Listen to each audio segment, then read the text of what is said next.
Chapter 1. Did a popsicle just sell me out? August. The sweltering heat of summer gradually recedes, yielding to the gentle caress of autumn breezes. Yet the oppressive warmth remains unavoidable. Tianjin Number 1 High School. Akiki, it's so hot and parched. How can this dreadful weather still be so sweltering? Even though autumn has already arrived. A girl with a high ponytail incessantly tugs at the collar of her school uniform as she sits at her desk. A girl with twin ponytails offers her handheld fan to her cheek. "Aro, how about now? Isn't it refreshing?" The twin-tailed girl smiles at her. Her name is Su Kiki, a petite girl standing at 156 centimeters, who shies away from makeup due to her inherent cuteness, often finding herself either being pinched or on the verge of being pinched. Her family is quite generous, rarely imposing any chores upon her, and she often indulges in hearty meals. This only accentuates Su Kiki's delicate features, her plump little face further enhancing her charm. As Su Kiki's face leans closer, Chu Wanru can't help but pinch her cheek. "He's so adorable. Kiki, you're the best. I want a hug." Su Kiki merely feigns a struggle. "No more pinching. It's too hot." She then escapes from her grasp. Once free, Su Kiki places the fan back on the desk and begins working on her math exercises. Chu Wanru leans in, holding her left hand. "Kiki, shall we go out to play this weekend?" Hearing her words, Su Kiki lifts her head and smiles. "Aro, we're in our senior year and the college entrance exam is just around the corner. I want to study at home. Can we do it next time?" Although a bit disappointed, Chu Wanru nods. "All right then, but you mustn't refuse next time." She then affectionately ruffles Su Kiki's hair. Su Kiki nods in agreement. "I'm sure." She beams at Chu Wanru, whose gaze becomes increasingly enamored, captivated solely by Su Kiki's sweet smile. As the school bell rings, the students, invigorated by the promise of the weekend, eagerly rush out of the classroom towards the school gate. However, Su Kiki is not in such a hurry.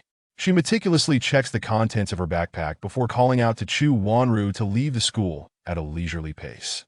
Tianjin University Freshman Forum. "Everyone look! There's a stunningly beautiful girl. I declare her my goddess. Oh my, that beauty. Those long legs, she's definitely going to be my future wife. Hey, can you stop drooling? Do you even know what class or year she's in?" "I do. She's Lin Xiuxi, a freshman in the literature department." "Thanks for the info. I've decided to pursue her every day." "Does anyone know which dorm she's in?" By the classroom window sits a girl of 173 centimeters, with long, flowing black hair cascading down her shoulders like a waterfall. She is clad in a pristine white dress, the hem fluttering gently in the breeze, reminiscent of a blossoming white lotus. At this moment, she is engrossed in her phone screen, a subtle smile gracing her lips. Sunlight streams through the window, enveloping her in a beautiful halo, making her appear almost ethereal. This enchanting girl is Lin Xiuxi, a freshman at Tianjin University. Her father is a well-known businessman in Tianjin, and their family enjoys considerable wealth. However, for Lin Xiuxi, money holds little importance. She never flaunts her affluence, whether at school or out and about. Whenever she receives pocket money from home, she always saves a portion for later. This frugal habit allows her to better manage her finances and gradually accumulate a respectable savings. Her facial features are perfectly proportioned, each aspect seemingly designed to occupy the most appropriate position, rendering her visage harmonious and exquisite. Her eyes resemble deep lakes, dark and bright, akin to two sparkling gems radiating captivating light. Her lashes are thick and long, their gently upward curve appearing custom-tailored for her eyes, adding an air of mystery and allure that compels one to delve deeper into their secrets. These attributes collectively contribute to her unique charm, showcasing her exceptional beauty, which is hard to forget. Lin Xiuxi pays no heed to the chatter on the school forum, instead preparing to head home.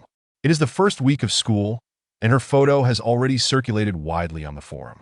She remains indifferent to the online discussions, believing that others are free to express their opinions as they please. Why should she concern herself with it?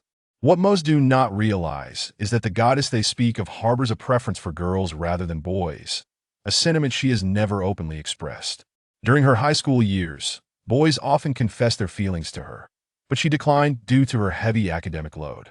Everyone assumed she was merely aloof. Yet Lin Xiaoxi knew she simply did not fancy boys. Her heart yearned for soft, fragrant girls. Upon entering university, she faced similar confessions on her very first day, which she promptly rejected. Only when other girls leaned close did she allow herself to smile. As before, she encounters a boy with flowers, professing his love for her. Lin Xiaoxi assesses him, noting his suit and expertly tied bow tie, along with his handsome features. The attention she gives him sends him into a frenzy of excitement, believing that the renowned aloof beauty has taken a liking to him. He straightens his tie, feigning nonchalance. "Lin Xiaoxi, will you be my girlfriend?" Lin Xiaoxi smiles at him, her expression in his eyes akin to endorsement, leaving him utterly captivated. "Sorry, senior, but that's not possible." Lin Xiaoxi strives for a gentle refusal, mindful not to hurt him. The excited boy feels as though his heart shatters upon hearing her words, yet he clings to hope. "What did you say, Lin Jr.? I didn't quite catch that." Lin Xiaoxi raises her voice slightly. "I said it's not possible." Hearing this, his heart breaks entirely, but Lin Xiaoxi simply sidesteps him, making her way towards the exit. At this moment, Su Kiki has already parted ways with Chu Wanru. The sweltering summer heat has left beads of perspiration glistening on her forehead, with droplets cascading down her fair cheeks, dampening her color.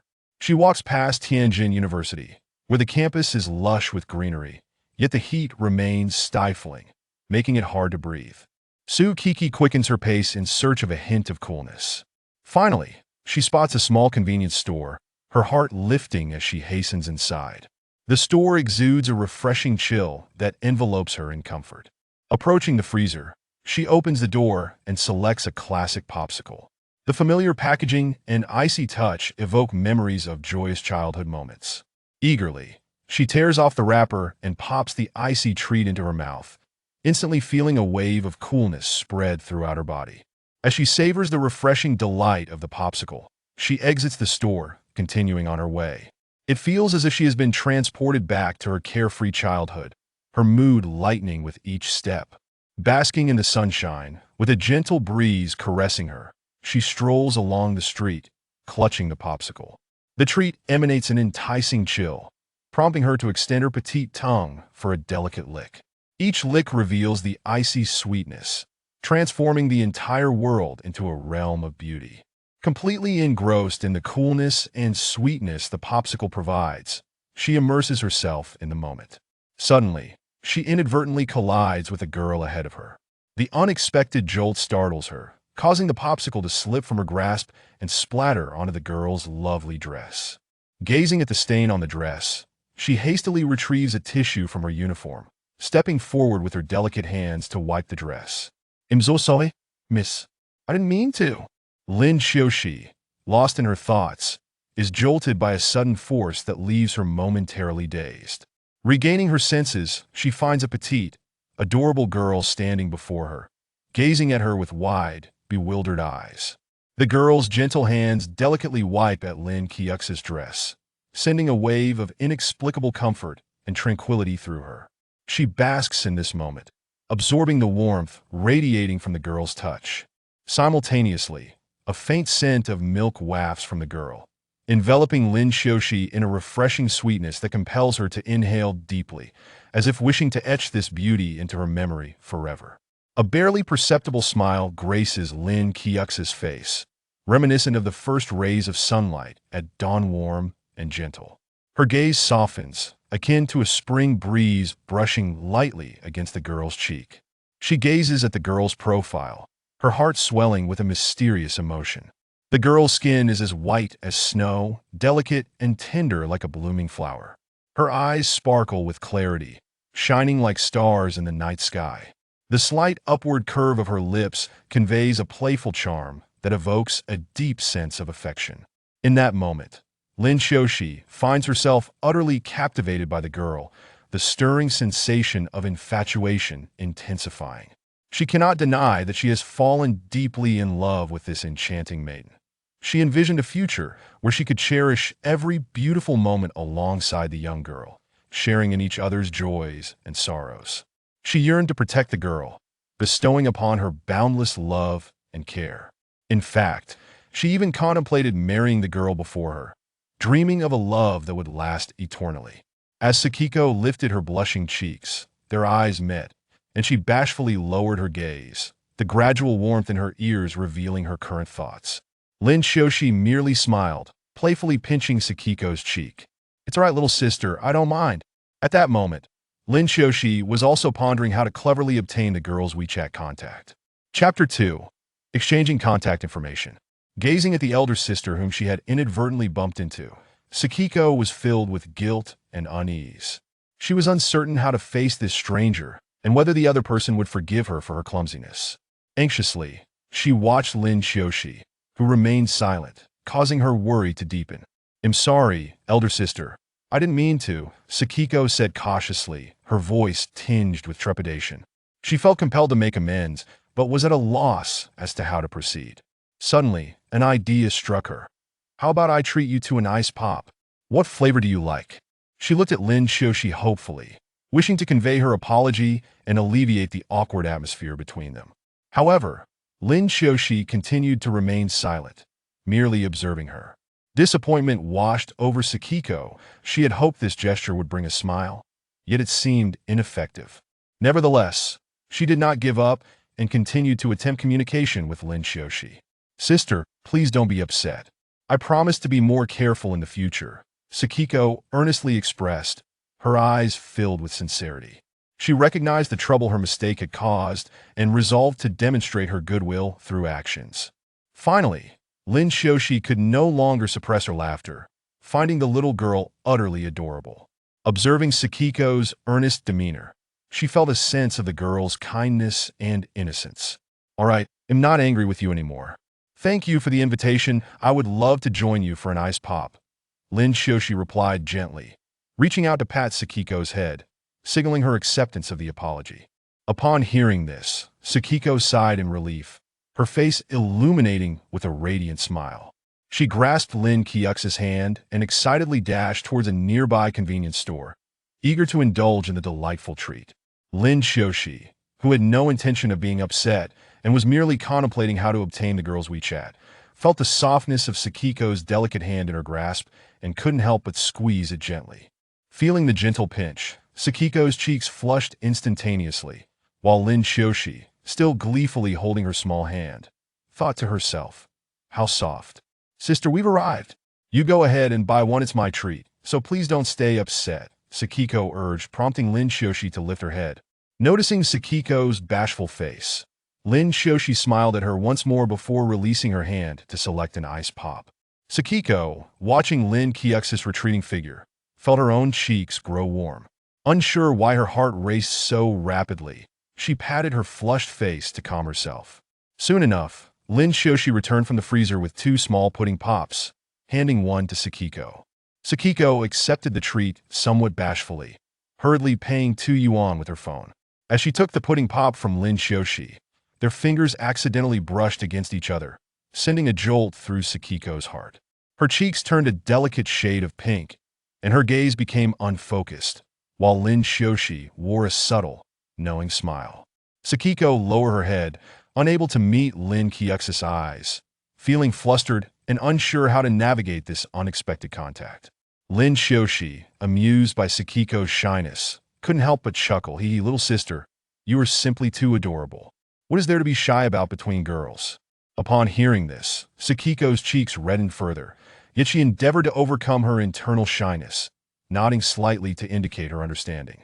Observing this, Lin Shoshi found the little girl increasingly intriguing. She gently patted Sakiko's shoulder, softly saying, "Don't be shy, let's have a chat." Sakiko bit her lip, seemingly deep in thought. After a moment, she resolutely nodded and looked up, offering Lin Shoshi a sweet smile. Lin Shoshi was warmed by the gesture, her spirits lifting. She couldn't resist reaching out to stroke Sakiko's head, gently asking, "Little sister, what is your name?" Sakiko blinked and softly replied, "Sister, my name is Sakiko." With a playful stick of her tongue, she appeared lively and charming. Looking at her bashfully, Sakiko added, "Sister," and called Sakiko, "What about you, big sister?" Lin Kyux's lips curled into a smile, her eyes sparkling with warmth as she answered sweetly, "Little sister, My name is Lin Shoshi." Her words resembled a gentle breeze, caressing the air and lightly stirring Sakiko's heartstrings. Upon hearing the name, Sakiko's eyes brightened with curiosity and anticipation. Lin Shoshi felt a surge of delight at the girl's reaction, knowing her name had piqued Sakiko's interest. This bolstered her belief that by continuing to be her genuine self, she could win the girl's heart. At that moment, Lin Kyux's desire for Sakiko to become her girlfriend grew stronger. Taking out her phone, Lin Shoshi waved to Sakiko, who approached her with a puzzled expression. As Sakiko drew near, the sweet scent of milk wafted into Lin Kyux's nostrils, further captivating her. She yearned to possess Sakiko entirely, wanting her to send her affection daily. "What's the matter, Sister Lin?" Sakiko inquired, noticing Lin Kyux's silence despite her beckoning. Lin Shoshi slowly snapped back to reality, gazing at Sakiko's innocent face filled with confusion. She smiled gently. "Sakiko, it's nothing, I just find you incredibly adorable. By the way, shall we exchange WeChat? That way, we can keep in touch." Lin Kyux's voice was soft and melodious, exuding an enchanting charm that made one instinctively want to draw closer. Her gaze conveyed sincerity and kindness, rendering refusal impossible. Sakiko blinked, still somewhat lost in her thoughts, yet she nodded in agreement. Seeing her response, Lin Shoshi promptly retrieved her phone, opened the WeChat QR code, and presented it to Sakiko. "Just scan this QR code, little sister," she coaxed, guiding her step by step, enticing her to share her contact information. Sakiko obediently took the phone, scanning the QR code and adding Lin Shoshi as a friend. Though her movements were a bit clumsy, they appeared endearingly cute. Lin Shoshi watched her serious demeanor with warmth blossoming in her heart. Gazing at the acquired contact information, Lin Shoshi chuckled mischievously, pleased that she could now reach out to the adorable little sister. She was confident that with time spent together, she would transform Sakiko into her girlfriend. However, she was uncertain if Sakiko shared her inclinations and decided against probing for now, content with her achievements for the day. "Well then, little sister, shall we say goodbye for now?" Lin Shoshi remarked, glancing at the time and noting the late hour. Sakiko followed suit, realizing it was nearly 7:30, and hurriedly bid farewell to Lin Shoshi, running home. As she watched Sakiko's retreating figure, Lin Kyux's lips curled into a gentle smile. Chapter 3. The first outing together. Tsukiki hurriedly dashed home, panting from exhaustion, yet she mustered the strength to retrieve her keys and unlock the door. Upon entering, she eagerly tossed her backpack onto the sofa and collapsed onto it, utterly fatigued. After a moment of repose, Tsukiki suddenly remembered that she had not yet dined, prompting her to rise from the sofa and leisurely make her way to the kitchen. Upon seeing the sumptuous dinner spread across the dining table, a wave of warmth washed over her heart. This feast had been lovingly prepared by her mother, consisting entirely of her favorite meats. Though the house was empty that evening, it did not diminish Tsukiki's enjoyment of this comforting meal. She picked up her bowl and chopsticks, devouring the food heartily while thinking to herself, "Mother is truly wonderful." After washing the dishes, Tsukiki felt a bit weary and decided to lie back on her bed. Relishing a moment of tranquility, just as she was about to close her eyes and drift off, a notification sound abruptly shattered the room's silence, instantly capturing her attention. Picking up her phone, Tsukiki discovered it was a message from WeChat. "Little sister, what are you up to?" With a slight frown, she gently tapped on her phone screen, contemplating her response for a moment before replying, "I was just planning to rest for a bit." "Linjia, is there something on your mind?" Aware that her words might seem cold, she attached a cute emoji, infused with a hint of curiosity and puzzlement, yet undeniably charming, evoking a sense of satisfaction and joy. At that moment, Lin Shoshi, upon reading Tsukiki's message, couldn't help but smile as her lips curved upwards. Images of Tsukiki's adorable and innocent demeanor filled her mind, as if she could envision her lying peacefully on her bed. Lin Shoshi chuckled softly to herself. "This girl is truly delightful." She then replied, "Sume, are you free tomorrow?" Her eyes sparkled with anticipation and tenderness. "Yes, Linjia. Is there something you need? Would you like to join me for lunch tomorrow?" Tsukiki pondered. Although her senior year was critical, leaving little time for leisure, she found it hard to decline the invitation, especially when she thought of Lin Shoshi's exquisite features. Despite her reluctance, she did not wish to dampen the mood and simply replied with a single word, "Okay." Upon receiving this response, Lin Xiaoxi's excitement surged, compelling her to leap from her bed. Her heart soared with joy, her smile nearly stretching from ear to ear. She had never felt this elated before. The night felt particularly gentle, and Lin Xiaoxi could hardly contain her eagerness to embark on their outing. She began to strategize on how to make this beautiful moment even more perfect. Foremost in her considerations was the venue for their meal. After much deliberation, she decided to take her little sister to a buffet. After all, the variety of options would cater to diverse tastes and provide an opportunity to learn about Su Qi's preferences, which was crucial for their future interactions.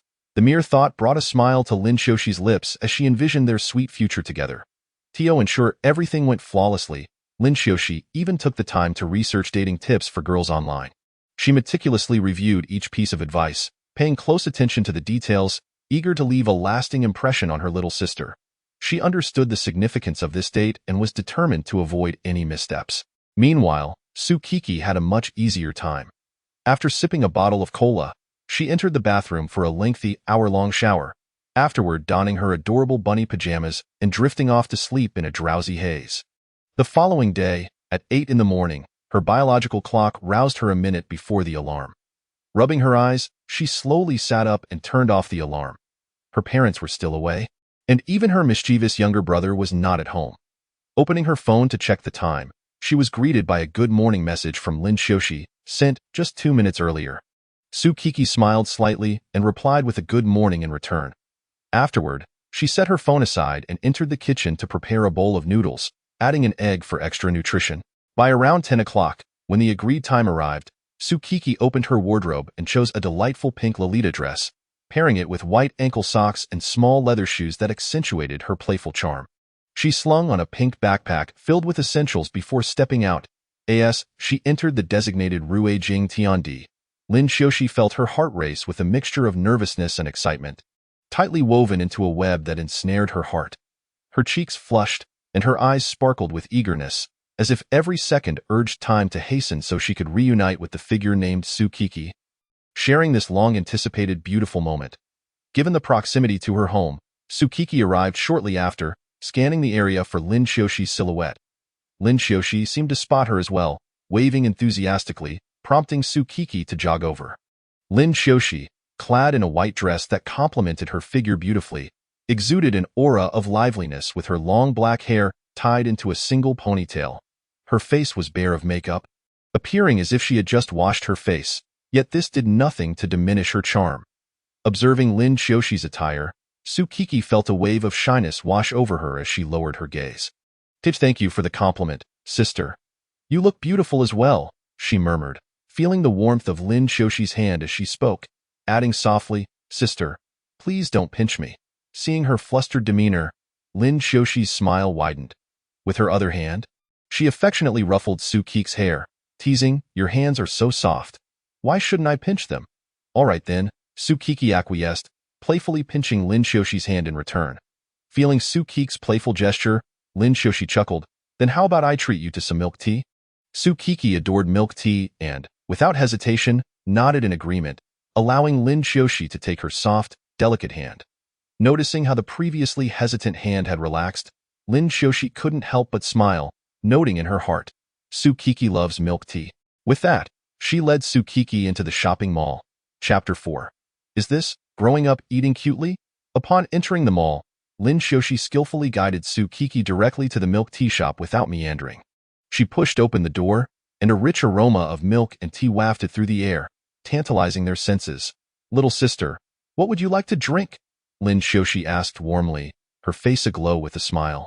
Su Qiqi gazed at the extensive menu, hesitating momentarily before announcing, then I'll have a cup of pearl milk tea. Lin Xiaoxi nodded and turned to the clerk to place their order. 1 pearl milk tea? Extra pearls, please, and I'll have my usual, a matcha latte. All right, please wait a moment, the clerk replied with a smile. Soon, their drinks were ready and placed on a tray at their table. Lin Xiaoxi picked up her matcha latte and took a delicate sip, nodding in satisfaction. This flavor is absolutely divine, she exclaimed, glancing at Su Qiqi's pearl milk tea. Little sister, give it a try and see how it tastes. Su Qiqi inserted her straw into the cup and took a sip. The rich flavor of milk tea mingled with the chewy pearls, creating a delightful experience. It's delicious, she exclaimed, her eyes sparkling with delight. Haha, that's great. This milk tea shop is my favorite. I always get a cup when I come here. Lin Xiaoxi replied with a beaming smile, evidently proud of her recommendation. As they savored their delectable milk tea, laughter filled the air. Little sister, later we'll have a buffet for lunch. Do you agree? Lin Xiaoxi gazed earnestly into Su Qiqi's eyes, seeking an affirmative response. However, Su Qiqi was indifferent to the specifics of their meal. She adored buffets just as much. Thus, she excitedly nodded in agreement. At that moment, a man suddenly approached, wearing an overly eager smile as he asked, "Excuse me, beautiful, may I add you on WeChat?" Without so much as a glance in his direction, Lin Xiaoxi firmly declined. "No, thank you," the man, slightly embarrassed, pressed on. I wasn't asking you. I was inquiring about the little sister beside you." Hearing this, Lin Xiaoxi's expression shifted subtly, a surge of displeasure and anger swelling within her. She clenched her fists, thinking, how dare he have designs on my future girlfriend? This is utterly intolerable. However, she soon relaxed her clenched fist, striving to calm herself. After all, she could not yet reveal her special feelings for Su Qiqi, and at present, there was no established relationship between herself and Qiqi. Therefore, she forced herself to turn towards Su Qiqi and softly inquired, "Qiqi, would you be willing to share?" Su Qiqi detected a hint of anxiety in Lin Xiaoxi's tone, yet she dismissed it, interpreting it as mere concern. With a puzzled blink, she contemplated for a moment before responding, "No, my mother said I shouldn't casually give my WeChat to others." Upon hearing this, the man's expression instantly fell. "Well then, I suppose I was foolish," he murmured before slowly walking away. Lin Xiaoxi noticed that Su Qiqi had not shared her WeChat, and a flicker of happiness passed through her eyes, though it quickly vanished.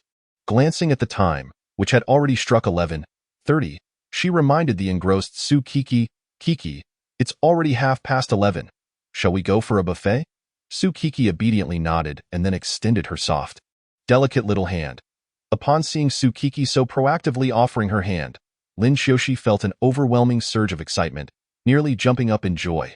Without hesitation, she grasped Su Qiqi's hand tightly. Together, they made their way to the buffet restaurant located on the 4th floor of the mall. As soon as they entered the restaurant, Su Qiqi curiously surveyed her surroundings, meticulously observing the environment. The restaurant's decor was unique and exquisite, almost transporting one back to ancient times. Holding the tickets and leading Su Qiqi by the hand, Lin Xiaoxi found a suitable seat and sat down. However, once they settled, Su Qiqi suddenly withdrew her hand from Lin Xiaoxi's grasp. Lin Xiaoxi felt somewhat reluctant, but ultimately released her hold at that moment. Her expression revealed a touch of helplessness, as if she were perplexed by Su Qiqi's actions.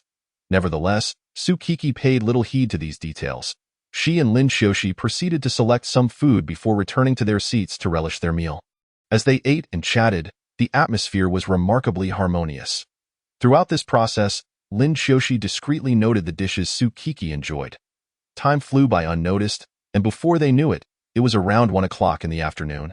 At this juncture, Lin Xiaoxi observed a bit of food residue at the corner of Su Qiqi's mouth, and an odd thought surged within her, an urge to help her wipe away the remnants. Realizing the absurdity of such a notion, Lin Xiaoxi couldn't help but pat her cheek, attempting to bring herself back to reality. She then quickly tore off a piece of tissue and gently reached towards Su Qiqi's mouth, softly wiping her lips. Feeling Lin Xiaoxi's delicate touch, Su Qiqi's heart raced unexpectedly. She controlled her breathing but still lowered her head shyly. Her small face and flushed ears were unmistakably radiant with embarrassment. Su Qiqi was indeed blushing. Observing the adorably bashful Su Qiqi, Lin Xiaoxi couldn't resist exclaiming, "Qiqi, did you grow up eating cuteness?" At that moment, Lin Xiaoxi's heart swelled with admiration. "Wow, my taste is impeccable. Just look at the splendid partner I've chosen for myself. Truly beautiful. Heh. I must swiftly bring her home and ensure that no other wicked women snatch her away." After their meal, Su Qiqi firmly insisted on splitting the bill. Given Lin Xiaoxi's perspective that this was her future partner, what could she do? Naturally, she would indulge her. After all, one must cherish their beloved. Gazing at Su Qiqi's adorable pink Lolita dress, Lin Xiaoxi had already devised a plan to take her shopping for a few lovely dresses. A partner must be dressed beautifully and charmingly. As Lin Xiaoxi headed towards a clothing store, Su Qiqi, somewhat puzzled, inquired, "Sister Lin, Are you going to buy new clothes?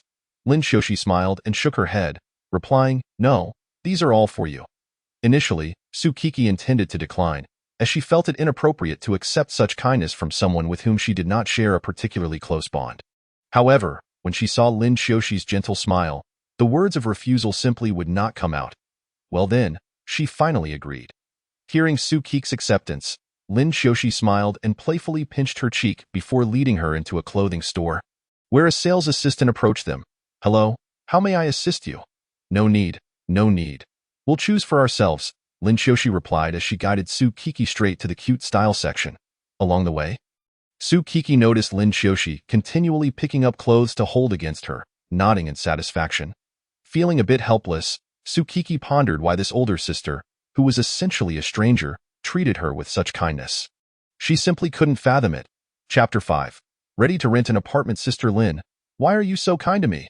Su Kiki finally voiced her confusion. Lin Xiaoxi paused, clearly taken aback by the question. What if she's figured me out? How should I explain this? I can't just say I like girls, or that I'm interested in her. That would surely frighten her away. Haha, it's simply because you're adorable. And after all, we are friends, right? Lin Xiaoxi scratched her head, attempting to navigate the situation. Friends? Huh? Su Kiki thought for a moment.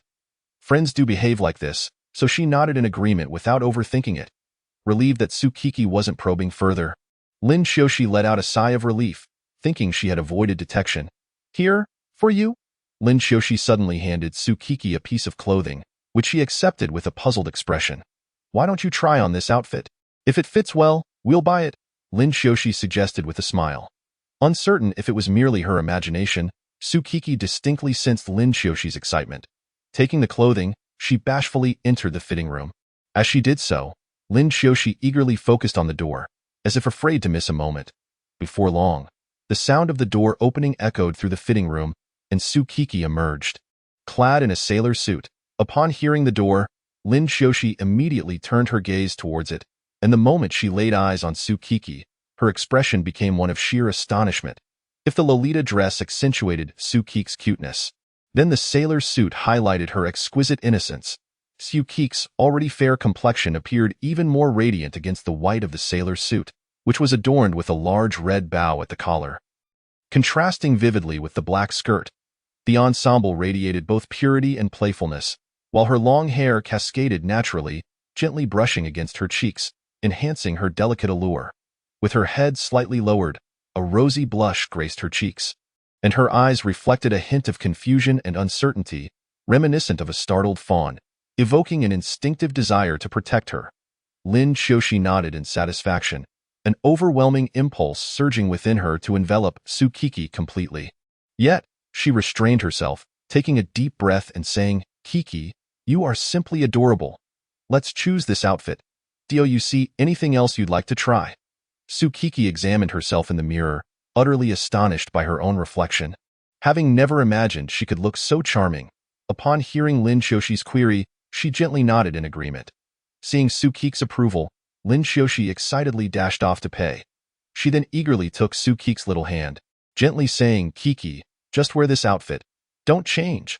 Su Kiki, blushing furiously, nodded in response, her bashful demeanor prompting Lin Xiaoxi to playfully pinch her cheek once more. Following that, the two strolled through numerous shops until around 4 in the afternoon, when Lin Xiaoxi reluctantly parted ways with Su Kiki. Before leaving, she repeatedly reminded Su Kiki to call her once she got home and to never accept food or items from strangers. Su Kiki nodded, and after stealing a glance at Lin Xiaoxi's adorable and captivating appearance, she waved goodbye. Upon returning home, it was already 5 p.m. Su Kiki glanced at the messages from her parents and sighed quietly. Her parents would not be returning this week, and her younger brother was likely enjoying himself with his roommates at school. She would need to fend for herself regarding meals this week. Just then, her WeChat pinged. Expecting it might be her younger brother returning home, she eagerly opened the message, only to find it was from Lin Xiaoxi. Kiki, have you arrived home?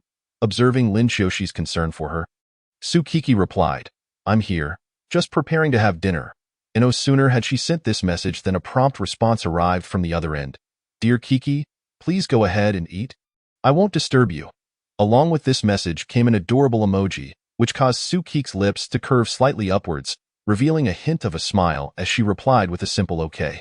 Subsequently, she opened the refrigerator, retrieved a handful of noodles, and began to prepare a steaming bowl. Before long, Sukiki had finished her meal, promptly washed her bowl and chopsticks, and returned them to their rightful place.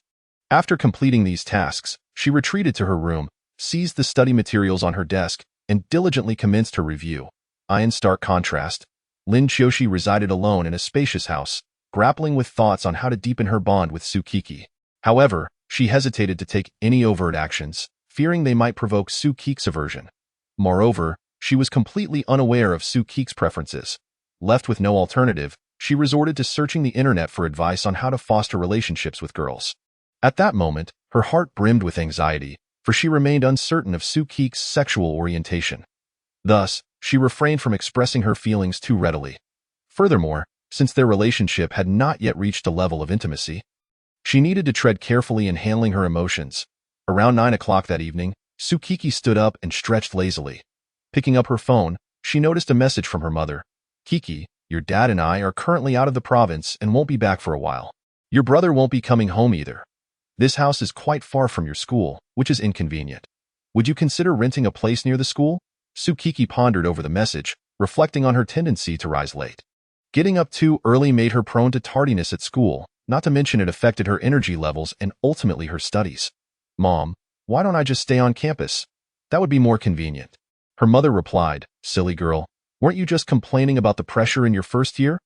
The food at school isn't great, and the dormitory isn't comfortable either, so why not rent a place outside?" Sukiki recalled having expressed such sentiments before. With summer vacation approaching, managing a move would undoubtedly be cumbersome. "Mom, should I look for a place closer to school tomorrow?" "Yes, that would be ideal. If you need any financial assistance, just let me know." After ending the call, Sukiki rubbed her head and decided to take a shower before scouting for suitable accommodation the following day. She grabbed her pajamas and stepped into the bathroom, indulging in a soothing hot shower. Once finished, she donned a charming nightgown and lay on her bed, noticing a message from Lin Qiushi. "Good night, Kiki." A smile danced on Sukiki's lips as she returned the sentiment before closing her eyes, drifting into a carefree slumber. Chapter 6. Perhaps Kiki should live with me. The next morning, at 9:30, Sukiki slowly opened her eyes, her unruly hair playfully standing on end as if heralding the dawn of a new day. She blinked, stretched, and, with her hands propping her up, leisurely got out of bed. Slipping on her slippers, she wobbled toward the bathroom to freshen up. Afterward, Sukiki opened the refrigerator, retrieved some dumplings, and boiled them. Sitting at the dining table, she savored the delightful taste of the dumplings, relishing the satisfaction that food brought her. Once finished, she checked her phone and discovered a good morning message from Lin Qiushi sent half an hour earlier. Sukiki's lips curled into a gentle smile as she replied with a similarly warm greeting. Next, she quickly washed the dishes, changed into a pristine white dress, slung a cute little backpack over her shoulder, and slipped into a pair of elegant shoes, appearing both playful and adorable. Today, Sukiki resolved to explore the vicinity of her school for suitable rental accommodations, seeking a tranquil and comfortable abode to better immerse herself in her studies and life. Thus, with anticipation in her heart, she embarked on her quest for housing. Meanwhile, Lin Qiushi had awakened at 8 but found herself reluctant to remain in bed any longer. She sent a good morning message to her future girlfriend, Sukiki. After lounging for another half hour, she finally got up, ventured into the kitchen, and prepared a sumptuous breakfast for herself. Post-breakfast, she decided to go grocery shopping, as the supplies at home were dwindling. This time, she opted for a comfortable casual outfit rather than dressing up, quickly tidying herself before heading out. Although the weather had begun to cool with the advent of autumn, traces of summer lingered in the air, creating a muggy atmosphere. As Sukiki walked along the street, beads of sweat formed on her forehead, trickling down her cheeks, leaving glistening trails. After disembarking from the bus, she headed straight for a nearby convenience store. With practiced ease, she selected an old popsicle, a habit she had maintained for years. For Sukiki, this popsicle was not merely a refreshing treat. It symbolized countless cherished memories. However, her search for rental accommodations near Tianjin one high school proved arduous. Despite her inquiries, she was unable to find a suitable place, leaving her feeling a tinge of helplessness and disappointment. Resolute, she decided to venture further afield. That moment, Lin Xiaoxi had just arrived at the supermarket and inadvertently caught sight of Tsukiki passing by. Instantly, her mood brightened, and she rejoiced at the unexpected encounter with her future sweetheart. Without hesitation, she altered her course and walked towards Tsukiki. "Kiki, what's wrong?" Lin Xiaoxi inquired with genuine concern evident in her voice. Hearing that familiar and warm tone, Tsukiki lifted her head. Their gazes meeting, a faint smile graced her face, tinged with weariness and resignation. "Sister Lin, what brings you here?" "Hey, Kiki, what's the matter? You sound so tired." Lin Xiaoxi observed, detecting the fatigue in Tsukiki's voice. Tsukiki sighed. "It's nothing.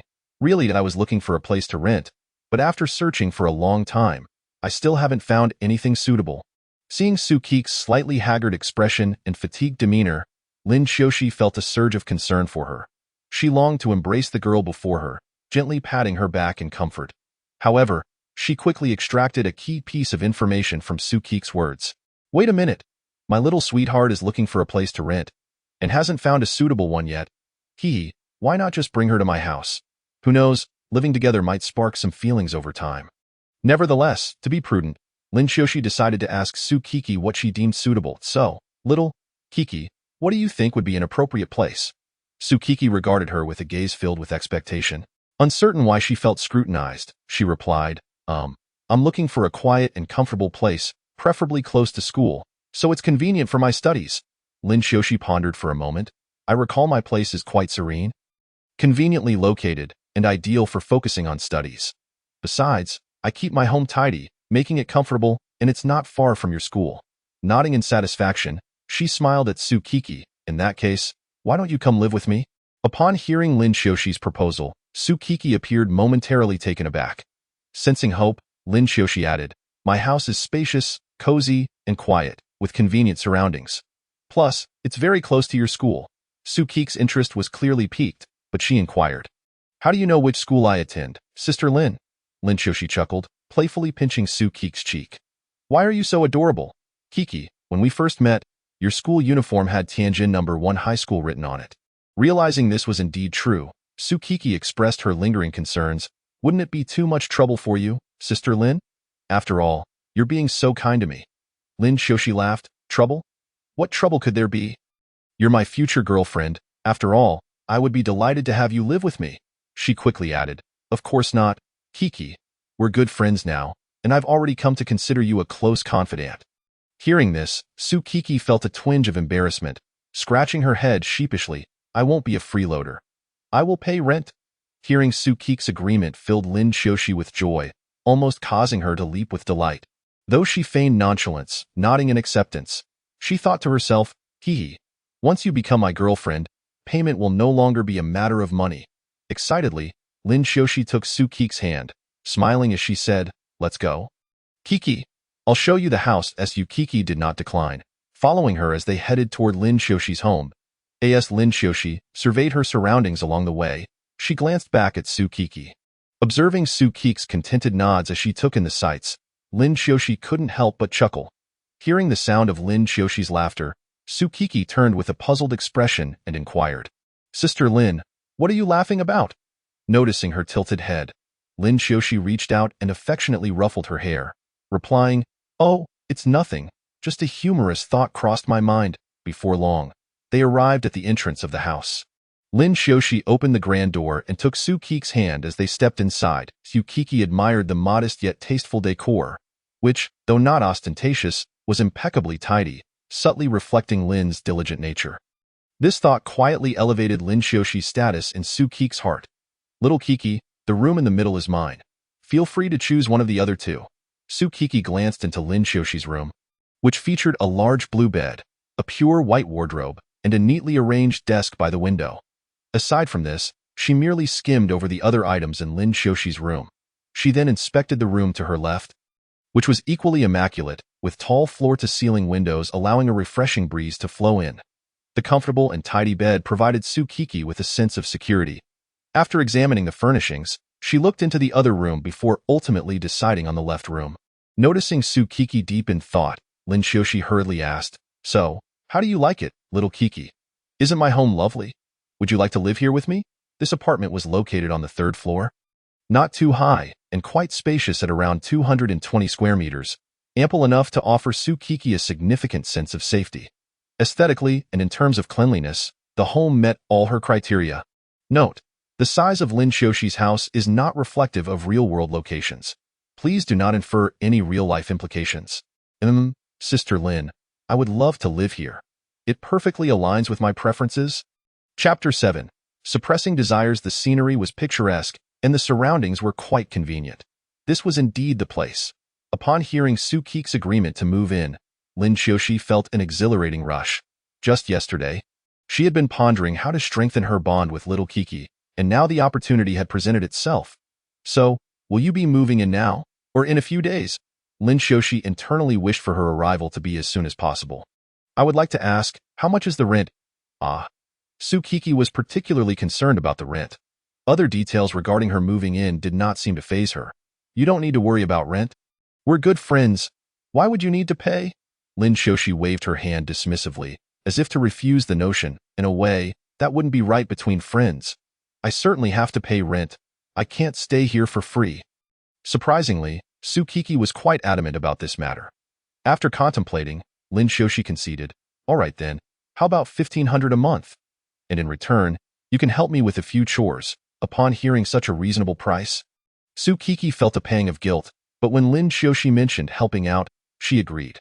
Seeing her fully acquiesce, Lin Xiaoshi could no longer contain her excitement and broke into a silly grin. My little wife, since you've agreed, that means you belong to me now. You've been unofficially claimed, Lin Xiaoshi then said. I'll head back to pack my things. I'm moving in today. With that, she handed Tsukiki the key. Recalling that she had originally gone out to buy groceries but hadn't done so yet, prompting her to hurry off, Tsukiki watched Lin Xiaoshi's retreating figure with a smile before heading back to her parents' house to pack her belongings. The items Tsukiki needed to gather were not numerous, as her mother had previously purchased many adorable clothes for her, which she could still wear. In addition, she had a computer, her books, and her skincare products. After packing these into a sizable suitcase and 4 bags, Tsukiki found herself struggling a bit as she lifted them, yet she persevered, determinedly making her way downstairs. Finally reaching the ground floor, she took a deep breath and hailed a taxi, informing the driver of her destination. Before long, Tsukiki arrived at the house. After settling the fare, she stepped out and prepared to transport her luggage. However, upon seeing the considerable pile of belongings, her brows furrowed in concern. Taking a deep breath, she hoisted a suitcase and a few bags, slowly and laboriously making her way toward the front door. Large beads of sweat rolled down her forehead, soaking her brow and cheeks. This scene vividly illustrated Tsukiki's delicate stature, making her appear all the more endearing in such a moment. After much effort, Tsukiki finally managed to bring all her luggage to the doorstep. She set down her belongings, gasping for breath and taking a moment to rest. Subsequently, she reached for the doorknob, stepping inside. The house was quiet. Lin Xiaoshi had yet to return, so Tsukiki decided to begin organizing her things. As she arranged her luggage, she envisioned her future life in this new place. Although she felt weary at that moment, her heart brimmed with anticipation and excitement for the new chapter ahead. Once she finished unpacking, Tsukiki joyfully lay back on the soft bed, relishing the rare comfort and tranquility. Time slipped by unnoticed. And before she knew it, it was already noon. That moment, a soft sound of the door opening reached her ears, revealing Lin Xiaoshi returning home with shopping bags brimming with food and vegetables. She stepped into the living room, her gaze naturally falling upon Tsukiki's closed bedroom door. Gently, she pushed the door open and caught sight of the girl who had succumbed to slumber due to exhaustion. Tsukiki lay peacefully on the bed, curled up slightly, resembling a well-behaved kitten. Lin Xiaoshi approached the bed and tenderly covered her with a blanket, careful not to disturb the sleeping beauty. Gazing at Tsukiki's serene face, Lin Xiaoshi couldn't help but smile affectionately. She noticed Tsukiki's soft pink lips parting slightly, as if she were softly muttering something, prompting an irresistible urge to lean in and listen. Lin Xiaoshi cautiously reached out, gently stroking Tsukiki's hair before placing a delicate kiss on her forehead. Though her heart was heavy with reluctance, she forced herself to leave the room and head to the kitchen to prepare lunch. After all, life must go on, and delightful moments are always fleeting. A while later, with lunch prepared, Lin Xiaoshi returned to the living room only to find that Tsukiki had still not awakened, causing her to furrow her brow in concern. Was Tsukiki unwell? Thus, she gently opened the door and stepped into the room to check on her. Upon entering, she found Tsukiki hugging a pillow and munching contentedly with her hand in her mouth. Babbling softly, Lin Xiaoxi couldn't help but chuckle at Tsukiki's adorable antics, finding the little one utterly delightful. She leaned in closer, eager to hear what Tsukiki was saying. At that moment, the unique milky aroma emanating from Tsukiki enveloped Lin Xiaoxi, causing her to lick her lips as an inexplicable urge surged within her. However, Lin Xiaoxi refrained from making any sudden movements, opting instead to quietly admire Tsukiki as if she were a treasured work of art. She gently caressed Tsukiki's hair, relishing the soft sensation. After watching her for a while, Lin Xiaoxi decided it was time to awaken her slowly. She softly called out Tsukiki's name, hoping to rouse her from her slumber. Finally, Tsukiki gradually opened her eyes, sleepily gazing at Lin Xiaoxi with a hint of confusion and wonder. Her appearance was utterly charming, with her disheveled hair playfully sticking up, adding to her cuteness. She rubbed her eyes in an attempt to shake off the drowsiness, and each of her movements elicited a smile from Lin Xiaoxi. Filled with affection and desire, Lin Xiaoxi softly said to Tsukiki, "It's time to eat." With that, she hurried to the bathroom to wash her face, trying to cool her rising emotions. Turning on the faucet, she splashed cold water on her face, striving to extinguish the fiery desires within her. Deep down, she knew she couldn't let such feelings spiral out of control, especially since she and Tsukiki were not yet very familiar with one another, and she had yet to ascertain Tsukiki's orientation. Thus, she dared not reveal her desires in front of her. After checking her reflection in the mirror and offering herself a reassuring smile, Lin Xiaoxi exited the bathroom to find Tsukiki sitting at the dining table. Watching the food with an eager glance, Lin Xiaoxi couldn't help but smile, approaching her and gently ruffling Tsukiki's hair. "Little Kiki, why aren't you eating? Is the food not to your liking?" Tsukiki shook her head. "No, it's not that. It's just that since Sister Lin made it, and you haven't eaten yet, how could I start without you?" As Lin Xiaoxi gazed at her thoughtful demeanor, she couldn't help but continue to gently stroke her head. Chapter 8. Teasing. Tsukiki seemed to have grown accustomed to Lin Xiaoxi's affectionate gesture, no longer struggling as she had in the past, but instead nuzzling her hand in a compliant manner. This intimate action fostered a warmer and more harmonious atmosphere between the two. Feeling Tsukiki's soft little hand caressing her own, Lin Xiaoxi was overwhelmed by an irresistible impulse. Yet she valiantly restrained her desires and quickly lowered her hand to prevent further stirring of her emotions. However, her cheeks involuntarily flushed, resembling a ripe apple, tempting and alluring. "All right, we can begin our meal," Lin Xiaoxi said, striving to avoid looking at Tsukiki, her tone slightly unnatural. Tsukiki obediently nodded, pulling out a chair to sit down, ready to savor the culinary delights that Lin Xiaoxi had meticulously prepared. Carefully, Tsukiki picked up a piece of meat and slowly placed it in her mouth, the exquisite flavor and tender texture blossoming on her tongue, igniting her appetite. Observing Tsukiki relishing the meal, Lin Xiaoxi felt a swell of pride within her. She couldn't help but recall an old adage: to capture a woman's heart, one must first capture her stomach. How true that statement is. "Sister Lin, is it delicious?" Lin Xiaoxi intended to inquire about Tsukiki's feelings. "Yes, Sister Lin's cooking is absolutely delightful, so flavorful," Tsukiki replied, her cheeks bulging like a little hamster with food, utterly adorable. After this brief response, she resumed her focus on the meal. Watching Tsukiki relish her culinary skills brought a smile to Lin Xiaoxi's face. She aimed to cultivate a reliance on her cooking in Tsukiki. Once Tsukiki finished her meal, Lin Xiaoxi gently wiped her little mouth, saying, "Go play for a while. I'll wash the dishes." Tsukiki shook her head. "No, you cooked for me, so let me help you wash the dishes." Lin Xiaoxi, unable to refuse her earnestness, nodded in agreement. Tsukiki beamed and skipped toward the kitchen, only to realize that her short stature made washing dishes a challenge. At that moment, Lin Xiaoxi brought over a stool, gently saying, "Kiki, standing on this stool should make washing dishes much easier." Tsukiki nodded with delight. "Okay, thank you, Sister Lin." As she reached out to take the stool, their hands accidentally brushed against each other, causing Tsukiki to withdraw her hand as if shocked. Noticing this, Lin Xiaoxi felt a flicker of disappointment in her eyes, but she quickly masked it, as if that expression had never crossed her face. Turning to smile at Tsukiki, they began washing dishes together, the atmosphere filled with warmth and camaraderie. After a while, once the dishes were cleaned, Lin Xiaoxi had planned to watch a horror movie with Sukiki.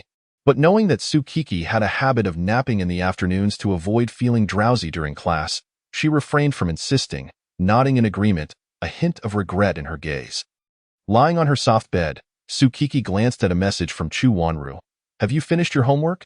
Send it to me so I can copy it." After a moment of contemplation, Sukiki replied, "All right, but you have to bring me a drink tomorrow." Seeing her agreement, Chu Wanru thought, "It's just a bottle of water," and readily accepted. Soon after, Sukiki fell asleep while scrolling through her phone, whereas Lin Xiaoxi, lying awake in her bed, found herself unable to sleep. She longed for Sukiki's presence and the comforting scent that lingered around her. She wished to hold Sukiki close, to embrace her forever. Gradually, Lin Xiaoxi too succumbed to slumber. In the afternoon, Sukiki was awakened by the insistent ringing of a phone. Groggy, she picked up her phone and hung up, only for it to ring again shortly after. With a resigned sigh, she opened her eyes and hurriedly answered upon seeing it was her mother. "Hello, my dear daughter? Why did you hang up on me? I was just sleeping and hung up without thinking. Mom.is, there's something you need. I just wanted to ask if you found a place to rent. I sent you a message, but you didn't reply. Ahaha, yes, I found one. That's great. Just take care of yourself and don't suffer too much. I have things to do, so I'll hang up now." After agreeing, Sukiki ended the call and quickly checked the chat with her mother, filled with inquiries about the rental situation. After lingering in bed for a bit longer, she slowly got up, only to bump into Lin Xiaoxi as she opened the bedroom door. Both were caught off guard, and Lin Xiaoxi quickly regained her balance, but Sukiki stumbled and fell to the floor. Seeing this, Lin Xiaoxi rushed to help her up, cursing herself for being so careless. Noticing the tears welling in Sukiki's eyes, Lin Xiaoxi felt a pang of sorrow, immediately enveloping her in a tight embrace while gently patting her back. "Kiki, I'm so sorry. I truly didn't mean to. Are you hurt anywhere?" Sukiki, who had merely intended to wash her face, found herself unexpectedly knocked down, with bruises forming on her hand and leg. She quickly halted her tears, saying, "It's all right, Sister Lin. I'm fine." "Are you hurt?" Lin Xiaoxi inadvertently brushed against the bruised area, causing Sukiki to wince. Hearing her cry out, Lin Xiaoxi instinctively looked at the spot she had just touched.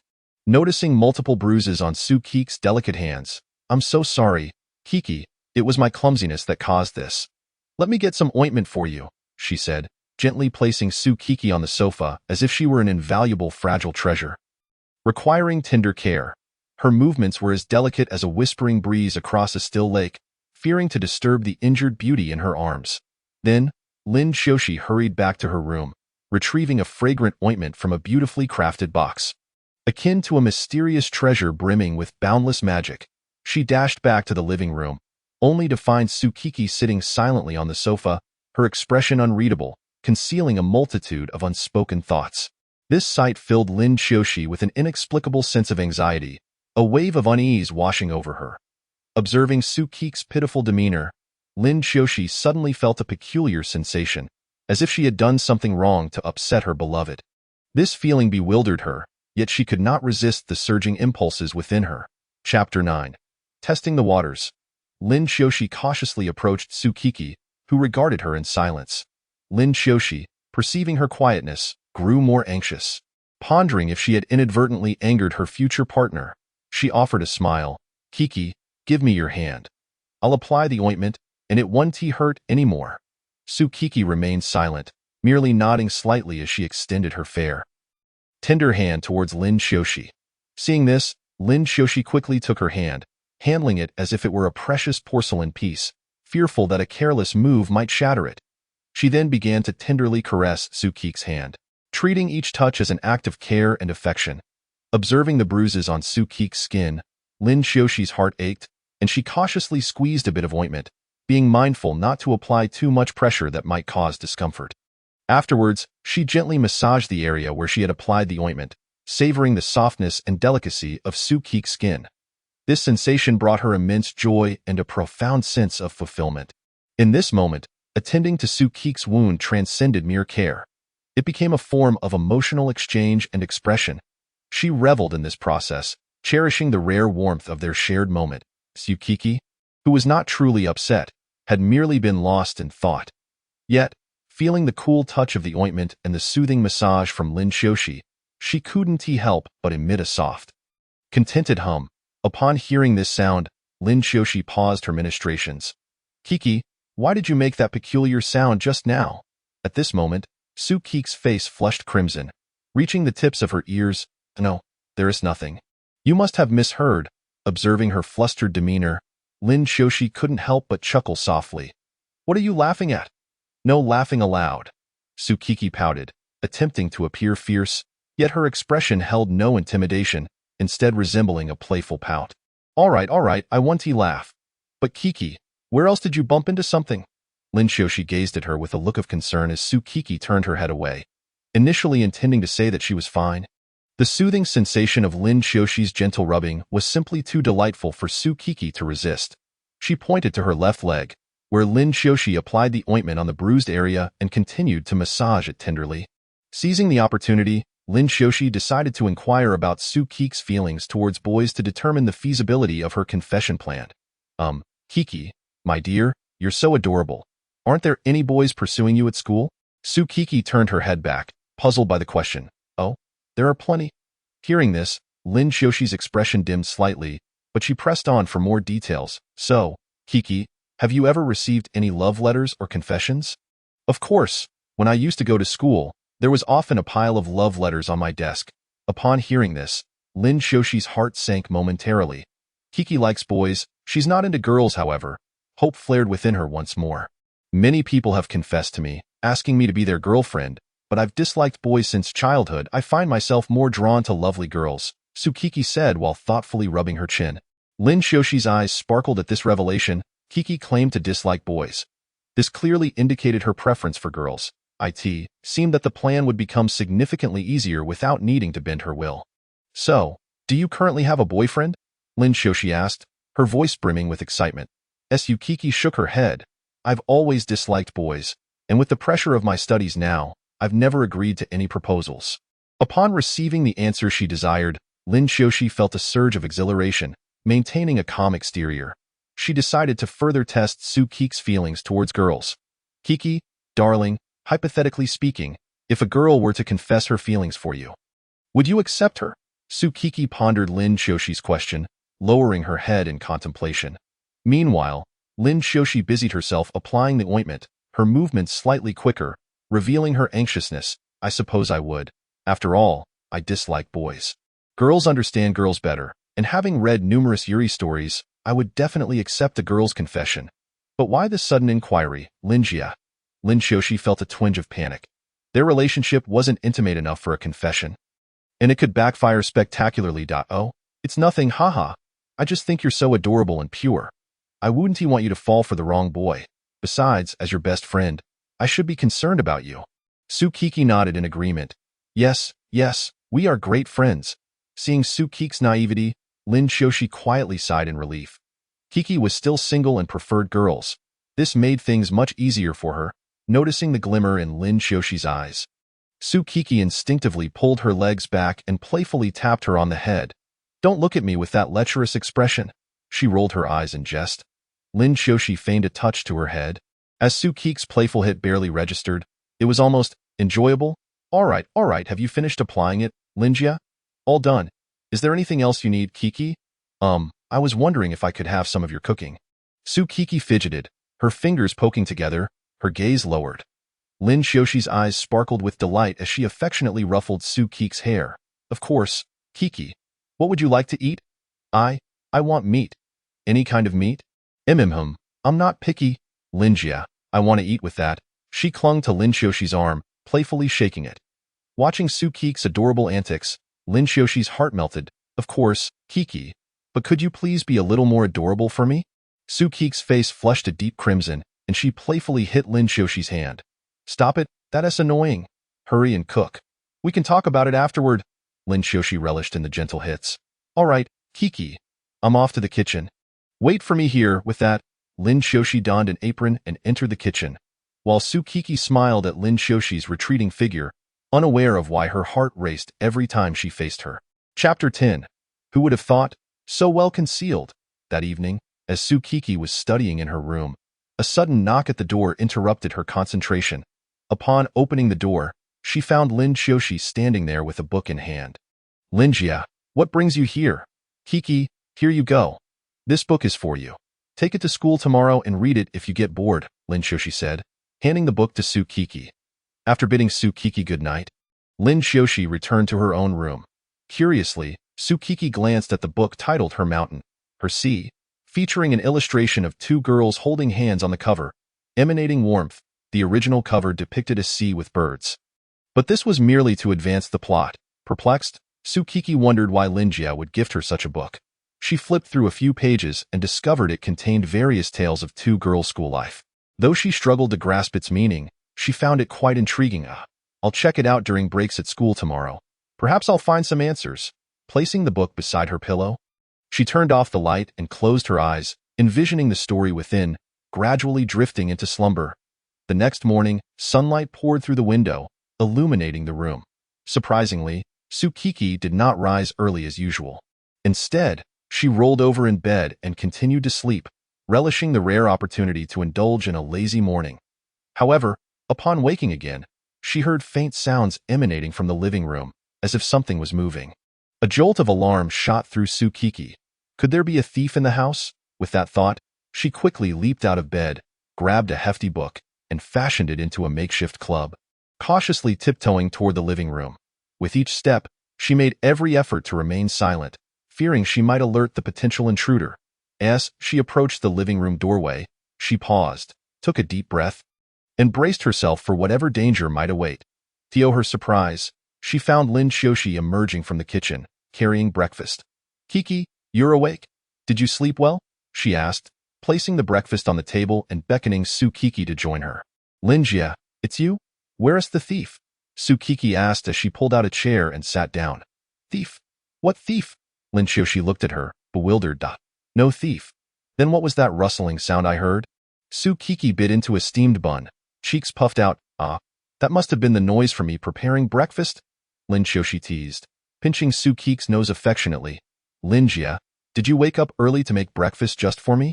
Su Kiki asked, taking another bite of her bun. Of course. Kiki, you work so hard at school. You mustn't skip breakfast? Lin Xiaoxi replied, her gaze filled with fondness. Wow, Linjia, you're the best. I wish I could have your breakfast every morning. Then I'll make it for you every day, she said, affectionately ruffling Su Kiki's hair again. No need. You work hard too. Time flew by, and soon it was 7:40 a.m. Su Kiki hurriedly finished her bun, waved goodbye to Lin Xiaoxi, and set off for school. Though in a rush, Su Kiki remained unflustered, walking at her own comfortable pace, neither too fast nor too slow. Before long, she arrived at the classroom. Discovering her classmates chatting cheerfully, the atmosphere light and enjoyable. As the clock struck 8 a.m., classes commenced, and the students began their morning reading. After what felt like a long battle, the lunchtime bell finally rang. And Su Kiki stretched, eager to find her best friend, Chu Wanru, so they could head to the cafeteria for lunch together. After their meal, however, Chu Wanru was called away by other classmates, leaving Su Kiki alone in the classroom to relax. Feeling a bit bored, she recalled the book Lin Xiaoxi had given her, Her Mountain, Her Sea, and decided to take it out for a read. She retrieved the book from her bag, gently opened the first page, and began to immerse herself in the story as the words flowed. Su Kiki found herself captivated by the narrative, almost as if she were living within the pages. Time slipped away unnoticed until someone gently tapped her shoulder. Turning around, she discovered Chu Wanru smiling back at her. Kiki, are you reading? What is so engrossing? I called your name several times, and you didn't hear me. Chu Wanru leaned her face close to the book, intending to discern what she was reading. The pond is a pool of stagnant water. Would the fish willingly inhabit such a place? Indeed. Upon reading this line, Chu Wanru cast a meaningful glance at Su Kiki. What is wrong? Why are you looking at me like that? Su Kiki queried, glancing between Chu Wanru and herself. I never expected it, Kiki. You are quite the enigma. Even I, who have known you since elementary school. Remain oblivious, she said, again regarding her with a significant expression. Su Kiki, somewhat puzzled, chose to ignore it and continued reading. Observing her engrossment, Chu Wanru refrained from further interruption. Meanwhile, Lin Xiaoxi, in the midst of class, found her thoughts entirely detached from the lesson. Having drifted towards Tsukiki, I wonder if Kiki has started reading the novel I gave her. Lin Xiaoxi mused to herself. This novel was thoughtfully selected for Tsukiki, as it narrated a heartwarming tale of love between young women. Imbued with warmth and hope, Lin Xiaoxi envisioned Tsukiki immersed in the story, a wave of anticipation swelling within her. She was eager to discover Tsukiki's feelings upon encountering the narrative, whether she would be moved by its emotions. After all, this novel was a classic, featuring dual female protagonists in a mutual redemption arc. Lin Xiaoxi firmly believed such stories could touch the softest corners of the heart. Evoking genuine love and care, she wondered how Tsukiki would react to the scenes of love shared between the two girls. Perhaps she would be astonished, or perhaps captivated by this unique bond. Lin Xiaoxi even imagined Tsukiki's expression of shock mixed with excitement after finishing the book. Such a reaction could deepen their relationship, as sharing such a distinctive experience was indeed a rare treasure. With these thoughts, Lin Xiaoxi couldn't help but smile, as if envisioning a delightful future where she and Tsukiki would discuss the novel's plot together. However, she knew she needed to refocus her attention on the class. Chapter 11. At last, I embraced Kiki. The long-awaited moment of school dismissal arrived, and Lin Xiaoxi's longing for Tsukiki intensified, nearly overwhelming her. Eagerly, she hurried home, determined to prepare a sumptuous dinner before Tsukiki returned, ensuring that her friend, who had toiled through the day's studies, could savor a warm and delightful meal. Throughout the journey, Lin Xiaoxi was filled with an anxious urgency, each step imbued with deep concern for Tsukiki. Her mind was flooded with images of Tsukiki's charming smile and weary figure, contemplating how best to care for and cherish her. Upon arriving home, Lin Xiaoxi swiftly donned an apron and set to work. She carefully selected ingredients and attentively cooked, hoping to create dishes brimming with affection for Tsukiki. As time passed, the kitchen filled with enticing aromas that made one's mouth water. Lin Xiaoxi focused on her cooking, her heart brimming with anticipation and joy. She imagined Tsukik's surprised expression upon seeing the feast she had prepared. What a beautiful scene it would be! At last, the dishes were ready, steaming and exuding irresistible scents. With a heart full of joy, Lin Xiaoxi arranged them on the dining table, waiting for Tsukik's return. In that moment, she felt all her efforts were worthwhile, for her love for Tsukiki inspired her to do anything for her. Finally, Tsukiki arrived home, her mind drifting back to the conversation with Chu Wanru earlier that afternoon, causing her face to flush. Eagerly, she opened the door, and an alluring aroma enveloped her. Hastily, she dropped her backpack and rushed to the dining table. Upon closer inspection, the spread before her was not extravagant, but each home-cooked dish clearly reflected Lin Xiaoxi's thoughtfulness. Lin Xiaoxi smiled, stepping forward to pinch Tsukik's cheek. "Kiki is back. You must be tired. Wash your hands and let's eat." Tsukiki quickly rinsed her hands and rushed to the table. "Sister Lin, you are too good to me. I don't even know how to thank you. Perhaps a gentle hug will suffice." With that, she opened her arms and embraced Lin Xiaoxi. Sensing the unique milky fragrance and the comfort of Tsukik's soft body, Lin Xiaoxi instinctively wrapped her arms around Tsukik's back. Closing her eyes in bliss, enjoying the scent of Tsukiki, she felt an overwhelming sense of relaxation and security. That faint milky aroma seemed to possess a magical quality, capable of dissolving all worries and fatigue. Tsukik's tender form became a warm haven, providing Lin Xiaoxi with endless solace and protection. At that moment, the distance between them shrank to nothing, as if the entire world consisted solely of the two of them. Lin Xiaoxi was enveloped in this lovely atmosphere, her heart brimming with happiness and contentment. She wished time could freeze at that instant, allowing her to share this tranquility and joy with Tsukiki. Simultaneously, she felt grateful to fate for granting her the opportunity to meet Tsukiki and to spend this beautiful time together. As Tsukiki soon released her, yet Lin Xiaoxi remained reluctant to part. At that moment, she silently contemplated their future together, envisioning herself and Tsukiki walking hand in hand into the sacred halls of matrimony.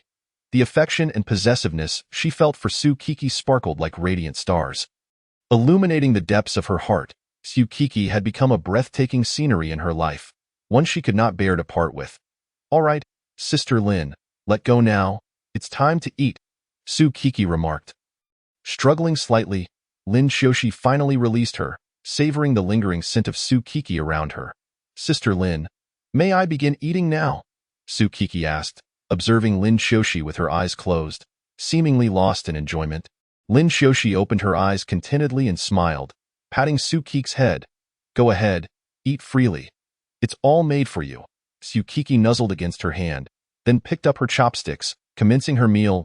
As night fell, the city lights gradually illuminated, decorating the urban landscape like a resplendent starry sky. The sky had succumbed to darkness, yet it did not hinder Lin Shoshi and Tsukiki from relishing the present moment. After dinner, Lin Shoshi willingly took on the task of washing the dishes, humming a tune as she meticulously cleaned each plate and utensil. When the last dish was dried and returned to its place, a sense of pride surged within her. Once the chores were completed, Lin Shoshi and Tsukiki settled onto the soft sofa, basking in the tranquility and beauty of the night. They sat side by side, engaging in minimal conversation, simply savoring the stillness and harmony of the moment.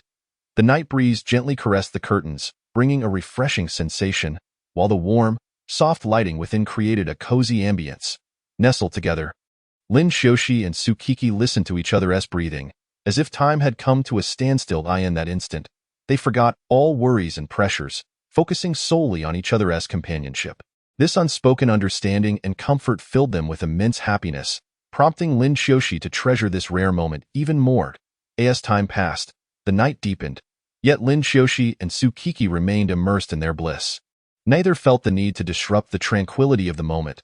Though ordinary, it was rich with precious memories and emotions. Kiki, how did you find that book I gave you? It's wonderful, but I'm quite curious. What are you curious about? I'm curious how they were such different individuals yet ended up as the best of friends, even sharing the burden of having terrible fathers. Lin Shoshi gently stroked Tsukiki's back, her hair brushing against Lin Shoshi's hand, eliciting a ticklish sensation. Indeed, she is her mountain, and she is her sea. They redeem and support one another, forming the perfect pair. Tsukiki gradually leaned her head against Lin Shoshi's shoulder, prompting Lin Shoshi's desires to resurface once more. They are truly happy. I wonder if we will be like them? Lin Shoshi mused, pulling Tsukiki closer into her embrace. Kiki, I truly love you. I liked you the moment I met you. The sound of breathing filled her arms, deep yet soothing, as Lin Shoshi looked down to see Tsukiki peacefully asleep in her embrace. She smiled softly and leaned down to kiss Tsukiki's forehead. Good night, my little wife. Chapter 12. Can girls truly love each other? On the following morning, sunlight streamed through the curtains, casting a warm glow upon Tsukiki's sweet, sleeping face. The clock indicated it was already 7 o'clock. Lin Shoshi tiptoed to the bedside and gently called out to Tsukiki, Kiki, it's time to rise. The sun is shining on your behind. Tsukiki slowly opened her eyes, still drowsy, and gazed at the gentle Lin Shoshi before her. A faint smile gracing her lips. Little did she know that Lin Shoshi had shared some heartfelt words with her the previous night. Exhausted from the day, she had already succumbed to slumber and missed those touching sentiments. Lin Shoshi shook her head lightly, a flicker of helplessness crossing her eyes, though it was overshadowed by affection and adoration. She was well aware that Tsukiki was a little sleepyhead, so she reached out and pulled her up, saying, Come on, get up. It's time for breakfast. Hurry, or you might be late. Tsukiki stretched lazily, yawned, and then gradually sat up in bed. Rubbing her eyes, she attempted to awaken herself. Lin Shoshi smiled at her, her heart brimming with affection for this adorable girl. Sunlight poured into the room, and as Tsukiki rubbed her sleepy eyes, she slowly climbed out of bed, yawning and dragging her feet towards the bathroom. Upon entering the bathroom, Tsukiki turned on the faucet, the cool water instantly revitalizing her. She picked up her toothbrush and toothpaste, diligently brushing her teeth while the sound of gurgling filled the air. After rinsing her mouth, she wiped her face with a towel and then splashed water on her face. Feeling remarkably refreshed, that moment, Lin Shoshi sat by the bed, admiring Tsukiki's charming silhouette, a smile unconsciously tugging at her lips. She found Tsukiki to be an incredibly interesting girl, one who always brought joy and surprises. Kiki, it's time to eat. Your favorite corn-filled dumplings. Lin Shoshi thoughtfully brought her a glass of milk. After a few affirmative murmurs, Tsukiki began to eat. However, as she continued, she noticed that Lin Shoshi was watching her eat without sitting down to join her. Concern washed over Tsukiki. She feared that Lin Shoshi might go hungry. Gently, she pushed some dumplings toward Lin Shoshi with her small hand and looked up at her with wide, caring eyes. Linjia, don't just watch me. Come sit down and eat with me, she said, smiling at Lin Xiaoxi. Upon hearing Sukiki's concern, Lin Xiaoxi felt a surge of happiness, so she took a seat beside her and they enjoyed a delightful breakfast together. Ah, Kik's here. Have you tried what I mentioned? Chu Wanru asked while helping Sukiki with her backpack. Yes, Yukik's mind immediately recalled the somewhat risky topic they had discussed the day before, and a blush crept onto her face, resembling a ripe apple. Embarrassed, she averted her gaze, attempting to hide her shyness, yet a flicker of curiosity and anticipation stirred within her. I haven't tea yet, but it sounds a bit inappropriate. What is it? Sukiki inquired softly, her voice tinged with nervousness and bashfulness. Just some very special and interesting matters, Chu Wanru replied mysteriously, a glint of mischief in her eyes. Sukiki's heart raced faster. Her mind flooded with various strange images. She couldn't help but mutter to herself, why is this girl always so inappropriate? However, despite her embarrassment, she found herself irresistibly drawn to this unknown realm that moment. Chu Wanru suddenly leaned closer to Sukiki, whispering, do you want to know more? Sukiki's face turned an even deeper shade of red as she shot a glare at the girl.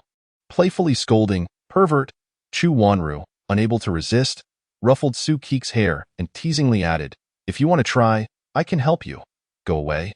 I don't want to think about such inappropriate things like you do. Sukiki exclaimed, turning her head away to avoid looking at her. Time flew by, and soon it was lunchtime. Yukiki finally completed her last exercise, feeling a wave of relief and satisfaction wash over her. She stretched and gently rested her head on the desk, exhaling slowly. Suddenly, she remembered the book Lin Xiaoxi had given her. This book had captivated her, providing fresh insights and thoughts with each reading. Without hesitation, she retrieved the book from her backpack, eager to immerse herself in its pages once more. Carefully, she turned the pages as if entering a new world. The words and plots within the book magnetically drew her in, making her oblivious to everything around her. She sat quietly, fully engrossed in reading every page, as if she were a part of the story. Would you find it strange if a girl liked another girl? Do you find it strange? I don't. Sukiki pondered these questions, becoming lost in contemplation. She found herself enveloped in a whirlwind of thoughts. Could girls truly be together? Could they genuinely fall in love? If two girls fell in love, could it lead to a happy ending? These questions swirled in her mind, leaving her perplexed. She had previously mentioned her preference for girls, but it was simply because she felt more at ease with them than with boys. Yet, she had never considered that this fondness could possibly evolve into love. This concept was entirely foreign and novel to her, leaving her uncertain about how to comprehend and confront it that moment. Her heart brimmed with confusion and doubt. She began to reassess her feelings and sought to understand what this truly meant. Perhaps she needed more time to explore this uncharted territory and discover her innermost desires and needs. Closing her book, she glanced at Chu Wanru, who was still immersed in her own world, giggling foolishly at something unknown. Sukiki resolved to ask her about it. After all, Chu Wanru was recognized by the entire class as the perverted girl. Though Sukiki had no idea what that term truly meant. What do you think two girls can do together? Chapter 13. What kind of feelings does Linjia have for me? What do you think two girls can do together? Chu Wanru looked up in confusion, quickly closing the book in her hands. What can girls do together? Well, there's so much. Hugging, holding hands, sleeping together, bathing together, eating together. She shrugged, gesturing with her hands. Sukiki's cheeks flushed slightly, feeling a bit embarrassed, but she mustered her courage to lower her head. With her gentle, subdued voice, she cautiously asked, well, what if two girls fall in love? This question carried a hint of shyness and confusion, reminiscent of a young girl exploring an unknown world. Chu Wanru nodded meaningfully. Oh, could it be? Kiki likes girls? No, it's not that. I just read some declarations of love between girls in the book, and I was curious, Sukiki replied, her face growing even redder, her hands fidgeting. I see. I thought our Kiki liked girls. Chu Wanru chuckled. Stop teasing me. Just answer my question. Sukiki stamped her foot impatiently. Well, yes, it is possible for two girls to love each other like a couple, Chu Wanru said, her expression suddenly turning serious. But, do you really think two girls can end up together? Sukiki inquired. Why do you think I would know? I don't like girls, so how would I know? Chu Wanru replied, petting her head. Sukiki pondered this, realizing that Chu Wanru was not all-knowing. After all, she was just a high school student like herself. Chu Wanru resumed reading her book, a sly smile on her face, seemingly lost in its world. Driven by curiosity, Tsukiki leaned in to sneak a glance at what book had captured Chu Wanru's attention so completely. To her surprise, she discovered that Chu Wanru was engrossed in a manga filled with various risku illustrations, complete with several blushing details. Instantly, Tsukiki felt a wave of shyness and embarrassment wash over her. Her face turned crimson as she couldn't help but mutter under her breath, "Pervert." Then, she swiftly turned away, disregarding Chu Wanru. Following this, Tsukiki, her hands trembling slightly, gradually smoothed her school uniform skirt, her gaze inadvertently fixated on it. Her mind lingered on the notion of two girls being in love, an insatiable curiosity brewing within her. She pondered, could such love truly exist? What might it feel like? The more she contemplated, the more her cheeks flushed and her heart raced. Unable to suppress her thoughts, she turned a few more pages of the book, yet the words only deepened her confusion and perplexity. She resolved that after school, she must have a thorough conversation with Lin Xiaoxi about this matter. For this book was lent to her by Lin Xiaoxi, who undoubtedly knew more about the love between two girls. With this thought, Tsukiki felt a slight sense of calmness, simultaneously brimming with anticipation for her post-class exchange with Lin Xiaoxi. "Hey, Kiki, why are you just staring at me instead of eating?" Lin Xiaoxi inquired, a hint of puzzlement in her voice as she glanced at Tsukiki. Observing the adorable girl before her, a wave of tenderness surged within her. She understood that some matters require time to comprehend and accept, yet she couldn't help but wish to guide Tsukiki in exploring a broader world. At this moment, Tsukiki finally summoned her courage, lifted her head, and with her eyes as clear as water, cautiously asked, "Sister Lin, why does the book you gave me talk about girls falling in love?" Hearing this question, Lin Xiaoxi felt a surge of joy in her heart. She had longed for an opportunity to discuss the topic of Yuri with Tsukiki, and now it had finally arrived. Excitedly, she decided to directly inquire about Tsukiki's perspective on such love. "Well, what do you think about two girls being in love?" Lin Xiaoxi's eyes sparkled with anticipation, hoping to glean Tsukiki's views on Yuri from her response. Tsukiki pondered for a moment before replying earnestly, "I find it quite novel and at the same time, a bit unbelievable, with a dash of curiosity." A hint of confusion and contemplation flickered across her face, clearly indicating her unique thoughts on the subject. Lin Xiaoxi nodded slightly, a glimmer of delight flashing in her eyes. She then pressed further, "Would you, Kiki, accept such a love?" Her expression turned both natural and tense, as if awaiting a significant answer. "I don't know what it would be like for two girls to love each other. Nor do I understand what they might experience or whether they can last, but I will support them." Tsukiki suddenly lifted her gaze to meet Lin Xiaoxi's. Witnessing Tsukiki's acceptance and support, Lin Xiaoxi felt an overwhelming joy. She knew introducing Tsukiki to the concept of Yuri was indeed the right choice. "However, Sister Lin, do you really regard me merely as a close friend and bestie?" Tsukiki asked, taking a bite of her chicken leg. Lin Xiaoxi was momentarily taken aback by the question, fearing that Tsukiki had discovered her affection for her as a fellow lover of Yuri. "Of course, why do you ask that, Kiki?" Lin Xiaoxi replied, her voice slightly unnatural as she stroked her head. Tsukiki, oblivious to Lin Xiaoxi's unease, nodded, "That's good. I also consider you my best friend and confidant." At that moment, Lin Xiaoxi felt a wave of relief wash over her. She was not yet prepared to confess her feelings, fearing that Tsukiki might reject her or leave.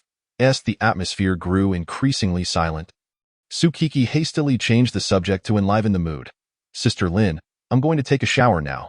You should rest early." With that, Tsukiki stepped into the bathroom to begin her shower.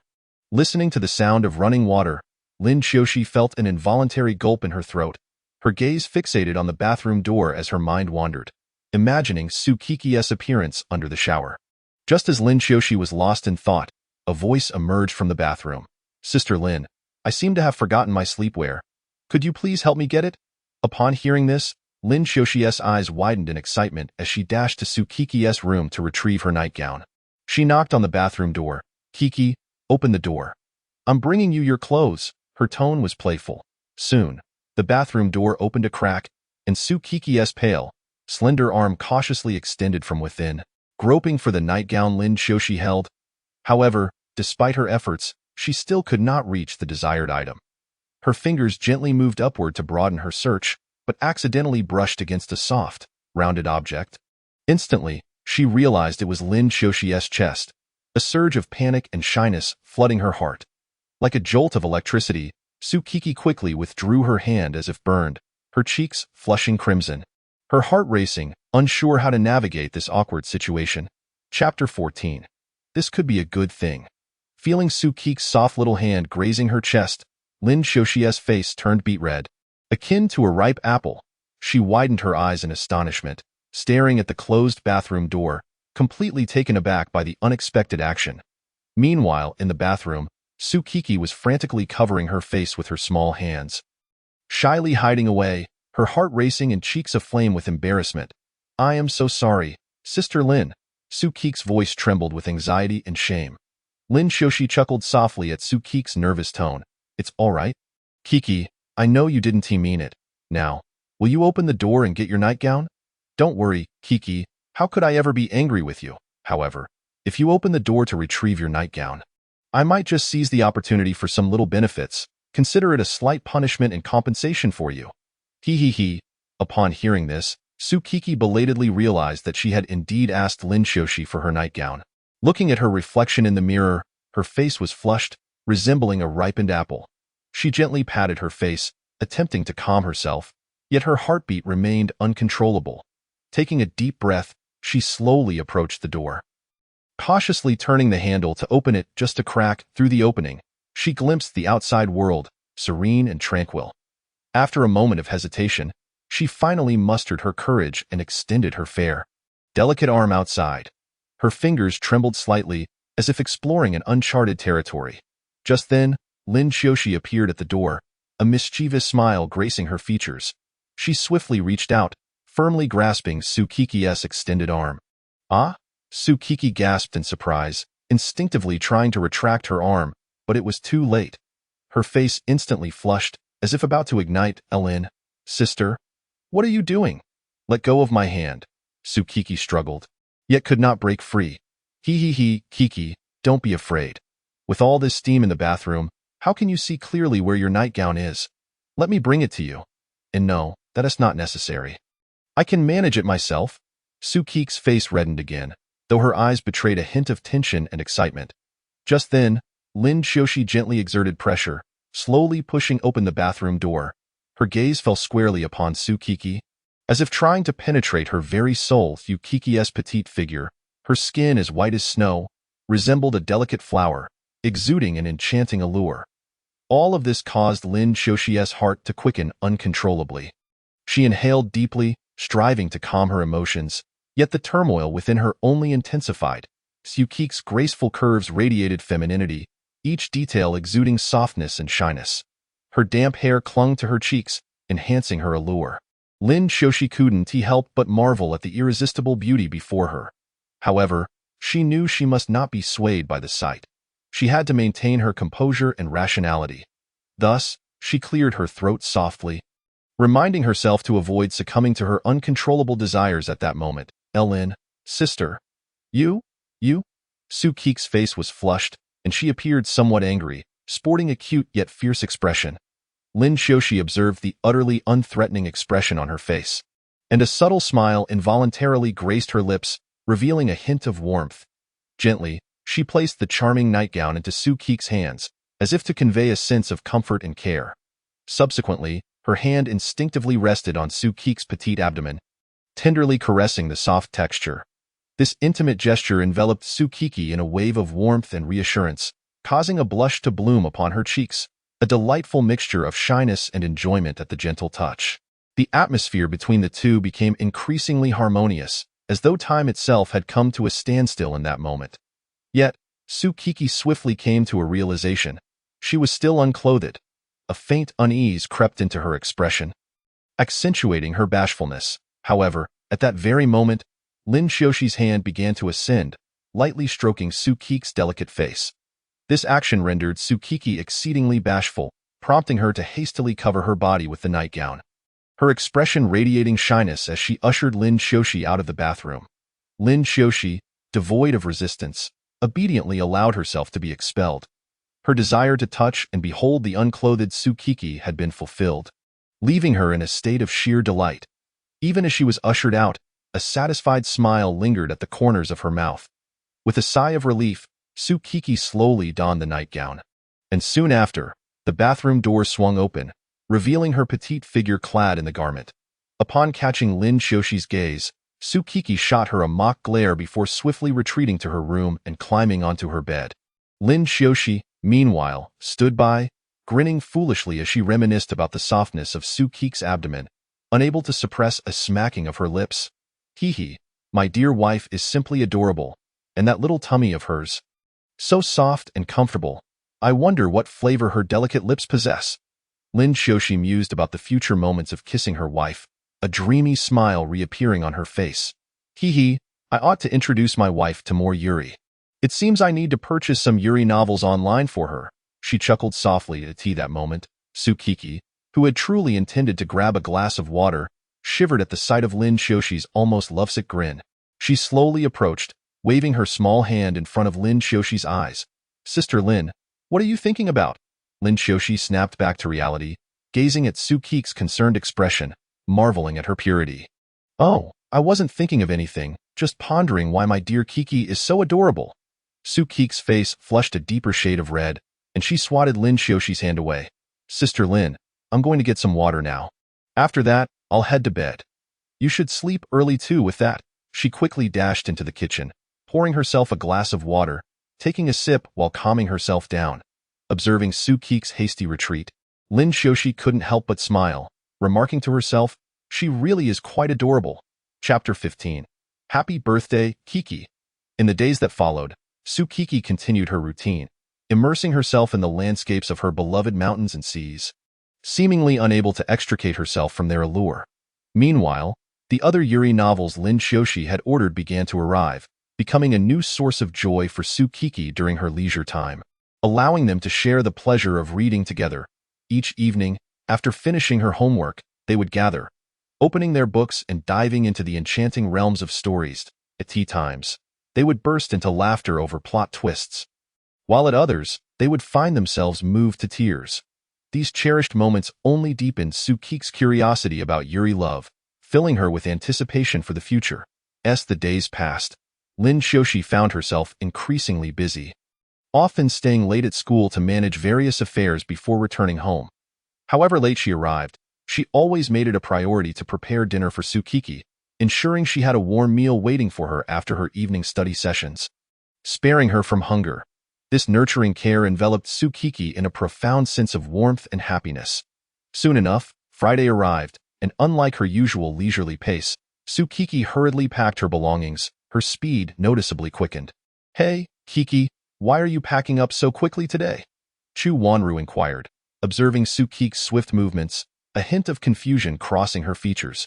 She recalled that previously, Tsukiki would dawdle after school, almost wishing to reside within the school walls. What could have prompted such eagerness to return home? Furrowing her brow, she contemplated. Has something happened to Kiki? Or is there something special awaiting her at home? A cascade of questions flooded her mind, prompting her to voice her concern. Kiki, did something happen? Why are you in such a hurry to get home? Tsukiki paused her actions, looking up with a mysterious smile adorning her face. She gently shook her head, replying, It's nothing. I just want to get home a bit earlier. With that, she resumed her task, stuffing the last book into her bag and zipping it up. Noticing this, Chu Wanru decided not to press further.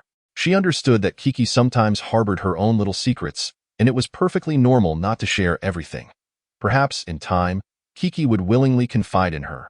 With this thought, Chu Wanru quickened her own packing, preparing to head home with Kiki. The reason Tsukiki was so eager today stemmed from Lin Xiushi's earlier words. Today, I have a special surprise for you. This statement filled Tsukiki with excitement and anticipation. She could hardly wait to discover what the surprise entailed. This was the true reason for her urgency to return home. Meanwhile, Lin Xiushi had already arrived home, plotting a plan to throw Tsukiki a birthday party, just the two of them. This idea filled her with exhilaration and eagerness. Lin Xiushi's inspiration for this plan arose from a serendipitous discovery. She had stumbled upon Tsukiki's diary and, driven by curiosity, couldn't resist flipping through its pages. Within that diary, She inadvertently learned that Su-Kik's birthday fell on September 60th, and today was indeed September 60th. A wave of warmth surged through Lin Xiaoshi's heart as she resolved to host a special birthday celebration for Su-Kiki. She first retrieved the ordered cake from the bakery, carefully placing it in the refrigerator, fearful of disturbing its exquisite decoration and delightful flavor. Next, she began inflating colorful balloons, meticulously hanging them on the walls to create a vibrant display. Each balloon sparkled like a brilliant star, radiating joy. Following that, she selected a beautiful birthday card, inscribing heartfelt words of blessing and affection for Su-Kiki. Finally, she meticulously reviewed the prepared setting, ensuring everything was arranged perfectly, exuding a warm and cheerful ambience. The entire room transformed into a dreamlike realm, awaiting the arrival of its guest of honor. After a while, filled with anticipation, Su-Kiki gently pushed open the front door. However, upon stepping inside, she was met with an unexpected darkness. Surprised and puzzled, she did not immediately panic. Just as she was about to reach for the light switch, a pair of warm, familiar hands gently covered her eyes from behind. This sudden action startled Su-Kiki, causing her heart to race and her body to tremble. In that moment, a flicker of fear coursed through her, as she momentarily imagined an intruder had entered her home. The unknown terror of someone covering her eyes from behind left her in a state of unease. The silence of the dark room ignited her imagination, conjuring various potential dangers. At that moment, a warm and familiar voice emanated from behind her. "Kiki, don't turn on the lights just yet. Next, I'm going to lead you somewhere, so keep your eyes closed." Upon hearing that familiar voice, Su-Kiki immediately recognized it as Lin Jia's. Trusting Lin Jia implicitly, she believed that Lin Jia would never harm her. Consequently, Su-Kiki nodded in affirmation. As she felt the hand that had been covering her eyes gently withdrawn, she obediently kept her eyes closed. Standing still and awaiting Lin Xiaoshi's next move, she sensed a palpable tension and an air of mystery enveloping her surroundings, causing her heart to quicken. Suddenly, a warm hand tenderly grasped her soft hand, sending a jolt through her heart and an indescribable sensation flooding her being. That hand held hers firmly, as if it aimed to guide her to an unknown destination. Following the gentle pull of that hand, Su-Kiki found herself moving forward instinctively. Her steps were light and cautious, wary of stepping on anything or encountering obstacles. With each stride, she could feel Lin Xiaoshi's slow pace, the surrounding silence heightening her curiosity about what would transpire next. In this darkened environment, Su-Kiki relied entirely on the hand leading her, confident it would steer her in the right direction. When they finally came to a halt, Su-Kiki lowered her head slowly, a hint of shyness and anticipation gracing her features. She was uncertain of Lin Xiaoshi's intentions, yet she knew that Lin Xiaoshi held her well-being in high regard and would never harm her. Subsequently, Lin Xiaoshi released Su-Kiki's hand, switched on the lights, and cheerfully exclaimed, "Happy birthday, Kiki." Chapter 16. A hidden confession. Gazing upon the exquisitely arranged and cozy birthday celebration, a radiant smile blossomed on Su-Kiki's face. Every detail had been meticulously prepared by Lin Xiaoshi, brimming with love and blessings for her. The banquet hall transformed into a fantastical realm, adorned with vibrant balloons, exquisite flowers, and flickering candlelight, creating a romantic and joyous atmosphere. Standing at the entrance, Su-Kiki's eyes sparkled with surprise and emotion as she slowly entered the hall, surveying her surroundings.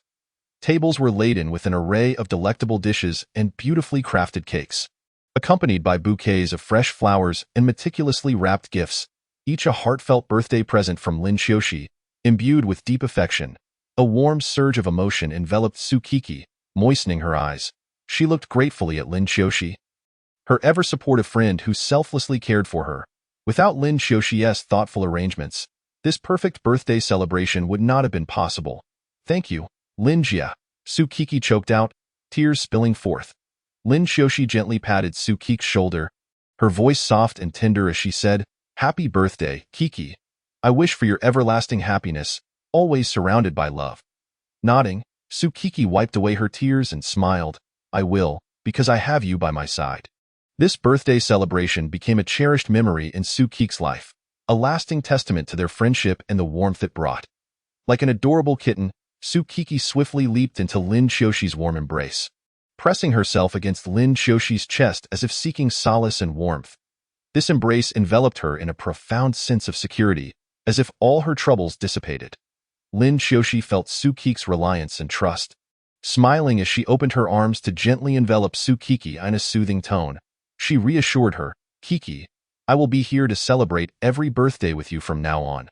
Those words flowed like a warm current through Su-Kiki's heart, gradually calming her spirit. In that moment, the distance between them vanished, as if they could hear each other as heartbeats.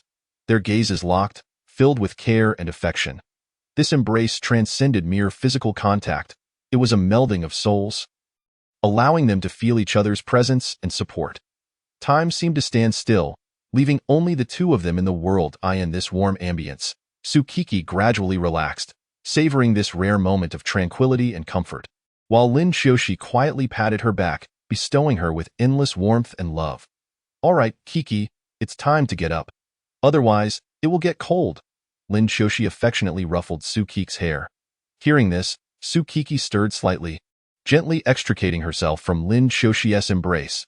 A glimmer of uncontainable joy sparkled in her eyes, reminiscent of flowers blooming in spring. At that moment, Lin Xiaoxi's significance in her heart grew immensely, akin to a brilliant star illuminating the dark corners of her soul. "Go ahead and eat, Kiki. Today you are the birthday star." Lin Xiaoxi chuckled, casually lighting the candles atop the cake. "Make a wish." Kiki, nodding, Su-Kiki joined her hands in prayer, bowing her head to conjure a beautiful wish. Her gaze was focused and sincere, as if transmitting her heartfelt desire to the universe. Once her wish was made, she lifted her head, opened her eyes, took a deep breath, and blew firmly at the candles. The breath, like a gentle breeze, swiftly extinguished all the flames. In that instant, darkness enveloped the room, but it was soon illuminated by the lights. A smile of happiness and fulfillment radiated from Su-Kiki's face, as if a part of her wish had already come true. "Shall I cut the cake now?" Lin Xiaoxi inquired, knife in hand. Looking at Su-Kiki nodded, offering no objections. Lin Xiaoxi carefully divided the cake down the middle, then cut a slightly larger piece. The top of the cake was adorned with a vibrant strawberry, while the words "Happy Birthday" were elegantly inscribed in English, seemingly conveying the most heartfelt blessings to the birthday celebrant. The entire scene brimmed with warmth and sweetness, evoking boundless joy and happiness. Lin Xiaoxi handed the piece to Su-Kiki, taking a smaller slice for herself, one devoid of any embellishments. At that moment, Su-Kiki noticed that both pieces of cake featured the image of a girl. Together, her slice and Lin Xiaoxi's formed a picture of two girls holding hands, gazing up at the starry sky. "Wow! It's so beautiful!" Su-Kiki exclaimed in a "Do you like it? I specially requested them to make it." Lin Xiaoxi replied with a smile, "I love it. Thank you, Chia." Su-Kiki beamed with delight. She picked up a spoon, gently scooping a piece of cake and savoring it, the sweet flavor instantly flooding her mouth. "It's delicious," Su-Kiki marveled. Seeing the satisfied expression on Su-Kiki's face filled Lin Xiaoxi with joy as well. "Take your time. Don't choke," she advised. The two enjoyed the delectable cake while engaging in cheerful conversation. Moonlight streamed through the window, casting a warm and beautiful glow upon them. "Kiki, would you find it strange if a girl liked you? Then what if Lin Jia was liked by a girl? Would that seem strange to you? I find it quite unremarkable. Thus, I do not find it strange that girls may take a liking to me." Su-Kiki, with an innocent smile, gazed at Lin Xiaoxi, who couldn't help but affectionately ruffle her hair and playfully pinch her delicate nose. This nearly 12-inch cake was overwhelmingly large for both Lin Xiaoxi and Su-Kiki, and even with their combined efforts, they could hardly finish it. Moreover, they had already indulged in a plethora of delectable barbecues and refreshing beverages, leaving their stomachs satisfactorily filled. The addition of this enormous cake was simply the icing on the cake. Even if they were to divide the cake into 4 portions, they would likely manage to consume only a small fraction. The two girls lay snugly on the soft sofa, embracing each other tightly, reveling in the warmth and affection they shared. Immersed in this delightful moment, they quietly savored the intimate atmosphere that this special birthday party had bestowed upon them. At that instant, it felt as though they had forgotten all their troubles. The world consisted solely of one another. Time seemed to slow down, granting them ample opportunity to savor this rare happiness. They engaged in gentle conversation, sharing the joys and emotions nestled deep within their hearts. In this moment, Su-Kiki realized that her feelings for Lin Xiaoxi transcended mere friendship. She was beginning to contemplate the idea of entrusting her future to her.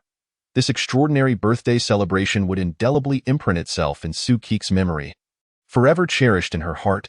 Chapter 17. A cozy weekend. The following day, sunlight streamed through the window, illuminating the room as the clock approached 9 in the morning. Su-Kiki stretched languidly in bed before gradually sitting up. Rubbing her eyes, she attempted to dispel the remnants of slumber. Her gaze was somewhat dazed, as if she had yet to fully awaken. Surveying her surroundings, she recognized this as her bedroom. A yawn escaped her lips, followed by a gentle sigh as she embraced the dawn of a new day. The sunlight filtered through the curtains, enveloping her in a comforting warmth. Slowly, she descended from her bed, slipped into her slippers, and prepared to greet the day ahead.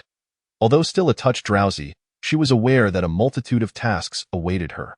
With deliberate care, Su-Kiki opened the door, her eyes falling upon Lin Xiaoxi, who was diligently tidying up the table. At tea that moment, memories of yesterday flashed through Su-Kik's mind, and she suddenly recalled the events of the previous day. A rush of shyness colored her cheeks. Akin to a ripe apple, Lin Xiaoxi, catching sight of the emerging Su-Kiki from the corner of her eye, flashed her a smile imbued with gentle warmth and kindness. This smile seemed a silent greeting, conveying an infinite acceptance towards Su-Kiki. Witnessing this, Su-Kiki felt a wave of warmth swell within her. She understood that Lin Xiaoxi was a kind-hearted and empathetic person. The concern and care she offered moved Su-Kiki deeply, prompting her to return a sweet smile, expressing her gratitude towards Lin Xiaoxi. At that moment, the bond of friendship between the two girls deepened, their smiles blooming like flowers in the springtime. Awake, little Kiki? I've left breakfast for you in the kitchen. Go eat, and once you're full, I'll take you shopping, Lin Xiaoxi called out. Su-Kiki carefully brought out the breakfast from the kitchen, a meal meticulously prepared by Lin Xiaoxi. She had steamed several fluffy buns, releasing an enticing aroma, whipped up a bowl of sweet, fragrant soy milk, rich and smooth, and even fried a golden, crispy egg that lingered delightfully on the palate. These simple yet heartwarming dishes brimmed with the essence of home and warmth. Reflecting Lin Xiaoxi's care for Su-Kiki. As Su-Kiki savored her meal, she reached for her phone and discovered a red envelope of 400 yuan sent by her mother, adorned with the words "Happy Birthday." This revelation filled her with surprise and emotion, as she had not anticipated her mother would extend such early birthday wishes and gifts. Considering how busy they usually were, Su-Kiki mused that her mother still cared deeply for her. Despite the frequent admonitions, she always expressed her love when it mattered most. With a cheerful disposition, she replied, "Thank you, Mom," and promptly received the red envelope, depositing it into her account. Enjoying her breakfast, each bite was infused with happiness and contentment. Upon finishing the last morsel, she felt particularly elated. Rising gracefully, she made her way to the kitchen to wash her used dishes meticulously, placing them aside to dry. After completing her tasks, she exited the kitchen, ready to embark on a new day's adventures. At that moment, she noticed Lin Xiaoxi seated on the living room sofa, intently applying her makeup. Her movements were gentle and practiced, as if she were crafting a work of art. Despite already possessing a breathtaking natural beauty, Lin Xiaoxi appeared even more enchanting after her makeup. Her features were exquisitely refined, her skin as pale as snow, her eyes gleaming like stars, and her lips blooming like vibrant flowers. Each stroke of makeup was perfectly executed, enhancing her charm and grace. Observing Lin Xiaoxi's radiant figure, Su-Kiki couldn't help but exclaim, "You are simply stunning." A sense of admiration welled up within her. Marveling at Lin Xiaoxi's talent and skill, simultaneously, she recognized that beauty was not solely about outward appearance. It also encompassed inner refinement and poise. After finishing her makeup, Lin Xiaoxi examined herself in the mirror. A satisfied smile gracing her lips as she stood to depart from the vanity. Her gaze fell upon Su-Kiki, who was staring at her with wide eyes, her mouth slightly agape, sparkling with astonishment and envy. Lin Xiaoxi smiled gently and glided over to Su-Kiki. She lightly flicked Su-Kiki's lips with her slender fingers and softly inquired, "What's the matter? Are you surprised?" Su-Kiki snapped back to reality. Her cheeks flushed as she stammered, I just think you're so beautiful, like a fairy descended from the heavens." With that, she lowered her gaze, feeling a tad bashful. Lin Xiaoxi chuckled, pinching Su-Kiki's cheek as she replied, "You have such sweet words, but thank you for the compliment." Then, she took Su-Kiki's hand and said, You should go change your outfit as well. We're heading to the mall. Tsukiki nodded and shyly hurried back to her room, while Lin Shoshi watched her adorable figure, feeling a sense of fondness and affection. Tsukiki emerged wearing a dress as pure as snow, its hem swaying gently in the breeze, resembling a blooming lily, innocent and lovely. The dress's cut elegantly accentuated her petite charm, akin to a delicate porcelain doll, evoking the desire to cradle her gently in one's hands. She wore a pair of white sandals adorned with tiny floral patterns, complementing her dress beautifully.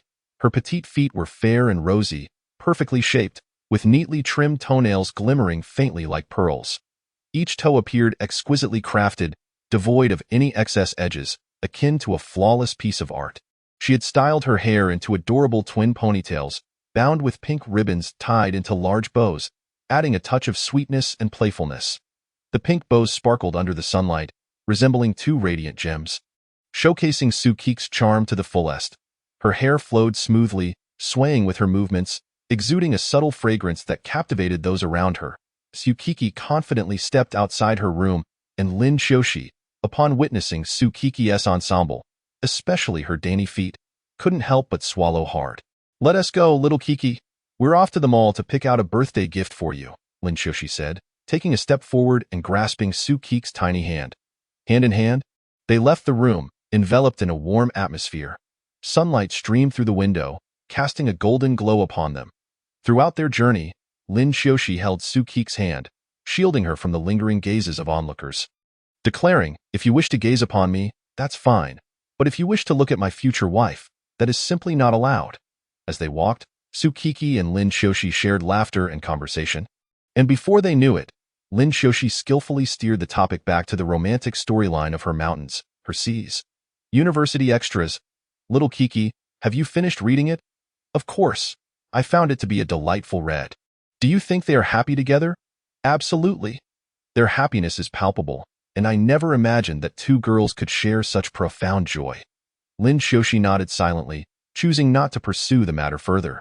She tightened her grip on Tsukiki's hand and glanced at Tsukiki's genuine smile, which caused her to involuntarily smile back. In that moment, her worries about a potential rejection faded away. Her feelings for Tsukiki deepened, and she was convinced that Tsukiki would not turn down her confession, just as Yoyu and Chitang had experienced their own love. They too would find happiness akin to theirs. Chapter 18. Shopping at the mall. Throughout the journey, Lin Shoshi linked her arm with Tsukiki's, and their laughter drew envious glances from those around them. "Wow, how intimate," one girl exclaimed. "They truly resemble sisters." Another chimed in. Hearing these remarks, Tsukiki's face flushed even more, yet she did not withdraw from Lin Shoshi's embrace. Instead, she felt a warmth enveloping her. Meanwhile, Lin Shoshi beamed with joy, convinced that she would soon transform her relationship with Tsukiki from mere friends to something more profound. Thus, they arrived at the shopping mall, where Tsukiki finally released Lin Shoshi's arm, citing the crowd as her reason. "Sister Choshi, being linked arm in arm with you makes me feel like our relationship has grown even closer," Tsukiki remarked softly. "Hee, then we can continue to walk arm in arm in the future," Lin Shoshi replied with a smile. With that, the two entered the mall together. Though their arm linking was brief, the nature of their relationship had undeniably shifted. Tsukiki followed closely beside Lin Shoshi, her curiosity piqued as she gazed at everything around her with fresh eyes. However, she was uncertain about what items she needed to purchase. Merely wandering aimlessly alongside Lin Shoshi, in contrast, Lin Shoshi appeared purposeful, carefully observing the clothing and cosmetic stores along their path, already devising a plan to select suitable outfits and makeup for Tsukiki. "Kiki, is there anything you desire? After all, today is your birthday," Lin Shoshi said with a smile, her eyes filled with warmth and anticipation. Tsukiki scratched her head, feeling somewhat at a loss as she had not thought about what gift she wanted. She lowered her head, pretending to ponder, stealing glances around her in search of inspiration. Yet, her mind was a blank slate, unable to conjure any genuine longing for material possessions. Deep down, she did not wish to burden anyone. So she decided to feign indifference to spare Lin Shoshi any discomfort. Thus, she gently shook her head, indicating that she did not have anything in particular in mind. At that moment, Lin Shoshi chuckled softly. "Then come along with me, Kiki. I will pick out a gift for you." Saying this, she took Tsukiki's delicate hand in hers. Lin Xiaoxi led Tsukiki directly to a clothing store, where the staff quickly approached them upon their arrival. "Hello, miss. How may I assist you?" one staff member inquired. "Hello, please find a few outfits that would suit this young lady," Lin Xiaoxi said, pulling the shy Tsukiki from behind her into view. The staff member's gaze lingered on the adorable yet bashful girl, captivated by Tsukiki's flushed cheeks and her exquisite ensemble, unable to look away for long. The staff member thought to herself, "This girl is simply enchanting.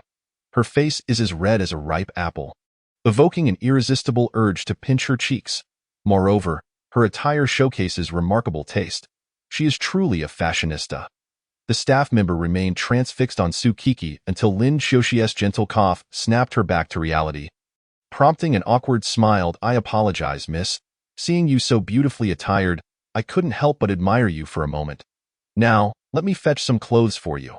I assure you they will be a perfect fit," the staff member exclaimed. With her cheeks still flushed, Tsukiki nodded and stood patiently as the staff member hurried to the back of the store toward the Lolita section. There, she meticulously selected each garment, feeling the fabric, examining the styles and colors with an attentive focus, as if searching for the perfect piece for her customer. Before long, the staff member emerged with several exquisite Lolita outfits, showcasing a range of opulent, regal designs, charmingly sweet styles, and some with an air of gothic mystery. Next, she ventured to the adjacent area for JK uniforms, selecting various styles, including short skirts, long skirts, and shorts. Finally, she remembered to grab a few sailor outfits, characterized by classic blue and white stripes, exuding a fresh and vibrant appeal. The staff member neatly arranged the chosen garments and returned to the customer, a satisfied smile gracing her face. She presented the outfits to Tsukiki, her eyes sparkling with anticipation, as if awaiting the customer's reaction. Tsukiki gazed at the clothes offered, feeling a sense of eagerness. They appeared refined and the colors delightful as she touched the fabric. It felt incredibly soft and comfortable. At this moment, Lin Xiaoxi picked up the various outfits, holding them up to Tsukiki, scrutinizing every detail. Her gaze was focused and earnest, as if she were admiring a piece of art. Eventually, she nodded with satisfaction, clearly pleased with the selections. "Kiki, go try them on. If they fit well, we will purchase them right away," Lin Xiaoxi said gently, her eyes shimmering with joy. She hoped Tsukiki would don these beautiful garments. Showcasing her own beauty and charm, Tsukiki smiled and nodded, stepping into the fitting room. She carefully changed into the new attire, appreciating its texture and cut. When she emerged, Lin Xiaoxi's eyes lit up, unable to suppress her admiration. "Wow, Kiki, you look stunning, like a fairy, radiating beauty with a touch of cuteness." As she spoke, Lin Xiaoxi couldn't help but pinch Tsukiki's cheek. Hearing the praise, Tsukiki's face lit up with a happy smile. She twirled in front of the mirror, gazing at her reflection, filled with confidence and contentment. These outfits undeniably enhanced her allure, and she resolved to purchase them. Lin Xiaoxi approached Tsukiki, gently patting her shoulder, and said with a smile, "Kiki, these clothes suit you perfectly. Let's head to the register, no need to change back. You can wear them there." Thus, Lin Xiaoxi took the bag containing the clothes and led Tsukiki toward the checkout counter. The cashier greeted them with a professional smile, addressing Lin Xiaoxi. "The total for these garments comes to 12,000 yuan. Would you prefer to pay by card or?" Before the cashier could finish, Lin Xiaoxi confidently produced a diamond-studded gold card, declaring, "By card." Her voice resonated with an undeniable assurance and poise. As she handed the radiant card to the cashier, its gleaming golden hue drew the attention of those nearby. This gold card symbolized wealth, status, and privilege, capturing the curious gazes of onlookers. Even more astonishing was the rarity of this card. Few in Huaxia possessed such a treasure, making it a status symbol that few could attain. As one of the select few, Lin Xiaoxi undeniably showcased her affluence and formidable financial standing. As the cashier accepted the gold card, the atmosphere became charged with tension. People began speculating about this striking young lady's background, wondering how she came to possess such a prized card. Questions of curiosity and intrigue filled the minds of those present, while others regarded Lin Xiaoxi with a newfound respect, realizing she might possess substantial resources and connections. In that moment, Lin Xiaoxi successfully exhibited her wealth in a striking manner, capturing the attention of the crowd and earning their admiration. Whether from envy or awe, everyone had to concede that Lin Xiaoxi had uniquely displayed her riches and status. Tsukiki gazed at the gold card in the cashier's hand, filled with confusion and curiosity. She was unaware of the card's true significance and rarity, yet the astonished murmurs from other customers conveyed its value and uniqueness. "Wow, that's the legendary Supreme Gold card," one customer whispered. "Anyone possessing such a card must be incredibly wealthy and influential," another added. Hearing these discussions ignited a sense of intense curiosity within Tsukiki. She tiptoed to examine the gold card, which bore exquisite patterns and inscriptions, exuding an air of nobility and elegance. That moment, another staff member approached respectfully, addressing Tsukiki. "Miss, your gold card grants you access to our store's special level service. Please follow me." Lin Shoshi smiled gently at Tsukiki, then accepted the already paid clothes and, taking Tsukiki's hand, followed the waiter. Tsukiki was somewhat astonished, but still accompanied the waiter to a luxurious private room. The room was adorned extravagantly, with an array of delectable foods and beverages laid out on the table, tantalizing the senses. The waiter smiled and said, "Miss, this is the private room you reserved in advance. I hope it meets your expectations. If you require anything else, please do not hesitate to let us know." Tsukiki nodded, silently marveling at the privileges afforded by the Supreme Gold card. That moment, she was profoundly astonished, realizing that the golden card in Lin Shoshi's possession might signify an unimaginable status and wealth. However, she remained unaware of the full implications, patiently awaiting whatever would unfold next. Chapter 19. A glimpse of spring. At this moment, Tsukiki was curiously gazing around, her eyes sparkling with wonder. She gently caressed the walls, feeling the smooth texture as if exploring an entirely new world. Her fingers glided over the furniture surface, meticulously observing every detail in an attempt to comprehend this enigmatic place. Lin Shoshi sat quietly beside her, smiling as she watched Tsukiki's every move. Her gaze reflected a hint of affection and gentleness, seemingly pleased by Tsukiki's inquisitiveness. She did not interrupt Tsukiki's exploration, but instead silently appreciated her innocence. Tsukiki continued to look around with curiosity, opening drawers and rummaging through the items within, her face radiating excitement. She picked up a book, casually flipping through a few pages before placing it back. Moving to the window, she drew back the curtains, allowing sunlight to bathe her face and illuminate her radiant smile. Lin Shoshi stood up and walked to Tsukiki's side, gently patting her shoulder. "How do you like it here?" she inquired tenderly. Tsukiki turned her head, her eyes brimming with delight. "I love it. This place is so interesting," she exclaimed excitedly. Lin Shoshi chuckled, ruffling Tsukiki's hair. "That's wonderful. How about we decorate our home like this in the future?" she suggested softly. Tsukiki nodded enthusiastically, her eyes filled with anticipation. She understood that Lin Shoshi's feelings for her were akin to those of a close friend, yet deeper than mere friendship. She would share countless joyful moments with Lin Shoshi, creating cherished memories together. They continued to enjoy their time there, when suddenly a knock echoed at the door, crisp and resonant. A faint smile appeared on Lin Shoshi's face as she turned to look at Tsukiki, her eyes conveying a sense of anticipation and encouragement. Tsukiki paused momentarily, but soon grasped Lin Shoshi's intent and nodded with a smile, indicating her willingness to open the door. Tsukiki stood up and walked lightly to the entrance. She gently turned the doorknob, and the door creaked open to reveal a stranger standing outside, smiling and holding a delicate box, seemingly a gift for Lin Sho11. Tsukiki politely greeted him and accepted the box. Turning back into the room, she handed it to Lin Shoshi. Lin Shoshi took the box, her eyes sparkling with joy as she carefully opened it to reveal a stunning necklace. Lin Shoshi examined the adornment closely, a blissful smile gracing her lips. "Kiki, I didn't prepare a gift for you yesterday on your birthday, so please accept this necklace as a present." Tsukiki felt Lin Shoshi's trust and kindness, warmth flooding her heart. "Oh no, Lin Jia, you've already treated me so generously. I truly cannot accept this necklace," she hesitated, not reaching for the gift. Lin Shoshi sighed softly, a tinge of disappointment flickering across her face. Yet she maintained her smile. Not wanting to force Tsukiki to accept the gift, she gently placed the necklace back in its exquisite box. "Well then, Kiki, I shall put this away for now," she said tenderly, a hint of unnoticeable regret passing through her eyes as she closed the box, as if sealing away a door, temporarily hiding her heartfelt intention. However, she did not give up, secretly contemplating that perhaps another suitable opportunity would arise for Tsukiki to accept the gift. After all, it was a carefully chosen present, imbued with love and hope for her future wife. Akin to a brilliant star radiating warm light, it embodied Lin Xiaoshi's beautiful aspirations for the future and heralded their forthcoming blissful life together. Thus, this gift transcended the realm of ordinary presents. It represented her deep affection and commitment to her future wife. Yukiki smiled and nodded, subsequently engaging in cheerful conversation with Lin Xiao in the time that followed. They continued to relish each other's company, sharing snippets of their lives and moments of joy.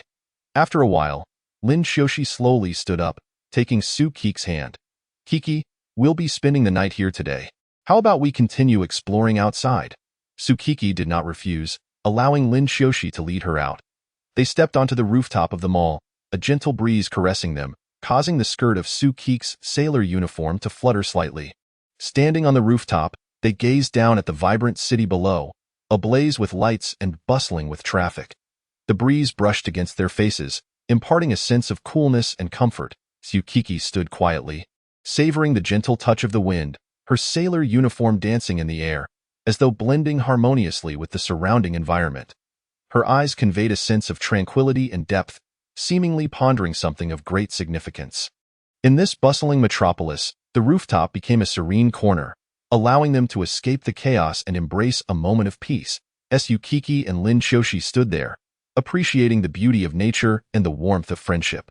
At that moment, several passers-by noticed the two girls on the rooftop and couldn't help but pause. Their attention was drawn to the scene, as if time had momentarily halted in that instant. Everything around seemed to quiet down, with only the gentle breeze brushing against their cheeks, bringing a sense of coolness and tranquility. They silently observed the two beautiful figures, absorbing the youthful energy and delightful ambience that radiated from them. Suddenly, the previously calm wind picked up speed, rushing past them. The wind lifted Su Kik's skirt gently, as if a tender hand were caressing her skin, the fabric swirling gracefully like a dancing fairy. At that moment, the wind intensified again, causing Su Kik's skirt to billow upwards. Lin Xiaoshi's gaze fell upon her, witnessing the scene unfold. Yukik's skirt was caught by the wind, revealing her cute pink underwear, which starkly contrasted with her curvaceous form, igniting a flurry of thoughts. Lin Xiaoshi's eyes widened, a blush creeping onto her cheeks as she marveled inwardly at the unexpected cuteness of Su Kik's choice of undergarments. Unbeknownst to Su Kiki, who remained blissfully unaware of her unintentional display, she continued to revel in her excitement. Meanwhile, the onlookers quickly averted their eyes, averting their gazes from the sight of Su Kik's skirt fluttering and revealing her underwear. Lin Xiaoshi, realizing the situation, slapped her own face lightly, then poked Su Kik's arm, attempting to alert her to the predicament. Su Kiki looked at Lin Xiaoshi in confusion, as if inquiring what was the matter. Upon noticing Lin Xiaoshi pointing at her skirt, Su Kiki belatedly grasped the situation, her cheeks flushing with embarrassment as she hurriedly pressed down on her lifted skirt. Lin Xiaoshi couldn't help but chuckle at Su Kik's adorable, bashful expression.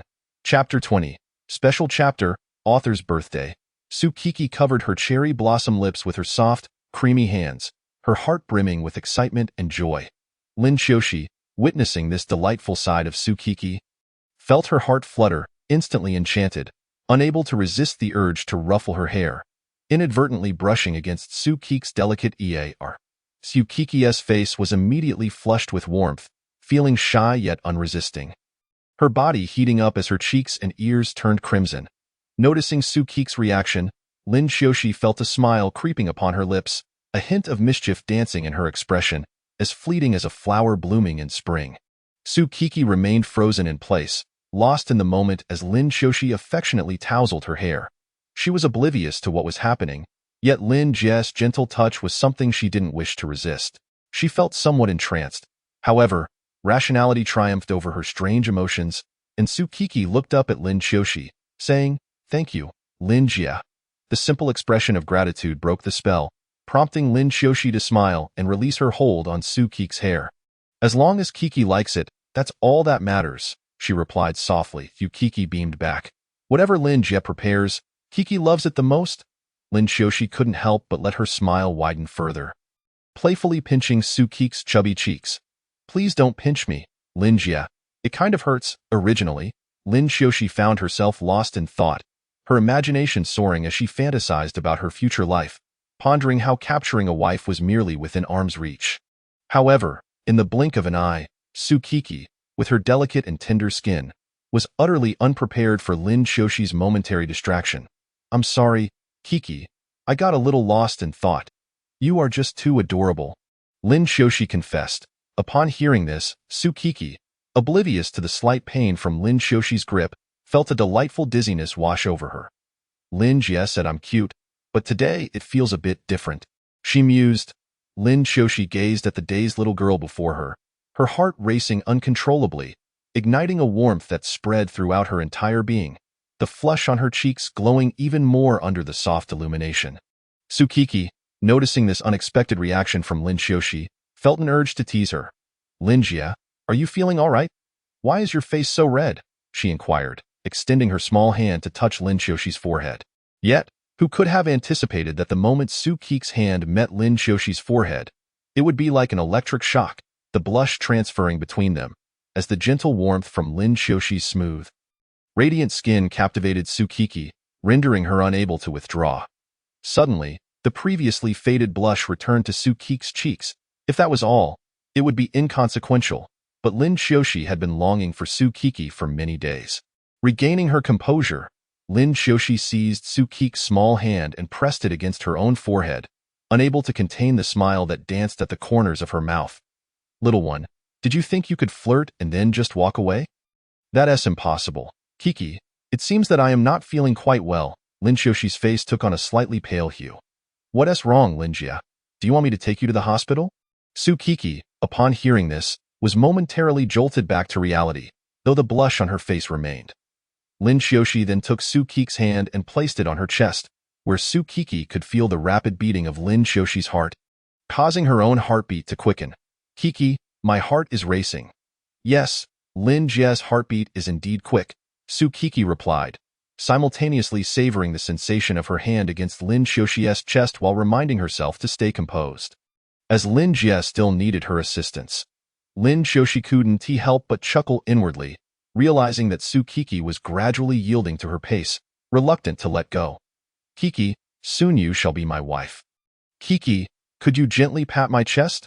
I feel as if my heart might leap out." Without hesitation, Tsukiki obliged, believing it was her duty to help her sister, yet reveling in the comfort of the moment. "Sister, you are so soft," she murmured, gently patting Lin Shoshi's chest, becoming somewhat entranced. Lin Shoshi was thrilled by the tender touch from her future wife, her heart racing even more fiercely. Gradually, Tsukiki sensed something amiss but was reluctant to relinquish this feeling. Lin Shoshi, aware that the moment was nearing its end, understood that moderation was key and began to calm her heartbeat. "All right, Kiki, I feel much better now." Lin Shoshi decisively urged Kiki to stop. Tsukiki hesitated, torn by a desire that seemed irresistible. "Just hold on, don't let go." Yet reason prevailed. She knew she couldn't act inappropriately towards Lin Jie. Relinquishing her hand brought a hollow sensation. Leaving her feeling somewhat despondent, Lin Shoshi recognized that her plan could commence, albeit without haste. She then produced an exquisite birthday card from behind her. "Kiki, this is a birthday gift I prepared for you," Lin Shoshi said, her face alight with joy, before stepping back to reveal a cake cart adorned with colorful balloons. Tsukiki gazed at the beautiful card and the room filled with balloons. Unable to contain her excitement. "Lin Jie, you are simply amazing." Overcome with emotion, Tsukiki embraced Lin Shoshi, unable to resist the charm of such a thoughtful and beautiful older sister. Lin Shoshi was equally delighted. Who could refuse the affectionate embrace of a sweet, soft little girl she adored? As Tsukiki nestled against Lin Shoshi, she felt breathless, her face flushed crimson, yet enveloped in a sensation of bliss. Lin Shoshi caressed her beloved, intoxicated by the sweet, milky scent, yearning to indulge, though her reason reminded her that they were not yet a couple. Yet, she was certain that one day, Kiki would be hers. After a brief moment, the two finally disengaged from their embrace. How they did so was unexpected. The little girl, Tsukiki, suddenly found herself hungry, an awareness shared between them. Thus, Lin Shoshi suggested they begin their meal, both to alleviate the lingering reluctance to part and to ensure her beloved was not left hungry. Under the warm lights, Tsukiki sat across from Lin Shoshi, gazing at the cake she had prepared, adorned with candles. "Make a wish," Lin Qiushi exclaimed cheerfully, curious about what her wife would wish for. Tsukiki smiled sweetly, clasped her hands together, closed her eyes, counted to 3, and gently blew out the candles. This simple scene before Lin Qiushi was anything but ordinary. Her wife's radiant smile and adorable gestures left her in awe. How could there be such a charming wife in the world? "Kiki, you are mine." Tsukiki opened her eyes and, resting her chin on her hands, thought of her wish. "Linjia, will you always be by my side?" Chapter 21. So, Linjia, you are a wealthy young lady. Soon, Lin Qiushi led the blushing Tsukiki back into the mall, her face alight with excitement and anticipation, as if she were filled with fervor for the shopping adventure ahead. Meanwhile, Tsukiki shyly kept her gaze lowered, closely following Lin Qiushi, occasionally stealing glances at the people around them, her heart brimming with embarrassment. Once inside the mall, Lin Qiushi was immediately captivated by the myriad of products, eagerly darting between stores to select her desired items, while Tsukiki trailed behind, occasionally voicing her approval but mostly silently observing Lin Qiushi's choices. In a clothing store, Lin Qiushi picked up a beautiful dress and posed in front of the mirror. Turning to Tsukiki, she asked, "Kiki, what do you think of this dress?" Tsukiki gazed at the garment, nodded, and replied, "It looks great, very suitable for you." Pleased by the compliment, Lin Qiushi smiled and headed into the fitting room to try on the dress. When she emerged, she radiated an enchanting allure, prompting Tsukiki to exclaim, "You look truly beautiful." Lin Qiushi beamed with pride before choosing a few more outfits to try on. Thus, the two wandered through the mall for quite some time, accumulating numerous purchases. Eventually, they stood at the mall's entrance, each burdened with bags, Lin Qiushi's face reflecting satisfaction while Tsukiki gradually acclimated to the shopping atmosphere, her mood lightening. Before long, a sleek luxury car pulled up smoothly at the mall entrance. With a crisp sound of the door opening, 2 dapper young men wearing stylish attire and sunglasses stepped out of the vehicle. They walked confidently, exuding an air of self-assured elegance. Upon reaching Lin Qiushi, the two simultaneously removed their sunglasses, revealing handsome faces, and respectfully addressed her, "Miss." Their deep, resonant voices seemed to resonate within the very soul. Lin Qiushi nodded, then instructed, "Please take these items to my residence, then you may leave." The young men exchanged surprised glances as they accepted the packages Lin Qiushi handed them. "Understood, miss," one replied, while the other nodded in agreement. Lin Qiushi noticed the 2 young men's astonishment as they gazed at Tsukiki, and with a gentle smile introduced her, "This is my dear friend, Tsukiki." Her voice was warm and inviting, akin to a gentle spring breeze. The 2 young men then gracefully bowed to Tsukiki in farewell before turning towards their vehicle. They opened the doors, slid into the seats, and with fluid movements, started the engine and drove away, displaying impeccable professionalism. As Lin Qiushi watched the car recede until it vanished from view, a smile flickered on her lips, her heart swelling with anticipation for what lay ahead. Soon, she composed herself, returning to a calm demeanor, and linked her arm with Tsukiki's, a playful smile tugging at her lips, suppressing her triumphant joy. She teased, "Did Kiki get startled? Your eyes seemed wide open. Come, let me ruffle your hair." With that, Lin Qiushi gently tousled Tsukiki's hair. Tsukiki, enjoying the affectionate gesture, lowered her head shyly and nodded, murmuring, "I've never seen a wealthy person ride in such a luxury car. I never imagined, Linjia, you would be such a young lady. This truly surprises me." She lifted her gaze, her eyes glimmering with curiosity and confusion. "Linjia, I've always wanted to ask, why did you buy a house near my school when you're not even a student there?" At this, Lin Qiushi stood awkwardly, her mind racing with thoughts. How should I respond? She simply could not conjure a suitable explanation for her decision to purchase a residence in the vicinity of Tsukik's school. After all, it would be far too conspicuous to confess that she had deliberately relocated there upon discovering that Kiki was a student at Tianjin No. 1 high school. The thought of such overt intentions left Lin Qiushi feeling a wave of helplessness and frustration. "Hey, Linjia, why are you so quiet?" Tsukiki tilted her head, gazing curiously at Lin Qiushi's face. Ahahaha, I was also a student at number 1 high school, haha, I still reside nearby after graduation. Ahaha, Lin Qiushi replied, rubbing the back of her head. Tsukiki nodded, refraining from pressing further. while Lin Shoshi seized the opportunity to shift the topic as they made their way to the room she had booked. As for her reasons for renting this room, they were twofold. Firstly, she yearned to leave a lasting impression on Tsukiki by showcasing her financial prowess, thereby laying the groundwork for a future confession. Secondly, given that they currently resided in separate rooms, she longed to share a bed with Tsukiki, yet feared rejection and thus hesitated to voice her desire. Consequently, she opted to rent this room in an attempt to narrow the distance between them. Every night, as she lay in bed, she found herself irresistibly yearning for her beloved's soft body and warm embrace, imagining enveloping her in a tight hug until slumber claimed them both. That feeling brought her immeasurable joy and security. As if all her troubles could dissipate in that singular moment, with each thought, her heart would flutter with anticipation and desire. She recognized that such aspirations might be somewhat unrealistic, yet deep within, she could not quell her longing for her beloved. Night after night, she tossed and turned in bed, her mind awash with visions of her cherished one. Perhaps it was this profound yearning that fueled her desire to share a bed with her beloved. Despite the myriad obstacles that prevented them from being together at all times, their feelings remained steadfast and unchanged. Whenever an opportunity presented itself, she would embrace her beloved without hesitation, savoring that sweetness and warmth. Thus, she seized this chance to rent a room, enabling her to sleep alongside her dear one. As Tsukiki walked alongside Lin Shoshi, linking arms and engaging in cheerful banter, they appeared as if they were long-lost friends reunited. Their laughter rang like melodious silver bells, echoing through the air and captivating all who heard it. "Kiki, did you know? Recently, I discovered a delightful dessert shop. We must go try it together," Lin Shoshi exclaimed with excitement. "Really? That sounds wonderful. I absolutely adore desserts." Tsukiki's eyes sparkled with anticipation. "And there's a beautiful park nearby, filled with a myriad of flowers. We could take a stroll there," Lin Shoshi continued, sharing her newfound discoveries. "Wow, that sounds amazing. We must go see it," Tsukiki replied joyfully.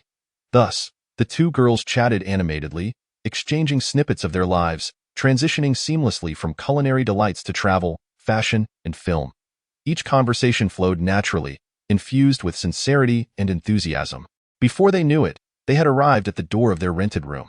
Lin Shoshi ushered Tsukiki inside. "Linjia, I had no idea you were a daughter of a wealthy family." Chapter 22. Together in slumber. Yes, I prefer not to be ostentatious, which is why I rarely reveal my wealth. I typically keep it hidden. Lin Shoshi smiled, affectionately tousling Tsukiki's hair, a tea that moment. Tsukiki's curiosity had been sufficiently satiated, and she resolved to refrain from further inquiries. She understood that some matters required time to digest and comprehend, and excessive questioning might impose discomfort or undue pressure upon the other. Thus, she quietly followed Lin Shoshi, contemplating everything she had just learned. Although her heart brimmed with curiosity, she recognized that she would have more opportunities to uncover the truth in due course. For now, she chose to remain silent, allowing them both some space and time to acclimatize to the new information and changes.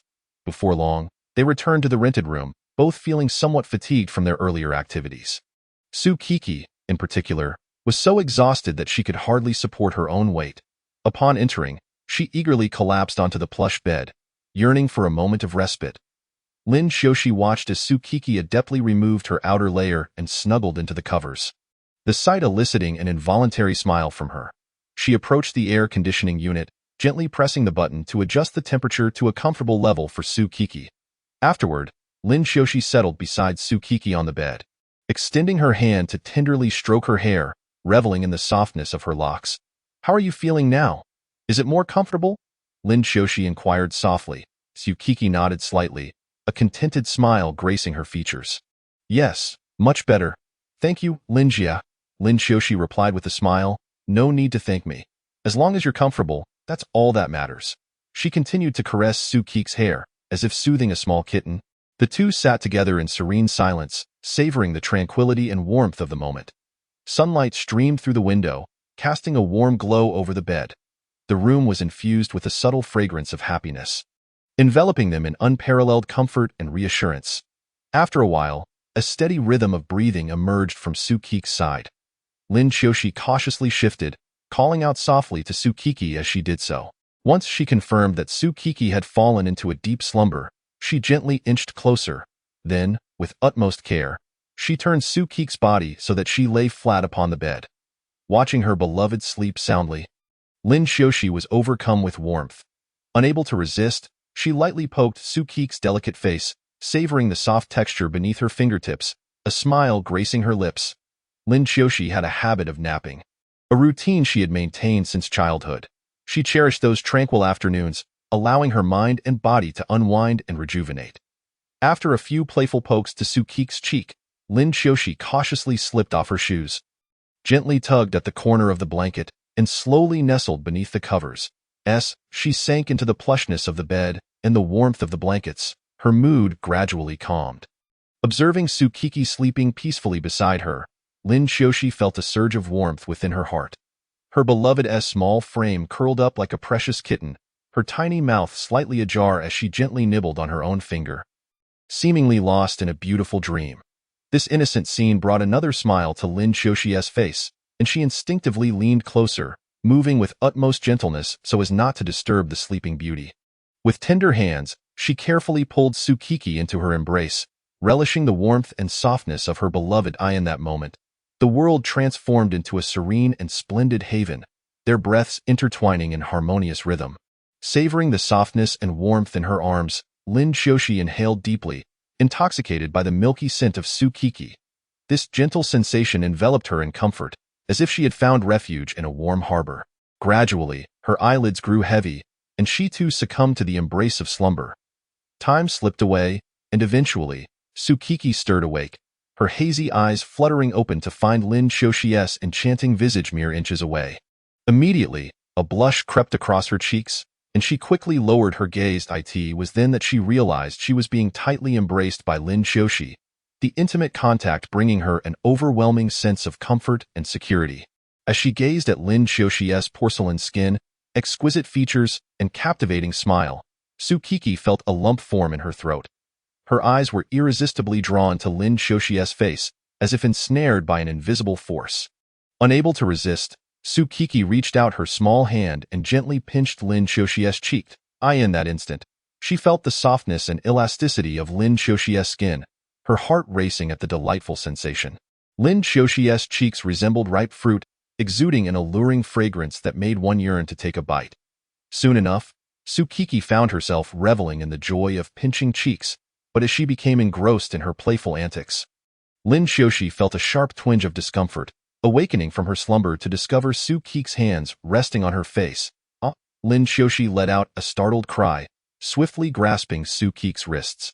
Ouch! Sukiki protested, struggling to free her hands, but to no avail. What are you doing, Kiki? Lin Xiaoxi gazed at her with wide eyes, a hint of playful mischief dancing in her expression. I just wanted to see if you were really asleep. Sukiki explained, a tinge of guilt coloring her voice. What kind of excuse is that? Lin Xiaoxi replied incredulously. You were clearly doing it on purpose. I wasn't. Sukiki hurriedly waved her hands in denial. I truly did not mean to, she pleaded. Sister Lin, please do not be angry. Oh? You did not mean it, Lin Xiaoxi said with a playful smile. Since little Kiki did not intend to offend, I shall forgive you. Upon hearing Lin Xiaoxi's forgiveness, Sukiki nodded and asked, then, can Sister Lin let go of me now? Lin Xiaoxi chuckled mischievously. I can indeed. However, what? However, little Kiki has pinched me for so long that I am quite sore. Shouldn't you compensate me? Realizing her fault, Sukiki nodded and inquired, what would you like me to do for compensation, Sister Lin? Quite simple. Allow me to pinch you back. With that, Lin Xiaoxi reached out to pinch Sukiki's cheek. Caught off guard, Sukiki found herself enduring Lin Xiaoxi's playful antics as she continued to toy with her face. From time to time, Lin Xiaoxi would tickle Sukiki, and every time she struggled, Lin Xiaoxi would seize her hands with one hand, leaving her utterly immobile. Thus, the two engaged in playful antics, filling the room with laughter and squeals. Chapter 23. Enrolling for the cultural performance. As night descended and the lights began to twinkle, Lin Xiaoxi and Sukiki shared a warm dinner together. Suddenly, Lin Xiaoxi recalled there were matters to attend to and temporarily left the room. Left alone, Sukiki languidly lay barefoot on the soft bed, her phone in hand, scrolling aimlessly through the screen. Her gaze appeared somewhat distant, seemingly lacking interest in the content on her phone, yet she was at a loss for how to pass the time. As she scrolled, Tsukiki stumbled upon the class group chat. Initially intending to exit, she unexpectedly caught sight of a message. The school was about to host a grand cultural performance, inviting students to actively sign up for participation. This announcement piqued Tsukiki's curiosity. She couldn't help but wonder which classmates would participate in the performance. Thus, she continued to scroll through the chat history, hoping to glean more details about the cultural event. As she delved deeper, she discovered her classmates were filled with anticipation and enthusiasm for the upcoming performance. Some proposed to dance, others suggested singing, while yet others expressed a desire to showcase their artwork. A flurry of creativity and ideas erupted in the chat, allowing Tsukiki to feel the vibrancy and ingenuity of her peers. Watching the lively discussions unfold, Tsukiki felt a surge of impulse. She too wished to take part and showcase her talents. However, she hesitated, uncertain of what performance to choose. After all, she was not particularly fond of performing in front of others. Perhaps it was fear that held her back. Just then, a thought flashed through Tsukiki's mind. She remembered her childhood piano lessons. Though she had not practiced in ages, she believed that with effort, she could reclaim that sense of artistry. Moreover, playing the piano was a splendid means of expression, a way to convey her emotions through music. Having made her decision, Tsukiki promptly replied in the group chat, "I would like to sign up for the cultural performance. I wish to play a piano piece." The moment her message was sent, it was met with an enthusiastic response from her classmates, who expressed their support and anticipation for her performance. Even the homeroom teacher chimed in with encouragement. Feeling both excited and anxious, Tsukiki recognized that this would be an opportunity to challenge herself. However, upon successfully signing up, a twinge of regret washed over her. After all, she was not one to relish the spotlight. Moreover, she had not prepared in advance for this talent showcase, leading her to feel a swell of nervousness and anxiety upon seeing her successful registration. She was uncertain how to confront this challenge, let alone how to present her best self. Simultaneously, she realized this could potentially undermine her confidence and even affect her future endeavors. Nevertheless, she resolved to bravely face this challenge, making every effort to prepare and showcase her talents. Though her heart brimmed with unease, she held fast to the belief that perseverance would allow her to overcome obstacles and achieve personal breakthroughs. Thus, she began contemplating which piece to perform to best exhibit her musical abilities. As she pondered, she gradually succumbed to slumber. After a while, Lin Xiaoxi returned to the room, noticing a pair of delicate, fair feet peeking out from the edge of the bed, while the petite figure atop the bed was serenely breathing. She approached the bedside quietly, her gaze resting on those dainty feet, a wave of desire and joy swelling within her. Memories of her childhood flooded her mind. Whenever she felt fatigued or uneasy, her mother would gently massage her feet, providing comfort and solace. Now, gazing at those delicate feet, she felt a profound sense of intimacy. She quietly sat at the bedside, her eyes fixed on the figure on the bed. The petite girl wore a tranquil expression, her breaths deep and even. The flicker of tenderness and concern glimmered in Lin Xiaoxi's eyes as she reached out, gently brushing her fingers through the girl's hair. Savoring the soft texture, she wished for this girl to always retain such peace and tranquility, untouched by the disturbances of the outside world. Tenderly, Lin Xiaoxi caressed Tsukiki's head, then gently lifted her delicate foot, carefully placing it back on the bed. Next, she meticulously covered Tsukiki's small feet with a blanket, ensuring her warmth and comfort. Beholding Tsukiki's delicate and adorable appearance, Lin Xiaoxi could not help but smile. Subsequently, she changed into a loose-fitting set of sleepwear, softly lifting a corner of the blanket and easing herself into the cozy confines. She lay quietly beside Tsukiki, feeling her warmth and rhythmic breaths. Her heart filled with tranquility and reassurance. Gradually, Lin Xiaoxi inched closer to Tsukiki, enveloping her in a gentle embrace. Feeling Tsukiki's steady breaths, Lin Xiaoxi held her tighter and slowly pressed a kiss upon her forehead. Moonlight streamed through the window, casting a soft glow upon the bed, enveloping the room in a gentle light. Lin Xiaoxi turned her head, gazing at Tsukiki's sweet, sleeping face, her thoughts drifting away.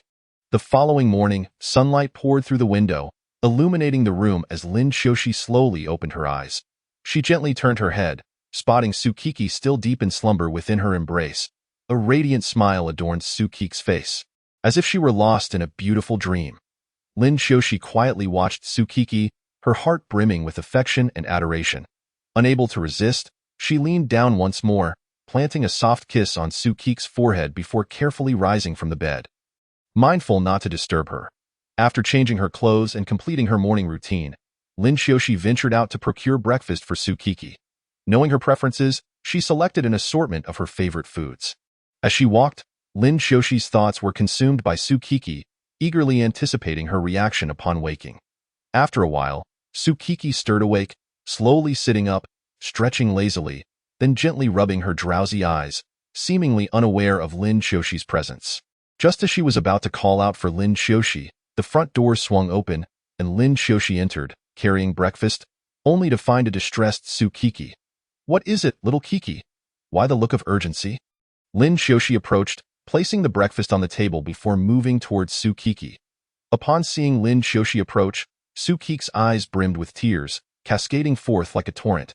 Without hesitation, she flung herself into Lin Xiaoxi's embrace, her sobs laden with unending grievance and worry. "Woo woo woo, Sister Lin, where have you been? I was so worried about you."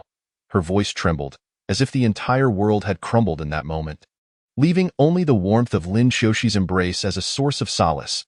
Lin Xiaoxi wrapped her arms around Sukiki, gently patting her back. All right, do not be afraid, I will always be by your side. I simply want to get you breakfast."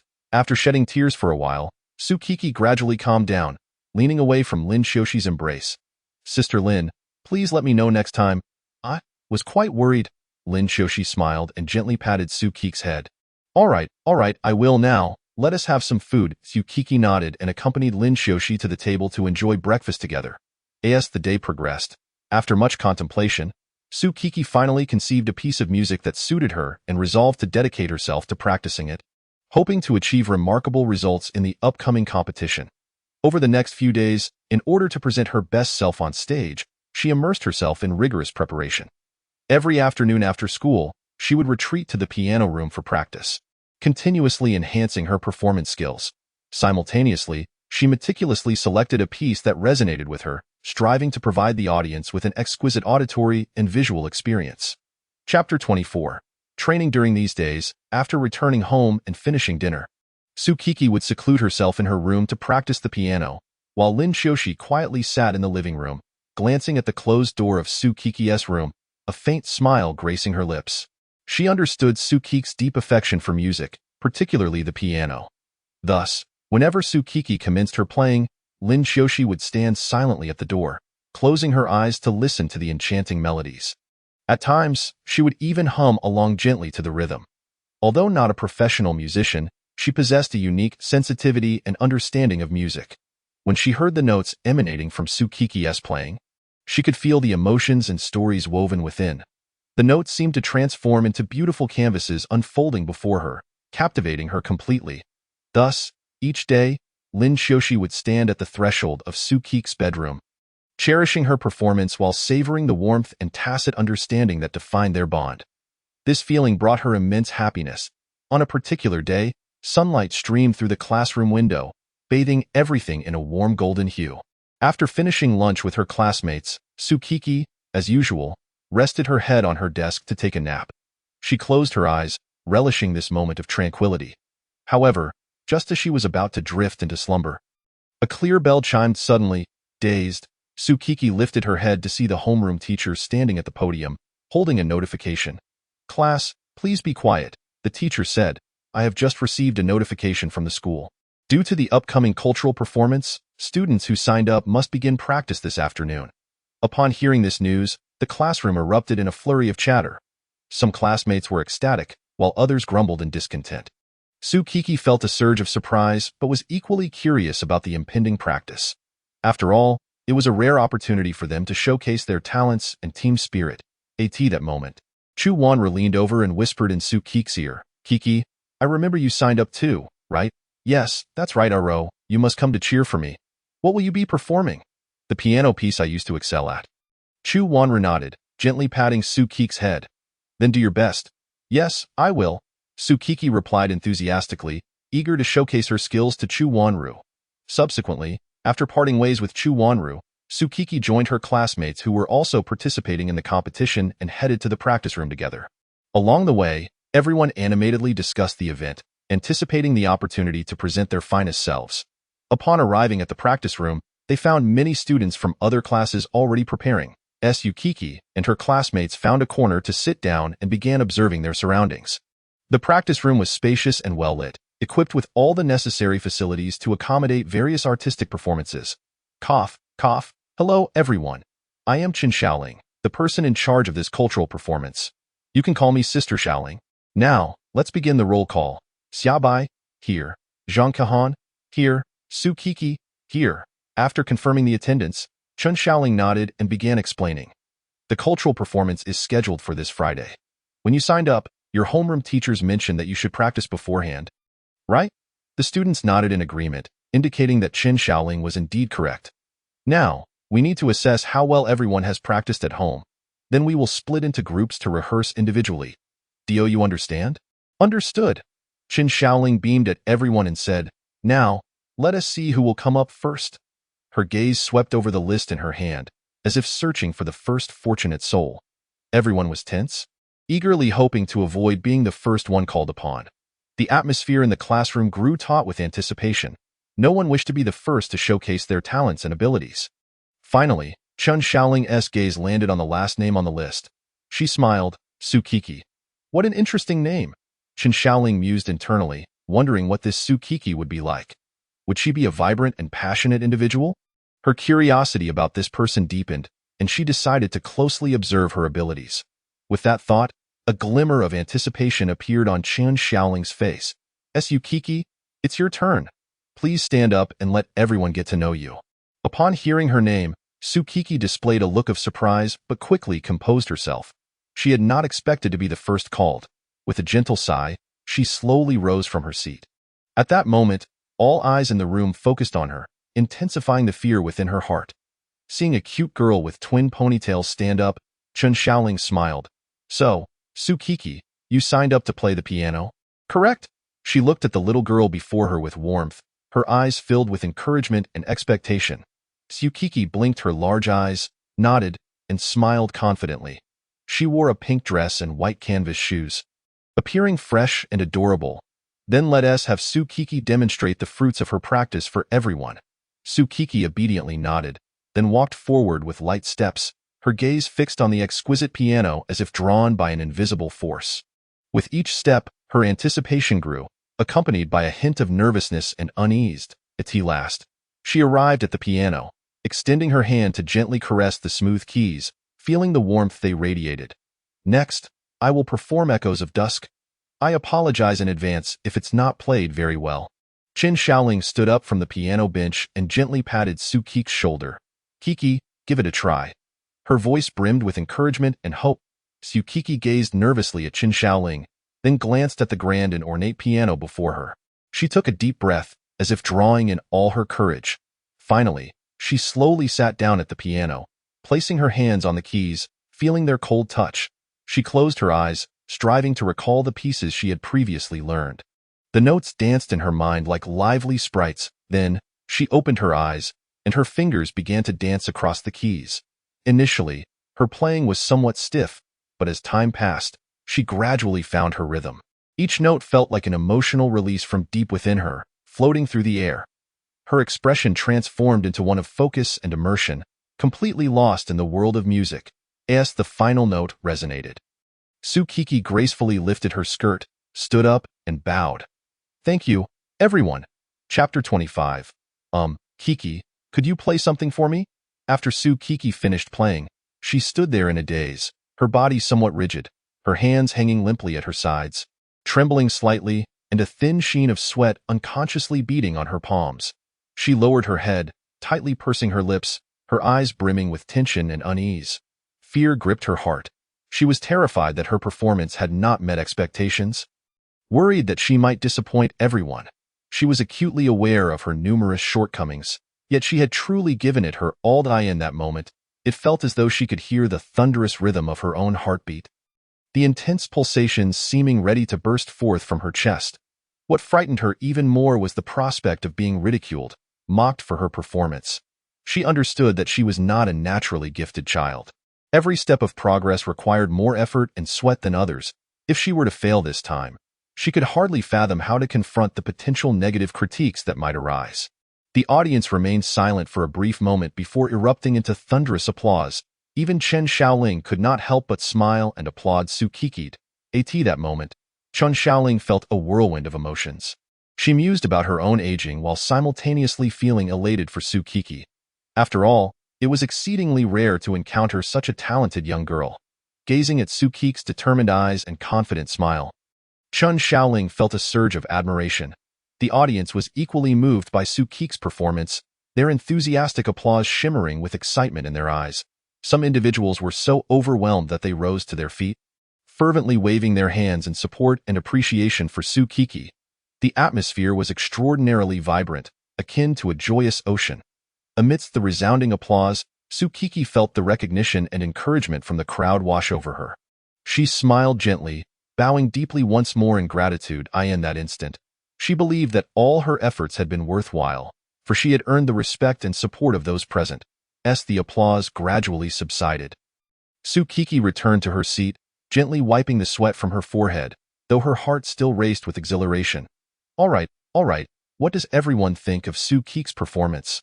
Came the collective voice from the audience. It was absolutely wonderful, they chimed in unison. At that moment, Su Qiqi felt a tinge of shyness, lowering her head and clutching her skirt as if it were her last bastion of modesty. A rosy hue blossomed on her cheeks, radiant as the dawn's first light. Admiring glances and words of praise enveloped her, filling her ears with a symphony of compliments. Although she feigned shyness on the surface, a flicker of joy surged within her. The accolades felt like a warm spring breeze, gently caressing her heartstrings, bringing her immense delight. However, she did not allow this to inflate her ego. Instead, she maintained her shyness and humility. She understood that these praises were a recognition from her peers, yet she needed to strive to enhance her skills further, to play even better. Thus, despite the joy swelling within her, she diligently restrained her emotions, concealing her elation beneath a composed exterior. Then, Chen Xiaoling, scanning the list, emphasized the word invite repeatedly, as if this were a particularly significant moment. The audience grew tense, their gazes fixated on the list in Chen Xiaoling's hands. Anxious not to miss a single movement, each person silently prayed that they would not be the next one called. Finally, Chen Xiaoling announced the name. Next, let us welcome Li Ji. Her voice carried an irresistible power, and the classroom fell into an instant hush. All eyes turned to Li Ji, who sat bewildered, gazing around him. It seemed he had yet to grasp what was happening, but as the enthusiastic applause erupted from his classmates, he awoke from his reverie and stood up as if from a dream. Li Ji walked to the podium, somewhat at a loss, his hands trembling slightly, his eyes betraying a hint of anxiety and uncertainty. He took a deep breath, attempting to calm himself. Li Ji, please begin, Chen Xiaoling encouraged with a warm smile, her gaze brimming with anticipation. As the time passed, the audience members took a moment to absorb the atmosphere before the afternoon's training session concluded. Su Qiqi and her peers returned to the classroom to continue their lessons. When the school bell rang, students began to pack their bags in preparation to return home. Su Qiqi was no exception. After bidding farewell to her deskmate, she slung her backpack over her shoulders and exited the classroom. Her steps were light and joyous, her mood exceptionally buoyant. This day held profound significance for her, for she had received praise from Chen Xiaoling. Walking along the path, a radiant smile illuminated Su Qiqi's face. She reflected on her performance during training, feeling an immense sense of pride. Her recent dedication to practice had not been in vain. Teacher Chen Xiaoling had acknowledged her progress and offered high praise. Upon returning home, Lin Xiaoxi was as usual seated on the sofa, engrossed in her phone. Sister Lin, I'm back, Su Qiqi exclaimed excitedly as she shut the door and rushed inside. Hearing Su Qiqi's melodious voice, Lin Xiaoxi's lips curled into a slight smile as she set her phone aside, rising to take Su Qiqi's backpack. What has you so excited today? She asked, her tone laced with affection and curiosity. Looking at the adorable girl before her, Lin Xiaoxi was enveloped by warmth. She knew Su Qiqi to be cheerful and full of life, yet today's exuberance seemed particularly extraordinary. She couldn't help but wonder what had sparked such joy in Su Qiqi. Su Qiqi bounced over to Lin Xiaoxi, her face radiant with a beaming smile. Her eyes sparkled with excitement, as if concealing a treasure trove of secrets. Sister Lin, I have some wonderful news to share, Su Qiqi said, her voice imbued with a sense of mystery. Lin Xiaoxi smiled gently, a glimmer of anticipation flickering in her eyes. She relished seeing Sukiki so joyful and was curious about the good news she had to share. "Dio, tell me, what is this good news?" Lin Xiaoxi inquired tenderly, affectionately ruffling Sukiki's hair.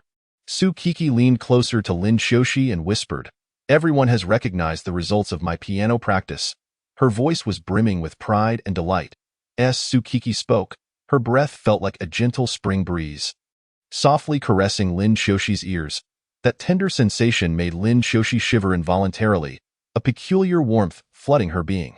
She found herself recalling the tender moments shared with Sukiki in her dreams the previous night, those cherished memories crashing over her like a tide, ensnaring her in their grip. At that moment, Sukiki's voice echoed in her ears, seemingly teasing the most sensitive nerves within her heart. The intense yearning was reignited, causing Lin Xiaoxi's body to warm and her heartbeat to quicken. Although Lin Xiaoxi had not fully comprehended what Sukiki had said, she caught a vague mention of piano. Gripping Sukiki's hand tightly, she narrowed her eyes, a mischievous smile playing on her lips as she stepped closer to Sukiki, her movements light and graceful, akin to a cunning fox inching toward its prey. Sukiki's heart raced faster. She sensed an overwhelming pressure emanating from Lin Xiaoxi. Nervously, she stepped back, attempting to maintain a safe distance, but Lin Xiaoxi followed her at a leisurely pace, leaving her with no escape. "Little Kiki, could you play for me?" Her voice, both indulgent and slightly provocative, revealed her awareness of Sukiki's relentless efforts. Over the past few days, Lin Xiaoxi had attentively listened to Sukiki's piano practice. Yet she cherished the moments spent alone with her, which prompted her to make such a request. Sukiki's heart raced, still reeling from Lin Xiaoxi's earlier teasing, her grip tightening on the side of her skirt. Her complexion flushed. Chapter 26, Side Story, Daily Life. Gazing at Sukiki's bashful and enchanting demeanor, Lin Xiaoxi's breath grew increasingly heavy. Her eyes sparkled with a fervent light, as if she wished to melt the person before her. Unable to restrain her impulses, she reached out, gently caressing Sukiki's cheek, savoring the delicate and smooth texture. Lin Xiaoxi's fingers slowly traced Sukiki's lips, softly outlining their tender contours. Sukiki trembled slightly. Her eyes glazed, seemingly entranced by Lin Xiaoxi's actions. Overwhelmed by her desires, Lin Xiaoxi leaned closer, tenderly kissing Sukiki's lips. The kiss began softly and gently, but as time passed, it deepened into a fervent embrace. Lin Xiaoxi reveled in the moment, savoring the sweetness and fragrance of Sukiki. Gradually, Sukiki relaxed, reciprocating Lin Xiaoxi's ardor. Their lips and tongues intertwined, igniting a passionate spark that filled the air. Lin Xiaoxi's hands began to roam over Sukiki's body, exploring every inch of her skin. She felt Sukiki's heartbeat quicken and her breath become shallow, realizing she had ignited the fire of desire within her. More boldly, Lin Xiaoxi kissed Sukiki, immersing them both in an endless ecstasy. In this fervent moment, their souls drew closer, sharing their innermost feelings and forgetting all worries and concerns. Before long, their lips parted gently, glistening with a trail of saliva that connected them like a delicate thread. This thread gradually stretched as they separated, eventually snapping and fading into the air. Observing Sukiki's flushed face, Lin Xiaoxi couldn't resist teasing. "What's wrong? After so many kisses, you still haven't gotten used to it." "It's not that. You always surprise me with sudden kisses, leaving me completely unprepared. It's so annoying," she pouted, playfully tapping Lin Xiaoxi's chest. "I'll let you know beforehand next time. I promise not to surprise you." Lin Xiaoxi affectionately ruffled her little wife's hair. Sukiki didn't dwell on it too much, merely responding with a soft "mm." With a smile, Lin Xiaoxi asked, "Darling, what do you want to eat later?" "Ugh, don't call me that," Sukiki retorted, her voice tinged with a mix of shyness and irritation. She lowered her head, covering her flushed face with her hands, as if to hide the heat radiating from her cheeks. Lin Xiaoxi gazed at the adorable girl before her, feeling a mischievous impulse surge within her. A playful smile crept onto her lips as she stepped closer to Sukiki. Upon reaching her side, Lin Xiaoxi gently pinched Sukiki's cheek, enjoying the softness of her skin. Startled by Lin Xiaoxi's sudden gesture, Sukiki's eyes widened, her body quivering slightly. However, upon seeing the amusement in Lin Xiaoxi's eyes, she couldn't help but laugh. She lowered her hands and playfully swatted Lin Xiaoxi's hand away, exclaiming, "Stop it! Lin Xiaoxi chuckled and released her grip but remained close, continuing to tease Sukiki. All right, I won't call you that anymore. But you're so cute, I can't help but want to tease you. With a wink, she mischievously smiled. Hearing Lin Xiaoxi's words, Sukiki's cheeks flushed anew. She shot Lin Xiaoxi a glare, playfully warning, if you keep this up, I won't talk to you anymore. Yet her eyes betrayed a sense of affection and helplessness. Their interaction brimmed with warmth and sweetness, evoking envy in anyone who witnessed it. Then, Kiki darling, just stay here and have fun while I prepare your favorite cola chicken wings. Upon hearing those words, Sukiki's eyes sparkled like two shining stars. She excitedly rushed to the kitchen, wrapping her arms around Lin Xiaoxi's arm, shaking it playfully while whining, make sure to make plenty. I love cola chicken wings. I always feel like there's never enough. Lin Xiaoxi couldn't help but laugh at Sukiki's adorable antics, gently patting her hand. All right, I got it. Don't worry. This time I'll make sure you eat your fill. With that, she began preparing the ingredients, ready to showcase her culinary skills and whip up a delicious meal for Sukiki. Sukiki nodded, refraining from further interruption, settling on the sofa to scroll through her phone, occasionally chuckling at amusing content. As time ticked by, the tantalizing aroma wafting from the kitchen grew increasingly enticing, beckoning her curiosity. Smells amazing, Sukiki exclaimed in admiration. Finally, with a soft beep, the exhaust fan ceased its operation, and the kitchen door slowly opened, revealing a table laden with steaming delicacies. Kiki darling, come eat. I made plenty for you this time, Lin Xiaoxi called out while untying her apron, glancing at Sukiki. Upon hearing Lin Xiaoxi's voice, Sukiki immediately set her phone aside and dashed to the dining table, her eyes shining with anticipation as she focused on the spread before her. Seeing Sukiki's eager expression, Lin Xiaoxi smiled indulgently as she picked up her chopsticks, delicately placing several succulent pieces of meat into Sukiki's bowl. Eat up, Kiki darling. It's all for you. Enjoy. At that moment, Sukiki wasted no time digging in, taking a bite, savoring the flavors and textures. Hearing Lin Xiaoxi's encouragement, she nodded in agreement, her face lighting up with satisfaction, clearly relishing the culinary delight. Throughout the meal, she occasionally let out sounds of appreciation, praising Lin Xiaoxi's culinary skills.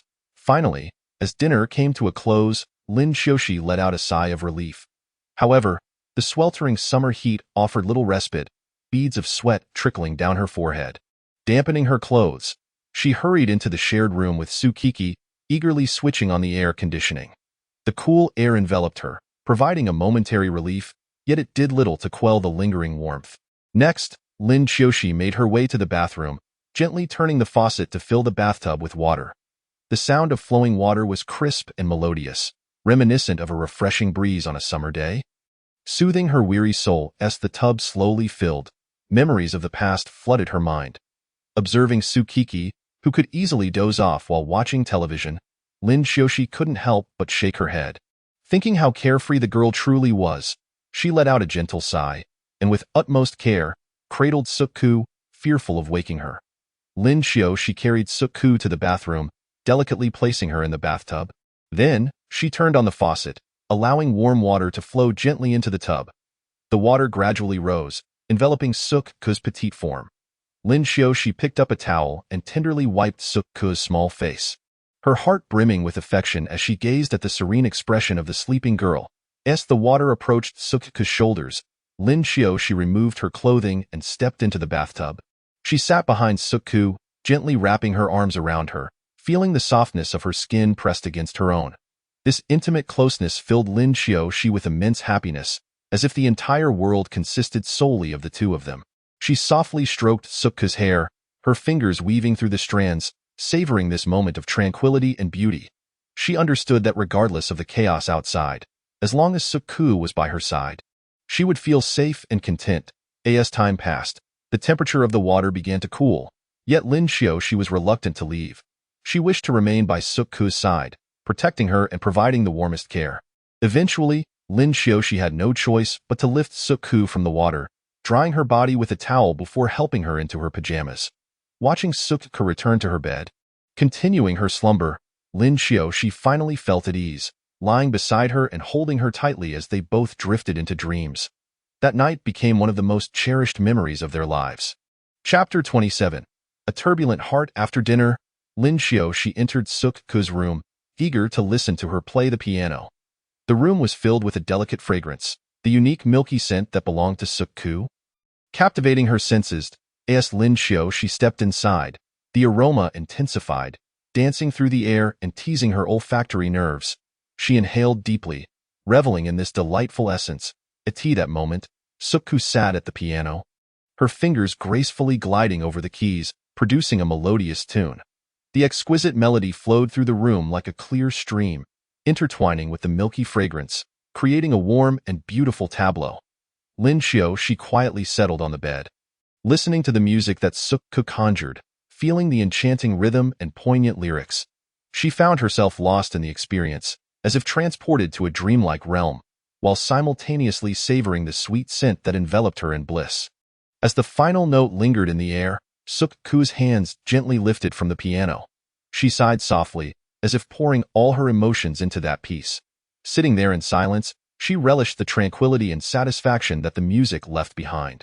After a moment, she slowly opened her eyes and turned to Lin Xiao, her gaze sparkling with anticipation and nervousness. "Linjia, what did you think of my performance just now?" Suk-ku asked softly. Her voice tinged with uncertainty. She fixed her gaze on Linjia, hoping to glean affirmation or advice from her expression and reaction. Lin Xiao recognized Suk-ku's yearning for praise and affectionately ruffled her hair.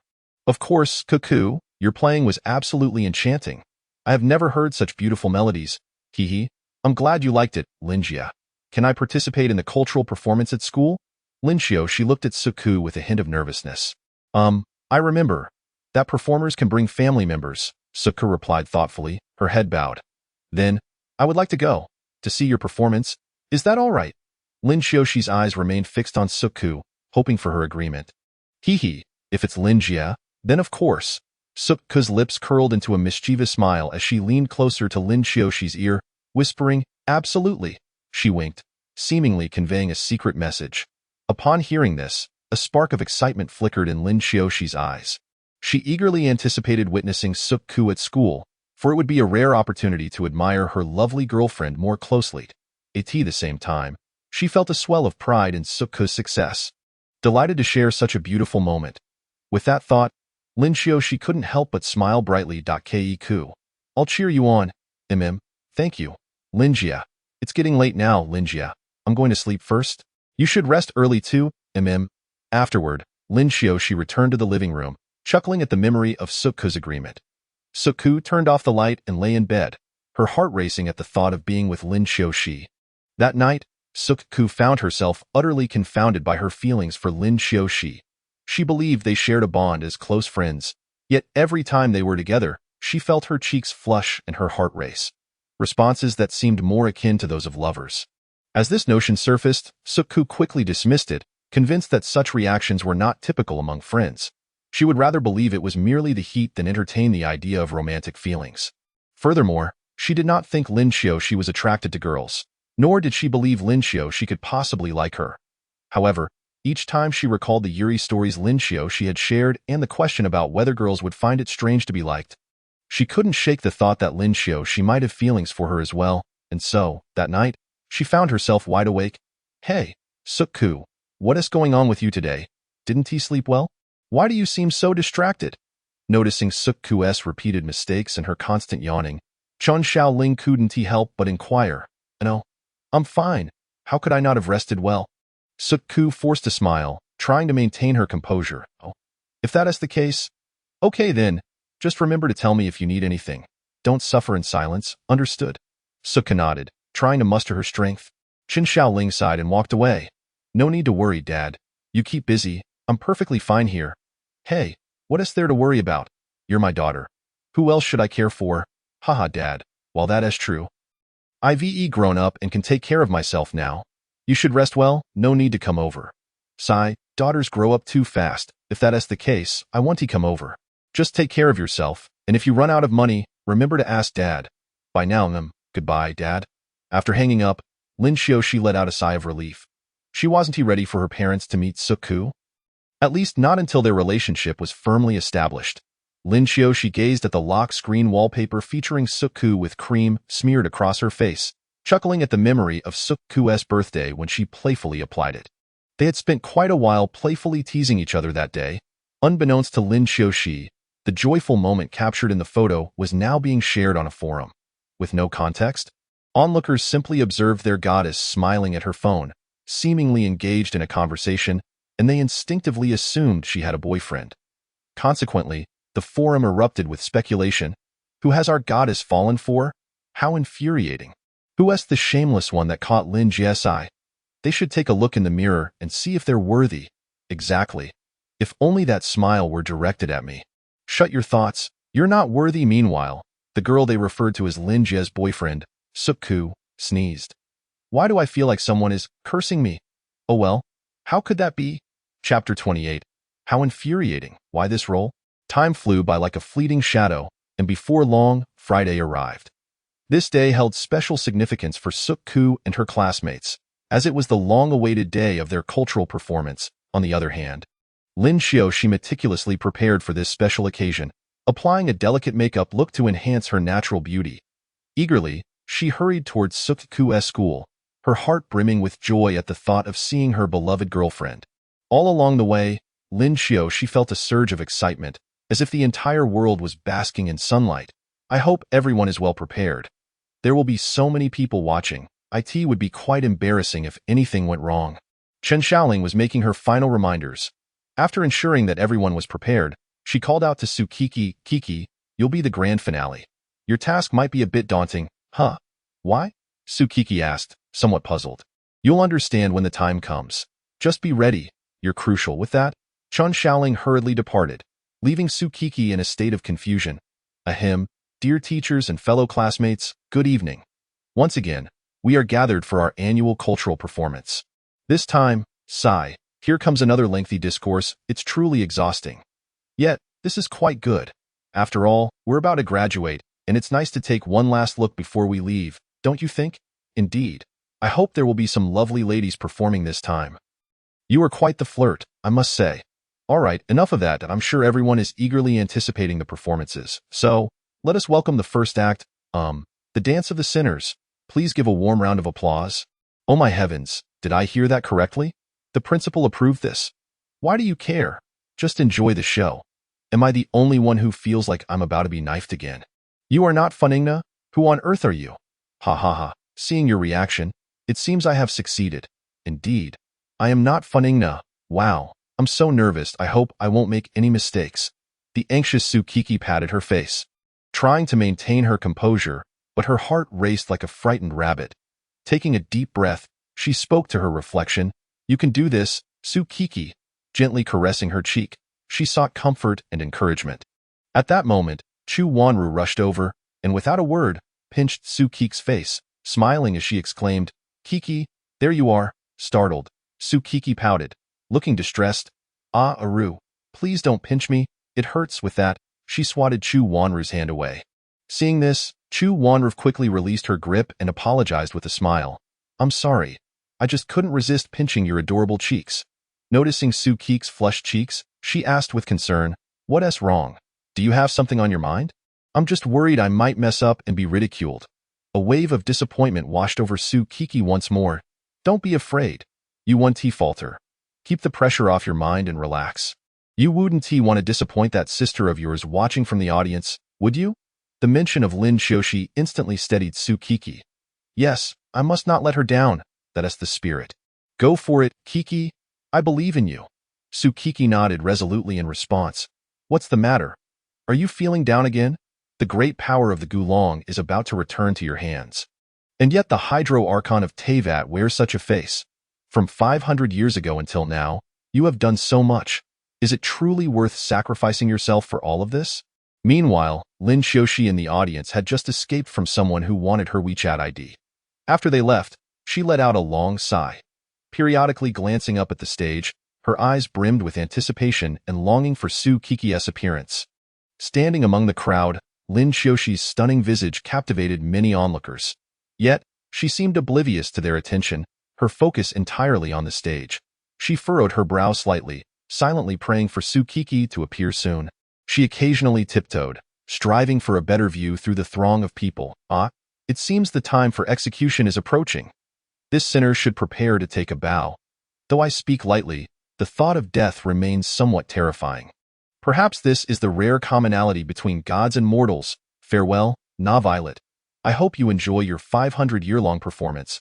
As they watched Furkalos's final dance, some players of the game couldn't help but shed tears.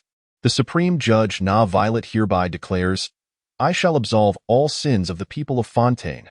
With Na Violet's declaration of forgiveness, the first act came to a close. How infuriating. I've been knifed again.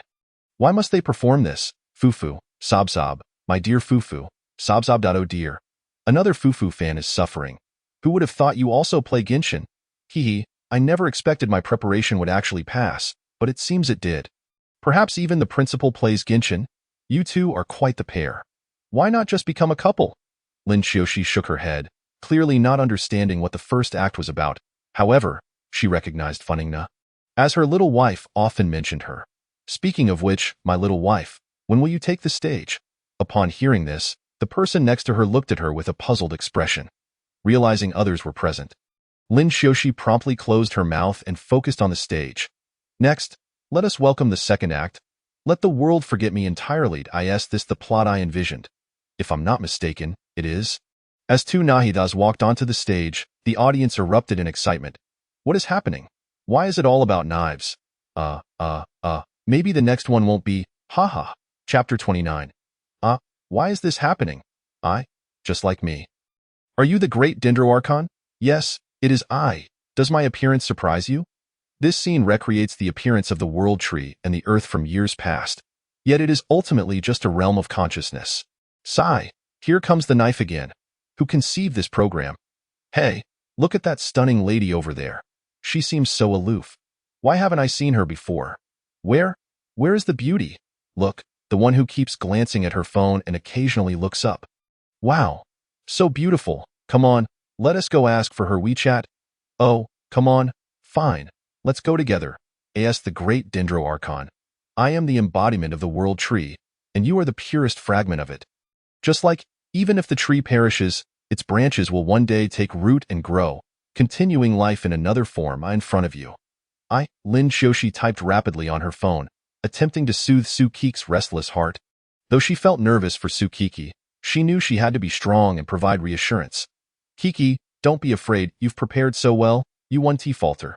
She wrote, I really worry that I might embarrass myself during the performance and be laughed at by the audience. Su Kiki replied, her words revealing her fears. Rest assured, dear Kiki, do not fear. You will undoubtedly succeed. Even if you stumble, they will not laugh at you. Trust me, you can overcome this challenge. Lin Xiaoxi endeavored to convey a tone of confidence and reassurance. But what if I truly am laughed at? Su Kiki's trepidation lingered. That won't happen. You have already done remarkably well, and if they do laugh, I'll teach them a lesson. All right? After all, my Kiki is so adorable and diligent. Right? Lin Xiaoxi continued to encourage Su Kiki. All right, thank you, Xiaoxi, I don't know what I would do without you. Su Kiki expressed her gratitude, and no need to thank me. We are the best of friends. Are we not? No matter what happens, I will always be by your side, supporting you, Lin Xiaoxi replied with a smile. As time passed, Su Kiki gradually calmed down, beginning to believe in her ability to successfully complete the performance. Lin Xiaoxi continued to type away on her phone, seemingly preparing for something. Hey, beautiful, are you from our school? I don't recall seeing you before. Hearing this voice, Lin Xiaoxi lifted her gaze and saw a man approaching. Her initial interest plummeting, she thought, another tedious suitor, and resumed typing on her keyboard. Hey, don't be so cold, beautiful. The young man spoke playfully, inching closer to Lin Xiaoxi. She seemed to sense a flicker of impatience, furrowing her brows as she replied coldly, What do you want? Hey there, beautiful. He grinned with a hint of malice, but before he could finish, Lin Xiaoxi interrupted him mercilessly. No, go away, she shot back, her gaze fixed on him, brimming with disdain and caution. Hey, beautiful. The young man was taken aback by Lin Xiaoxi's directness, his smile faltering. Yet he remained undeterred, attempting to persist. Can't you understand human language? I told you to leave. Don't make me repeat myself for the third time. Noticing his reluctance to depart, Lin Xiaoxi's tone grew firmer, a hint of anger lacing her voice. She stood tall, her eyes unwaveringly fixed on him, as if warning him against any rash actions. Faced with defeat, he could only retreat to his companions. All for you to arrive here, to completely erase the tainted me from the world tree. Wait, no, this isn't right. You understand what that implies, don't you? It seems you truly are quite astute. You are the god of wisdom, Bile. You should comprehend that there is no other way. This is the very phrase you have been seeking, the key to uncovering the entirety. Let the world utterly forget me. Accompanied by Nazida and the great kind Tree King, the second act concluded. Next, we invite the third group. I have faced betrayal thrice. Another knife, I beg you, spare me. Now, let us welcome the fifth group. Farewell, truly, I implore you. Do not wield that knife again. Sixth group, can you hand over the soul of an old friend to me? I am truly on the verge of breaking down. Ninth group, this can pass. Cough. Song Yuhang opens the coffin to kiss the corpse. What is this? I've never heard of it. Indeed, this doesn't involve a knife, right? I don't know. I've never heard of this either. As Tsukiki approached, an indescribable feeling surged within her. She gently patted her cheeks, attempting to awaken herself, while also realizing the deeper meaning behind Minter Chin's words. Just moments ago, she scrutinized the performance list and finally had an epiphany. It turned out that every act preceding hers had been laden with emotional impacts akin to knives. And as the grand finale, she needed to employ this piece, Twilight Echo, to redeem the deeply moved audience. This task was both daunting and significant. She must dedicate herself entirely to its completion. Why is this also a knife? Is this entire artistic performance truly filled with knives? Hee, lilies, dual heroines, put away that lewd expression. Just as they were about to leave, the host's words halted them. A hymn, next up, is the final act, which shall also serve as your redemption. At that moment, Lin Xiaoxi also deduced that the grand finale would be Tsukiki, for she had not appeared since the beginning, and she couldn't help but want to witness her little wife's performance. Chapter 30. Kiki, your voice is truly enchanting now. Let us welcome our final performer, Tsukiki, who will grace us with a piano performance of Twilight Echo. The audience finally paused, relieved there were no more knives. At this moment, Tsukiki took a deep breath and slowly approached the stage. Her attire soon captivated the audience. In that instant, Tsukiki shone like a brilliant jewel. She donned an enchanting pink Lolita dress, as if she had emerged from a realm of dreams. The delicate hem of her gown fluttered like dancing petals, soaring freely in the gentle breeze, evoking a dreamlike quality. This exquisite outfit accentuated her petite form, making her appear even more endearing, akin to a bud on the verge of blooming. Particularly striking was the vivid red bow atop her head, serving as the finishing touch, infusing her presence with playful charm and liveliness. This bow not only highlighted her overall look but also cleverly emphasized her innocent, spirited personality. Glancing down at her feet, her shiny black shoes sparkled like stars in the night sky, harmonizing beautifully with her pink dress, perfectly embodying the fusion of elegance and childhood innocence. Standing at the center of the stage, Tsukiki's gaze swept over the sea of unfamiliar yet expectant faces below. The anxiety that had been suppressed within her surged forth like a tidal wave. Her palms began to sweat, and her heartbeat quickened uncontrollably. Taking a deep breath, she endeavored to maintain her composure, yet her eyes incessantly searched the crowd for that familiar figure, one that could offer her solace and strength. As time ticked by, just as Tsukiki was on the verge of despair, finally, a familiar face met her gaze. It was Lin Xiaoxi. There she was, seated not far away, smiling and gently waving at her. In that moment, it felt as if the entire world had narrowed down to just the two of them. Tsukiki's eyes sparkled with excitement and gratitude as she focused intently on Lin Xiaoxi, who responded with a warm smile, as if to say, "Do not fear. I am here to support you." Feeling the encouragement from her friend, Tsukiki's heart gradually settled. She silently urged herself to perform well, determined not to disappoint Lin Xiaoxi's expectations. Thus, she raised the corners of her mouth in a radiant smile towards Lin Xiaoxi, signaling that she was ready. With graceful poise, Tsukiki glided to the elegantly adorned piano. Taking her seat upon the piano bench, she turned slightly, offering the audience a smile that blossomed like spring flowers, radiating warmth and charm, instantly captivating the entire crowd. Then, She delicately placed her long, nimble fingers on the black and white keys.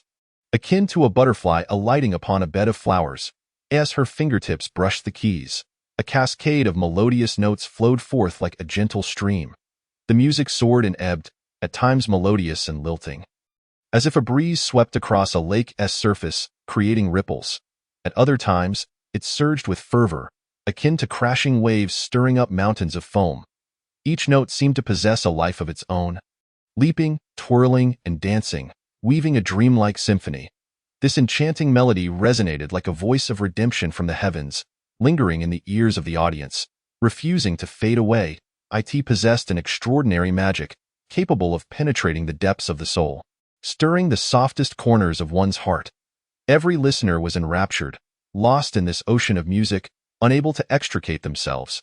Particularly those with lingering attachments were deeply captivated by this mesmerizing sound, as their thoughts soared, reminiscing about past moments.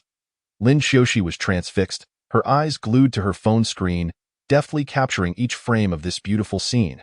Eye in her lens, the figure seated at the piano was none other than Su Kiki, her playful and charming little wife. At this moment, Lin Xiaoxi was filled with anticipation and joy.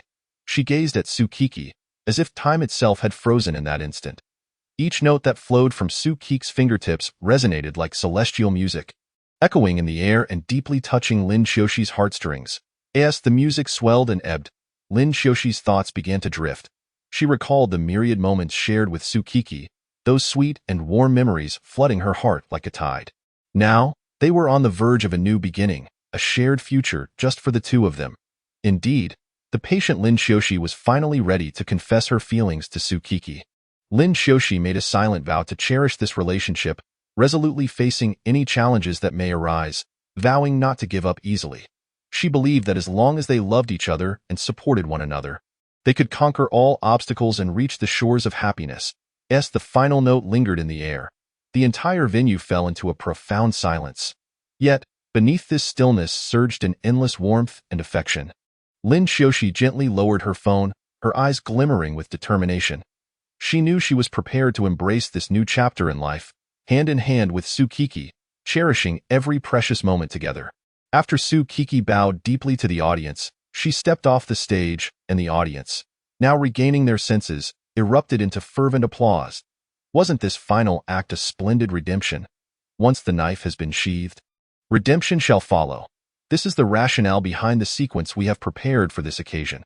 Now, let us extend our heartfelt gratitude to these performers for their splendid display with a resounding round of applause.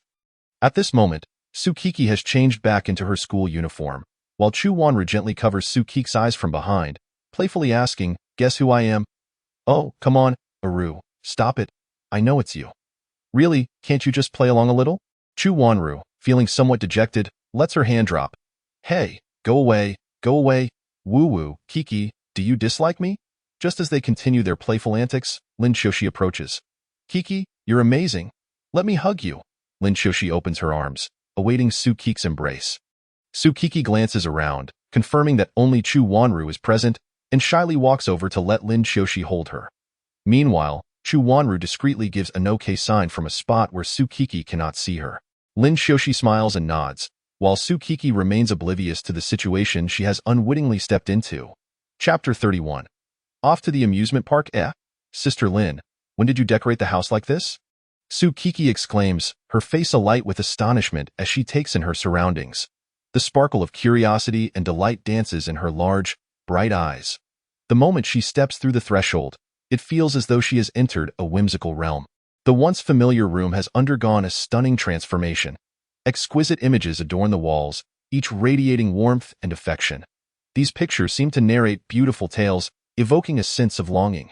Many depict scenes of unbreakable bonds between two individuals, rendered with delicate strokes and vivid imagery that captivate the heart. Standing beside her, Lin Xiaoxi gazes at Su Kiki with a smile full of tenderness and adoration. She gently takes Su Kiki's hand, guiding her deeper into the room, where a special gift awaits her discovery. What could this gift be? What surprises might it hold for Su Kiki?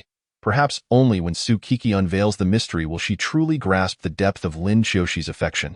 "Kiki, look!" Lin Xiaoxi exclaims joyfully, carefully lifting an object from the soft, inviting bed as if cradling a rare treasure. She moves gracefully, finally standing before Tsukiki, her eyes sparkling with excitement and anticipation, seemingly eager to share boundless joy through the item she holds.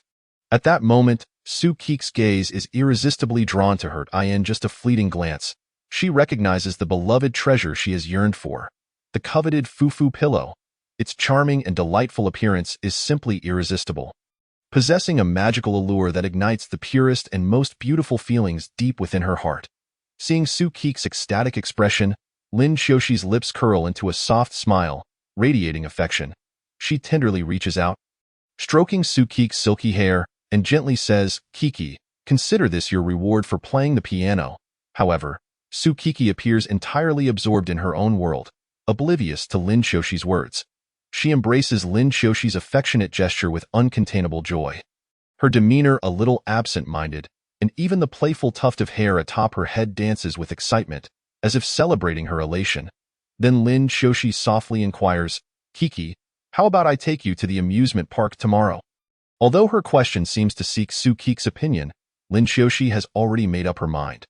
After all, she has plans to confess her feelings to Tsukiki at the amusement park. Hoping to make her the girlfriend she desires, at this moment, Tsukiki merely nods enthusiastically in agreement, her small hands fidgeting with the fufu doll beside her, her eyes brimming with anticipation for the joyful times ahead. "Sister Lin, I'm hungry, hee. I want to eat the meal you make." Tsukiki pats her now empty stomach and smiles at Lin Xiu 11. Lin Xiushi, her partner is everything. She will follow her lead without question. Although Tsukiki may not yet fully realize her role, she is already being cherished as such by Lin Xiushi. After dinner, Tsukiki quietly rises from her chair, clutching the soft and cozy pajamas in her hands, and tiptoes toward the bathroom with light steps. She thinks to herself, "I must soak in a bath and emerge fragrant and fresh." Just as she reaches the bathroom door and prepares to close it, a sudden click echoes, and the door swings open unexpectedly. Tsukiki looks up in surprise to find Lin Xiushi standing outside, equally clad in sleepwear and holding her change of clothes, quietly waiting there. Lin Xiushi's lips curve into a radiant smile as she gently suggests, "Kiki, how about we wash together? It will save us time and we can look out for each other." As she speaks, her enchanting eyes glimmer with anticipation, seemingly seeking Tsukiki's affirmative response. Blushing, Tsukiki shakes her head, insisting, "No, I want to wash by myself." As she reaches to close the door, Lin Xiushi persistently prevents her from doing so. Hey, Kiki, don't refuse." There's an advantage to washing together. Lin Xiushi's gaze grows increasingly dreamy, especially as she notices Tsukik's bare form, awakening her desires once more.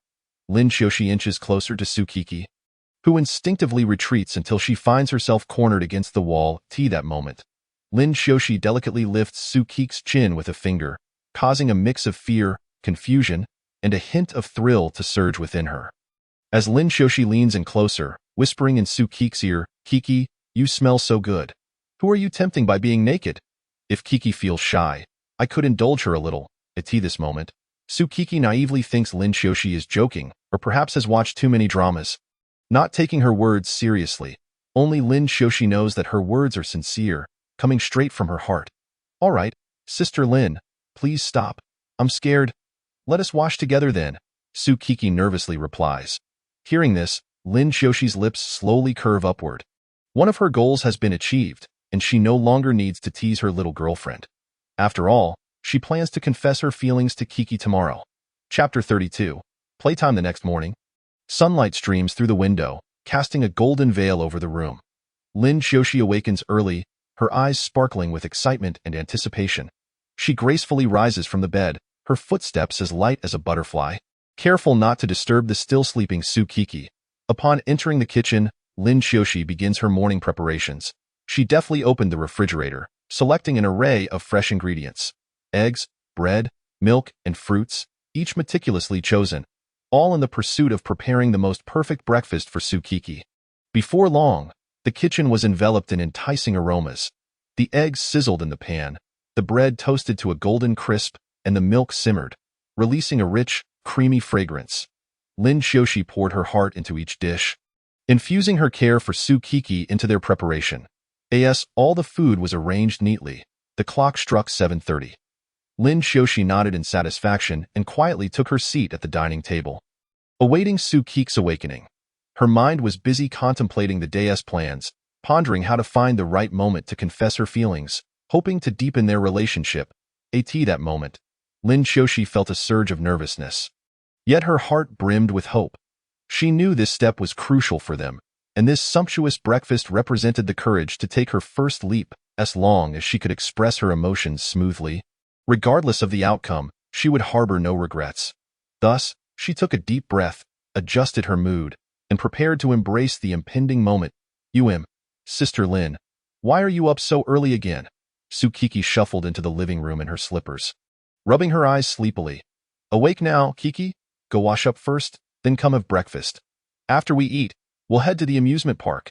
Lin Xiaoxi bent down and playfully tickled Su Qiqi's little nose. Su Qiqi nodded slightly in agreement and gracefully made her way to the bathroom. She gently pushed open the door, as if stepping into a private sanctuary of her own. Once inside, Su Qiqi skillfully turned on the faucet, letting the clear water flow gently. She picked up her toothbrush and toothpaste with her delicate fingers, meticulously brushing each tooth and savoring the refreshing minty taste that spread through her mouth.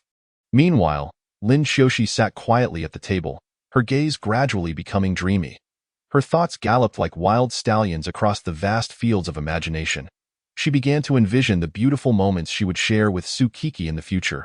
Perhaps they would stroll together along flower-laden paths, basking in the warmth of sunlight. Maybe they would sit side by the sea, listening to the waves crash against the rocks, admiring the breathtaking hues of the setting sun. Or perhaps on a tranquil night, they would cuddle closely, gazing at the twinkling stars, sharing the deepest secrets of their hearts. Immersed in these delightful daydreams, a sweet smile unconsciously graced Lin Xiaoxi's face.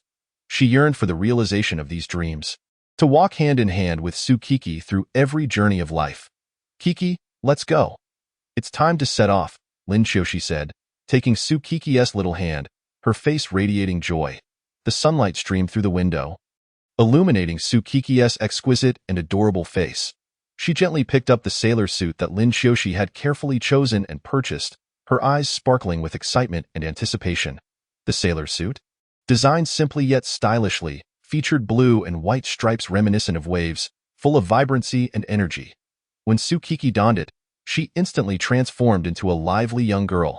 The soft fabric hugged her skin, showcasing her graceful figure, while the blue and white stripes became a bright visual line, accentuating her unique youthful charm. In that moment, Su Qiqi resembled a radiant pearl, exuding a dazzling glow.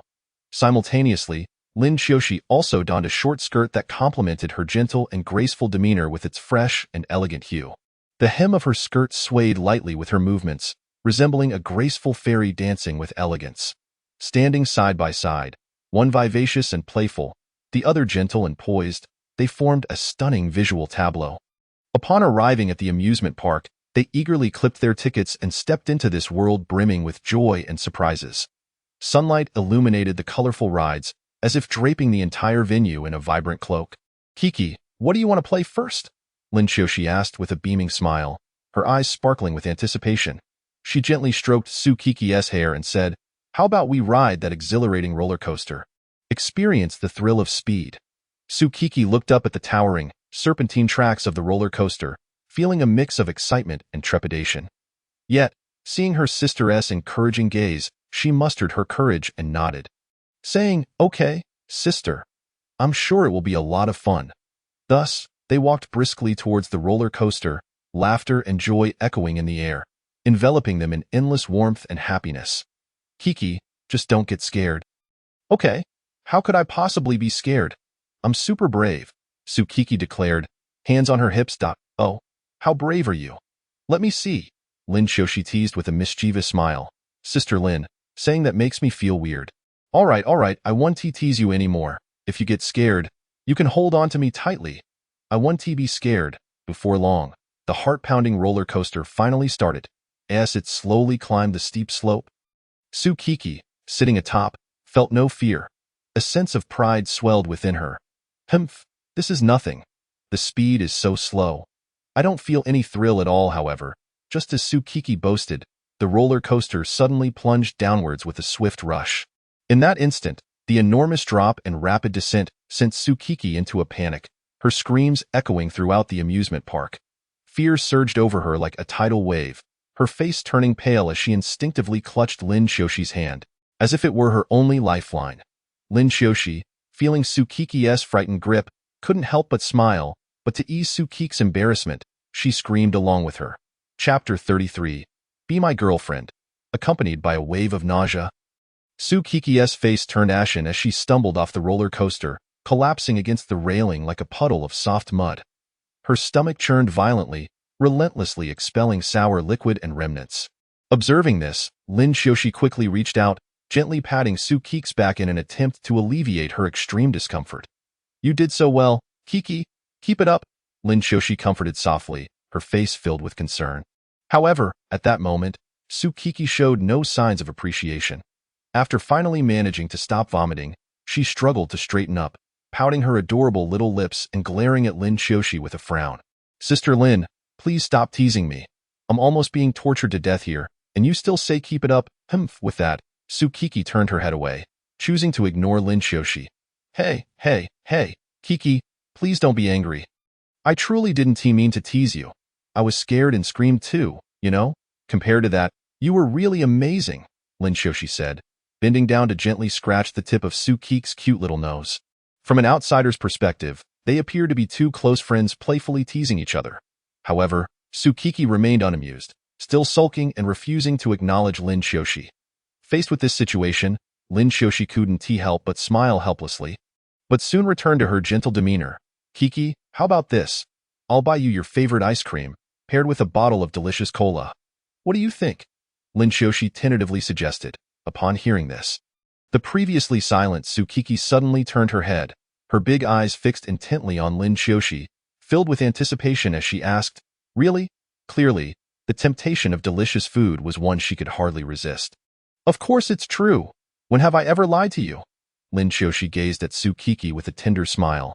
Observing Tsukiki joyfully licking her ice cream, Lin Shoshi chuckled softly, then raised her hand to gently ruffle her hair. Subsequently, they indulged in numerous attractions, with Tsukiki being most terrified by the haunted house. Initially, she boasted that if Lin Shoshi felt scared, she could just hold her hand tightly. However, upon entering, it was she who was the most frightened. Lin Shoshi always cooperated with Tsukiki, relishing the sense of dependence that Tsukiki had on her. Soon, evening descended, painting the sky in shades of golden hue that bathed the earth in warmth. Creating a cozy tableau by this time, Lin Shoshi and Tsukiki had experienced most of the attractions. With a slight smile gracing her lips, Lin Shoshi looked at the utterly exhausted Tsukiki and asked, How about it, Kiki? Shall we continue? Her voice sparkled with anticipation. Not anymore. I'm too tired. I want to go home, Tsukiki panted, her small hands flapping as if to shoo away her fatigue. Her cherubic face bore signs of weariness. Yet a longing for home shone through. Seeing this, Lin Shoshi chuckled softly, Kiki, how about one last ride on the Ferris wheel with sister? Once we finish, I will take you home right away. Her voice was gentle and endearing, imbued with an irresistible charm. Upon hearing that they could go home, Tsukiki's eyes brightened instantly, and she replied without hesitation, all right. As long as we can go home, I'll do whatever sister says with that. She grasped Lin Shoshi's hand tightly, fearing that her sister might change her mind. Thus, Lin Shoshi led Tsukiki to the Ferris wheel and purchased 2 tickets. Together, they entered the small cabin, as the door of the Ferris wheel slowly closed. An inexplicable thrill surged within them. With the machinery whirring to life, the Ferris wheel began its gentle ascent. Golden sunlight streamed through the windows, enveloping them in a warm embrace. Seated in her place, Tsukiki's gaze remained fixed on the window, utterly captivated by the beautiful scenery outside. She beheld the undulating mountains in the distance, lush with greenery, the towering skyscrapers of the city standing tall, and the bustling streets alive with the comings and goings of people. All of this filled her with wonder and excitement. Meanwhile, Lin Shoshi did not share Tsukiki's fascination with the outside world. Instead, she quietly admired Tsukiki's innocent face, inhaling deeply as if to engrave this moment in her heart forever. In that instant, time seemed to stand still, leaving just the two of them in their little world. Kiki, I have something to tell you. What is it? Sister Lin. Tsukiki turned her face towards Lin Xiaoxi, a look of curiosity upon her features. Actually, Kiki, I like you. Hee, I like Sister Lin too. No, Kiki, that's not the kind of like, I mean. I'm talking about the love between partners. Partners? Yes, Kiki. Do you know why I showed you so many Yuri stories? Is it to help me understand? Tsukiki responded with innocent curiosity. It's because, Kiki, I like you. And I wanted you to experience Yuri to help you understand the love between girls. Sister Lin, Kiki, I don't care about your acceptance of Yuri right now. I just want to say, I love you. From the moment we first met, I was deeply enamored with you. You mean so much to me. So, Kiki, I am willing to protect you for the rest of my life. I will remain ever loyal to my ideals and to you. I will bring you the best and love you with all my strength. I am willing to take risks for you. Just to keep you safe, I will cherish you and love you forever. So, Kiki, will you be my girlfriend?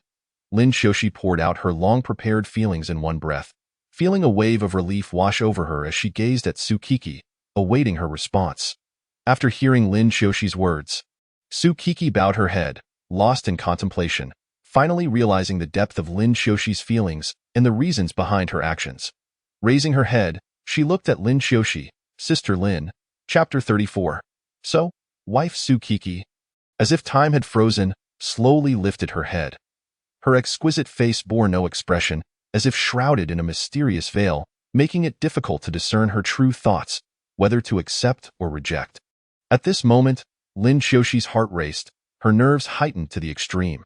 She clutched her hands tightly, palms slick with sweat, dreading the answer that could shatter her heart, Tsukiki's refusal. Simultaneously, she worried that this confession could ruin the intimacy they shared, leading to estrangement and distance. In the suffocating atmosphere, Tsukiki suddenly exhaled gently, a breath that seemed to emanate from the depths of her soul. Meanwhile, vivid memories flashed through her mind like scenes from a film. Lin Xiaoxi's gentle gaze filled with care, her warm smile while looking after her, and her steadfast figure when standing up to protect her. These beautiful recollections surged like a warm current, filling Tsukiki's heart to the brim. After a fierce internal struggle, Tsukiki finally mustered the courage to respond with a trembling yet resolute voice, I will. These simple yet sincere words fell like a heavy balm into the tranquil waters, creating ripples that spread wide. Did you agree to be my girlfriend, Kiki? Lin Xiaoxi's eyes widened in disbelief, gazing at Tsukiki with uncontainable excitement, and Joy.mm. Tsukiki nodded slightly, replying in a soft voice before quickly lowering her head. Unable to meet Lin Xiaoxi's gaze, her cheeks flushed with shyness. Lin Xiaoxi was overwhelmed with happiness, unable to contain her elation, for after enduring countless hardships, she had finally won the heart of the girl she had long coveted. Now, the girl who occupied her thoughts had become an integral part of her life, intricately linked to her in this enchanting moment. Lin Xiaoxi instinctively leaned closer to Tsukiki, in an instant. A rich scent of milk wafted through the air, as if it emanated from the very essence of Tsukiki's soul, intoxicating Lin Xiaoxi. Unable to resist, she reached out her hand, gently caressing Tsukiki's silken, flowing hair, savoring the delicate warmth. Kiki, may I kiss you? Lin Xiaoxi's voice trembled slightly, laced with anticipation and nervousness. Upon hearing this, Tsukiki's cheeks flushed an even deeper shade of pink, yet she did not shy away or refuse. Instead, she nodded slightly in consent. Her beautiful eyes sparkled with a gentle radiance, akin to the brightest stars in the night sky. Receiving Tsukiki's permission, Lin Xiaoxi carefully tilted her chin upward, gazing into her increasingly enchanting face. A tender smile gracing her lips, then, she slowly brought her own lips closer to Tsukiki's soft, rosy petals, as if time had come to a halt in that very moment, as the sun dipped below the horizon. Its golden rays enveloped Lin Xiaoxi and Tsukiki, draping them in a shimmering veil of warmth. This beautiful twilight scene bore silent witness to the transformation of their bond from intimate friends to sweet, loving partners. The grand and magnificent Ferris wheel, akin to a slowly turning giant beast, gradually descended from the heights and finally came to a steady halt on the ground.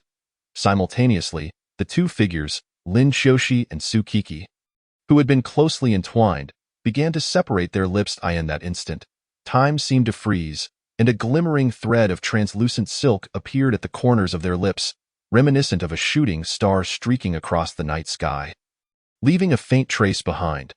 Lin Shoshi's beautiful, captivating eyes were brimming with endless affection as she gazed intently at Tsukiki, her gaze radiating warmth capable of melting the entire world. Unbeknownst to her, she instinctively reached out, gently grasping Tsukiki's delicate hand, as if wishing to hold onto this warmth forever. As the Ferris wheel's cabin door creaked open, Tsukiki and Lin Shoshi, hand in hand, stepped out of the romantic space like a couple deeply in love. The sunlight bathed them in its glow, sketching a beautiful scene. Observing their retreating figures, onlookers couldn't help but feel a pang of envy at the profound bond shared between the two sisters. However, no one seemed to notice that they were holding each other's hands tightly, never once loosening their grip amidst the bustling and vibrant city. The figures of Lin Shoshi and Tsukiki stood out strikingly. Hand in hand, they strolled forward, each step radiating a serene and harmonious aura. Despite the throngs of people around them, in that moment, it felt as though only the two of them existed in this world, together savoring their own warmth and sweetness. "Are you happy, Kiki?" Lin Shoshi asked, grasping Tsukiki's delicate hand firmly and gently shaking it. Of course I am. Being with Sister Lin makes me very happy." Tsukiki gazed at Lin Shoshi's face, laughing innocently. Suddenly, Lin Shoshi halted and affectionately playfully pinched Tsukiki's nose. "Silly girl, why are you still calling me sister? What is our relationship now?" Tsukiki pouted her rosy lips. "Well, of course, we are a couple. Lin Shoshi took Tsukiki's hand again. "Kiki, may I change how I address you? What would you like to call me?" Tsukiki tilted her head, puzzled. "Let us call you wifey," Lin Shoshi said with a mischievous grin at Tsukiki. Upon hearing this, Tsukiki's face flushed instantly, and she lowered her head, mumbling shyly, "So annoying. It's quite embarrassing. Wifey, what did you say?" "And nothing." Tsukiki hurriedly shook her head, allowing Lin Shoshi to lead her along. "Wifey, do you want to eat out today or at home?" "Of course, eating out." Tsukiki proudly puffed out her chest and then playfully patted it. All right, wifey, no more pats. You're already flat. Be careful, or you won't grow any bigger," Lin Shoshi teased, puffing out her own ample bosom. "Lin sister, you're so bad. Haha, you're really too amusing." End of Volume 1, Chapter 35. After all, you are my wifey now.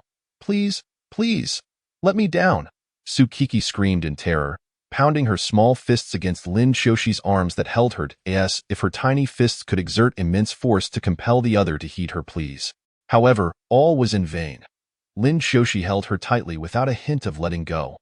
"Hee, dear wifey Kiki, I pursued you, this beautiful wife, with my own true prowess, so how could I possibly let you go so easily?" Lin Shoshi wore a sly smile, not loosening her grip but rather tightening it. Then, as if a whimsical idea struck her, she suddenly began to spin, twirling Tsukiki in the AI art as Lin Shoshi moved. Tsukiki felt as though the entire world was spinning wildly, dizziness overwhelming her. She squeezed her eyes shut, attempting to calm herself, but the sensation of weightlessness and loss of control intensified. She couldn't help but shout again. "Stop! Please stop! I can't take it anymore. Hee, is my little wifey unable to handle this?" Lin Shoshi teased with a playful smile. Yet, despite her teasing words, her hands showed no hesitation, gently lowering Tsukiki back to the ground. After the thrilling aerial spin, Tsukiki finally felt her feet touch the ground. Her originally cute and rosy face puffed up in dissatisfaction, resembling a pouting little pufferfish. She pouted her cherry-like lips and quickly pressed down on her skirt, playfully complaining, "How rude! Did you not see that I'm wearing a skirt today? How could you tease me like this, making me spin in the air?" Hearing Tsukiki's complaints, Lin Shoshi felt a bit embarrassed. Scratching her head with a sheepish smile, "Oh dear, my little wifey, please don't be angry. It's just that you are too enchanting. I couldn't help myself, hee." She attempted to ease the atmosphere while expressing her deep affection for Tsukiki. Yet, Tsukiki was not swayed. She continued to glare at Lin Shoshi in anger, stomping her little foot on the ground as if to vent all her grievances and frustrations. "Humph, you naughty one. Always bullying me. What if my skirt flies up because of your spinning? How embarrassing would that be?" As she spoke, her cheeks instantly flushed with two rosy hues, making her even more charming. Lin Shoshi scooped her up again, then gently placed one hand at the hem of her skirt, tenderly pressing down as if it were an invaluable treasure, fearful of any mishap that might expose her. Meanwhile, with her other hand. Like a warm spring breeze, she softly patted Sukiki's back, as if wishing to convey endless comfort and care. Hey, little wifey, please don't be angry. With a sly smile, Lin Xiaoxi's mind burst with a myriad of playful and flirtatious thoughts, each one sweet and romantic, captivating her in their allure. Lin's sister, I'm still a bit scared, Sukiki confessed, tightly clutching her skirt, her eyes revealing a hint of anxiety. Oh dear, my little treasure, what are you worried about? Don't be afraid. Lin Xiaoxi gently patted the back of Sukiki's hand, her face adorned with a confident smile. But we're both girls, and we like each other. This is what they call homosexuality, right? I'm worried that our parents won't accept us, and I fear society's judgment and gossip. Sukiki's voice grew softer as she spoke, her head gradually lowering. Upon seeing this, Lin Xiaoxi immediately embraced Sukiki, softly comforting her. My dear little wifey, don't pay heed to those idle words. Our love is our own business. If our parents truly cannot understand, so what? I'll take you far away, to a place where no one knows us, and we'll live happily ever after. These bold words acted as a balm to soothe Sukiki's restless heart, gradually calming her down. She lifted her head slightly, gazing at the steadfast and brave woman before her, tears of gratitude shimmering in her eyes as she nodded gently, replying, Lin Xiaoxi smiled softly, then carefully settled Sukiki back into the car before gazing at her enticing lips. Unable to resist and leaned in to kiss her, Sukiki was utterly taken aback, as if her mind had gone blank, lost in thought. Just as she was still processing it, Lin Xiaoxi skillfully pried open her tightly closed lips, and their tongues entwined like graceful dancers. At first, Sukiki felt a bit flustered, but as time passed, a wonderful sensation began to swell within her. Her once rigid hands unconsciously wrapped around Lin Xiaoxi's neck. Responding eagerly to the passionate kiss. In that moment, time seemed to freeze. Everything around them blurred, and the intensity of their emotions only deepened. After what felt like an eternity, they slowly parted their lips. As if awakening from a beautiful dream, Lin Xiaoxi gently caressed Sukiki's slightly flushed cheeks, her eyes filled with tenderness and affection. Then, she carefully placed Sukiki in the adjacent seat, returned to the driver's seat, and started the car, continuing their journey.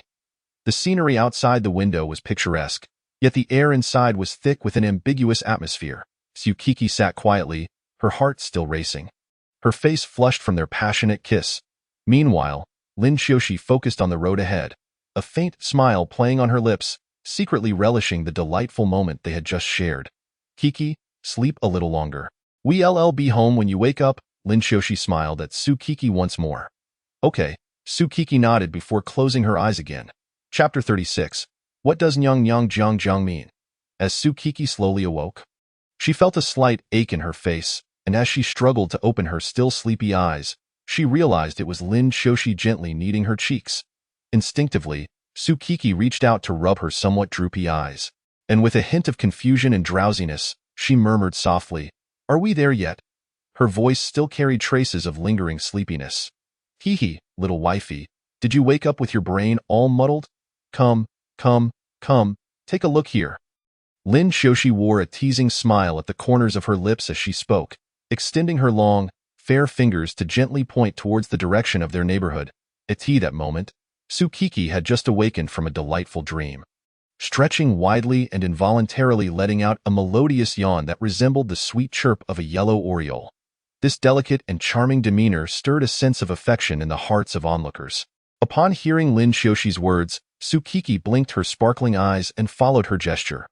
Once she discerned what lay before her, a look of surprise momentarily graced her face, quickly replaced by a grin. Mischievously sticking out her tongue, she cheerfully exclaimed, Hee, in that case, let us hurry home. Let's get out of the car. With that, she gracefully hopped out of the vehicle, akin to a joyful little deer.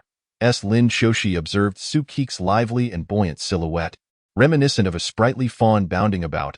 A helpless smile crept onto her face. She gently shook her head, then elegantly locked the car, stepping out with a light gait. Upon opening the door to their home, a wave of warmth enveloped her.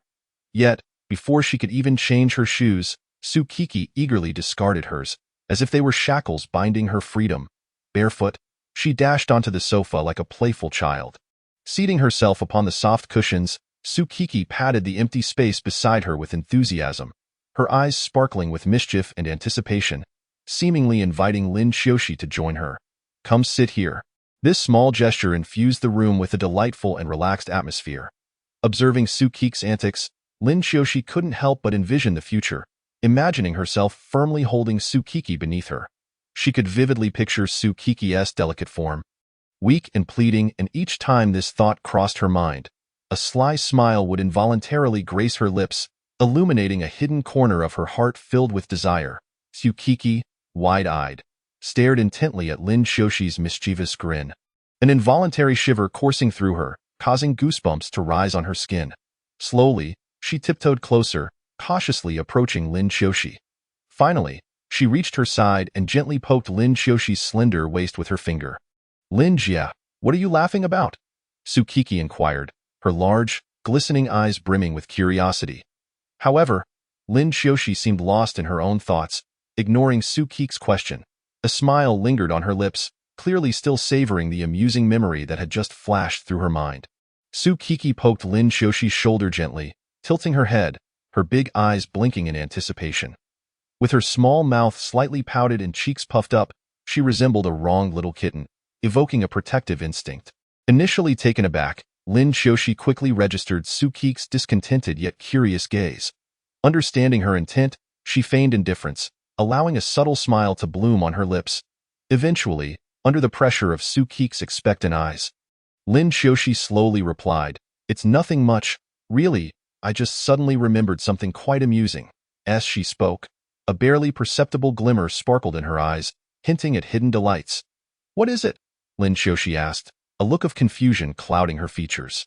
With a smirk playing on her lips, the other replied, "Oh, just some tantalizing, hard-to-voice secrets, along with some other trivial matters." A glimmer of mischief danced in her gaze.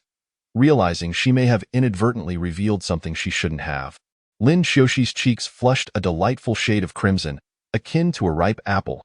Instinctively, she raised a hand to cover her mouth, as if wishing to retract her words.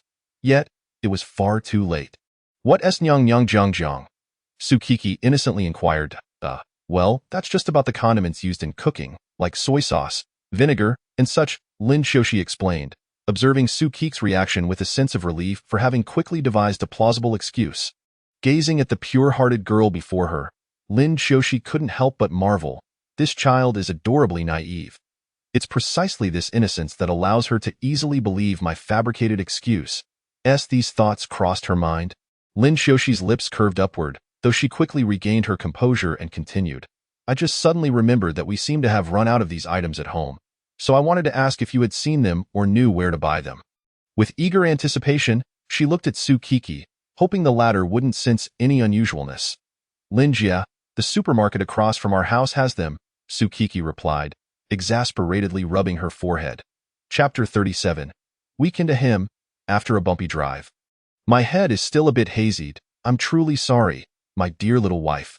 Lin Xiaoxi coughed lightly, offering a somewhat awkward smile, instinctively rubbing her head as if to alleviate the non-existent dizziness.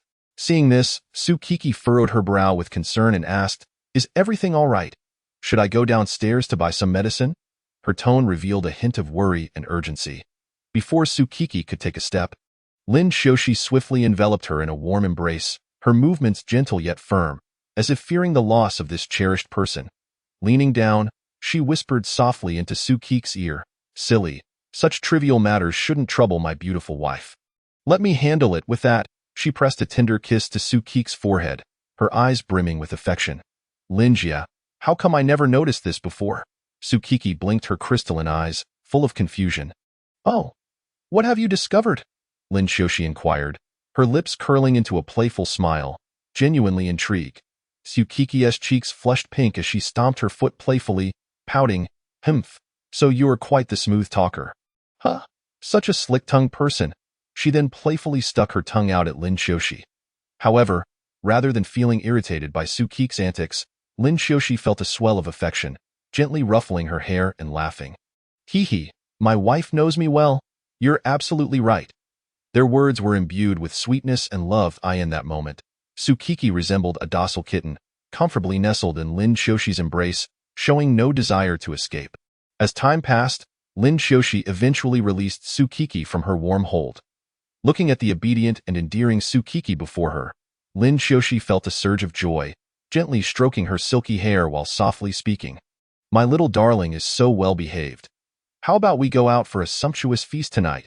We should treat this little cutie." Upon hearing this, Tsukiki eagerly nodded, her bright eyes sparkling with delight. The playful tuft of hair atop her head bobbing in excitement, as if announcing her uncontainable happiness to the world. "Little wife?"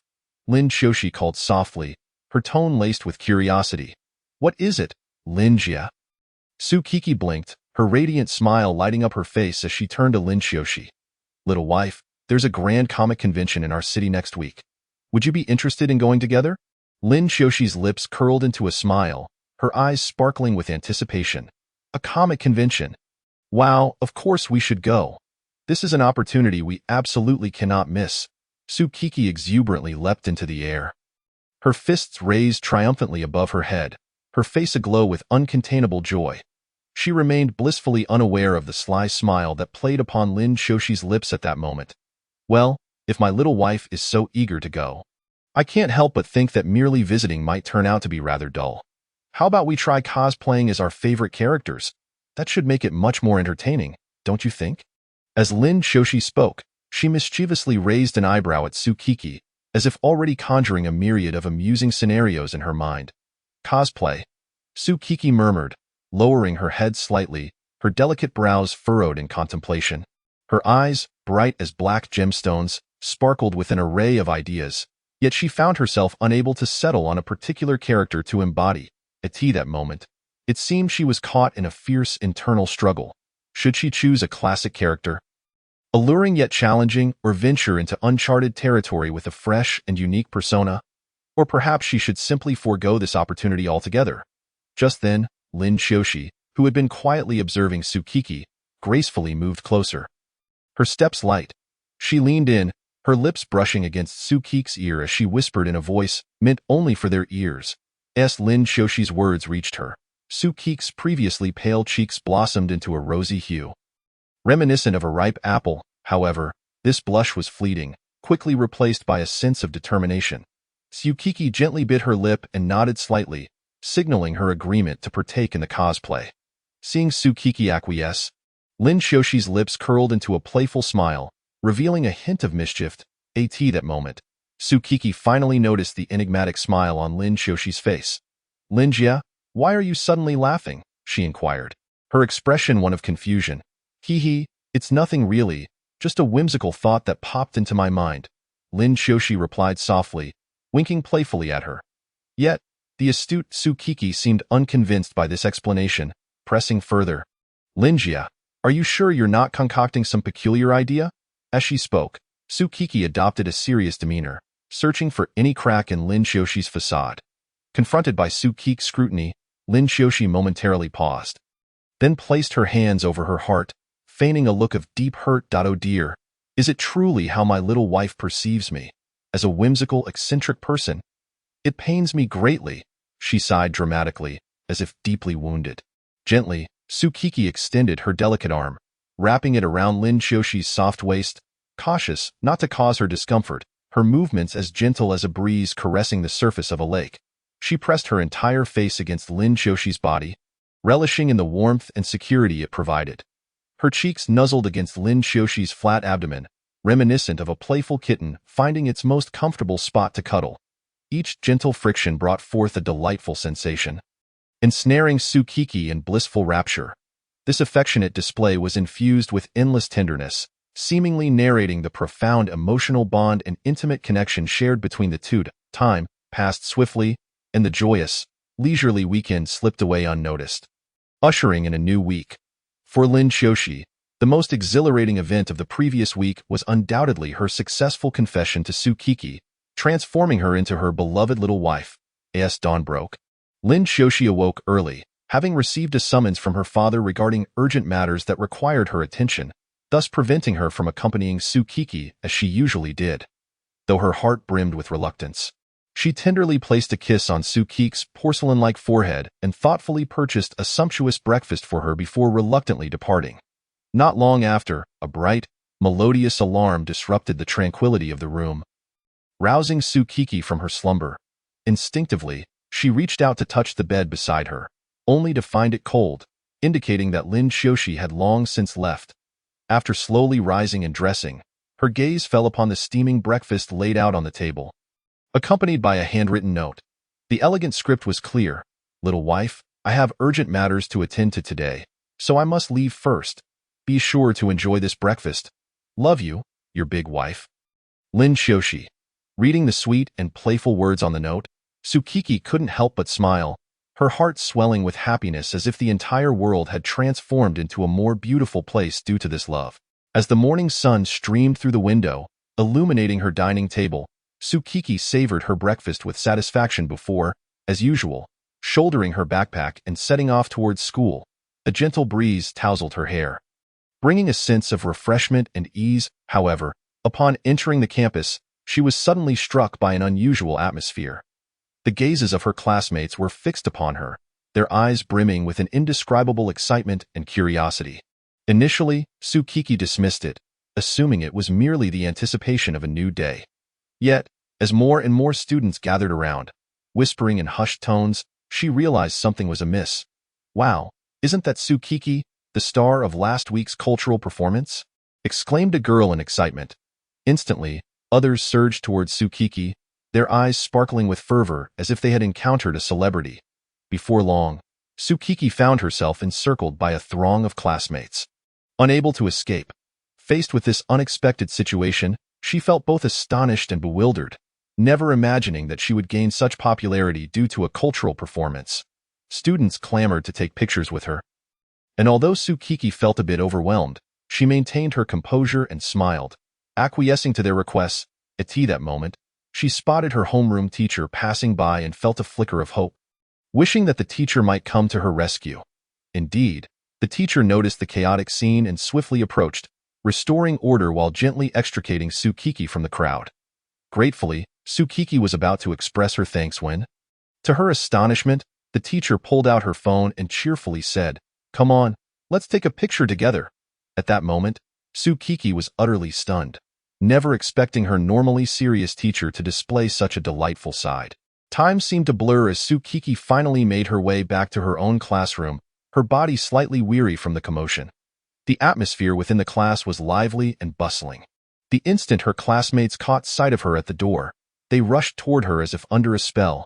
Yet, despite their excitement, none dared to pull out their phones for a picture with Sukiki, fully aware of the stern consequences that would follow such an act, namely, the confiscation of their devices by the teacher. Thus, even as they yearned to capture the moment, they buried their impulses deep within, gazing at Sukiki from afar with envy and admiration in their eyes. A sudden cough pierced the noisy classroom, drawing everyone's attention. They turned to see the homeroom teacher, who had appeared at the doorway, her expression marked by authority and discontent. At that moment, Sukiki, having finally escaped the throng, let out a sigh of relief. Once her classmates settled back into their seats, the teacher cleared her throat and announced, "Now, let me introduce our new classmate, Zhang Jelly. Please give him a warm welcome." As her words echoed, scattered applause erupted in the classroom. Subsequently, a boy named Zhang Jelly stepped onto the podium, his expression stoic, his eyes reflecting a hint of indifference. In a calm, low voice, he began his self-introduction. "Hello, everyone. I am Zhang Jelly. I enjoy studying and have little interest in games or such pursuits. Besides that, I am also passionate about various sports." Upon finishing his speech, he paused briefly, seemingly waiting for a response, yet the audience remained enveloped in silence. At that moment, Sukiki, seated in the corner, inadvertently lifted her gaze, her eyes gliding across Zhang Jiaoyang's face. She could not help but marvel at the strikingly high and prominent bridge of his nose, complemented by his exquisite glasses, which together lent him an air of refined elegance and scholarly grace. For a moment, Sukiki found herself lost in thought, only to be roused when her deskmate, Chu Wanru, gently nudged her elbow. At that precise moment, Chu Wanru discreetly pulled out her phone and swiftly sent a message to Lin Xiaoxi. informing her of Su Qiq's current state of distraction. However, perplexingly, despite her anxious anticipation, Chu Wanru received no response from Lin Xiuxi. Meanwhile, the homeroom teacher, with a warm smile, addressed Zhang Jiaoyang, saying, "All right, now you may choose a seat that pleases you." Upon hearing this, Zhang Jiaoyang appeared somewhat preoccupied, yet he took a stiff step forward, slowly making his way to the classroom. As he approached Su Qiqi, he lowered his voice slightly and said, "Are you Su Qiqi?" I remember you." Su Qiqi lifted her head, gazing intently at Zhang Jiaoyang's face, attempting to discern any fluctuations of emotion. Strangely, however, his countenance revealed no expression, as though shrouded by an invisible veil. What further astonished Su Qiqi was the cold yet profound gaze he bore, which inexplicably felt strikingly familiar. It seemed that whenever Lin Xiuxi looked at her, a similar expression would surface. What could this mean? Did they share some undisclosed connection? A myriad of questions flooded her mind. Plunging Su Qiqi deeper into contemplation. Chapter 39. He has returned. Meanwhile, on the other side of the city, Lin Xiuxi had finally completed the task assigned by her father. Weary, she stretched languidly and reached for her phone resting nearby, swiping the screen to illuminate it.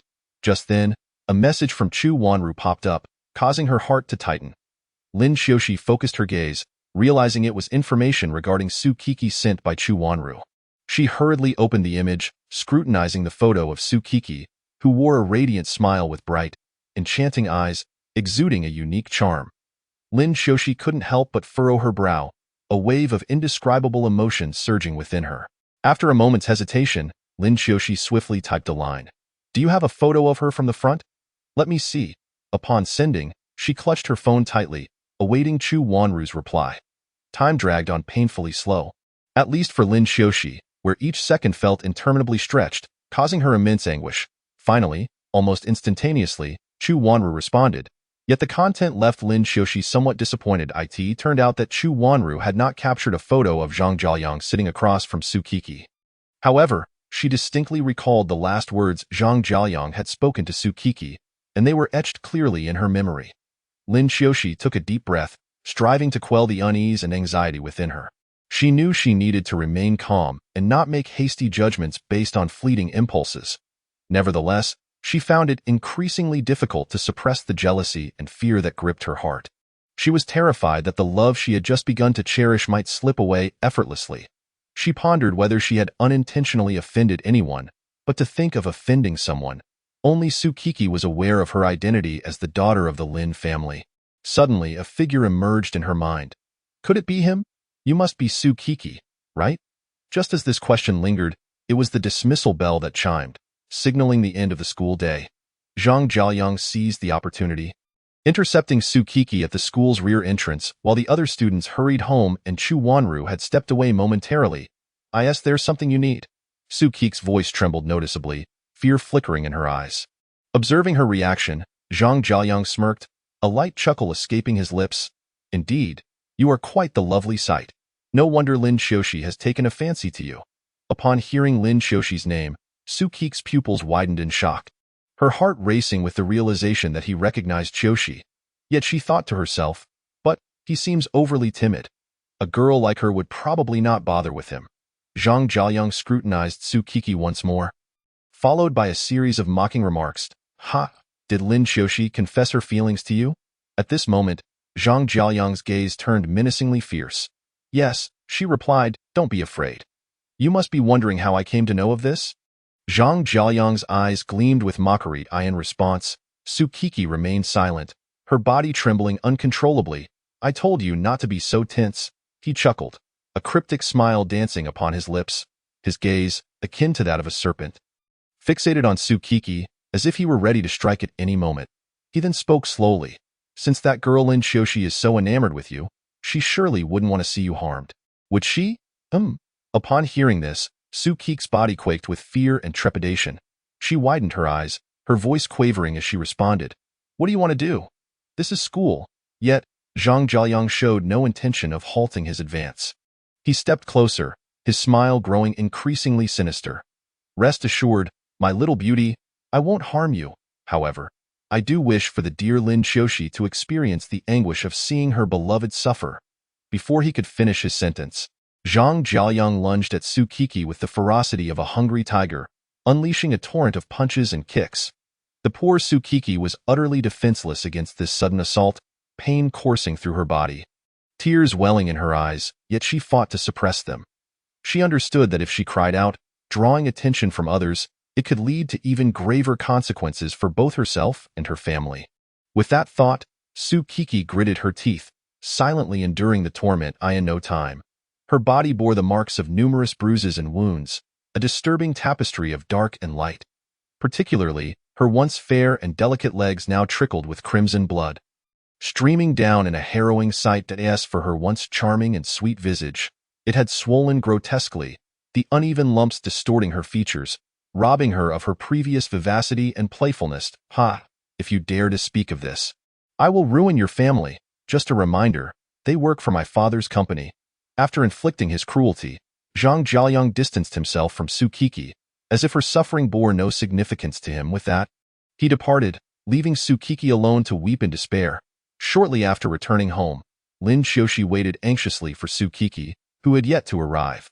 Growing increasingly restless, Lin Xiaoxi resolved to check the school, pondering the possibility that her little darling had simply not left yet.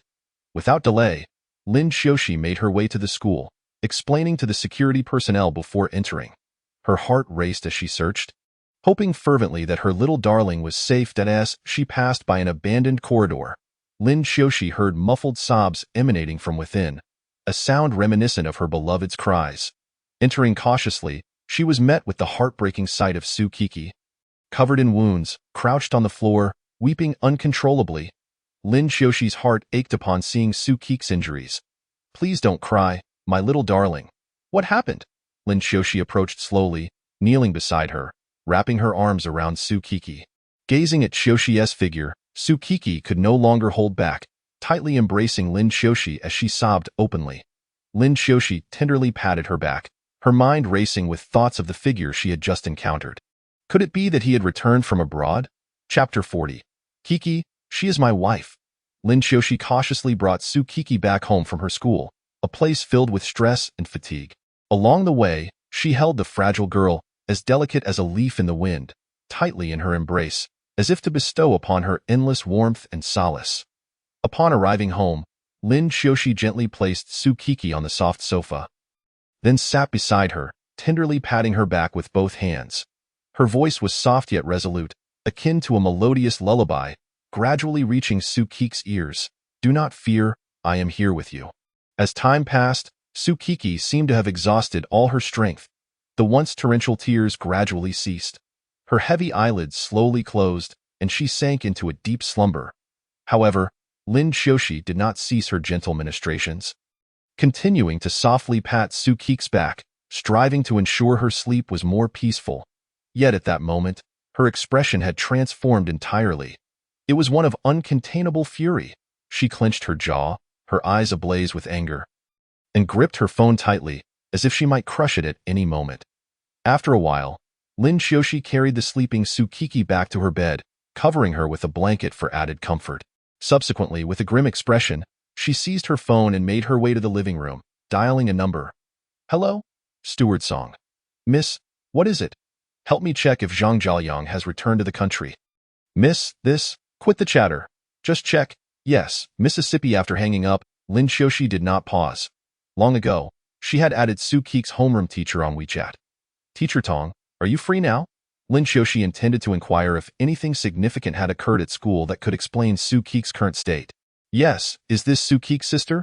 Yes, it is. Is there something you need? I want to ask if my little sister has caused any trouble at school. Lin Xiaoxi's first thought was this. Trouble? No, Kiki is a good child. She wouldn't cause any issues. Is there any major event happening at the school or in her class? Lin Xiaoxi proceeded to ask if there was any significant occurrence that Zhang Jiaoyang might be aware of. Nothing major, but because of Kiki's performance, she has become quite popular at school. Does that count? Upon hearing this, Lin Xiaoxi pondered for a moment, feeling confused about why her beloved little one's newfound fame coincided with Zhang Jiaoyang's arrival. Hello? Su Kiki's sister? Are you there? Apologies for the trouble, Teacher Tong. It's nothing. Not a bother, not a bother. Has something happened to Kiki? No, I was just asking that. Oh, that is fine then. After their conversation, Lin Xiuxi hung up without hesitation and sat quietly in a chair. Beginning to organize her thoughts, her gaze fluctuated between focus and uncertainty, as if she were piecing together some crucial information. Just then, a sudden, urgent ringtone shattered the silence. Lin Xiuxi picked up her phone to find Steward Song's name on the screen. Taking a deep breath, she pressed the answer button. "Hello? Have you found out anything?" Her voice revealed a hint of urgency and anticipation. "Yes, miss. I have confirmed that he indeed returned to the country today and has entered a school." Steward Song's tone was steady and resolute. Upon hearing the word school, Lin Xiuxi's heart skipped a beat, and she quickly pressed for details.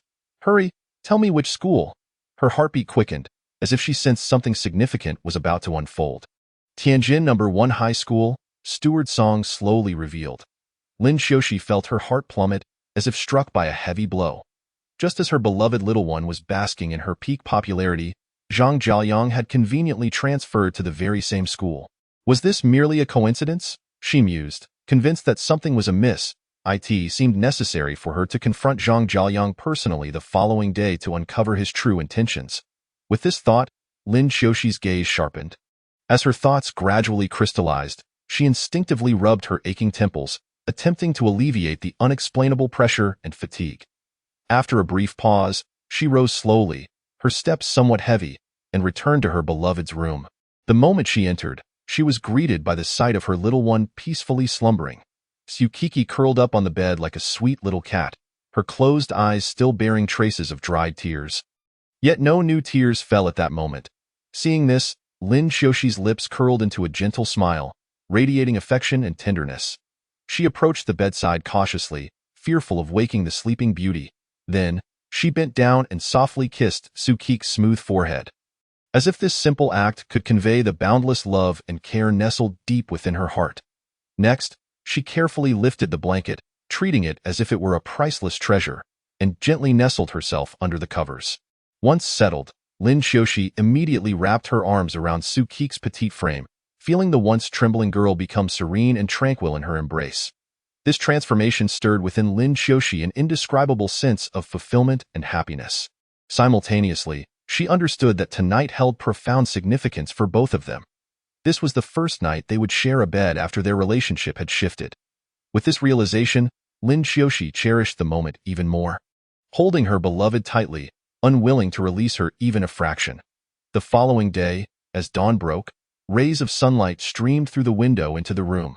Lin Xiuxi awoke leisurely, turning her head slightly to gaze upon her little one, who remained lost in dreams.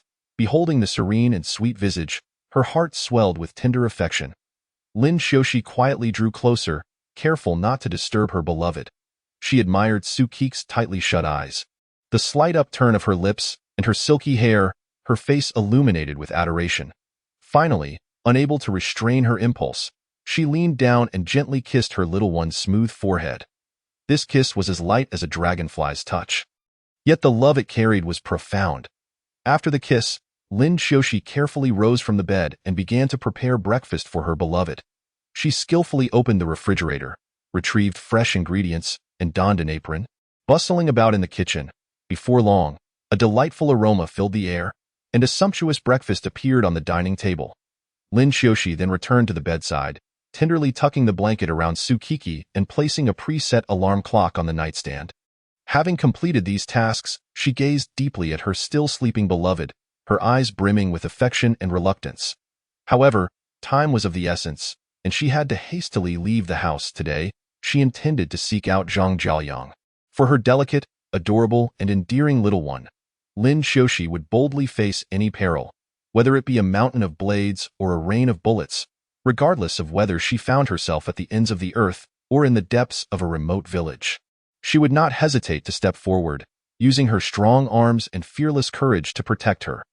Even if faced with countless challenges, even if enemies surged like a tidal wave, she would never retreat a single step, nor would she allow her beloved little one to suffer even the slightest harm. For in her heart, her little one was everything, a being for whom she was willing to sacrifice all. As long as she could see her beloved's face adorned with a smile of happiness, she would not hesitate to plunge into fire and water, or to shatter into pieces. Chapter 41. Confrontation, damn it. Zhang Jiaoyang, hurry up and open the door for me, or I will kick this damn door down. Lin Shoshi's fury ignited as she pounded relentlessly on the closed door, pouring all her rage into the act. Desperate for Zhang Jiaoyang to appear and provide her with answers, oh, what a rare guest. I wonder which wind has blown our esteemed Miss Lin to my humble abode today, came Zhang Jiaoyang's mocking voice as he leisurely opened his slightly worn door. Leaning against the door frame, his eyes narrowed into slits, revealing an inscrutable expression. Stop wasting my time, you bastard. Tell me, did you lay your hands on my dear friend Tsukiki? Lin Shoshi was in no mood for pleasantries. She cut straight to the core, her urgency and anger evident. Oh dear, Miss Lin, you can't casually accuse the innocent. Why don't you tell me what concrete evidence you have that I assaulted Tsukiki? Zhang Jiaoyang's face was still adorned with that infuriatingly mocking smile, as if he considered the unfolding events before him nothing more than a farce. Lin Shoshi bit her pearly white teeth. Her delicate brows furrowed, and her beautiful eyes blazed with a fierce anger, fixed intently on Zhang Jiaoyang. Her slender fingers were tightly clenched into fists, as if ready to strike at any moment. Oh dear, who might this esteemed person be, that they can provoke our Miss Lin to such a state? Come now, Miss Lin, do share with this young master, and I shall surely avenge your grievances. Zhang Jiaoyang's lips curled into a slight smirk, revealing a playful demeanor, though his eyes sparkled with mockery, as if he had already discerned Lin Shoshi's thoughts and was eagerly awaiting her response. Humph! I fear that young Master Zhang lacks the courage to teach that person a lesson, Lin Shoshi retorted coldly, her gaze piercing, unwavering as it bore into Zhang Jiaoyang, the intensity of her rage growing ever more palpable. How could that be? Simply tell me, Miss Lin, who dares to offend you? Zhang Jiaoyang laughed heartily, his words laced with provocation, deliberately adopting a nonchalant air that was maddeningly irritating. It is you, you scoundrel! Lin Shoshi's voice erupted in anger. I? Ha ha ha, Miss Lin truly possesses a keen sense of humor. What have I done to provoke you to such a degree? Zhang Jiaoyang maintained that infuriatingly smug expression, as if daring her to challenge him. You dare to bully my Tsukiki? Lin Shoshi's eyes widened in fury, her teeth gritted tightly. Oh dear, Miss Lin, your words are quite absurd. Do present some evidence, if you will, to substantiate your claim that I have bullied her. Zhang Jiaoyang's lips curled upward, his expression a blend of mockery and provocation, his amusement intensifying. Lin Shoshi found herself momentarily speechless, struck dumb by his taunt. Indeed, she could produce no concrete proof that the detestable man before her had harmed her beloved. As this thought surged within her, a wave of despair and frustration washed over Lin Shoshi. However, she refused to succumb to defeat. Taking a deep breath, she endeavored to quell her inner turmoil and resentment.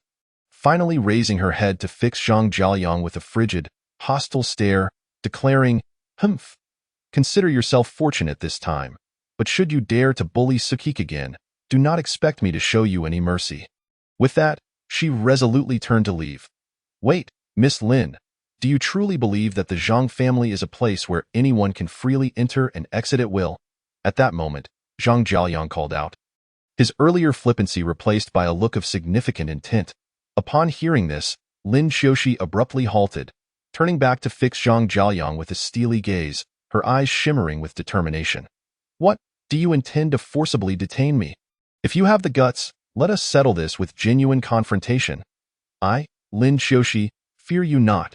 With these words, she clenched her fists tightly, adopting a battle-ready stance, poised to retaliate. Let us forego the fighting, Miss Lin.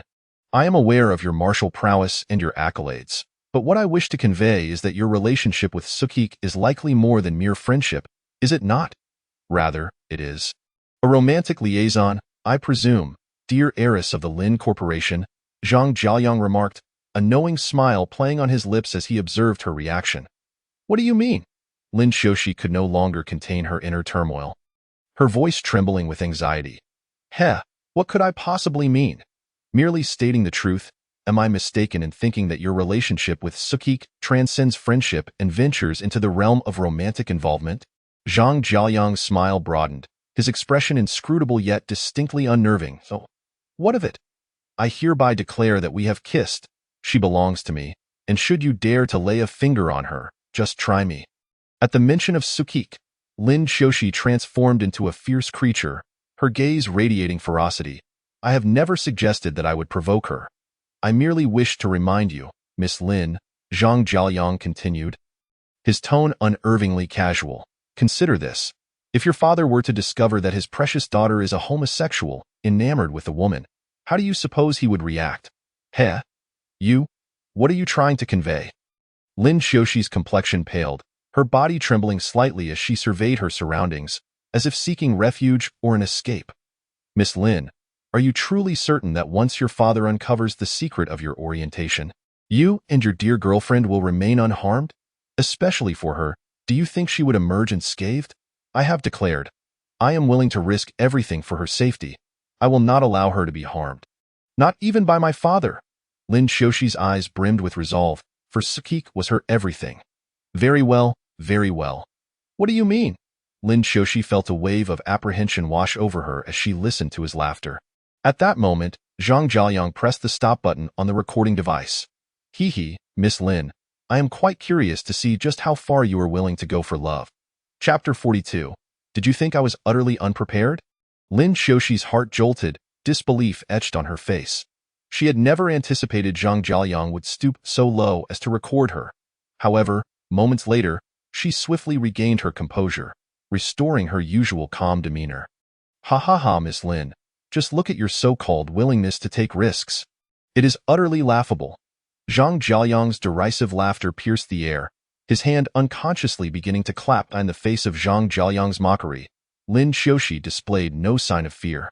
Instead, she allowed a faint smile to grace her lips, her confidence unwavering. What are you laughing at? Zhang Jiaoyang scrutinized her perpetually smiling visage, rife with suspicion. Logically, she ought to be begging for mercy at this moment. Yet she seemed unfazed. Why would I laugh? Is it not permissible to recall amusing events? A glimmer of cunning danced in Lin Xiaoxi's eyes, as if she were toying with him. You? Zhang Jiaoyang was instantly incensed. The veins on his forehead bulging, he ground his teeth and shouted, Do not forget, I still hold the leverage in this situation. Upon hearing this, Lin Xiaoxi's expression shifted dramatically as she feigned terror. Pouting adorably, Oh dear, young Master Zhang, I am truly terrified. Please, I beg of you, spare me and my beloved. Her tone was so excessively sweet that it sent shivers down one's spine. Listening to her feigned fear and pleading, a barely perceptible smile crept onto Zhang Jiaoyang's lips, his amusement palpable. Do you wish for me to spare your delicate little girlfriend? I could consider it, but I have one condition, he replied, his gaze shamelessly roaming over Lin Xiaoxi. At his words, Lin Xiaoxi trembled slightly, maintaining her facade of terror as she replied with a quivering voice, Speak, young Master Zhang. Whatever your demand, I shall comply if it saves my friend. Zhang Jiaoyang leered at her. Extending a finger to point directly at her, his tone flippant as he declared, The request is rather simple. I want you. Lin Xiaoxi's heart raced, but she feigned calmness, blinking her large, innocent eyes, pretending to be naive and oblivious as she asked. Oh, you want me? But what exactly should I do? Zhang Jiaoyang smirked, a lascivious glint in his eyes as he unabashedly stated, It's simple. Come to bed with me, and serve me well, and one more thing. Put on this outfit first. With that, he handed her a tantalizing piece of lingerie.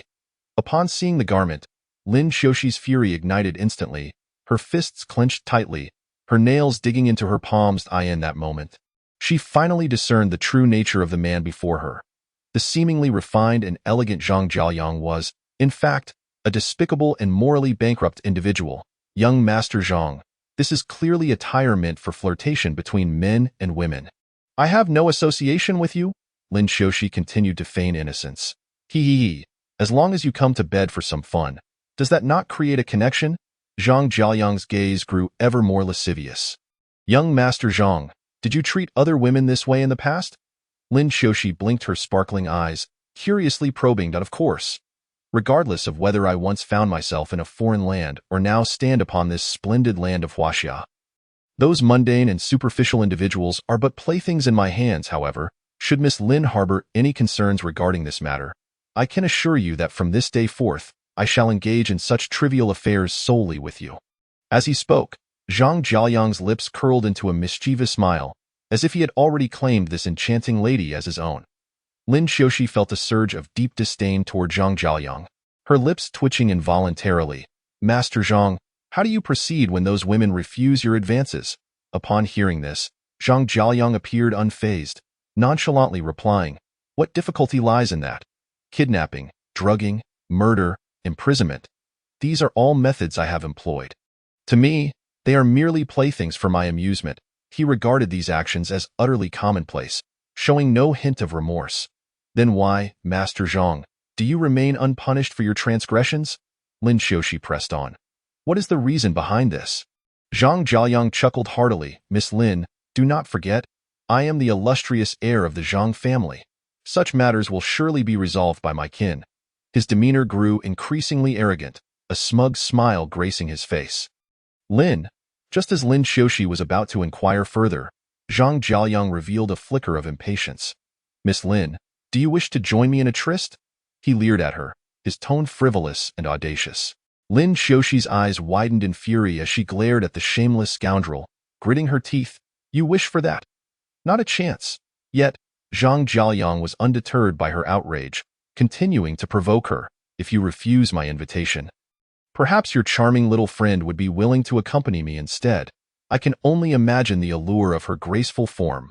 At this remark, Lin Xiuxi's anger erupted like a volcano.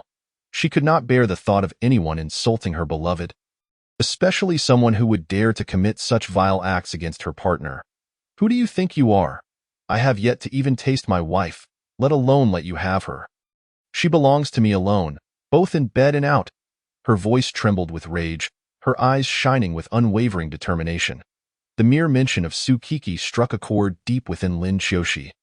Touching her most tender and inviolable emotions, her devotion to love and protection, in that moment, she resembled an enraged lioness, poised to defend her territory and dignity. Zhang Jiaoyang, clearly taken aback by Lin Xiuxi's fierce reaction, felt his previously soft gaze harden, replaced by surprise and anger. Yet, he quickly regained his composure, a cold smile playing on his lips. So, Miss Lin, you refuse to share a bed with me? I do. You shall not have my wife. Her body is for me alone. Lin Xiuxi stood her ground, her posture resolute, her gaze fierce and unyielding. Miss Lin, if you persist in this defiance, you shall not leave the Zhang residence alive. I have more than one life to spare. Zhang Jiaoyang shed all pretenses, revealing his true nature. Your beloved wife will be subjected to torment, suffering so profoundly that she wishes for death. Ha ha ha. Zhang Jiaoyang laughed maniacally. Zhang Jiaoyang, do you truly believe I came here unarmed and alone? Lin Xiuxi too cast aside her disguise. What do you mean? Zhang Jiaoyang's face remained devoid of fear, his habitual arrogance intact. Oh, what do I mean? Why don't you take a guess, Master Zhang, as to why I posed those questions? Before he could respond, Lin Xiuxi's chilling laughter echoed, brimming with menace. Then, she produced a recording pin from her pocket, raising it triumphantly before his eyes. Master Zhang, the crimes recorded here are sufficient to ensure your demise, are they not? Moreover, the Zhang family will not withstand the weight of your many sins for long. Zhang Jiaoyang's countenance shifted dramatically at her words. Yet he stubbornly retorted, Miss Lin, do not forget, I hold your secrets in my hands. At this moment, he attempted to leverage her affection for women as a means of coercion. However, Lin Xiuxi remained unfazed. Standing tall, her gaze unwavering and frigid as she replied, Master Zhang, even if my orientation were to become public knowledge, even reaching my father's ears, what of it? I am a lesbian. So what? You should be more concerned with your own precarious position. Miss Lin, have you forgotten? You cannot even cross this threshold. Zhang Jiaoyang's eyes gleamed with insatiable greed. So, are you intending to resort to violence? As his words fell, Lin Xiuxi swiftly adopted a combative stance. Having endured bullying in her youth, she had diligently trained in various martial arts to empower herself against future threats, particularly excelling in hand-to-hand combat. A fight? How utterly laughable. Miss Lin, you are far too naive. Zhang Jiaoyang mocked. The times have changed.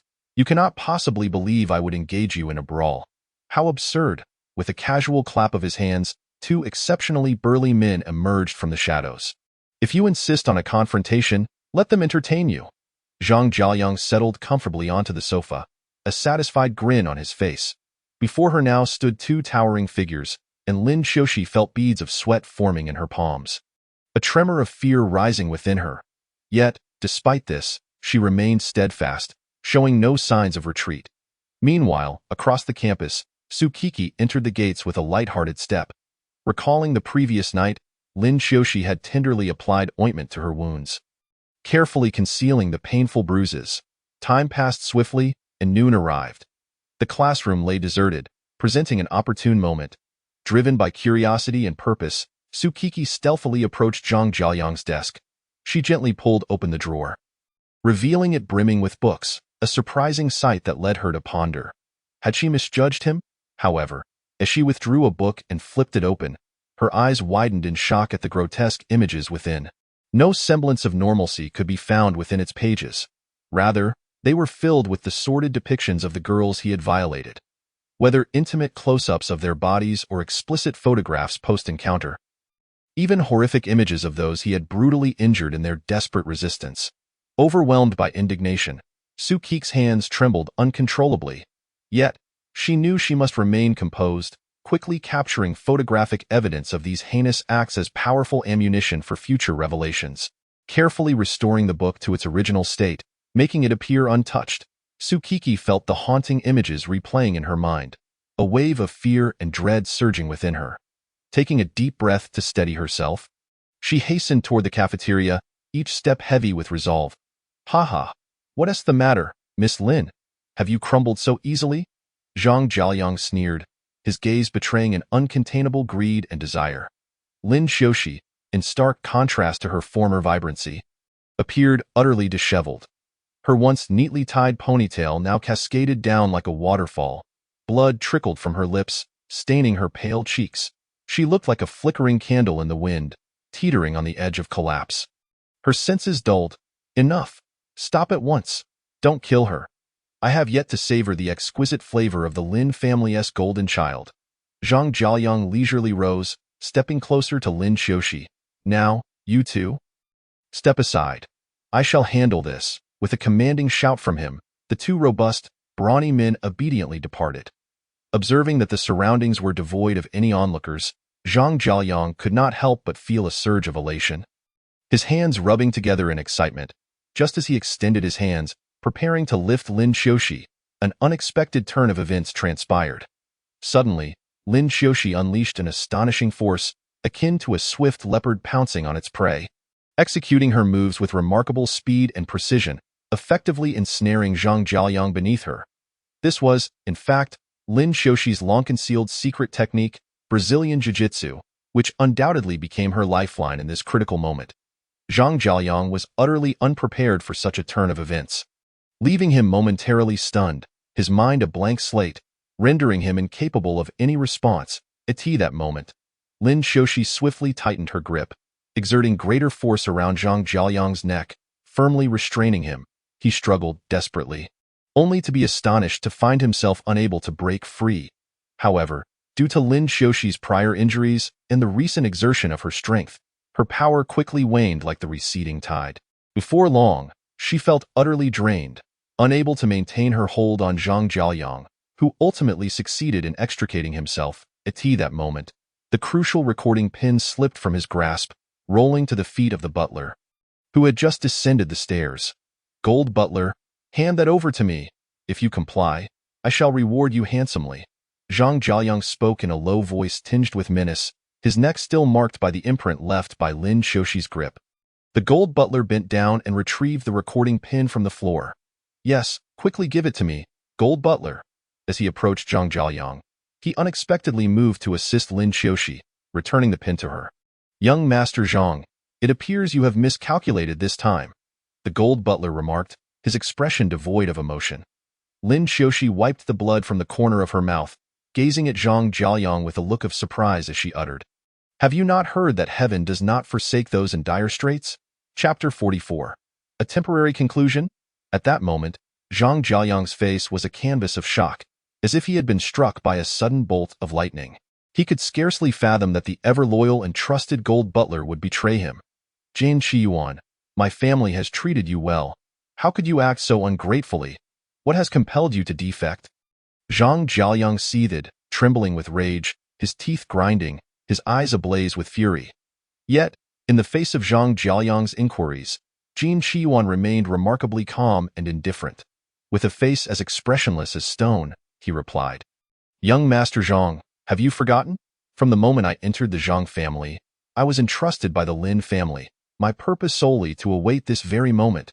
Having spoken, he did not even spare Zhang Jiaoyang a glance.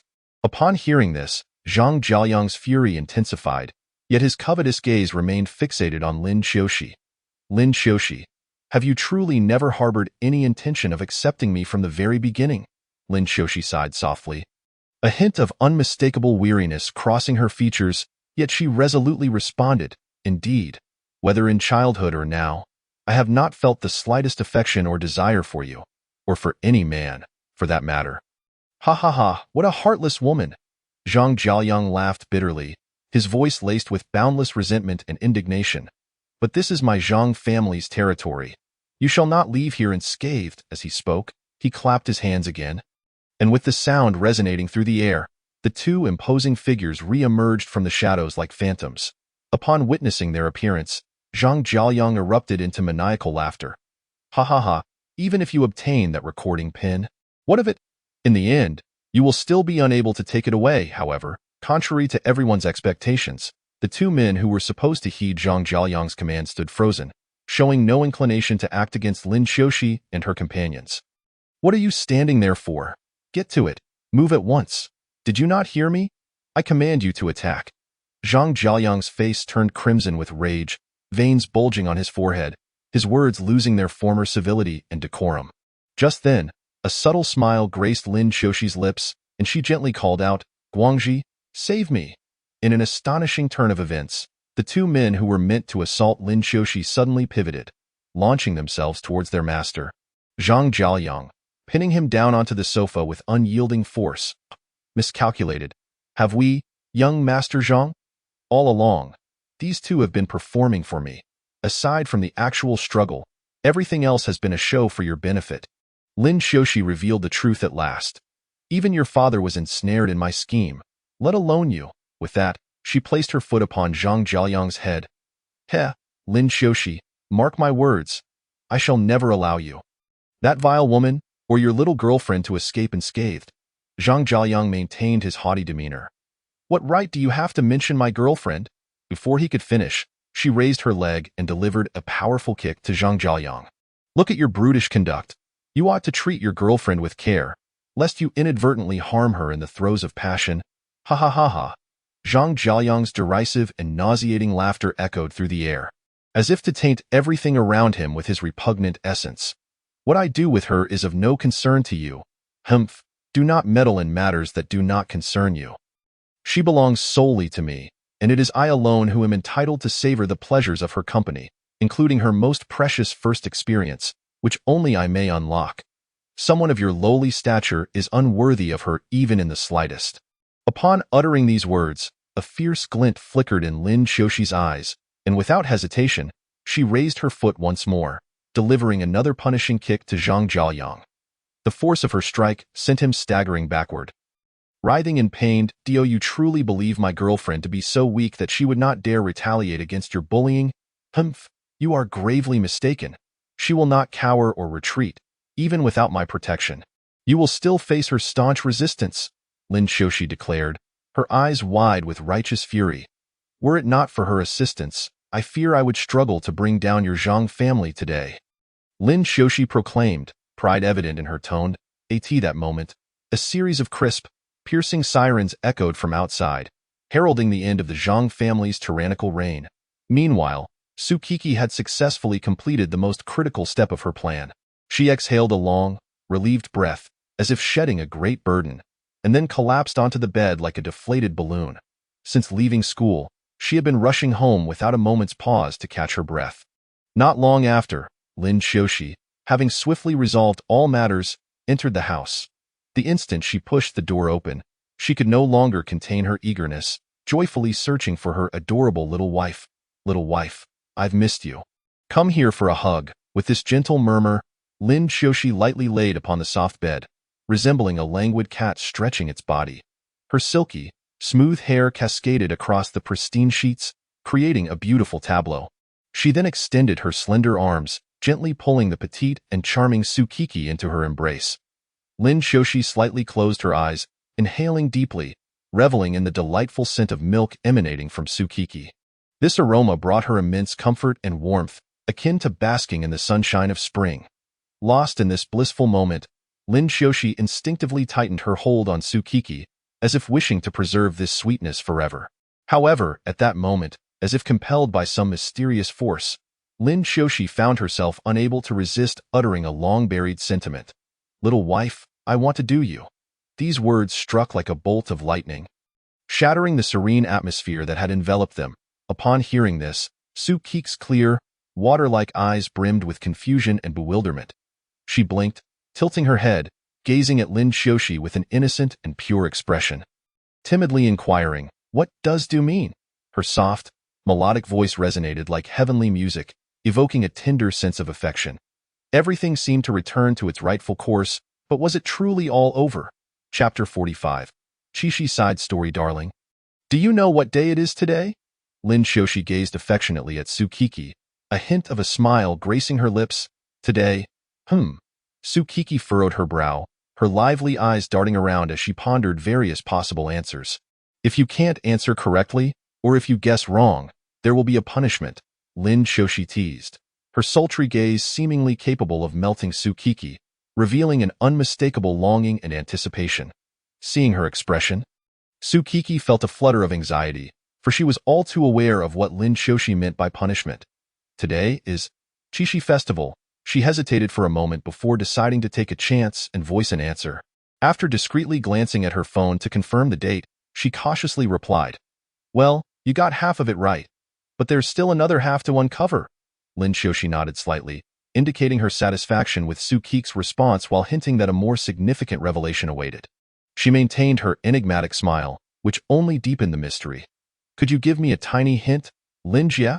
Sukiki pouted, adopting a pitiful demeanor in hopes of eliciting sympathy from Lin Xiaoxi, of course. "But it comes at a price." Lin Xiaoxi playfully winked, tapping her delicate cheek, signaling Sukiki on what to do. Without hesitation, Sukiki fluttered over like a delicate butterfly, planting a soft kiss on Lin Xiaoxi's cheek, her touch as gentle as a breeze caressing a lake's surface. "Lin Jia, can you tell me now?" Sukiki whimpered playfully, retreating a few steps as if shy, then lowering her head, fidgeting with the hem of her garment. Still not enough.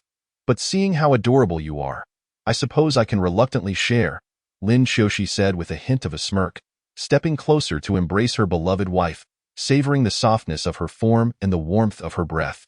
"Today marks our anniversary, Lin Jia, he. Does that mean we're going out for dinner?" Sukiki's eyes sparkled with excitement and curiosity as she gazed innocently at Lin Xiaoxi, reminiscent of a child awaiting a sweet treat. "You always thinking of food.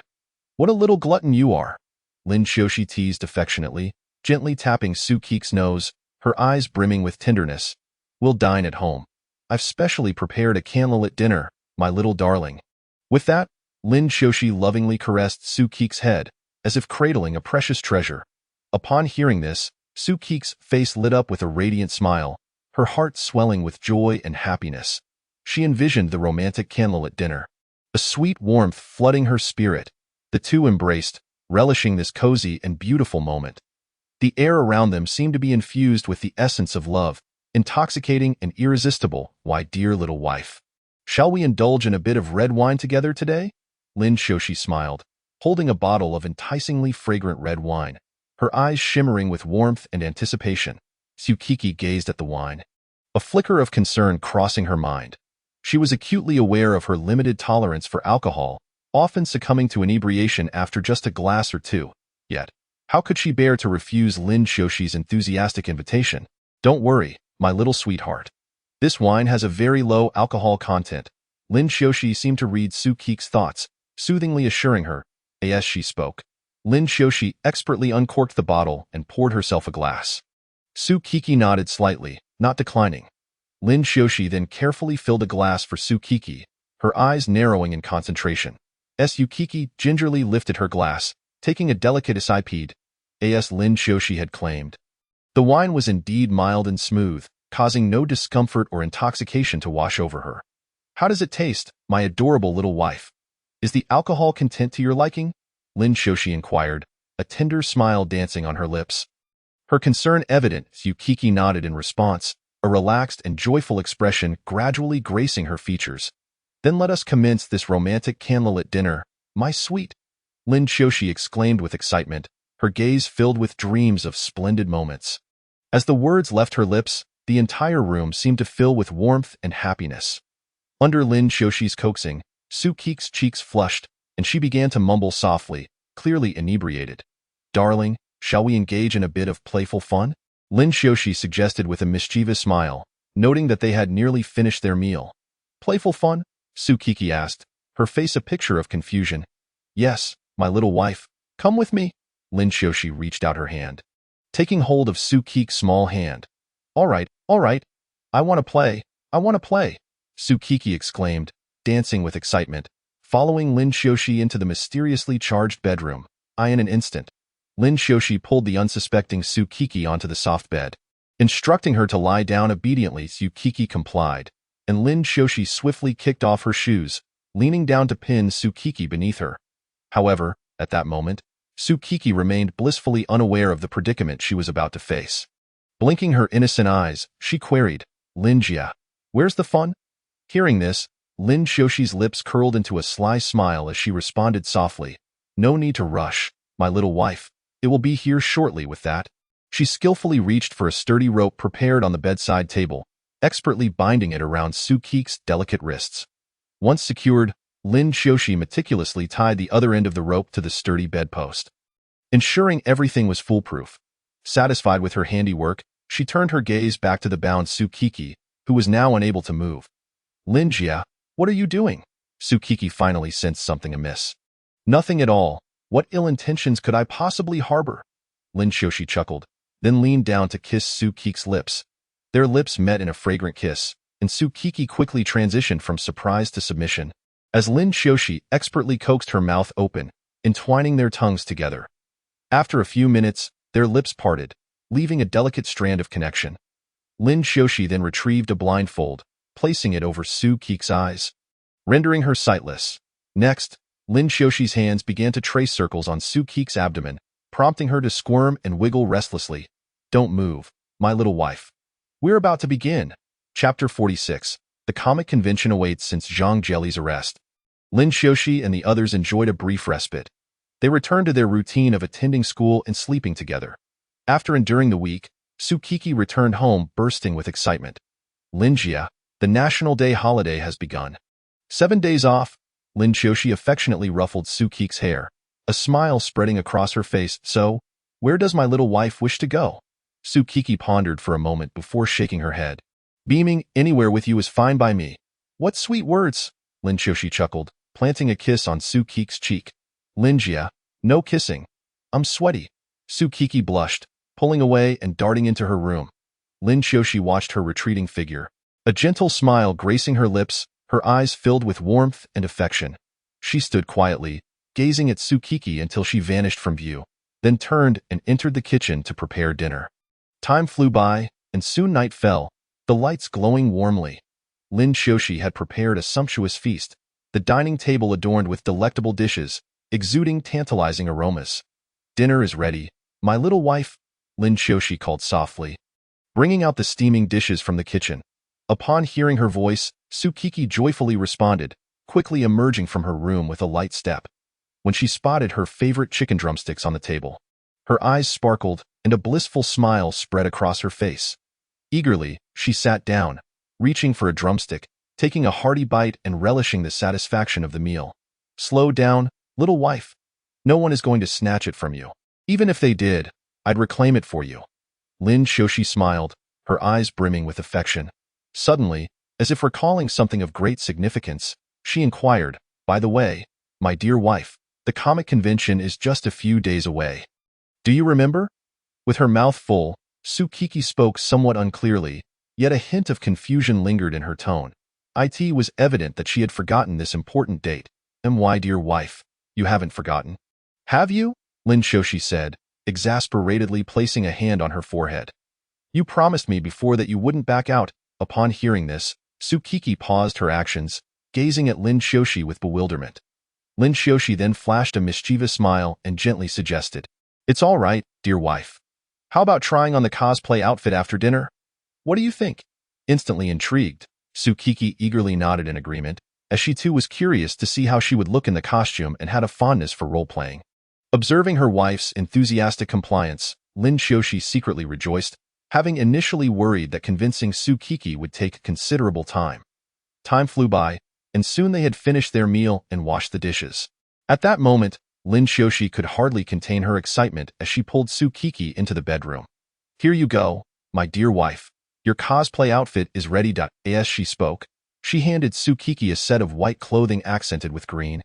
Upon receiving the outfit, Tsukiki immediately recognized it as the cosplay of Nahida from the game Genshin Impact. However, she pouted in dissatisfaction, complaining to Lin Shoshi, Sister Lin, didn't I say I wanted to cosplay as Fufu? Sweetheart, your petite frame simply cannot perfectly embody Fufu at your height. Nahida is the best fit, Lin Shoshi remarked playfully, her gaze roving over Tsukiki's figure with a teasing glint. Although Tsukiki felt indignant, she found herself unable to retort. She was acutely aware of the stark difference in height between herself and Fufu, yet her adoration for the character compelled her to try on the cosplay. Nonetheless, the reality loomed before her, and she had to concede to this fact. Lin Shoshi seemed to sense Tsukiki's inner conflict and continued, Be good, will you? The outfit has already been purchased. It would be such a waste not to wear it.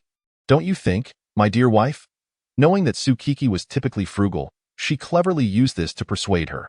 She explained that if Tsukiki did not wear Nahida's cosplay, the money spent on the outfit would have been in vain.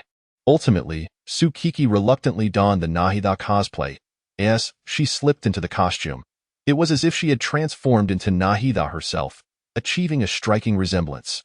The green attire accentuated her refreshing allure, evoking a sense of innocence and purity. Meanwhile, the Nahida cosplay further emphasized Tsukiki's naturally petite stature, rendering her even more delicate and charming. Lin Shoshi nodded in satisfaction and approached, kneeling down to gently pinch Tsukiki's small face. Oh dear, Sister Lin, what are you doing? Tsukiki exclaimed, managing to wriggle free after considerable effort. You smell so delightful, my dear wife, Lin Shoshi remarked, her gaze filled with playful intent as she continued to admire Tsukiki. Come on, Sister Lin, I've told you not to look at me so lecherously. Tsukiki rolled her eyes in exasperation. Sister Lin, I'm done changing. It's your turn now, she declared, hands on her hips. Oh, my dear wife. I never said I was going to cosplay right now, Lin Shoshi replied, a smirk playing on her lips as she continued to tease Tsukiki. Sister Lin. Tsukiki stomped her foot in frustration. But due to the lack of shoes in the Nahida cosplay, her own feet began to ache. Tears welled up in her eyes, threatening to spill over at any moment. Seeing her beloved wife on the verge of tears, Lin Shoshi quickly enveloped Tsukiki in her arms. There, my dear wife, don't cry. Let me blow on your feet. She gently lifted Tsukiki's delicate feet and began to blow on them. Does it still hurt, my dear wife? Lin Shoshi asked, her eyes filled with concern. It doesn't hurt anymore, Tsukiki replied as she leaped from Lin Shoshi's embrace.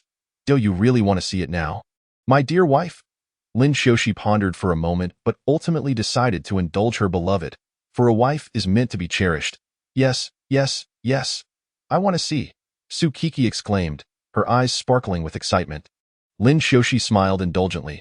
All right, since it's my dear wife's wish, I shall certainly fulfill it with that. She opened the wardrobe once more. Chapter 47. Teasing Lin Shoshi retrieved a set of purple clothing from her bag and laid it on the bed.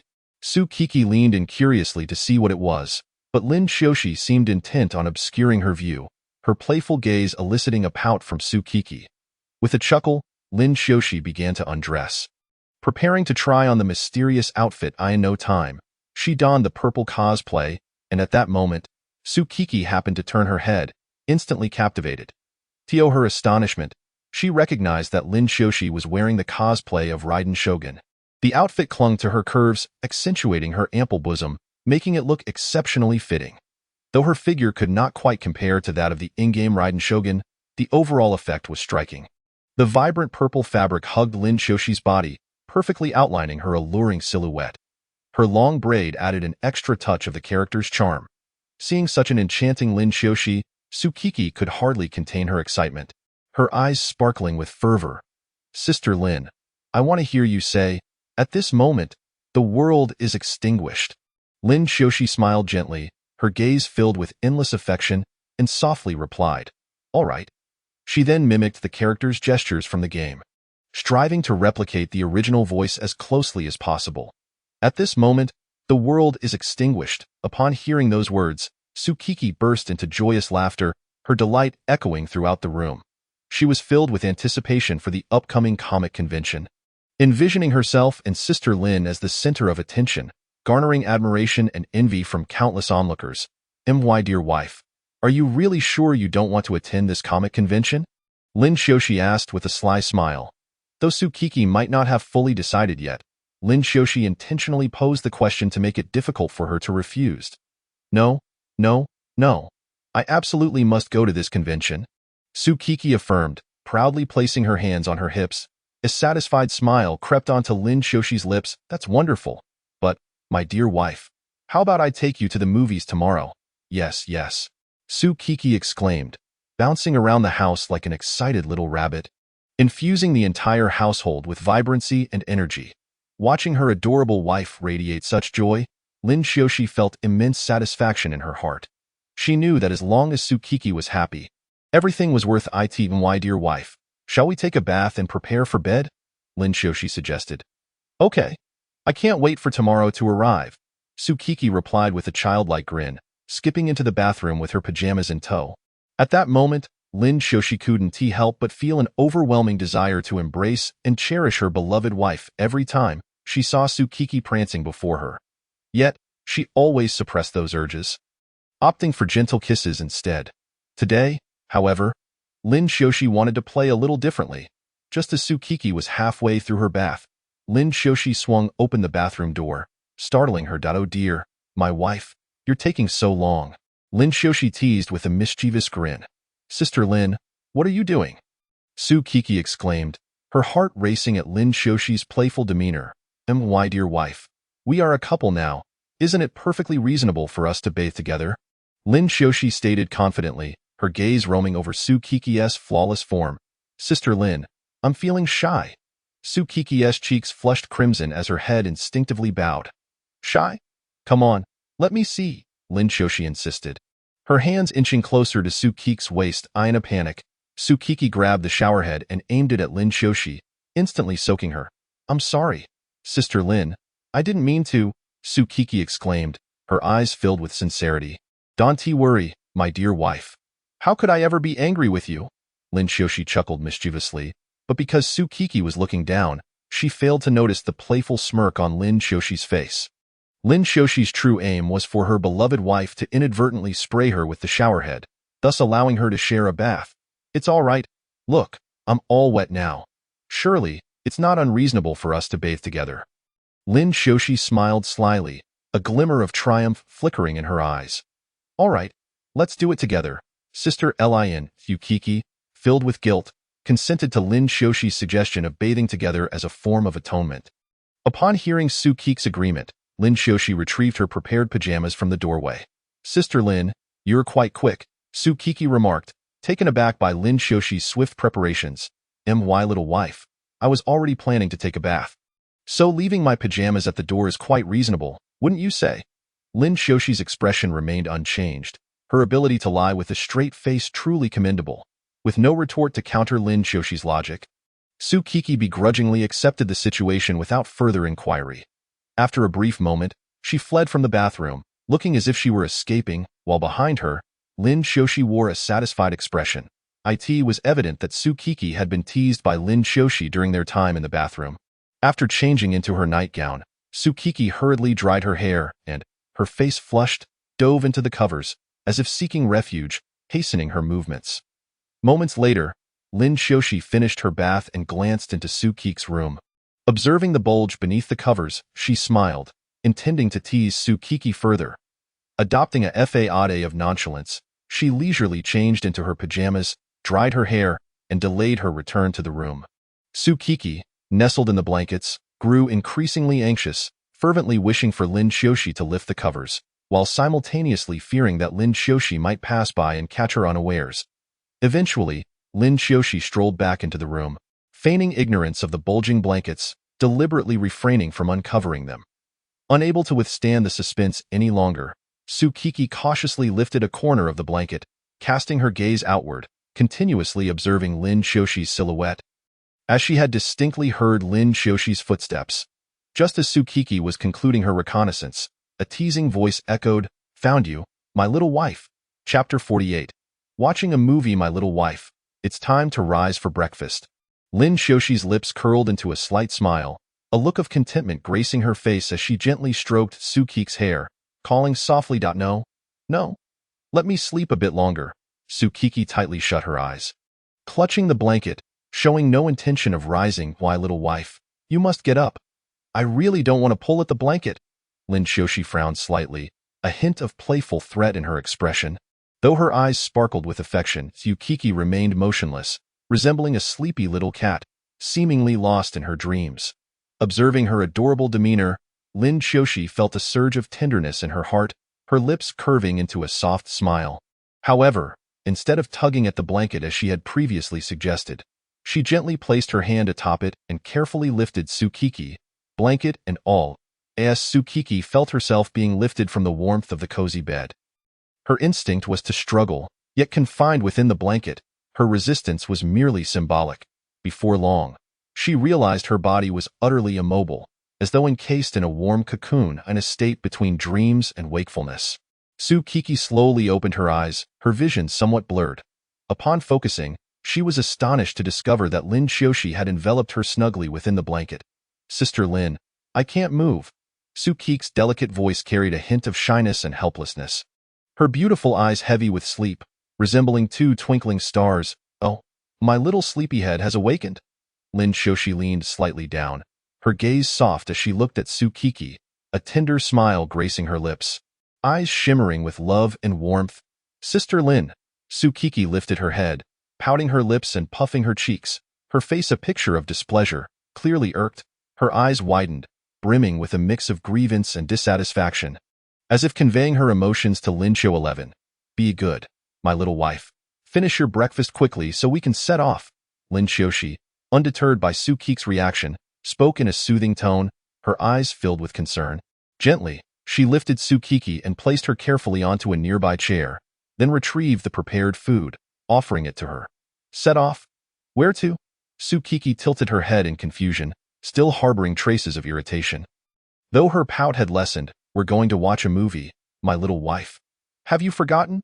Lin Xiaoxi, without raising her gaze, focused on unwrapping the blanket covering Tsukiki, her movements gentle and practiced, as if accustomed to such care.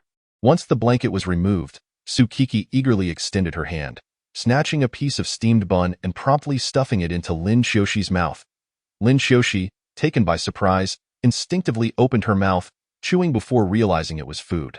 She looked up at Tsukiki's beaming smile and couldn't help but grin in return. The two then joyfully savored their breakfast. Tsukiki gracefully returned to her room, opened her wardrobe, and meticulously selected a pink JK outfit. The top perfectly accentuated her petite figure, rendering her irresistibly charming. The skirt, modestly revealing her long legs, swayed gently, showcasing her slender calves exquisitely. Finally, she tied her hair into playful twin ponytails, exuding vitality and mischief, akin to a frolicsome little deer. Lin Xiaoxi, on the other hand, opted not for a dress but instead donned a simple, comfortable hoodie and trousers, her hair pulled into a high ponytail, radiating energy. She also applied a subtle touch of makeup, enhancing her fresh and natural appearance.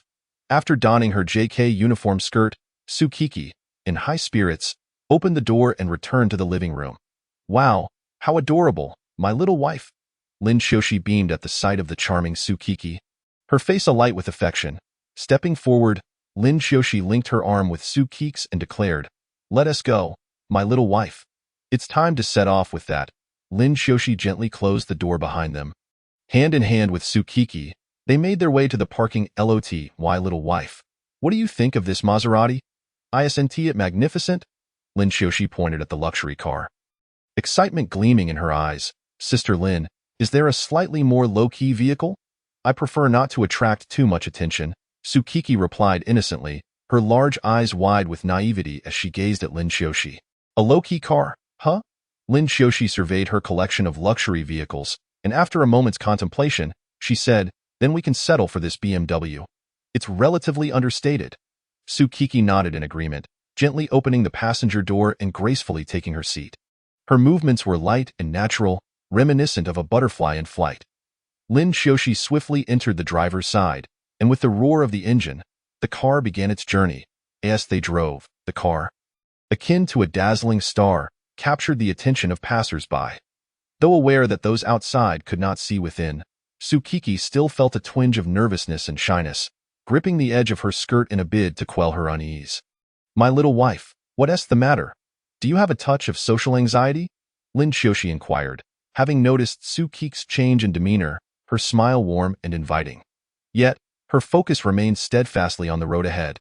Undistracted at a little, Sukiki replied softly, her voice tinged with shyness. That's all right, my little wife. We'll arrive at our destination soon. Lin Xiaoxi reassured her gently, hoping to help her relax. Before long, the car smoothly arrived at the cinema's entrance. As Lin Xiaoxi and Sukiki alighted, they instantly became the center of attention. Numerous gazes turned toward them, curious about the captivating couple. Sukiki, overwhelmed by her social anxiety, closely followed Lin Xiaoxi, too timid to meet the eyes of those around her. Keeping her head lowered, she endeavored to avoid eye contact, wishing to swiftly enter the cinema. Once inside, the movie was about to commence. Lin Xiaoxi led Sukiki to purchase a generous amount of popcorn and a large bottle of cola before they proceeded to the screening room. Chapter 49. The movie theater kissed. Lin Xiaoxi and Sukiki intertwined their arms as they entered the screening room. Upon entry, Lin Xiaoxi surveyed the seating arrangement, only to be taken aback by the sparse attendance. Even the back rows were not fully occupied. Scanning the room, she noted that most of the audience consisted of couples or close friends, with scarcely a single individual in sight. Lin Xiaoxi glanced down at the movie ticket in her hand and discovered that their seats were allocated in the last row. Gently, she switched from holding Sukiki's arm to clasping her small hand, and together they ascended the stairs. Upon reaching the final row, Lin Xiaoxi was pleasantly surprised to find the area completely devoid of other patrons, leaving only herself and Sukiki as the sole audience members. Sister Lin, what is the theme of this movie? Why do I feel like there are so few people here? Sukiki curiously looked up, only to see Lin Xiaoxi's chin. This is a film about love. As for the sparse attendance, I am not entirely sure. Perhaps this genre does not attract a large following, Lin Xiaoxi replied with an unflinching demeanor. In truth, she had reserved the entire screening room, intending to revel in a world of intimacy with her beloved, unrestrained in their display of affection. The other individuals in the theater were merely fortunate bystanders.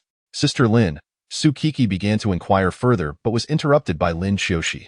All right, my little wife, no more questions. The movie is starting.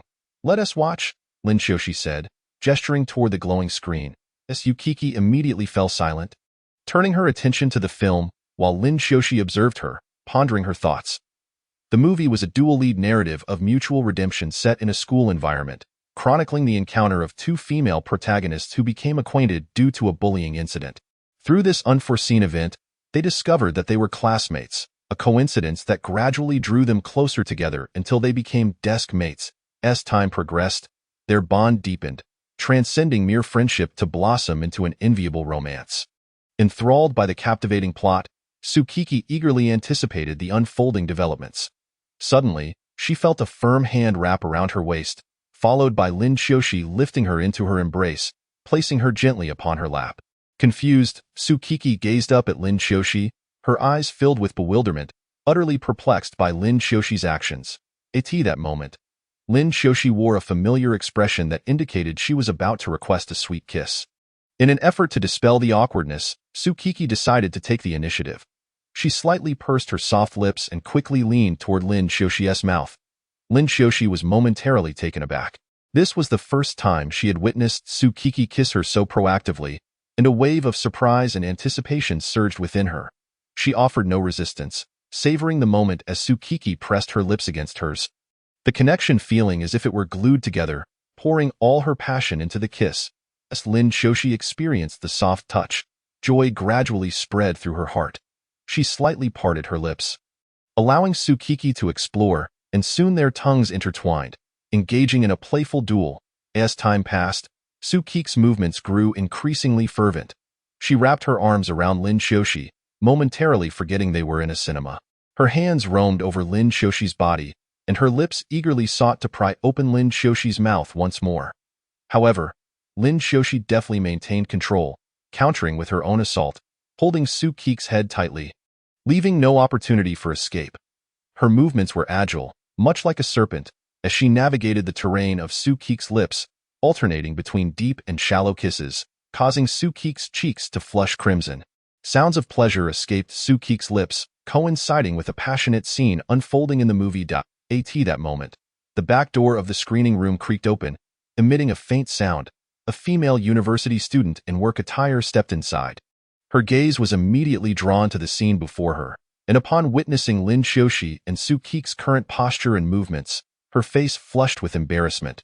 She quickly patted her cheeks, attempting to regain her composure. Yet the blush remained. Seemingly forgetting her original purpose, she turned her attention away from the classroom projector, hastily covering her face and making a swift exit through the back door, her steps appearing frantic as if she wished to escape the awkward situation as quickly as possible. With the door's closure, tranquility returned to the screening room, leaving only Lin Shoshi and Tsukiki immersed in their previous ambience, oblivious to the recent interruption. "Sister Lin, did someone just come in?" Tsukiki seemed to have heard the footsteps and, with great effort, managed to free her flushed face, breathing heavily. "What person? You must have misheard, my little wife. Now, let us continue," Lin Shoshi said as she leaned in to kiss Tsukiki's soft lips once more. Uncertain of how long they had kissed, their lips slowly parted. Lin Shoshi gazed at Tsukiki with satisfaction, while Tsukiki's face was a deep shade of red, her gaze inadvertently dropping. Lin Shoshi reached out to caress Tsukiki's flushed cheeks. Gently lifting her chin, Tsukiki remained blushing, looking at Lin Shoshi's content expression, which only made her feel more shy. "Sister Lin, isn't it awkward to kiss in a cinema?" Tsukiki whispered, her voice barely audible. "My little wife, you were quite cooperative just now. Why ask me again? You were even more passionate than I was," Lin Shoshi teased, a playful smirk adorning her face. "Sister Lin, please answer me." Tsukiki's voice involuntarily rose a notch. Yet her embarrassment was still palpable. "What is wrong? Awkward? Why feel awkward? As long as I am unembarrassed, it cannot be awkward for me," Lin Shoshi proudly declared. Tsukiki had more questions, but was suddenly pulled into Lin Shoshi's embrace. Her head nestled against Lin Shoshi's shoulder. Chapter 50. A chance encounter with Chuwanra. Tsukiki did not manage to watch the movie in its entirety, as the latter half transformed entirely into a scene of her and Lin Shoshi showcasing their affection in the cinema. Tsukiki could scarcely recall when the movie ended. Her mind was filled solely with memories of lengthy kisses and endless sweet interactions with Lin Shoshi in the screening room. "Why, little wife? The movie has ended. Shall we wander outside for a bit, or head straight home?" Lin Shoshi gently inquired, holding Tsukiki's small hand. "Well, let us play outside for a while. We've already come out." After all, Tsukiki, resembling a child, pouted and tightly clung to Lin Shoshi's arm, shaking it playfully. "All right, let us fully enjoy this delightful time." Lin Shoshi smiled affectionately, lightly stroking Tsukiki's hair. With that, Lin Shoshi took Tsukiki by the hand and led her out of the cinema. Heading directly towards the shopping mall. "Why, little wife, how about we visit the arcade?" Lin Shoshi suggested, pointing toward an arcade in the distance. Yes, I haven't been to the arcade in ages," Tsukiki exclaimed, her eyes sparkling with excitement and joy. Seeing Tsukiki's exuberance brought a smile to Lin Shoshi's face as she led her beloved into the arcade. "Boss, I'd like 100 tokens, please." Lin Shoshi approached the counter, producing a 100 yuan note for the staff. "Certainly, just a moment." The staff member took the note, swiftly counting out 100 tokens and handing them to Lin Shoshi. "Thank you." Lin Shoshi accepted the tokens and casually placed them into a small pocket she carried with her.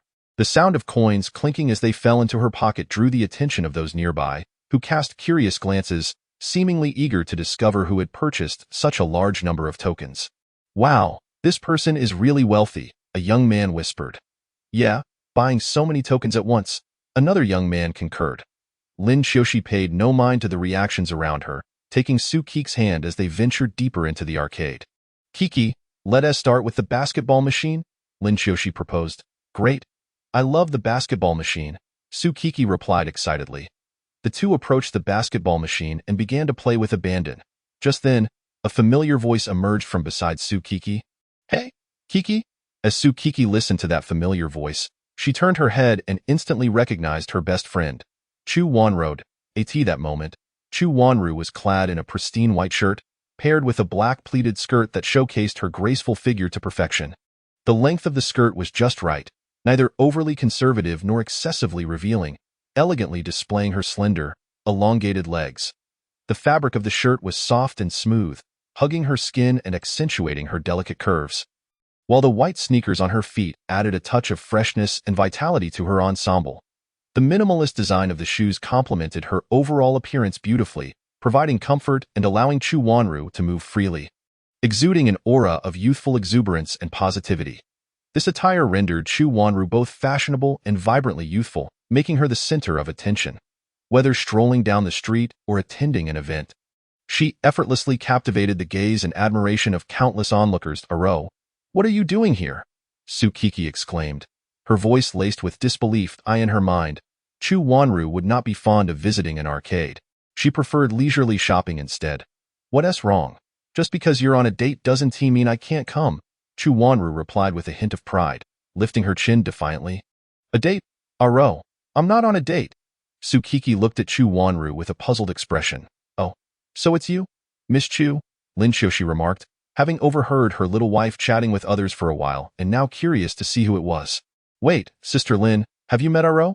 Su Qiqi asked, glancing between Chu Wanru and Lin Xiaoxi. Yes, we VE crossed paths before, Lin Xiaoxi nodded. Really? Sister Lin has met Aro? Su Qiqi asked, her curiosity piqued. Indeed, it was when a certain little one was preparing backstage. Lin Xiaoxi explained. Wow, I didn't expect to run into you here, Sister Lin, Chu Wanru said, a slight smile gracing her lips, though her eyes gleamed with mischief as if they were sharing an unspoken understanding that Su Qiqi was oblivious to. Hee, this is quite nice. But since we VE bumped into each other, why not play together? Su Qiqi proposed, her eyes sparkling with excitement. Sounds great. Chu Wanru readily agreed, her face radiating a bright smile. Thus, the three of them began to revel in the arcade, joyfully indulging in various games, while chatting and laughing incessantly. During this time, Lin Xiaoxi and Su Qiqi couldn't help but display their affection for each other in front of Chu Wanru, showering her with what felt like dog food. Every time Chu Wanru witnessed their intimate gestures, a wave of jealousy surged within her, turning her face a shade of purple. Aro, what's wrong? Su Qiqi lifted her head, having noticed the unusual demeanor of Chu Wanru, who had been resting her head on Lin Xiaoxi's shoulder. Concerned, she asked, her eyes betraying a hint of worry. Ha, what could possibly be wrong? I am perfectly fine. Just go enjoy yourselves with your sister Lin and don't mind me. Chu Wanru forced a smile, yet it was evident that her heart was not in it. Her tone carried a palpable discontent that was hard to miss. Hee, all right, Aro, then I'll go play with Sister Lin. Su Qiqi nodded obediently, resting her head back on Lin Xiaoxi's shoulder, seemingly unaware of Chu Wanru's jealousy. Lin Xiaoxi gazed tenderly at Su Qiqi, allowing her to lean against her, a gentle smile gracing her lips. Her eyes reflected a sense of indulgence and understanding, showing no sign of disapproval towards Su Qiqi's affectionate behavior. Witnessing this scene, Chu Wanru felt a pang of bitterness in her heart. She understood that Su Qiqi was an exceedingly innocent girl, completely oblivious to her underlying jealousy. This innocence left Chu Wanru feeling helpless, further intensifying her inner dissatisfaction. Qiqi, you and Sister Lin have fun. I'm going to grab a few cups of milk tea. Chu Wanru declared before swiftly departing. In the ensuing moments, Lin Xiaoxi and Su Qiqi continued to enjoy their time at the arcade. After purchasing the milk tea, Chu Wanru sat nearby, enduring the relentless display of affection between them, but ultimately could not withstand the atmosphere and chose to leave. However, Lin Xiaoxi and Su Qiqi remained unfazed, continuing to play joyfully. Eventually, they found themselves drawn to a claw machine, captivated by the adorable plush toys inside. Unable to contain her curiosity, Su Qiqi stared intently at the claw machine, her excitement palpable. Observing this, Lin Xiaoxi smiled indulgently, crouching down slowly to insert a coin into the machine. Why, little wife, if you want to play, just do it. Don't overthink it, Lin Xiaoxi said, her voice tinged with tenderness despite her teasing words. Yukiki beamed with joy and began to operate the claw machine. Her hands skillfully maneuvered the controls. But despite her efforts, the toy slipped from her grasp just as it was about to reach the exit. Unwilling to concede, she inserted several more coins, yet was met with repeated failures, as her remaining coins dwindled. A slight tremor ran through her body. Lin Xiaoxi noticed her distress but merely furrowed her brow gently before regaining her composure. She turned to signal a nearby staff member, who approached with curiosity. Just as he was about to inquire, Lin Xiaoxi placed her finger to her lips, signaling silence, and produced several hundred yuan notes from her hand. Although Lin Xiaoxi knew the money could buy many similar toys, she understood that the significance of winning one herself was far greater. Moreover, she was aware of her little wife's fondness for these toys. Why not fulfill her wish? After all, it was merely a small expense for her beloved little wife. The staff member looked at Lin Xiaoxi with confusion, seemingly unable to grasp her intentions. Nevertheless, upholding the principle of customer service, he remained silent. Following Lin Xiaoxi's pointed finger, he noticed a young girl attempting to win a toy from the machine.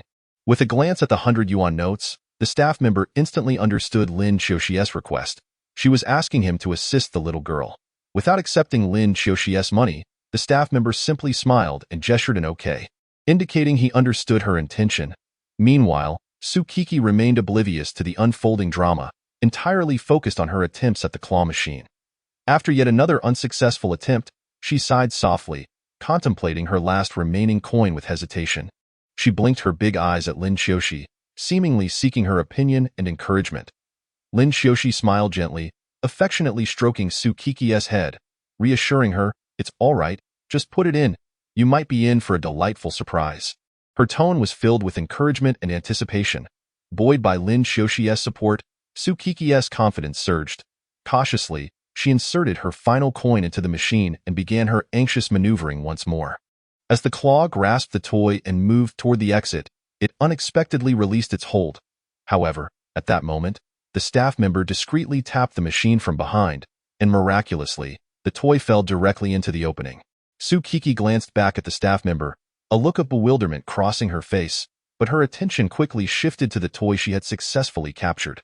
With an excited scream, she exclaimed, "Hee, Sister Lin, I got it! Hee hee hee, I'm amazing!" Her eyes sparkled with joy as she reached for the plush toy. Lin Xiaoxi smiled, "Little Kiki, you're incredible. That's wonderful." Almost letting slip the term wife again, she caught herself. Mindful of their surroundings, "Dun, Sister Lin, it's a little kitten." Sukiki presented the toy before Lin Xiaoxi, brimming with pride. The staff member chose not to interrupt, instead quietly observing their warm interaction before discreetly departing. Lin Xiaoxi took the toy, examining its adorable features, exclaiming, "Wow, this little kitten plush is absolutely adorable, right? I knew it was special the moment I saw it." Sukiki replied with glee. Lin Xiaoxi affectionately patted Sukiki's head, saying, "Kiki is so wonderful. Managing to catch such a cute toy on your first tee or why." Sukiki proudly lifted her chin, grinning, "Of course. I'm quite impressive." The two exchanged smiles, continuing to relish this joyful moment together. They played until dusk, strolling hand in hand beneath the slowly setting sun. As the night unfolded with a unique charm, on the roadside, small stalls abound with laughter and joym. "Why, dear wife, are you happy today?" Lin Xiaoxi persistently shook Sukiki's small hand. "Yes, of course, I'm happy." Sukiki lifted her head and smiled, only to lower it again, her cute little hair swaying with emotion. As Lin Xiaoxi strolled through the night market with Sukiki, they gradually made their way home. "Why, dear wife, tomorrow is the comic convention, so make sure to sleep early tonight," Lin Xiaoxi reminded her. "The comic convention? Hee hee, I almost forgot without Lin Jia's reminder." Sukiki chuckled awkwardly. Lin Xiaoxi was somewhat speechless. They had just discussed it yesterday, and she had already forgotten so quickly. Would her memory one day lead her astray? That would not do after all. She is his wife, and he must protect her diligently, and no matter how clumsy she may be, she is his wife, and he would cherish her. "My dear wife, when will you introduce me to your parents? I want to marry you." Lin Xiaoxi turned and looked at Sukiki, playfully asking, in a rush, "What do you mean by marrying me?" Sukiki's face turned crimson in an instant, her words laced with shyness, which was undoubtedly due to the fact that she was the one who confessed first. As she spoke, Lin Xiaoxi bent down and scooped Sukiki into his arms. "What kind of theorem is this? Why does it matter who confessed first?" Sukiki struggled a bit and asked. "Because I'm kind," Lin Xiaoxi replied with a mischievous smile, holding Sukiki even tighter. "Lin Jia, you're so naughty." Sukiki's eyes shimmered with tears. Hee, how can that be considered naughty? Chapter 52. The eve of the comic convention, the night sky twinkled with stars, and the moonlight cascaded over the earth like water. Lin Xiaoxi and Sukiki strolled home hand in hand, their silhouettes appearing particularly warm under the moonlight. Upon arriving home, the two changed into comfortable slippers. Sukiki bounced towards the bedroom in search of her nightgown. Lin Xiaoxi watched her departing figure with a smile before entering the bathroom to fill the tub. Knowing that Sukiki preferred to slip into her nightgown right after her bath, he had prepared the water in advance to save her time. After retrieving her nightgown, Sukiki hurried to the bathroom. When she opened the door, a wave of warm mist greeted her. As the vapor dissipated, she saw Lin Xiaoxi preparing her bath. Hearing the commotion, Lin Xiaoxi turned around, his face adorned with a gentle smile. A surge of warmth enveloped Sukiki, prompting her to step forward and embrace Lin Xiaoxi tightly. In a prison, Zhang Jiaoyang's father stood outside the visitation room, his face etched with sorrow. "Son, you've suffered." Zhang Jiaoyang retorted angrily, "Humph, what good is your crying? Can it get me out?" He had long lost his previous refined demeanor. Now consumed by helpless rage, "Son, I'm so sorry, it's not that I don't want to save you, but my own company has gone bankrupt." Zhang Jiaoyang's father spoke with a tone that conveyed his helplessness. "You're useless. You're nothing but a waste. You can't even handle this little matter." Zhang Jiaoyang shouted, as if the man before him was not his father, but merely a servant. "You're right to scold me. It's my failure as a father that has caused you to suffer." Zhang Jiaoyang's father bowed his head, speaking in a tone of remorse. "Where's my mother? Why hasn't she come?" Zhang Jiaoyang suddenly changed the subject. "After hearing about the company's bankruptcy and your imprisonment, she suffered a heart attack and passed away," Zhang Jiaoyang's father said, his words heavy with grief. Upon hearing this, Zhang Jiaoyang's fury intensified. "Useless. Zhang Zuiyuan, you're nothing but a waste. Why don't you just die, incapable of doing anything?" Zhang Jiaoyang roared, even rising to his feet in a fit of rage. "I'm sorry, son. I'm just too useless." Zhang Zuiyuan lowered his head, filled with self-reproach. "Lin Xiaoxi, you vile woman, I will make your life a living hell." Zhang Jiaoyang clenched his fists, directing all his ire towards Lin Xiaoxi. "Son, do you have a plan?" Zhang Zuiyuan asked his son. "Let me tell you, if you do this." Zhang Jiaoyang pondered momentarily before a smile suddenly broke across his face. At dawn, the first rays of sunlight streamed through the thin curtains, casting a warm golden glow in the room. The sunlight fell perfectly upon Lin Xiaoxi, as if draping her in a radiant aura. Lin Xiaoxi slowly opened her eyes, her vision gradually coming into focus. Realizing it was the sunlight that had awakened her, she wore a sleepy smile. When she glanced down and saw her arms wrapped around Sukiki's slender waist, a wave of happiness washed over her. She gently released her hold, attempting not to disturb the peacefully sleeping Sukiki. However, just as she loosened her grip, Sukiki seemed to sense something and tightly grasped Lin Xiaoxi's hand, unwilling to let her go. Lin Xiaoxi was momentarily taken aback, observing the look of unease on Sukiki's face, which made her smile. She understood that Sukiki harbored a profound dependence and trust in her. Thus, she decided to lie back down, turning to embrace Sukiki once more. "Let us sleep a little longer. After all, the comic convention doesn't start early," Lin Xiaoxi mused. She closed her eyes, immersing herself in the gentle sound of Sukiki's breathing and the warmth of her body. Gradually drifting into a sweet slumber, in this tranquil morning, they lay closely entwined, cherishing this hard-earned moment of warmth. Around 8 o'clock, Lin Xiaoxi was awakened by her internal clock. She gently released Sukiki, rubbed her sleepy eyes, and squinted at her phone screen to check the time. Upon realizing it was past 8, Lin Xiaoxi's drowsiness vanished in an instant, and she quickly propped herself up. The comic convention was set to commence at 9, and there was a considerable distance to cover, making time of the essence. Lin Xiaoxi hurriedly gathered her cosplay outfit, wig, and other essentials, placing them into her backpack before glancing at the still sleeping Su Kiki. Lin Xiaoxi leaned over the bedside, gently calling out, "My dear wife, wake up. It's time to rise. We're going to the comic convention?" Yet, Su Kiki did not awaken immediately, continuing to slumber. Lin Xiaoxi raised her voice. "My dear wife, the sun is shining brightly. Hurry and wake up." After a short while, Su Kiki slowly opened her eyes, looking drowsy as she gazed at Lin Xiaoxi. "Huh? Lin Jia, what is going on?" Su Kiki rubbed her eyes. "Oh dear, there's no time to explain. We're really running out of time," Lin Xiaoxi exclaimed anxiously, as she hurriedly assisted the still groggy Su Kiki to sit up. What followed was a flurry of dressing activity. Lin Xiaoxi first picked up a shirt as white as snow and gently helped Su Kiki put it on, meticulously tying the adorable bow at the collar. Next, she swiftly retrieved a fresh blue skirt, carefully assisting Su Kiki into it while gently zipping up the back. Finally, she found a pair of pristine white canvas shoes, neatly placing them by the bedside, ready for Su Kiki to wear upon waking. Throughout the process, Lin Xiaoxi's movements were exceptionally gentle, as if she feared disturbing the still sleeping Su Kiki. Simultaneously, she continuously called softly into Su Kiki's ear, hoping to awaken her quickly so they could set off for the comic convention. At long last, after much effort, a petite girl clad in an adorable JK uniform, standing at 154 cm, was carried downstairs by an older sister and placed into the back seat of the car. Subsequently, Lin Xiaoxi took her place in the driver's seat, making a beeline for the comic convention, only stopping along the way to purchase breakfast for her dear wife, without any further delays. After approximately half an hour, Lin Xiaoxi finally arrived at the entrance of the comic convention. After parking the car, she took Su Kiki's hand and began their walk toward the entrance.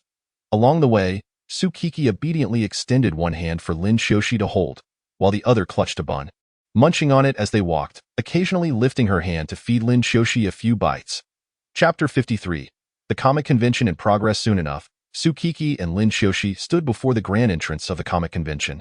Gazing at the tightly shut doors, Su Kiki felt a swell of anticipation and excitement.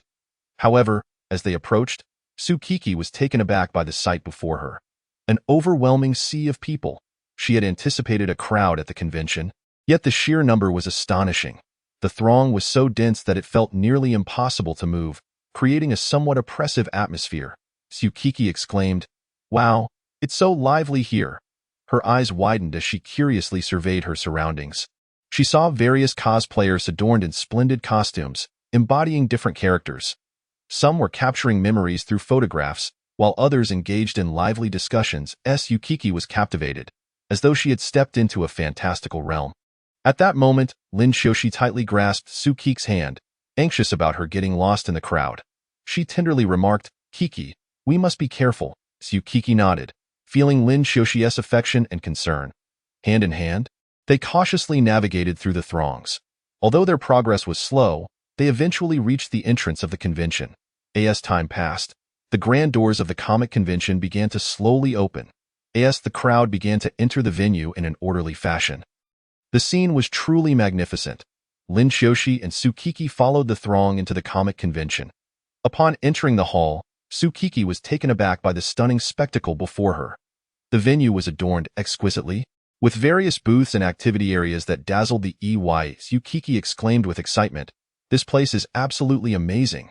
Sister Lin, shall we take a look around before changing outfits? I want to see those booths." Lin Xiaoxi smiled and nodded. "Of course, my little wife. Let's explore." Thus, Lin Xiaoxi led Su Kiki around the vicinity.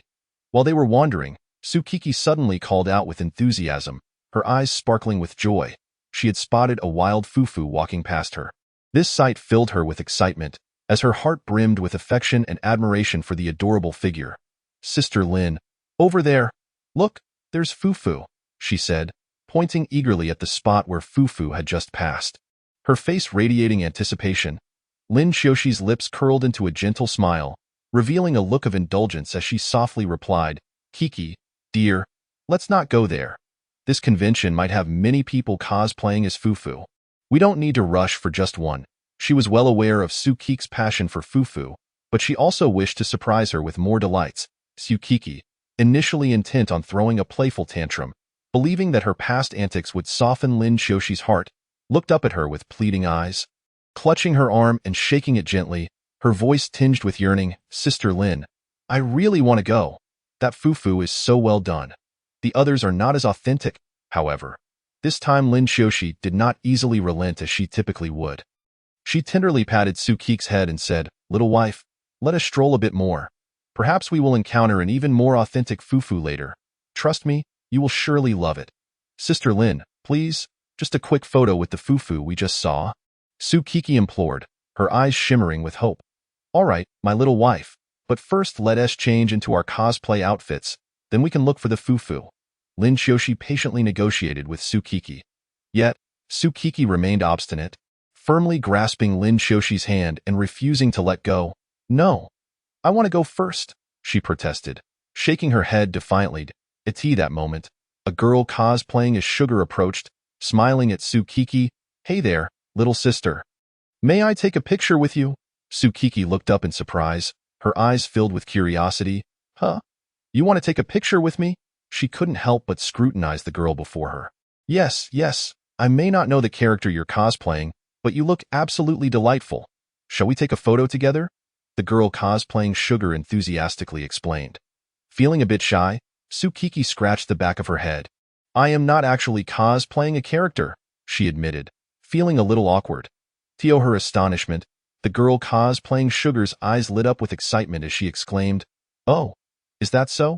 That's even better. A wild loli."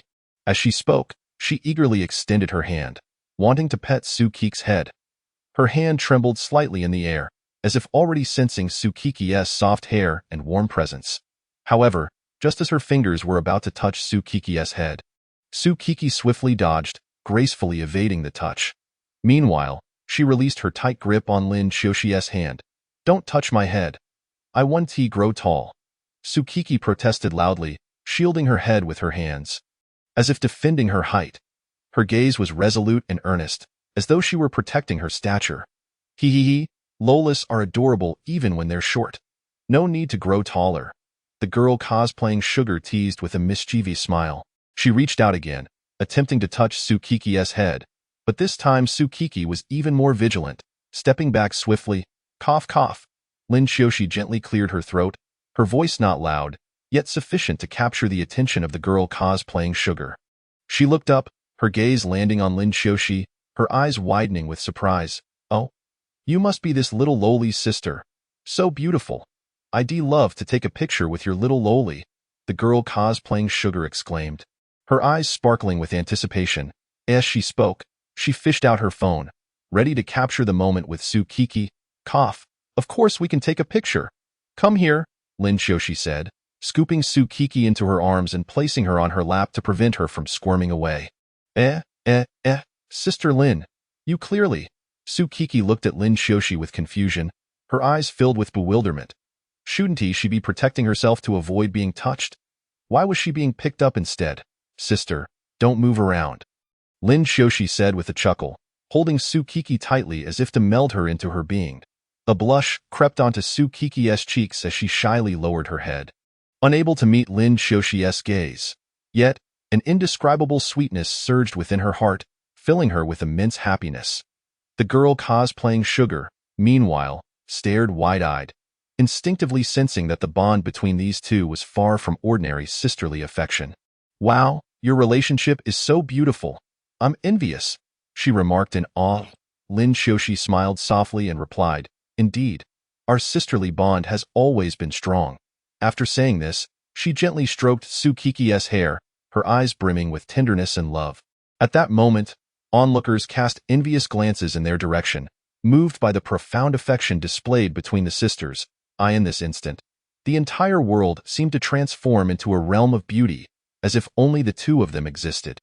Chapter 54. The comic convention continues. Come, little wife, over here." With these words, Lin Xiaoshi opened a dressing room. Inside, a plethora of items awaited, everything one could possibly need. There were designated areas for makeup and spaces for changing outfits, all meticulously organized, clearly having been thoughtfully designed and prepared. Su Kiki's eyes sparkled with delight, her heart brimming with anticipation. Having rarely attended comic conventions, let alone engaged in cosplay. This experience was undoubtedly a novel and thrilling adventure for her. Sister Lin, why are you just standing there? Tsukiki Esahog bobbed eagerly, revealing her inner urgency and curiosity. Yet, she lingered in the dressing room, delaying her outfit change. Cough cough, little wife, I'm naturally waiting for you to change first. And then I'll change, rest assured, little wife. I've seen every part of you, Lin Xiaoxi teased playfully. Sister Lin, are you implying that you wish to watch me change? Tsukiki asked shyly, her hands instinctively shielding her body. Oh, how could you say that? Little wife, this room is so spacious. Perhaps I merely wish to change alongside you, Lin Xiaoxi replied, a mischievous grin gracing her lips. Come on, little wife, hurry up and change. Why are you so shy? I've seen you before, Lin Xiaoxi urged her on. Or perhaps, does my little wife desire my assistance in changing? Lin Xiaoxi quipped, a sly smile playing at the corners of her mouth. I can manage it myself, Tsukiki declared, no longer hesitating, as she began to remove her clothes in front of Lin Xiaoxi. With graceful and deliberate movements, Tsukiki slowly unbuttoned her JK uniform, as though performing a beautiful dance.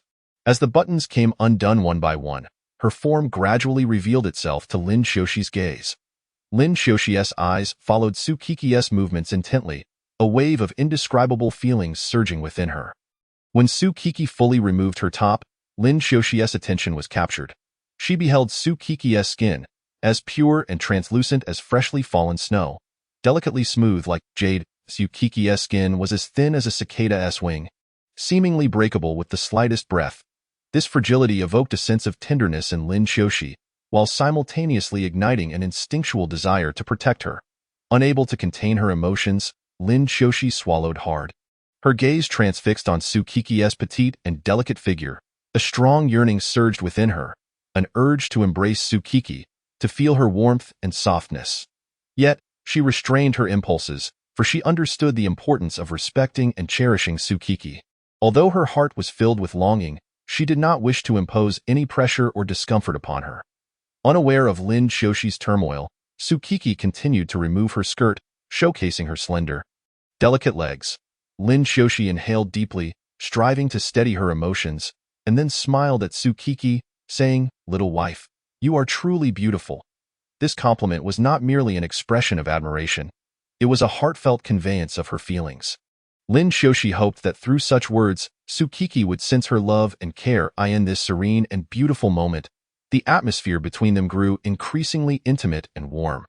They admired one another, nurturing their bond, relishing in this precious time together. Lin Xiaoxi gently opened her backpack, carefully retrieving the cosplay outfit of Nazida. She gently shook out the fabric of her clothing, smoothing it down meticulously to ensure that every detail was flawlessly displayed. Then, with tender care, she assisted Tsukiki in donning the vibrant green ensemble, as if draping her in a veil of mystery. Even without makeup, Tsukiki already bore a striking resemblance to Nazida, embodying her essence. Lin Xiaoxi gazed at Tsukiki, her eyes reflecting a blend of surprise and delight. Momentarily lost in thought, she then smiled warmly, her lips curling into a loving grin. Next, she reached for the cosmetics nearby, delicately unscrewing the cap, preparing to craft the perfect Nazida look for Tsukiki. With utmost precision, she picked up a makeup brush, dabbing it in just the right amount of foundation and evenly applying it to Tsukiki's face. Each gentle stroke was imbued with tenderness, as if she were caressing a precious work of art. Her gaze was focused and earnest, leaving no detail overlooked, striving to capture the very spirit of Nazida. Subsequently, she selected an eyeshadow palette, choosing colors akin to Nasida's signature hues, and carefully blended them into the contours of Tsukiki's eyelids. She skillfully manipulated the shades to imbue Tsukiki's eyes with an air of mystery and depth. Additionally, she meticulously traced a fine eyeliner at the corners, sharpening Tsukiki's gaze into something more piercing and captivating. Each stroke was a tribute to the character and a reflection of her deep affection for Tsukiki. With great care, she hoped to transform Tsukiki into the most perfect incarnation of Nazida. As time passed, the makeup came together beautifully, and Tsukiki's appearance increasingly mirrored that of Nazida, as if she had truly stepped into another realm. Mission accomplished, Lin Xiaoxi exclaimed excitedly. She swiftly grabbed a mirror and held it before Tsukiki so she could behold her transformed visage. Tsukiki was momentarily spellbound, gazing at her reflection, her heart swelling with surprise and emotion. Although her favorite character was Fufu, she never expected to resemble Nazaida so closely in this cosplay. She couldn't help but marvel at Lin Qiushi's extraordinary makeup skills, which had brought such a lifelike representation of the character to life. Little wife, look, how perfectly restored. I'm certain Minnie will come to seek your autograph later, Lin Qiushi said with a smile, her eyes brimming with pride and joy. She couldn't resist snapping a photo of Tsukiki, capturing this beautiful moment. This not only commemorated Tsukiki's stunning transformation, but also served as a testament to their profound bond. Come here, little wife. Next we'll put on the contact lenses, Lin Qiushi said, leaning in to fit Tsukiki with the unique green four-leaf clover contacts that belonged to Nazaida. As Tsukiki donned the lenses, the adorable visage of Nazaida was vividly restored within her. Unable to resist, Tsukiki instinctively reached up to pinch her own cheek, only to be promptly halted by Lin Qiushi. Hey, little wife, don't pinch. You might ruin the makeup, but I want to feel it. Little wife, listen to me, be good. After we leave the convention tonight, you can pinch all you want in the card, I'll even help you, Lin Qiushi replied with a playful grin. All right, little wife, just wait for me here. I need to change outfits too. I want to see Sister Lin change into her cosplay. Okay, whatever you say. Chapter 55. The convention in progress, too. Soon after, Lin Qiushi changed into her cosplay outfit. Perfectly embodying the Raiden Shogun, it was undeniable that both of their portrayals were remarkably authentic. All right, let us go, little wife. We can begin, Lin Qiushi said, winking after putting on the contact lenses and beckoning to Tsukiki. Tsukiki, who had been on the verge of dozing off, instantly perked up at the call. She gazed at Lin Qiushi with rapt attention, having missed the entirety of Lin Qiushi's outfit change due to her drowsiness. Sister Lin, isn't it a bit small? Tsukiki remarked with a hint of regret. Where is it small? Lin Qiushi, still unaware of what Tsukiki was referring to, asked. Ahem, Sister Lin, I meant your slime. Tsukiki's face flushed slightly as she spoke. Little wife, what do you mean by that? Lin Qiushi inquired, a look of confusion clouding her features. Just, oh come on, you know, Tsukiki said, lowering her head shyly, her voice growing softer. Lin Qiushi finally caught on, a blush creeping onto her cheeks, yet she maintained her composure. What can I do about it? It's not something I can control. Humph, who knows? Maybe you did something sneaky. Tsukiki pouted, a hint of discontent in her tone. Little wife, why didn't I notice this before? Lin Qiushi said with a knowing glance towards Tsukiki. Notice what? Tsukiki asked, scratching her head in confusion. Notice how flustered you are, Lin Qiushi teased, poking Tsukiki gently on the forehead. Sister Lin, stop poking. I'm not greedy. What's wrong with being a bit flustered? Besides, you're the one who led me astray. Tsukiki exclaimed, covering her forehead with her hand. All right, I may have led you astray. Now, let us go find people to take pictures with, Lin Qiushi said, brushing off the topic as she encouraged Tsukiki to head out. Humph, then let us go, Sister Lin. I want to find that Fufu from earlier, Tsukiki declared, hands on her hips, a triumphant smile adorning her face. All right, let us hurry, my little wife, or we'll miss that Fufu. Lin Qiushi replied, laughing, as she pulled Tsukiki from the changing room. However, just as they stepped out, Tsukiki was suddenly surrounded by a throng of onlookers. Wow, what an adorable Nazaida! Can I pinch her? One exclaimed excitedly. Others grinned mischievously, saying, I want to take her home. Some even asked, Little Nazaida, can we take you home? Faced with this sudden attention, Tsukiki became instantly nervous. Aside from the attention she received during the school's cultural performance, she rarely experienced such adoration from so many people.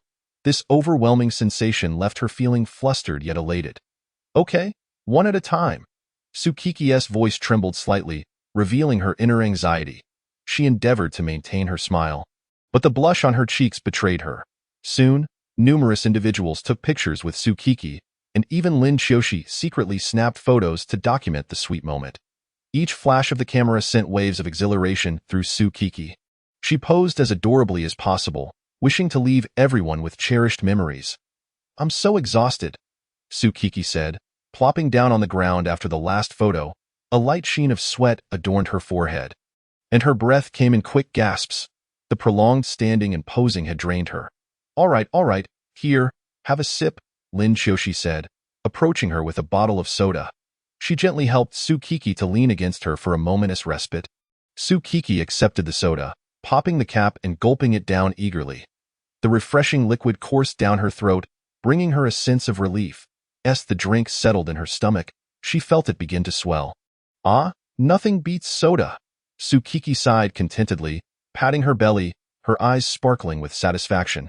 She cast a grateful glance at Lin Qiushi before leaning into her embrace, savoring this moment of tranquility. Sister Lin, why is it that after searching for so long, I still can't find that Fufu from earlier, my little wife?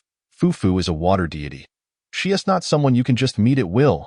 Ah, you bad sister. What does that have to do with me? Little wife, if you hadn't made me change outfits, I wouldn't have lost track of that Fufu. Just then, another Fufu passed by, but this one headed straight for Lin Qiushi. Hello, big sister.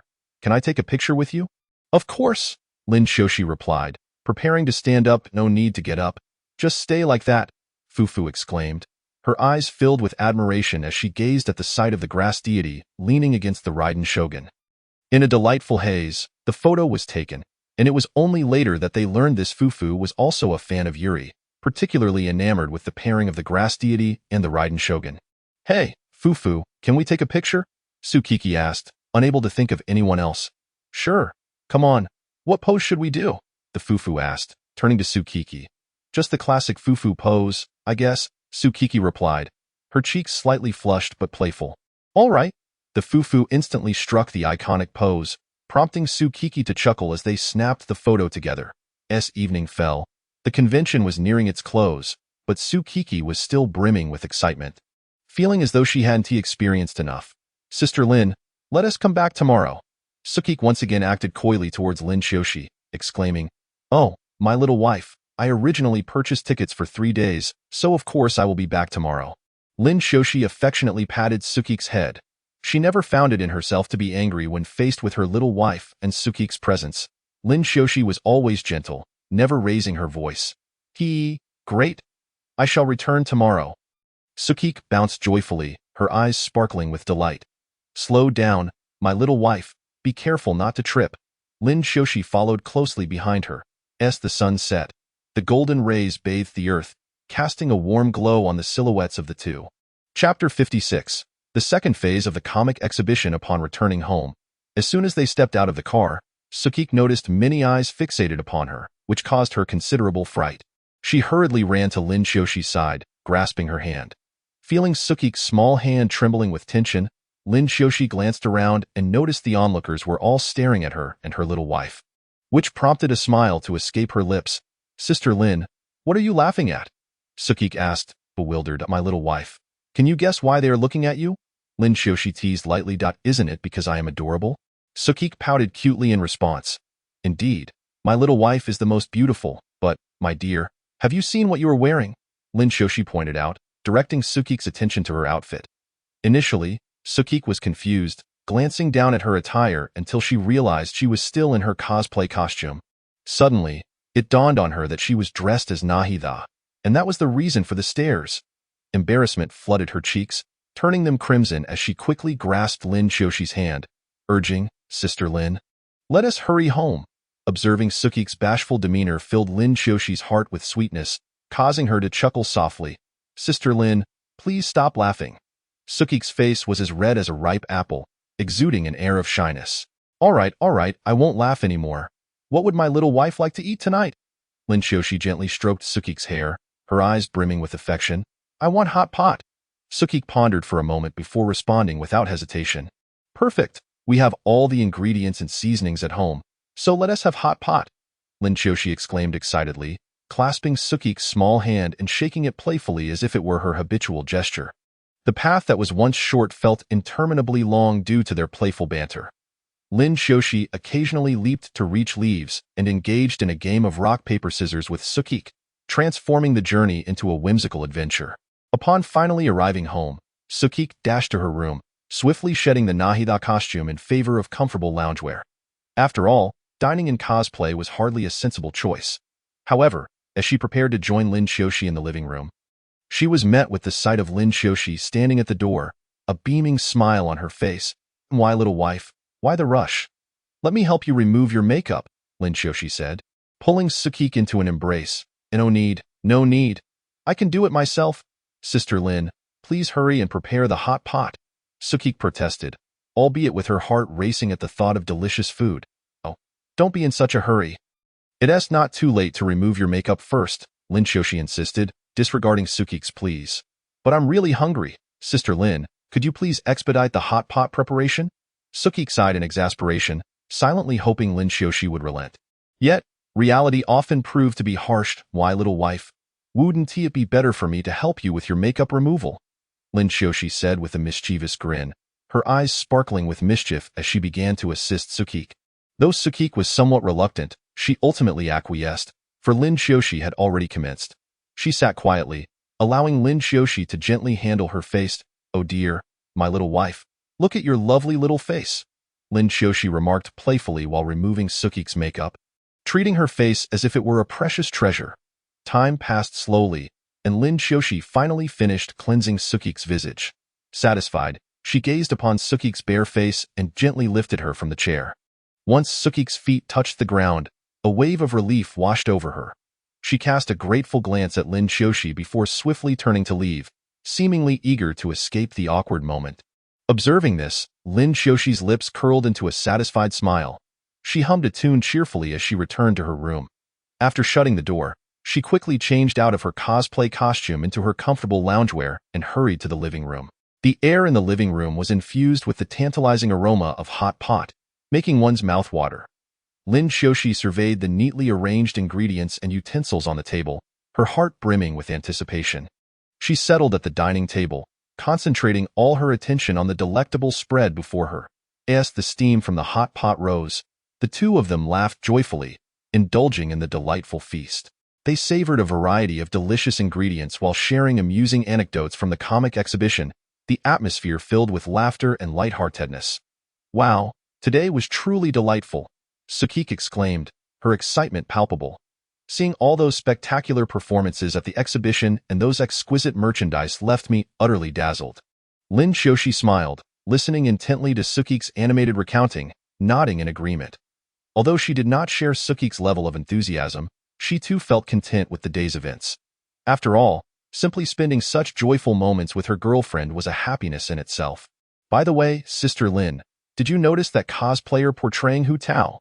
Her costume was so lifelike, it felt as though she had stepped straight out of the game," Sukik continued, her enthusiasm unwavering. "Indeed, she was quite impressive." Lin Xiaoxi replied, "However, I preferred the cosplayer who portrayed Sakura. Her outfit and hairstyle were exquisitely crafted, and her movements were endearingly charming." They continued to eat and chat, seamlessly transitioning between topics, from amusing incidents at the exhibition to snippets of daily life. They shared their preferences and interests, deepening their understanding and friendship. On this cozy evening, Lin Xiaoxi and Sukik relished the satisfaction brought by the meal while cherishing this rare moment together. The steam of the hot pot intertwined with their laughter, creating a warm and beautiful tableau. As night fell, this day drew to a close, with moonlight spilling into their room and illuminating their desks. Lin Xiaoxi wrapped her arms around Sukik's waist, cradling her in an embrace. Sukik nestled closer to Lin Xiaoxi, and in the comforting ambience, the two drifted into a peaceful slumber. Chapter 57. Sister Lin, look at the mess you've made. The following morning, sunlight filtered through the curtain seams, casting a gentle glow in the room, yet it did not disturb the slumbering pair. They had not set an alarm the previous night, intending to awaken naturally from their dreams. However, it was Lin Xiaoxi who opened her eyes first. Though not from a natural awakening, she was startled awake by a dream. In her dream, she had seen herself and Sukik attending the comic exhibition. Just as she left to purchase milk tea, a man had the audacity to approach Sukik and flirt with her. What infuriated her further was the man's unabashed declaration of love for Sukik. This scene ignited a fire within Lin Xiaoxi, as she felt her little wife was constantly subjected to the gaze of others. Unable to tolerate such a scenario, Lin Xiaoxi rushed forward, unceremoniously pushing the suitor aside, and passionately kissed Sukik, as if to declare to the world that Sukik was hers and hers alone. As the kiss unfolded, Lin Xiaoxi slowly lost herself in the dream, only to be jolted awake. Upon awakening, her first instinct was to check if Sukiki was still by her side. She slowly opened her eyes, focusing on the space beside her. Seeing Sukiki peacefully lying there filled Lin Xiaoshi's heart with warmth. She gently caressed Sukiki's hair, relishing the softness of the strands. Each touch brought her immense joy. As if time itself had come to a standstill, Sukiki seemed to sense Lin Xiaoshi's tender gestures, instinctively nuzzling closer as if responding to her affection. This silent understanding and intimacy left Lin Xiaoshi feeling utterly content. She gazed at Sukiki, her eyes brimming with tenderness and affection. Sukiki's hair was soft and exuded a faint scent of milk, a fragrance that wafted into Lin Xiaoshi's nostrils, gradually igniting her desires. Unable to resist, she buried her face in Sukiki's hair, inhaling deeply, savoring this warmth and sweetness. Simultaneously, Sukiki's long, silky locks brushed against Lin Xiaoshi's cheek, sending tingles through her senses. This sensation made her heart race and her body warm. She was acutely aware of her special feelings for Sukiki, yet she hesitated to break the tranquility that enveloped them. All she wished was to silently protect Sukiki, offering her the most sincere care and love. Lin Xiaoshi recalled a dream in which she had planted strawberries on Sukiki's neck, as if this declaration would proclaim Sukiki as her beloved wife to the world, and perhaps, in doing so, ensure that no one else coveted her little wife. When Sukiki awoke, the sun was already high in the sky. As soon as she opened her eyes, she saw Lin Xiaoshi kissing her face, leading to an unexpected moment of awkwardness. My little wife, you're awake? Are you hungry? Lin Xiaoshi was the first to break the silence. Linjia, what time is it? Sukiki rubbed her eyes, her expression still dazed. It's already past 11, you little sleepyhead. Lin Xiaoshi gently pinched Sukiki's cheek, her face radiating a loving smile, as if she were not the one who had just been showering Sukiki with kisses. Isn't the comic convention already underway? Sukiki blinked, her curiosity piqued, unusually opting to inquire about something other than food. Yes, indeed, my little wife. Lin Xiaoshi lifted Sukiki into her arms, placing her gently on the bed, and then tenderly stroked her hair. Linjia, let us hurry and get going. What are we waiting for? Sukiki exclaimed, her eyes sparkling with anticipation, clearly eager for the convention. Ha ha ha, no rush, my little wife. We can go whenever you wish. After all, we're entirely at your service. Lin Xiaoshi lovingly arranged Sukiki's hair, smiling as she spoke. Well then, Linjia, shall we have a meal first? Sukiki chuckled, her little tufts of hair bouncing adorably. As she made her way to the restroom, she caught sight of the strawberry marks on her neck in the mirror. Initially mistaking them for mosquito bites, she scratched at them several times before finally realizing they were indeed strawberry marks. Lin Jia, Sukiki called out loudly. What's wrong, my little wife? Lin Xiaoshi rushed into the restroom upon hearing her call. Look, Linjia, see what you've done. Sukiki pointed to the marks on her neck, her eyes filled with indignation. Oh dear, my little wife, is that all that's bothering you? Lin Xiaoshi chuckled softly. Yes, you naughty Linjia. We're supposed to go to the comic convention later. Oh, what is there to be afraid of? Just flaunt it. Let them see who dares to claim my little wife. No way, that would be so embarrassing. Sukiki's face turned a deep crimson. Embarrassing? Then, my little wife, let me assist you, Lin Xiaoshi said as she moved closer to Sukiki. After they finished tidying up, they headed to the living room, where Sukiki, despite her flushed cheeks, relished a delicious lunch. After the meal, Sukiki and Lin Xiaoshi organized their belongings, preparing to set off once again for the comic convention. Although they could have spent several days there, they decided to stay only 2 days due to other holiday plans. Filled with excitement, Sukiki eagerly took Lin Xiaoshi's hand, anxiously stepping through the entrance of the convention.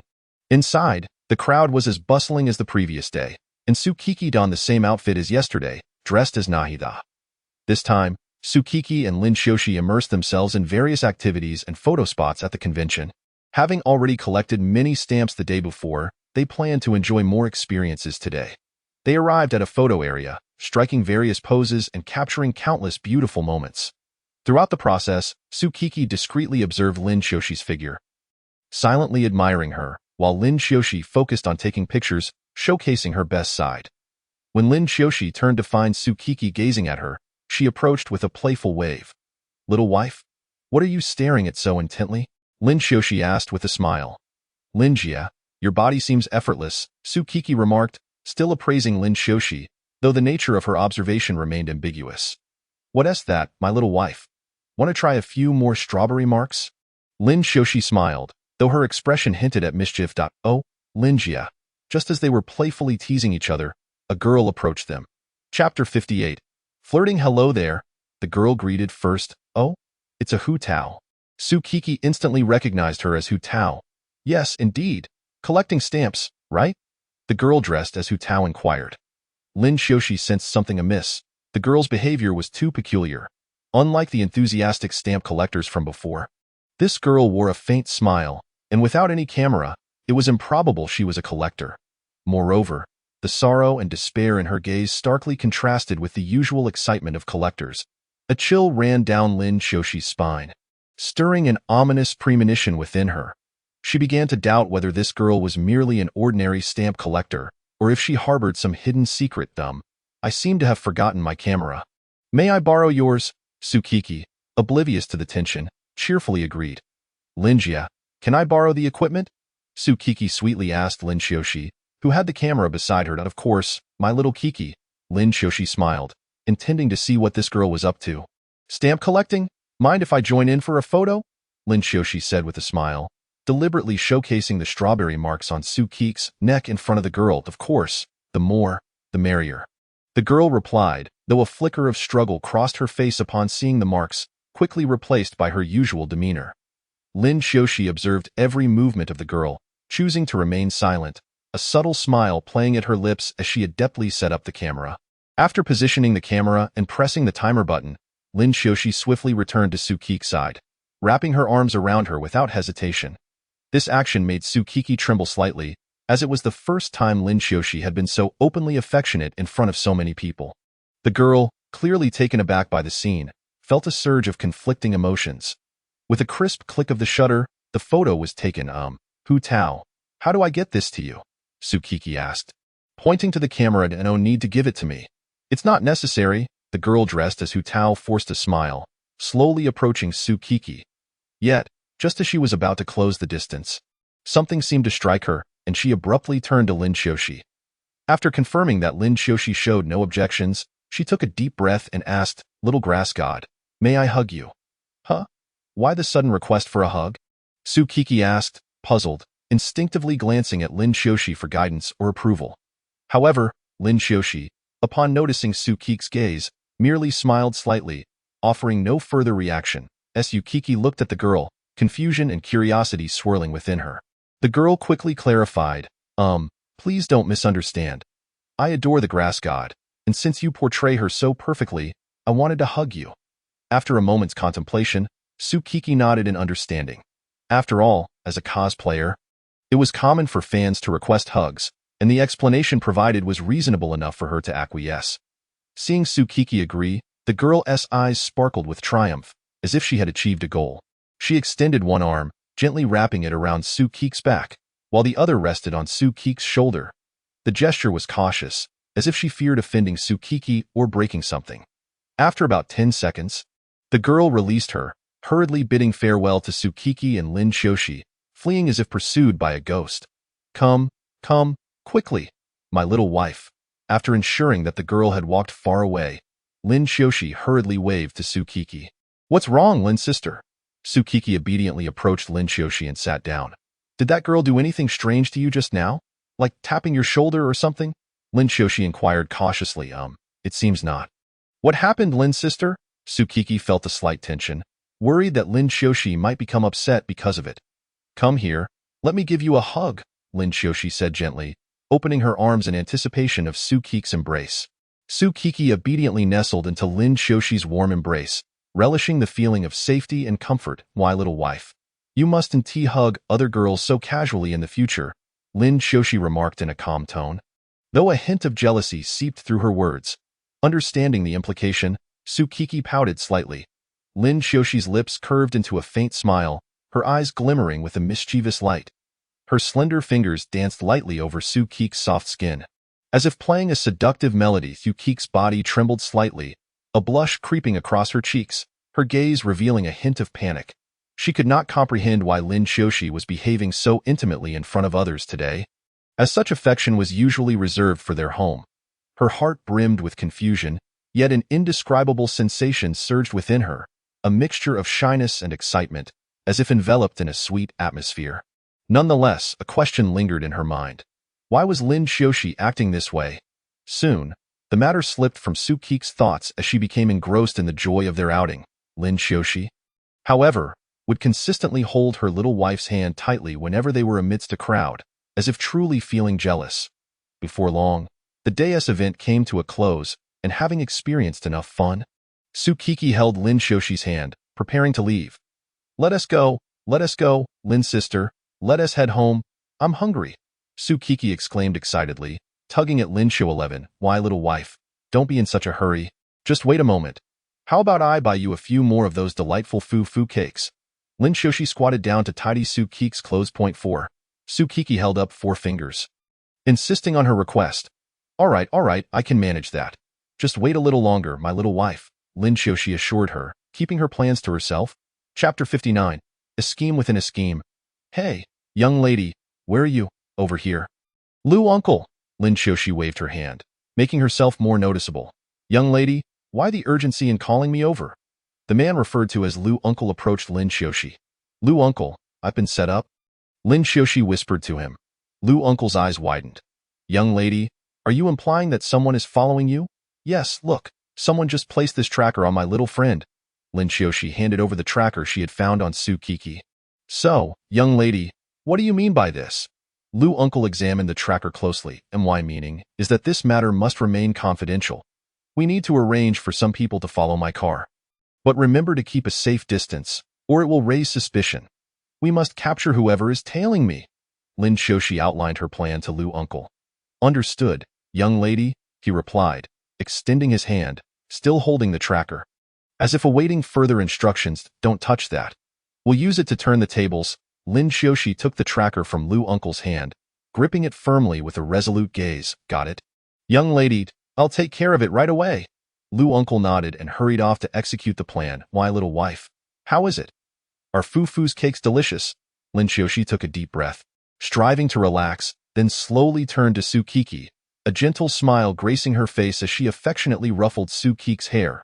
At that moment, Su Qiqi was perched atop a high platform, her petite form swaying as her delicate legs dangled in the air. Exuding cuteness. One hand clutched a small cake while the other frequently delivered bites to her mouth, her face smeared with cream and a sprinkle of sugar, eliciting laughter from onlookers. Is it tasty? Lin Xiaoxi asked tenderly, gazing at Su Qiqi. Delicious, very delicious. Su Qiqi beamed up at Lin Xiaoxi, revealing her charming little tiger teeth. Afterward, she lowered her head to continue savoring the delectable cake, her lips moving animatedly. Lin sister, do you want to try some? Su Qiqi suddenly lifted her head, offering a small piece of cake to Lin Xiaoxi. No, thank you. You enjoy it.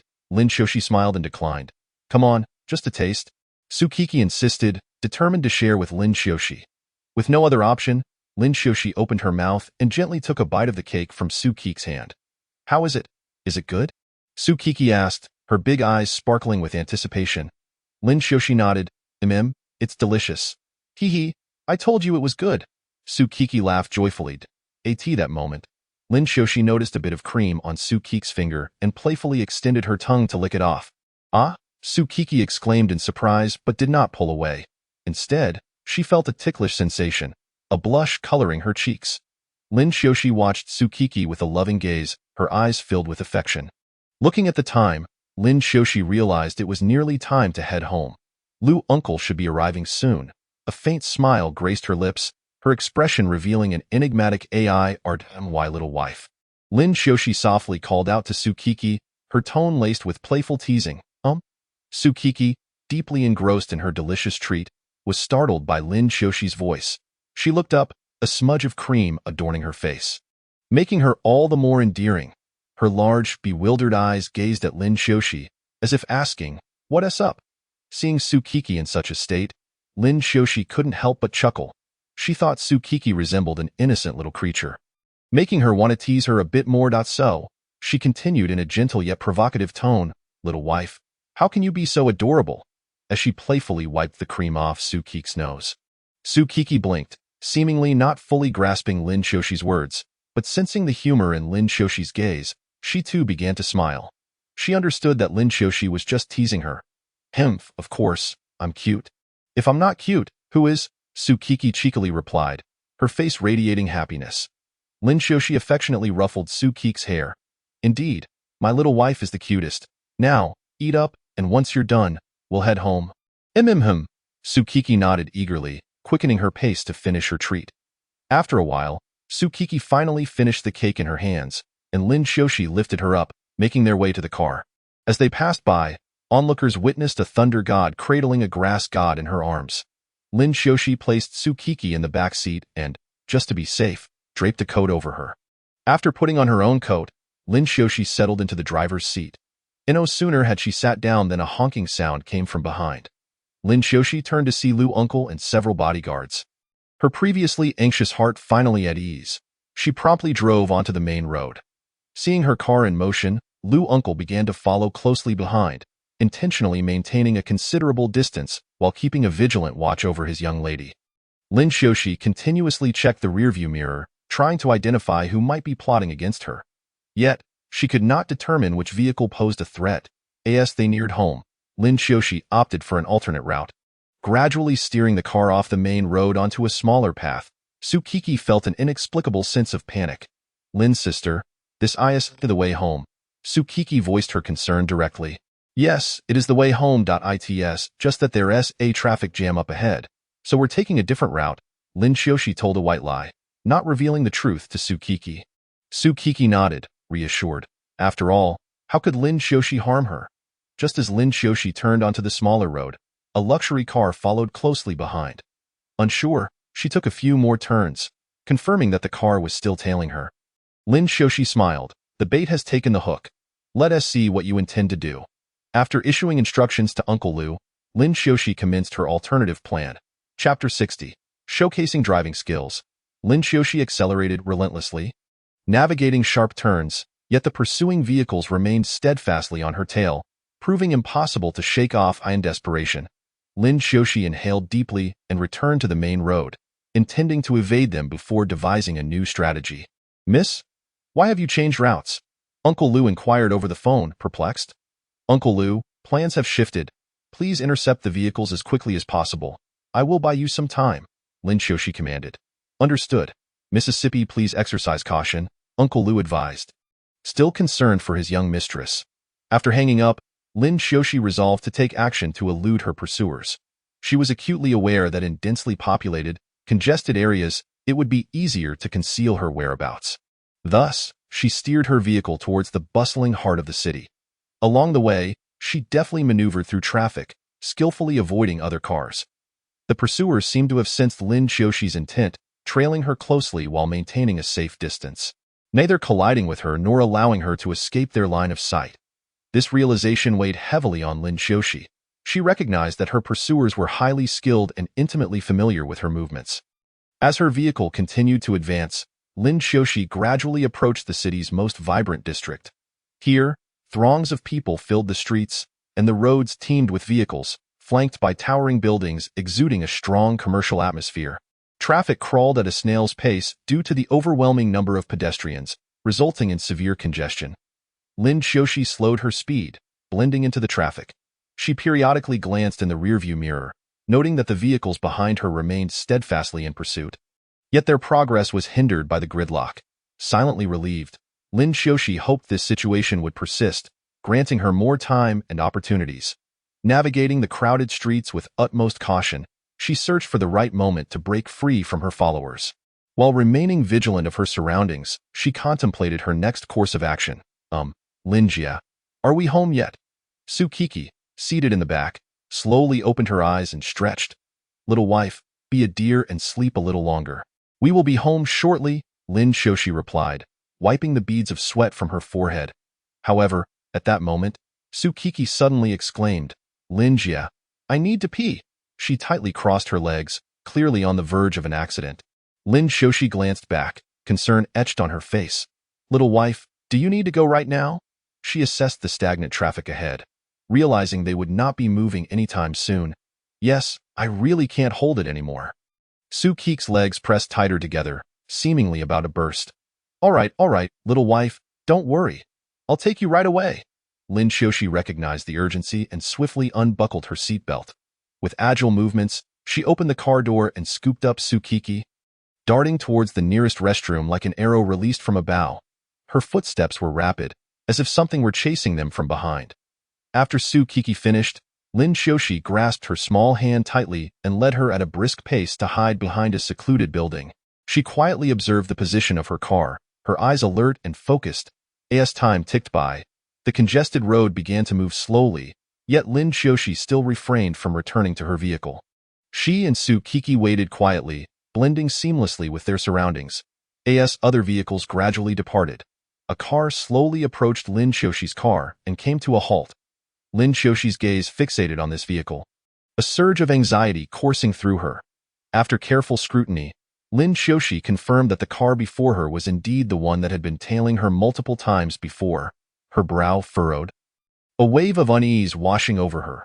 Swiftly, she retrieved her phone and sent a single letter, G, to Uncle Lu as a signal, her focus never wavering from the suspicious vehicle. At that moment, her heart raced. Palms slightly damp with sweat, yet she maintained her composure and vigilance, prepared for any unforeseen circumstances. As seconds dragged on, each moment felt interminable. Suddenly, the door of the black sedan opened with a low creak. A tall, imposing man emerged, his silhouette strikingly prominent in the darkness. With steady and powerful strides, he approached, exuding an air of unwavering confidence. Clad in a finely tailored black suit that accentuated his tall stature, his face bore sharp, defined features with deep-set, piercing eyes that seemed to penetrate the night. An aura of mystery and danger enveloped him, evoking a sense of reverence. However, his line of sight was obstructed. He could not discern the interior of Lin Xiaoxi's vehicle, nor ascertain if anyone was inside. Frowning, he felt a twinge of unease. Determined to glean more information, he cautiously approached the window of Lin Xiaoxi's car, bending slightly to peer inside. Yet, due to the tinted windows, he could only make out vague shadows, unable to ascertain the presence of anyone within. His brow furrowed deeper, his doubts and concerns intensifying. Returning to his own vehicle, he opened the door and took his place in the driver's seat. Taking a deep breath to steady himself, he dialed a number on his phone. A low male voice answered on the other end. "Boss, what's the matter?" The man lowered his voice. "The vehicle's location is stationary. The timing is perfect. You all need to come here immediately. We will keep watch together." After concluding the call, he hung up. Before long, 3 more individuals arrived at the scene, all clad in black attire. Their demeanor serious and their gazes sharp. They swiftly gathered around the man, awaiting instructions. In a hushed tone, he instructed them, "We shall lie in wait here and see if anyone emerges from that vehicle. If someone does, we will take action. Remember to stay vigilant and avoid alarming them." The 4 men nodded in understanding, subsequently dispersing to different positions, closely monitoring Lin Xiaoxi's car. Shortly thereafter, Uncle Lu arrived at the location, first surveying the surroundings before checking the navigation and address in his hand to confirm he had reached the destination.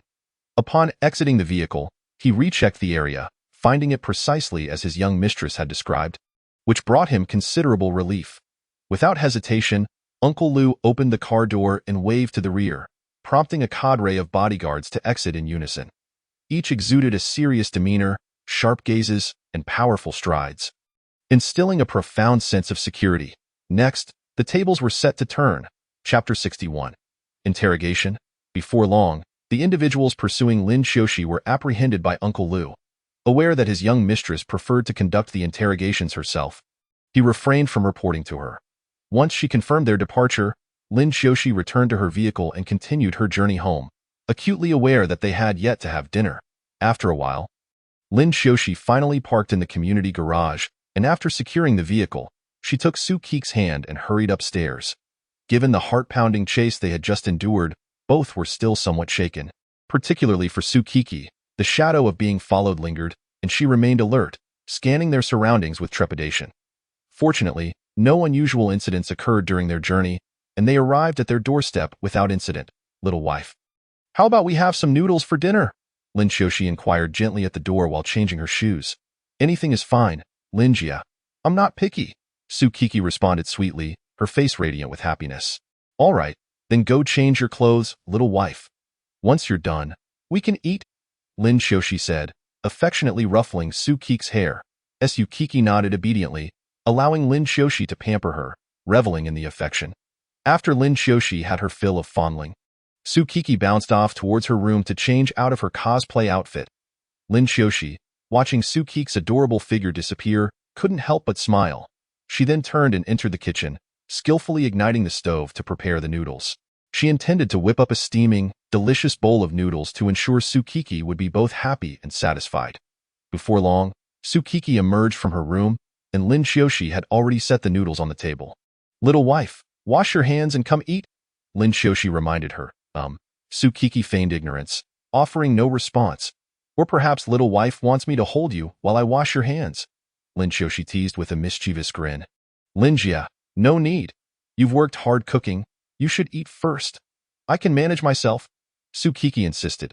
Sukiki hurriedly dispelled Lin Shoshi's thoughts and swiftly ran to the restroom to wash her hands. Lin Shoshi watched Sukiki's panicked retreat, a faint smile gracing her lips. Her little wife truly was easily flustered. Lin Shoshi chose not to begin her meal, as she was accustomed to waiting for her little wife to join her. After Sukiki finished washing her hands, Lin Shoshi began to eat alongside her, their surroundings resonating with laughter and warmth. Once they had finished their meal, Lin Shoshi intended to wash the dishes. But at that moment, Uncle Lu's call interrupted her. Reluctantly, she asked Sukiki to handle the dishes instead. Hello, Uncle Lu, how are things? Miss, they have confessed. They were arranged by Zhang Jianyang's father, Zhang Zuiyuan, with the intention of targeting you and your. Uncle Lu paused momentarily, hesitating to continue. Lin Shoshi's heart dropped, urgency propelling her to inquire, what about me? Your girlfriend, Uncle Lu continued, emphasizing the term girlfriend to the gravity of the matter. Upon receiving this news, Lin Shoshi felt as though she had been struck by lightning. Her mind a blank slate. She suddenly realized that her affection for girls and her relationship with a girlfriend were known only to herself. No one in her family was aware. The revelation that this secret had been exposed left her in a state of shock and fury. Enough, miss, don't worry. Having a girlfriend is your business. Besides, I'm not an old-fashioned person. If you found someone, then so be it. Noticing Lin Shoshi's prolonged silence, Uncle Lu surmised she was concerned about her family's acceptance and sought to comfort her. Lin Shoshi was overwhelmed with gratitude. She had not anticipated Uncle Lu's open-mindedness and support. Thank you, Uncle Lu, she said, her voice choked with emotion. That's enough. Mississippi, after all. I have been here to care for you since you were a child. So this is my duty. You needn't thank me, however. Do remember to treat her well.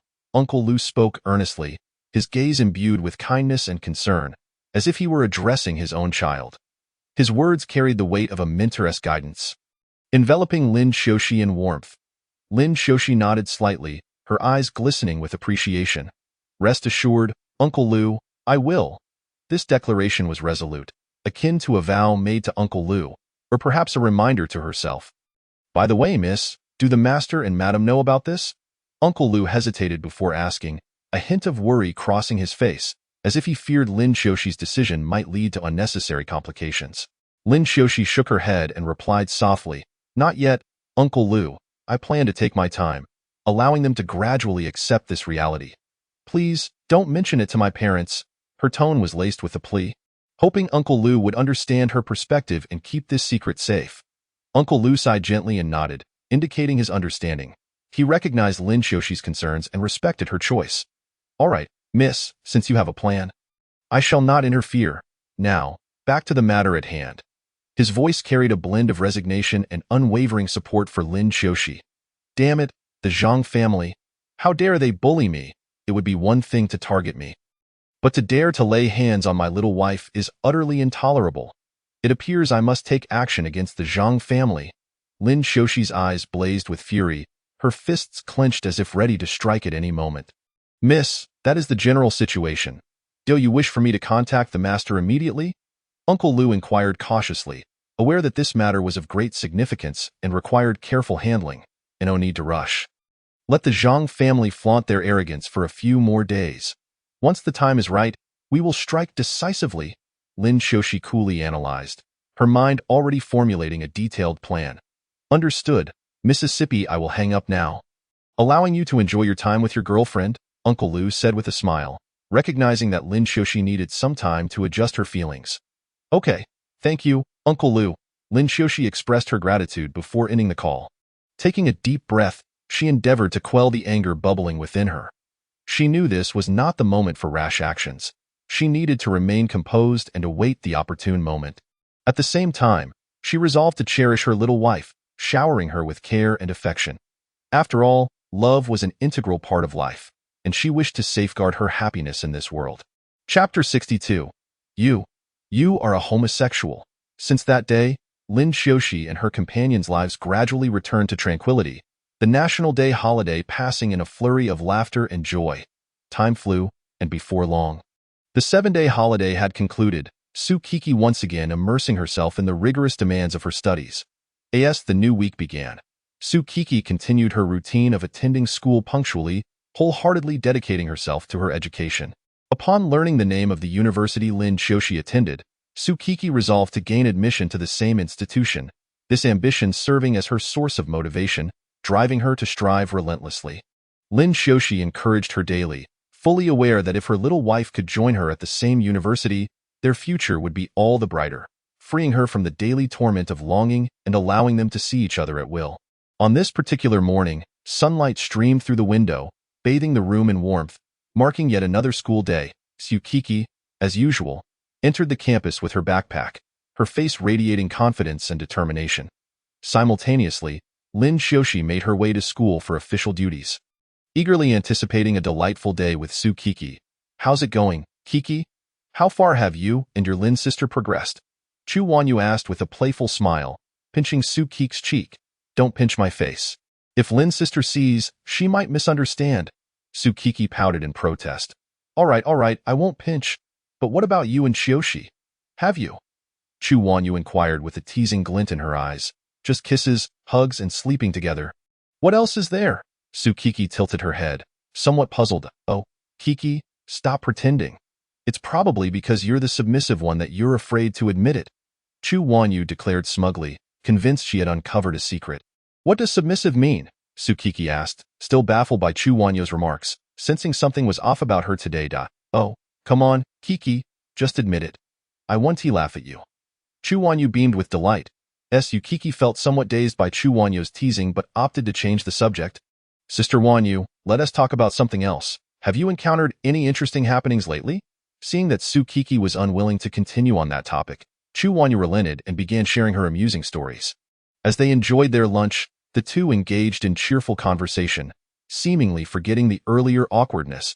In the sweltering afternoon, the sun hung high in the sky, scorching the earth, while waves of heat enveloped the air, making it stiflingly uncomfortable. The recently concluded physical education class had left Su Kiki drenched in sweat, her clothes clinging uncomfortably to her skin as perspiration streamed down her face. Upon returning to the classroom, Su Kiki eagerly opened her backpack, retrieving the small towel Lin Xiaoxi had thoughtfully prepared for her, gently wiping the sweat from her forehead and cheeks. At that moment, a boy approached, holding a bottle of cold mineral water. Kiki, you look quite hot. Here, have some water to quench your thirst, he said with a smile, extending the icy bottle towards her. Su Kiki gazed longingly at the bottle of cold water, her eyes shimmering with desire. As if she had found a savior, however, she refrained from accepting it, politely declining, thank you, but I'm not thirsty right now. The boy appeared slightly disappointed but still nodded with a smile before turning to leave. Su Kiki continued wiping away her sweat, silently grateful for Lin Xiaoxi's thoughtfulness and attentiveness. As the school day drew to a close, Lin Xiaoxi arrived at the school gate precisely when Su Kiki finished for the day. Truly, a day apart felt like an eternity. For Lin Xiaoxi, even a half-day without Su Kiki felt like a prolonged absence. Seated in her car, she scanned the throngs of students pouring out of the campus, searching for Su Kiki's figure. Finally, she spotted her, warmth flooding her heart. Wait, Kiki. At that moment, the boy who had offered water rushed to catch up with Su Kiki, who was about to step out of the school gates. Lin Xiaoxi frowned, feeling a surge of displeasure. Huh? What do you want? Su Kiki turned around, her face a picture of confusion as she inquired, I have something to tell you. The boy, somewhat anxious, responded. Originally, Sukiki had already spotted Lin Xiaoshi's car, which made her visibly restless, knowing that Lin Xiaoshi would undoubtedly come to find her. Observing the boy talking to her little wife for reasons unbeknownst to her, Lin Xiaoshi's mood soured further. Pondering whether this lad harbored feelings for Sukiki, without hesitation, Lin Xiaoshi flung open the car door and dashed towards Sukiki, her hurried steps betraying her eagerness to see her. "Kiki," Lin Xiaoshi called out from a distance, her voice tinged with urgency and anticipation. "Lin Jia." Sukiki's heart raced with excitement, wishing to be by Lin Xiaoshi's side immediately, her face alight with a joyful smile and her eyes brimming with expectation. Just as Lin Xiaoshi reached Sukiki, she overheard the boy confessing his feelings, which left her momentarily stunned. The atmosphere fell into a heavy silence. None of the three uttered a word, rendering the situation exceedingly awkward. Lin Xiaoshi's expression darkened, her eyes widening as she glared at the boy, sparks of fury flickering within them. Sukiki, on the other hand, felt a twinge of worry, cautiously glancing at Lin Xiaoshi and then at the boy, her heart fluttering with anxiety. The boy, completely oblivious to the sudden shift in the mood, stared blankly at Lin Xiaoshi and Sukiki, bewildered by the unfolding events. "You said you like Kiki, right?" Lin Xiaoshi managed to suppress her anger and questioned. "Yes, I hope you will approve. I will cherish Sukiki for a lifetime." The boy's words were laced with sincerity. Lin Xiaoshi's ire intensified. The boy clearly regarded her as merely Sukiki's sister. Come, follow me," Lin Xiaoshi exclaimed excitedly, pulling Sukiki's hand and leading her towards a secluded corner of the school, unable to contain her enthusiasm. Though the boy was somewhat perplexed, curiosity compelled him to follow. Upon reaching a quiet, deserted spot, Lin Xiaoshi suddenly halted, turning to fix her gaze on the boy, her tone resolute as she declared, "You like Kiki, right? Take a good look." Before the boy could respond, she unhesitatingly wrapped her arms around Sukiki, leaning down to press her lips against Sukiki's delicate ones. The unexpected act shocked Sukiki, causing her body to tremble slightly as a blush crept across her cheeks. The boy's eyes widened in disbelief, utterly stunned by the scene before him. After what felt like an eternity, Lin Xiaoshi slowly released Sukiki's lips, a triumphant smile gracing her face as she provocatively addressed the boy. "Did you see that? Sukiki is my girlfriend. You are actually a couple." The boy's voice was filled with astonishment and incredulity. "Indeed. So do not covet my girlfriend, understood?" Lin Xiaoshi placed Sukiki's head on her shoulder, the atmosphere thick with defiance. Chapter 63. Arrangements. The boy, filled with regret and disbelief, processed this unexpected turn of events. Initially attracted to both Lin Xiaoshi and Sukiki, one charming and the other stunning, he had intended to pursue one of them, never anticipating that they were a couple. What's wrong with that? Just remember, Kiki is my girlfriend, and no one can lay claim to her, Lin Xiaoshi asserted, tightening her embrace around Sukiki's waist. Feeling Lin Xiaoshi's warmth, Sukiki instinctively leaned closer, her cheeks flushed with shyness. Witnessing their intimate display, the boy finally resigned, apologizing before attempting to leave. "Wait," Lin Xiaoshi called out, still holding Sukiki close. "Is there something else?" The boy turned back, his voice low and despondent. "Promise me one thing, and I can help you find a good girl. One who is quite beautiful," Lin Xiaoshi proposed, offering a deal he found hard to refuse. "Really?" The boy swallowed hard, curiosity gleaming in his eyes. "Of course, but whether you can win her heart is another matter," Lin Xiaoshi added, casting a meaningful glance at the boy. "Rest assured, that won't be an issue. What do you need from me?" The boy eagerly inquired. "Very simple. AT school, protect my girlfriend, both in the open and in secret, but ensure her safety," Lin Xiaoshi said, playfully pinching Sukiki's waist, causing her to shiver. Sukiki buried her face deeper into Lin Xiaoshi's embrace, while Lin Xiaoshi smiled, affectionately stroking Sukiki's hair, relishing the moment. "Well, I thought it was something serious. Since it's so simple, I'm in," the boy declared with renewed vigor. "All right, I'll arrange for you to meet my girlfriend in a few days. If you cannot protect her, I shall question you." Lin Xiaoshi waved her hand dismissively. After the boy agreed, he departed, leaving Sukiki puzzled as she asked, "Lin Jia, isn't there a wrong? Why do we need someone else to protect me? My little wife, should I call you adorable or foolish? A wrong is a girl just like you. Although she can keep an eye on you, if anything were to happen, she wouldn't be much help." Besides, a boy's strength is superior to that of two girls, Lin Shoshi patiently explained. Yukiki nodded, somewhat understanding, and they soon got into the car, heading home. Why, little wife? Stay at home and be good. Don T opened the door to strangers. All right, I have something to attend to, Lin Shoshi admonished like a caring elder. Dressed in a pristine white top paired with inky black trousers, Lin Shoshi's lustrous black hair cascaded down like a waterfall. She wore no makeup, yet her natural beauty and charm remained unblemished. Lin Shoshi, in her bare-faced splendor, resembled an everlasting flower, exuding an enchanting fragrance. Yukiki surveyed Lin Shoshi, satisfied once she confirmed that Lin Shoshi was not clad in revealing attire. What's wrong? Are you worried I'll go fooling around? Lin Shoshi jested, clearly in a light-hearted mood. Humph. Naturally, you are my wife. You look lovely, and I cannot allow others to covet you. Tsukiki proudly lifted her chin, her face beaming with self-importance. All right, my little wife is amazing. I'm heading out now. If someone knocks, don't open the door. I have the key, understand? Lin Shoshi reiterated, still feeling a twinge of concern. I know. Honestly, I'm not a child. Tsukiki pouted, her cheeks puffed up in protest. It's merely to prevent any unforeseen circumstances. All right, I'm off with that. Lin Shoshi turned and descended the stairs, closing the door behind her. At home, Tsukiki dedicated herself to studying, aware that as a senior, if she did not prepare, how could she hope to gain admission to Tianjin University? Upon seeing Lin Shoshi, a girl named Lu Haiyan was visibly frightened, her speech faltering. Calm down, there's no need to be nervous. You are Lu Haiyan, correct? Lin Shoshi approached warmly, gently patting the girl's shoulder. Why yes, Lu Haiyan stammered, still trembling. Do not worry. I hold no grudges regarding the incident at the comic convention when you placed a tracker on my little wife. I have chosen to let it go. Lin Shoshi shrugged, indicating that the matter was behind them. Oh really? Lu Haiyan gazed at Lin Shoshi incredulously, unable to fathom that she was being let off the hook so easily. Indeed, I recognize that you meant no harm, but were compelled by circumstances, correct? Lin Shoshi extended her hand in a friendly gesture.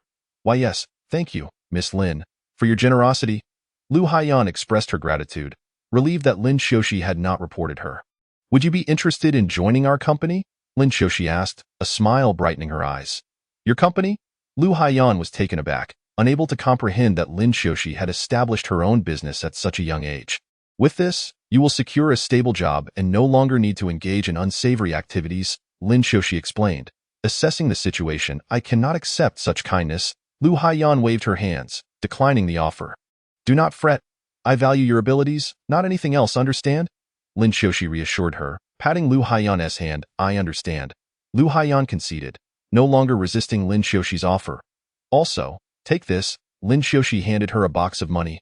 Use it for your mother's medical expenses and be careful on the way. This is too generous. I cannot accept. Lu Haiyan firmly refused, shaking her head. Consider it your first month's salary from me. Go now. Your mother's health cannot be delayed. Lin Shoshi forcefully shoved the box into Lu Haiyan's hands, leaving Lu Haiyan immensely touched. She wiped away her tears, overwhelmed with gratitude towards Lin Shoshi. Thank you, Miss Lin. I will certainly work hard from now on. With that, Lu Haiyan bowed deeply to Lin Shoshi. All right, off you go. We shall discuss the rest later. Lin Shoshi gently patted her hand. Smiling. After expressing her thanks, Lu Haiyan departed, and Lin Shoshi turned to head home. Chapter 64.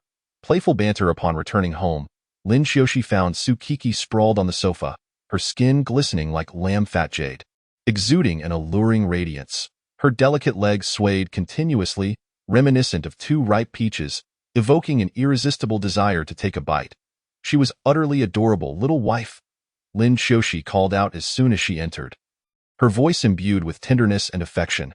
She quickly approached, pressing her face close to Tsukiki's, beaming with a radiant smile. Lin Jia, you're back? Tsukiki exclaimed, lifting her head instantly, her eyes sparkling with joy upon seeing Lin Shoshi. Her heart swelled with happiness as she opened her arms, embracing Lin Shoshi's neck like a jubilant little bird. What were you doing just now, little wife? Lin Shoshi felt a warm surge within her at Tsukiki's enthusiastic hug. She effortlessly lifted Tsukiki, settling her onto her lap, and gently stroked her hair, asking with concern. Hee, I wasn't doing anything, just looking at my phone. Tsukiki replied, her innocent smile radiating joy as she playfully nuzzled Lin Shoshi's neck. Their actions were so natural and intimate, as if there were no barriers between them. Instantly, the warm breath exhaled by Tsukiki brushed against Lin Shoshi's neck, sending delicate shivers down her spine. Like a current coursing through her body. Noticing Lin Shoshi's reaction, Tsukiki continued her playful antics, nuzzling Lin Shoshi's neck even more. The gentle sensations flooded Lin Shoshi, igniting a fire deep within her. She struggled to maintain composure, yet the flames of desire within her only grew fiercer. Meanwhile, Tsukiki's silky hair brushed against Lin Shoshi's neck, eliciting a delightful tickling sensation. The strands were long and soft, akin to satin, caressing Lin Shoshi's skin, bringing her immeasurable comfort. This exquisite feeling quickened Lin Shoshi's heartbeat, and her gaze became increasingly hazy, lost in the enchantment of the moment. Little wife, do you know what you're doing? Lin Shoshi leaned close to Tsukiki's ear, whispering softly. What do you mean? Tsukiki tilted her head, her playful strands of hair swaying along. This is called playing with fire, Lin Shoshi replied with a mischievous smile. Before directly kissing Tsukiki's soft lips, Tsukiki was taken aback, stunned by the sudden kiss. Seizing the moment, Lin Shoshi pried open Tsukiki's lips, eagerly exploring. Censored for content moderation, I dare not elaborate further. Tsukiki's face flushed instantly, allowing Lin Shoshi to take her while responding shyly at times. Soon, Lin Shoshi withdrew from the kiss, her lips slowly parting from Tsukiki's, a silken thread connecting them. This is the price you pay for playing with fire. Little wife, Lin Shoshi said, satisfied as she licked her lips with a contented expression. Tsukiki blushed deeply, her head instinctively lowering.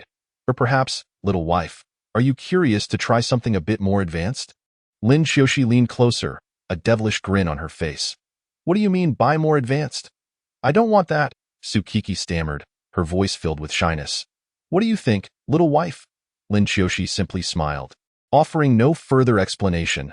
I don't know, Tsukiki replied, a hint of urgency in her tone, her voice involuntarily rising, as if to better convey her genuine confusion about what more advanced could possibly entail. It's all right, little wife. You will know in the future. Lin Shoshi's lips curled into a mysterious smile, as if concealing endless secrets. She affectionately stroked Tsukiki's head, her eyes shimmering with warmth. Well then, Tsukiki felt her curiosity slightly eased by Lin Shoshi's words. But still brimming with intrigue, since she would eventually find out, she decided to set the question aside for now, nodding gently in understanding and acceptance. So obedient. Here's a reward. A kiss, Lin Shoshi said with a smile. Gently planting a kiss on Tsukiki's cheek, producing a crisp sound, a faint mark of moisture appeared on one side of Tsukiki's face. Linjia. What's this? Tsukiki exclaimed, pointing at the damp spot on her cheek while glancing at the unkissed side. Her eyes revealing a mix of anticipation and confusion. Oh, I see. It's because it's asymmetrical, right? You should have mentioned it earlier. After all, it was your request, little wife. Lin Shoshi replied with a playful grin, intentionally misinterpreting Tsukiki's words to tease her. Without waiting for Tsukiki to respond, Lin Shoshi leaned in and kissed the other side of her face, producing another delightful sound. This time, Tsukiki's entire face became dampened by the kiss.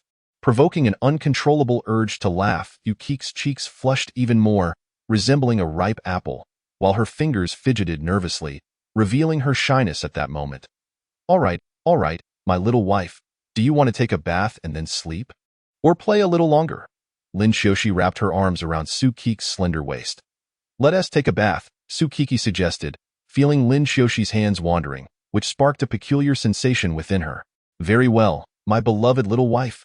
Lin Shoshi grinned mischievously, lifting Tsukiki again. Come on, let us go bathe. Let go of me. I want to wash by myself. Tsukiki protested fiercely, but her resistance proved futile. Don't be shy, little wife. We've bathed together so many times. Is there any part of you that I haven't seen? Lin Shoshi, unfazed by Tsukiki's struggles, continued to smile. She gently placed Tsukiki in the bathtub and began to undress her. Linjia, I'll undress myself. Tsukiki hurriedly extended a hand to stop Lin Shoshi. All right, little wife, you undress yourself, I'll go get you some clean clothes, Lin Shoshi replied, stepping out of the bathroom. Once Tsukiki confirmed that Lin Shoshi had indeed left, She began to remove her clothes. Just as Lin Xiaoxi returned with a nightgown, Sukiki finished undressing. Lin Xiaoxi smiled and helped Sukiki settle comfortably in the tub while filling it with warm water. Chapter 65. A call from Mother. The following morning, the sun gradually ascended, casting its warm light upon the earth. October in Tianjin had turned quite chilly, yet this ray of sunlight provided a sense of solace and warmth to the people. Many street vendors opened their shops early, commencing a new day of business. In various places, crowds had already gathered, bustling with life and energy. The sunlight draped over the land like a golden veil, illuminating the world with vibrancy and vitality. Leaves glimmered with golden hues under the sun, and birds chirped joyously, seemingly celebrating the arrival of a new day. People stepped outside, basking in the sun's warmth and embracing the beauty of nature. Children played merrily in the park. Elderly individuals lounged on benches soaking up the sun and chatting, while young adults hurried to work or school. The city, bathed in sunlight, appeared particularly tranquil and harmonious. It not only enveloped people in physical warmth but also uplifted their spirits, instilling a sense of vitality and hope. Lin Xiaoxi was lost in a beautiful dream, envisioning herself strolling along the beach with Sukiki. The golden sands stretched endlessly, the azure sky seamlessly merged with the cerulean sea, and the sunlight warmly enveloped them, with the sea breeze gently caressing their faces, bringing a refreshing sensation. Everything felt so idyllic. Hand in hand, they relished this tranquility and romance. Lin Xiaoxi glanced down at Sukiki, whose lovely face radiated with a blissful smile, her eyes sparkling with affection. They walked together, sharing soft conversations, exchanging their joys and dreams. Suddenly, a crisp ringtone shattered this beautiful dream, startling Lin Xiaoxi awake. He suddenly opened his eyes, feeling a sense of confusion and loss. Lin Xiaoxi, still drowsy, rubbed her eyes and discovered that she was tightly holding her soft and fragrant little wife. Sukiki.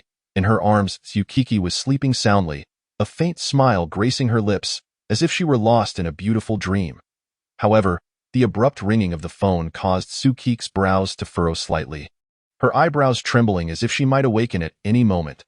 Lin Xiaoxi looked at her with tender concern, wishing for her to continue basking in her sweet dreams, yet simultaneously worried about missing something important. With a gentle heart, Lin Xiaoxi gazed at Sukiki, fully aware of her recent academic pressures and the need for ample rest. Thus, she cautiously extended her hand, softly silencing the phone's volume, fearful of disturbing Sukiki's slumber with even the faintest sound. Subsequently, she quietly released her hold on Sukiki, her movements as delicate as if handling a precious treasure. Then, she tiptoed into the living room, careful to avoid making any noise that might rouse Sukiki. "Hello? Who is this? What's going on? Has my daughter forgotten us after such a long time?" A warm voice came from the other end of the line. "Mom?" Lin Xiaoxi's eyes widened immediately in their home. Both she and her mother held absolute authority, leaving her father as a devoted husband and father figure. "What's the matter, daughter? How have you been lately?" "Quite well. I've been very happy and have gained quite a bit of weight." "Well, it's good to gain weight. When will you come back to see your mother?" Maybe during the winter break, as studies come first." "Ha ha," as Lin Xiaoxi laughed. She continued glancing toward the bedroom door, more specifically at her little wife, Sukiki, within. She thought to herself, "Oh dear, I really can't bear to part with my little wife, which is why I don't want to rush home." Her mother smiled, her tone brimming with maternal affection. "All right then, make sure to come back during the winter break." Lin Xiaoxi nodded perfunctorily, responding, "Got it, Mom." Feigning annoyance, her mother asked, "What is this? Are you in such a hurry to send your mother away?" Lin Xiaoxi quickly clarified, "How could that be? I would never rush you away with that." She playfully acted coy, a gesture that had become routine in front of her mother. All right, stop being cutesy. You know I can't resist that. I have nothing more to say, so I won't disturb your rest. I'll hang up now," her mother concluded. Lin Xiaoxi replied nonchalantly before eagerly hanging up. She had no desire for anything to interrupt the blissful moment of being nestled with her adorable little wife. Setting her phone down, Lin Xiaoxi flew back to the bedroom like a cheerful little bird, only to be met with a sight that both amused and exasperated her. There lay Sukiki, sprawled on the foo-foo pillow, resembling a little pig, with glistening drool at the corner of her mouth, having dampened a large patch of the bed sheet. Unable to stifle a laugh at the adorable yet comical sight, Lin Xiaoxi refrained from waking Sukiki, Instead, she gently lifted a corner of the blanket, slowly maneuvering herself underneath and turning Tsukiki over, cradling her in her embrace. It was still early. There was no need to wake up just yet. With that thought, Lin Xiaoxi drifted off to sleep, holding her little wife close. As the sun climbed higher in the sky, Tsukiki was the first to awaken. Upon opening her eyes, she was met with darkness and could see nothing clearly. Confused, she reached up to her eyes and then noticed a soft mass before her. Without hesitation, she squeezed the soft object, her cheeks instantly flushing as she realized it was Lin Xiaoxi's chest. At that moment, Lin Xiaoxi, with Tsukiki's drool staining her pajamas, felt a rush of shyness and burrowed deeper into Lin Xiaoxi's embrace. Lin Xiaoxi was stirred awake by the gentle nudging, and instinctively, she reached out to touch Tsukiki's head. Realizing that the little wife was playfully nudging her, Lin Xiaoxi thought, if she is my little wife, then let us indulge her with that. She gently pulled Tsukiki from beneath the covers. Why is my chest wet, little wife? She asked with a mischievous smile directed at Tsukiki. I don't know. Tsukiki feigned innocence, even whistling playfully. Lin Xiaoxi chuckled softly, choosing not to press further. Instead, she held Tsukiki tightly, cradling her head in her hands and turning to embrace her fully. Be good. It's the weekend. Sleep a little longer, my little wife. Chapter 66. Hot pot, come on, little wife. Let's go out for a meal today and change things up. Don't rush me, Linjia. I haven't finished my homework. All right, little wife. Make sure to solidify your knowledge. I'll go buy you some snacks. Okay, Linjia. As Lin Xiaoxi beheld Tsukik's radiant smile, she couldn't help but beam back, her grin resembling the first ray of sunlight in the morning, warm and bright. Receiving Lin Xiaoxi's response, Tsukiki turned away to continue her homework. Sunlight poured through the window, casting golden patches on Tsukik's desk and illuminating her delicate face, adding a touch of warmth to her cheeks. Lin Xiaoxi watched her write, as if time had come to a standstill. Every movement, every stroke of the pen, exuded such focus and diligence. The sunlight filtered through Tsukik's hair, illuminating her petite ears and fair neck, creating a picturesque scene. Lin Xiaoxi couldn't help but recall a line of poetry.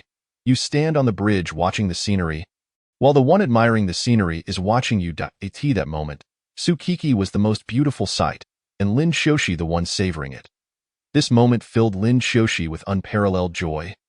As if the entire world had become quiet and harmonious. She cherished this instant, wishing time could forever remain suspended in its embrace. After a while, as Tsukiki reached for a drink, she caught a glimpse of Lin Xiaoxi still seated on the bed, staring intently at something.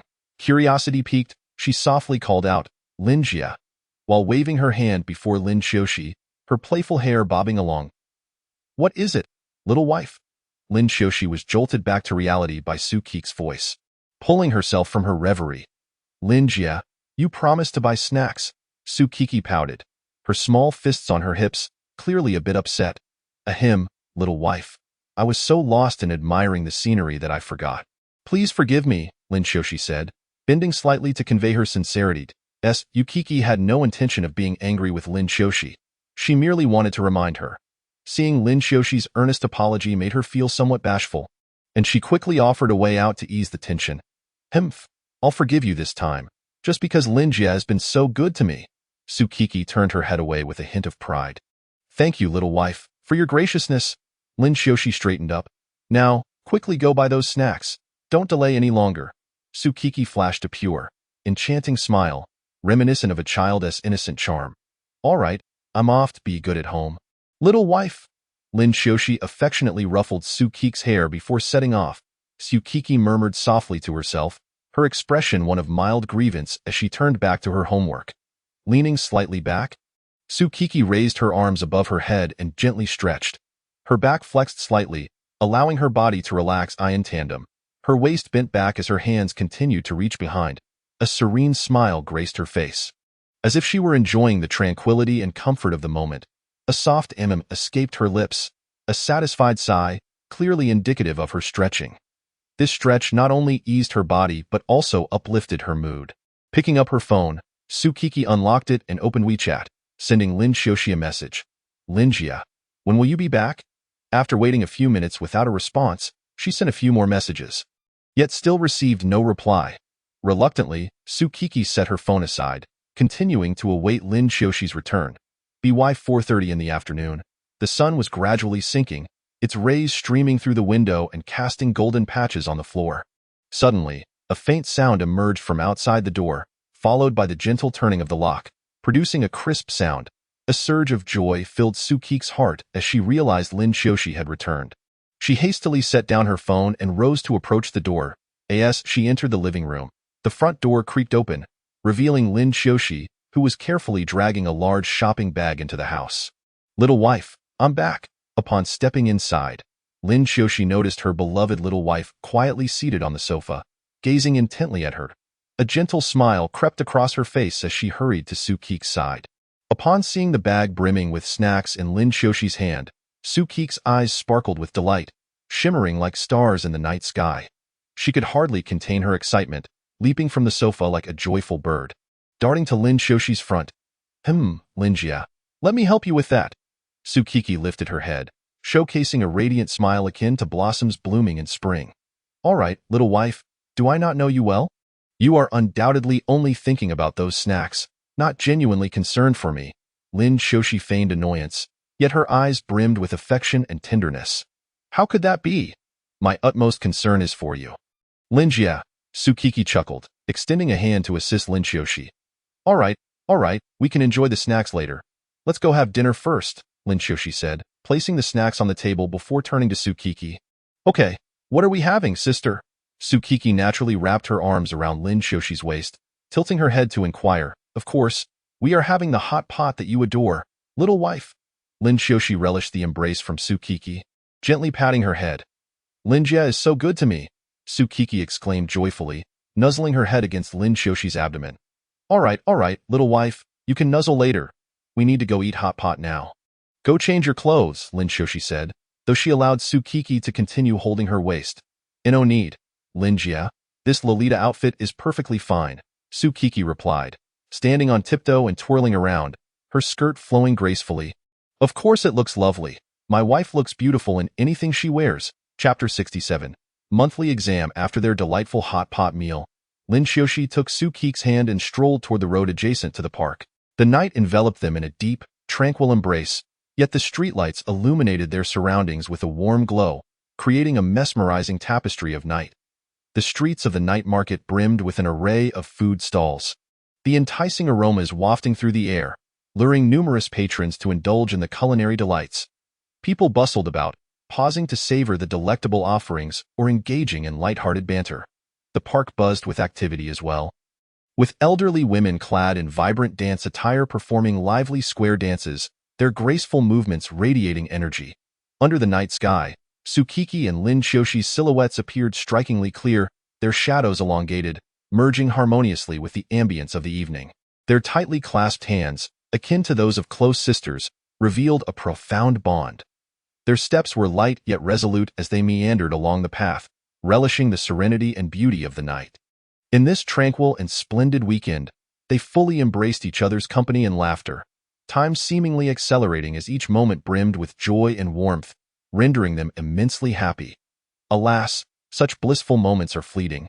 And before they knew it, the weekend had passed, ushering in a brand new week. Little wife, rise and shine. Don't you have an exam today?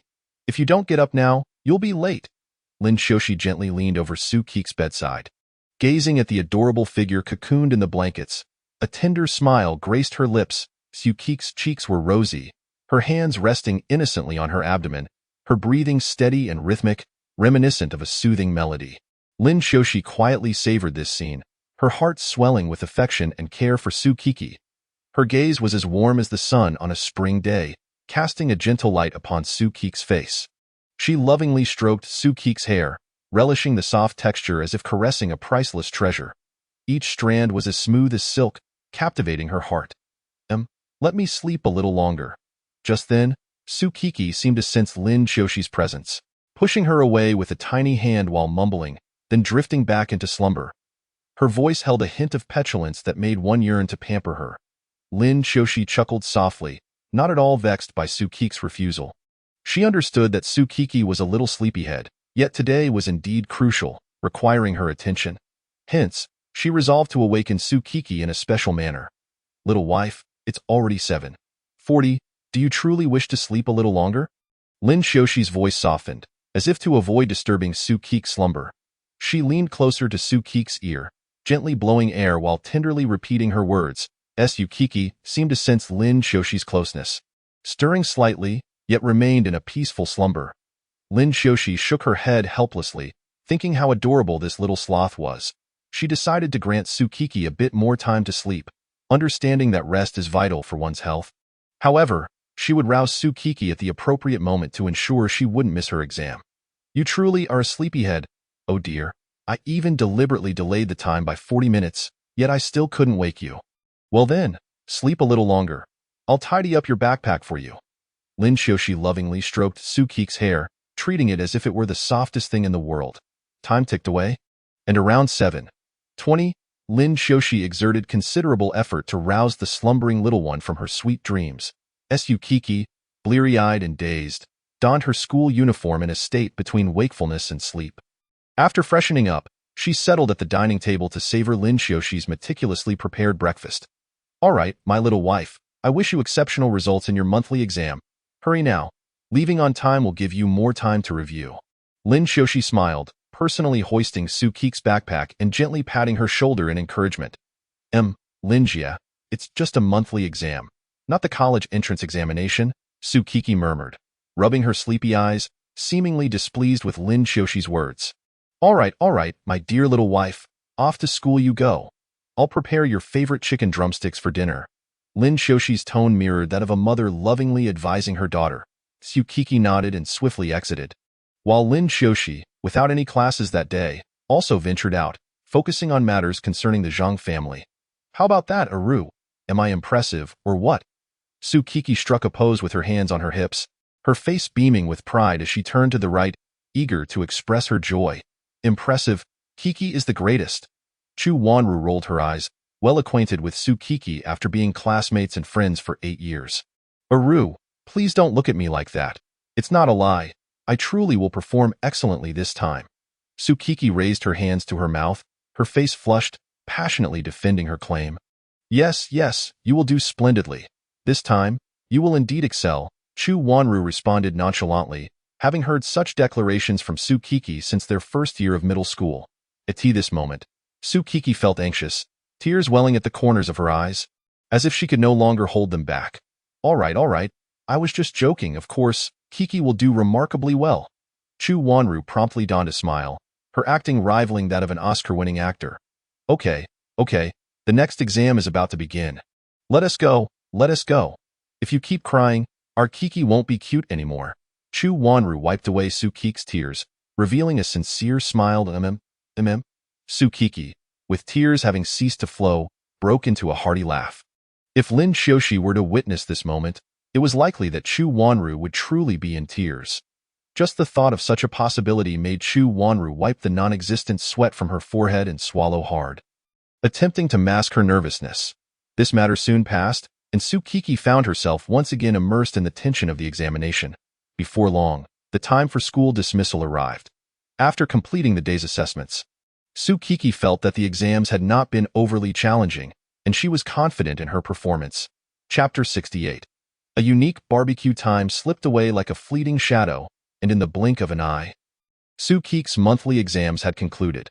That evening, in celebration of her successful completion of the assessments, Lin Xiushi decided to treat her to a sumptuous barbecue feast. As night fell, and the city streets were illuminated by dazzling lights. Tsukiki and Lin Xiushi strolled hand in hand, relishing the cool and tranquil night air.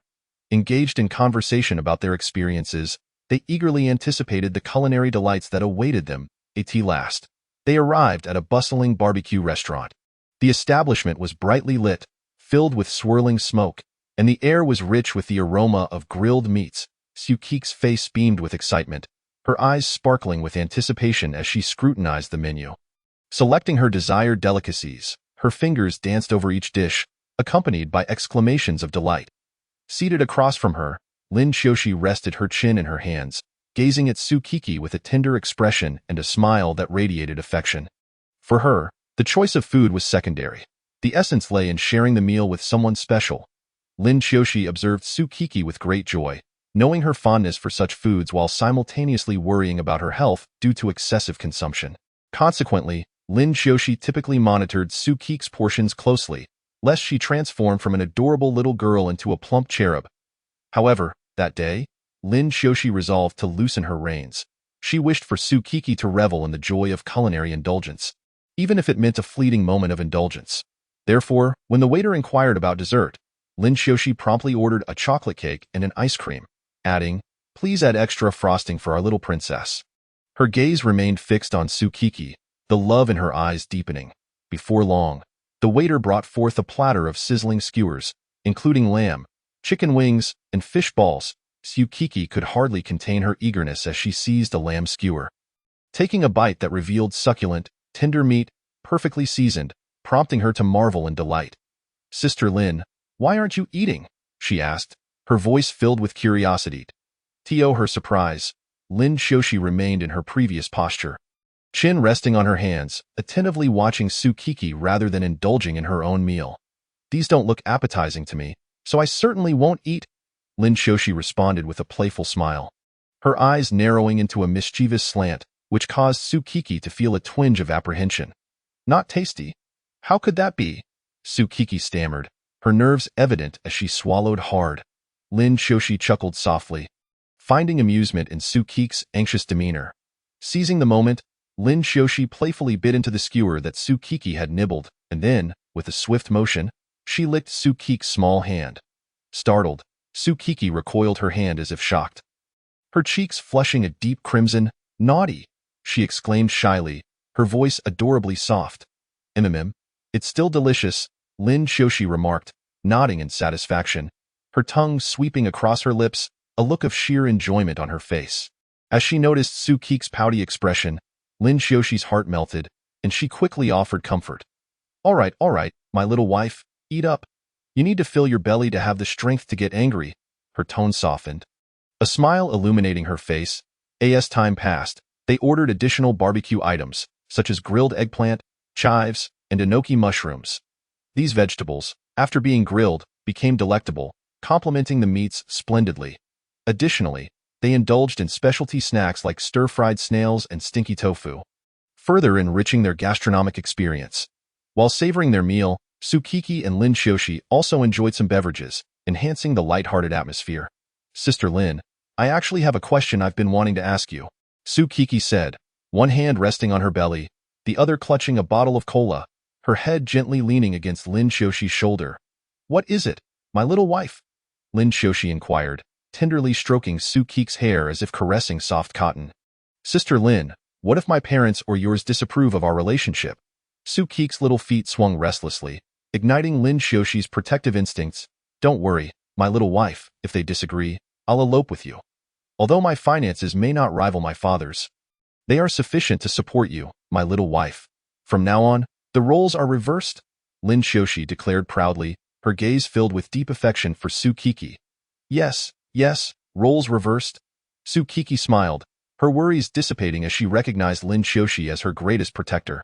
As they continued to relish the delicious grilled meats, they also shared plans and dreams for the future, their laughter echoing throughout the barbecue restaurant, as if time had come to a standstill. They exchanged visions and encouraged one another, reveling in the joy of the evening, enjoying the pleasures of food, and unwinding in each other's company. "Here you go. Thank you for your visit. This is your cake and ice cream.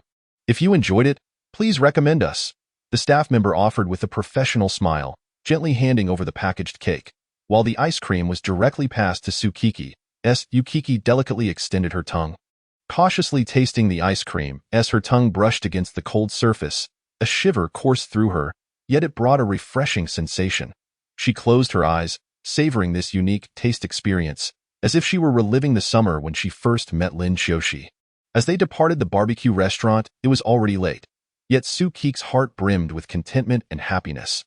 The conclusion of this monthly exam not only affirmed Sukiki's diligent studies, but also provided a rare opportunity for relaxation. She felt immense gratitude for the joy Lin Xiaoxi had brought into her life, further solidifying her resolve. This barbecue excursion allowed Sukiki to cast aside her anxieties regarding parental disapproval, deepening her affection for Lin Xiaoxi. She understood that regardless of the difficulties and challenges that lay ahead, with Lin Xiaoxi by her side, everything would turn out beautifully. That night, Sukiki felt the warmth and protection of love.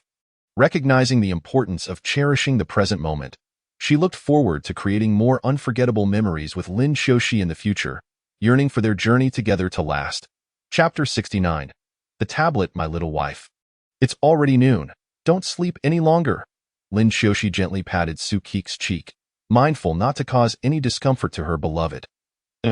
Sukiki, unsure whether she had simply slept enough or was awakened by the gentle prodding, slowly opened her eyes, squinting slightly as she regarded Lin Xiaoxi. My little wife, you sleep so soundly. Let me pinch your cheeks, Lin Xiaoxi said as she reached out to playfully squeeze Sukiki's cheeks. Seemingly relishing the moment. That hurts. Please stop pinching, Sukiki pouted, her small hands attempting to push Lin Xiaoxi's hands away in a bid to halt her playful actions. However, Lin Xiaoxi did not relent. Instead, she pinched Sukiki's cheeks even more playfully, causing her lips to pucker adorably. All right, my little wife, it's time to rise. After lunch, I'll take you shopping for some clothes and maybe arrange a date. Lin Xiaoxi finally released her hold and smiled down at Sukiki, her eyes filled with affection and anticipation. A date? Sukiki looked at Lin Xiaoxi, surprise evident on her face as she tried to comprehend the meaning of her words. She blinked her large eyes, a hint of confusion crossing her features. Silly wife. Ever since I confessed my feelings, we haven't gone on a proper date. Lin Xiaoxi couldn't help but pinch Sukiki's cheeks again. Explaining with a smile, it means we will spend time together, enjoying our world of two, doing some romantic things. Please stop pinching. Can we go already? Sukiki pushed Lin Xiaoxi's hand away, then rubbed her cheeks. Feeling a tad wronged, she understood Lin Xiaoxi's fondness for pinching her cheeks, but at times, it truly did hurt. Be good. My little wife, I'll buy you some delicious treats later. Lin Xiaoxi tenderly smiled at Sukiki, then gently patted her head. She understood that Sukiki had a penchant for snacks, so using delectable treats to cheer her up was one of the most effective methods. All right then, you better not deceive me, Sukiki declared, hands on her hips, her face a mask of warning. How could I do that, my little wife? Come on, let us go eat. With that, Lin Xiaoxi helped Sukiki to her feet, guiding her to sit on the bed. Sukiki was adorned in a pink nightgown, which clung to her figure like a second skin, perfectly accentuating her alluring curves and showcasing her beauty and charm in all its glory. The design of the nightgown's neckline was particularly captivating, slightly open to reveal her snow-white skin and delicate collarbone, resembling a work of art that drew one in. What was even more striking was that several buttons on Sukiki's chest had mysteriously come undone, causing her modesty to be subtly compromised, as if inviting Lin Xiaoxi into a silent allure. In that fleeting moment, time seemed to stand still, the world around them fading away, leaving only the enchanting silhouette of Sukiki and the fervent gaze of Lin Xiaoxi. The air between them grew thick with tension, imbued with ambiguity and temptation. My little wife, perhaps you should indulge in some papaya? Lin Xiaoxi said, exasperation evident as she rubbed her forehead, her expression one of bemusement. She had not anticipated that despite her diligent care, Sukiki's flat chest showed no signs of growth. What do you mean, little? Sukiki, still oblivious to Lin Xiaoxi's insinuation, innocently scratched her chest.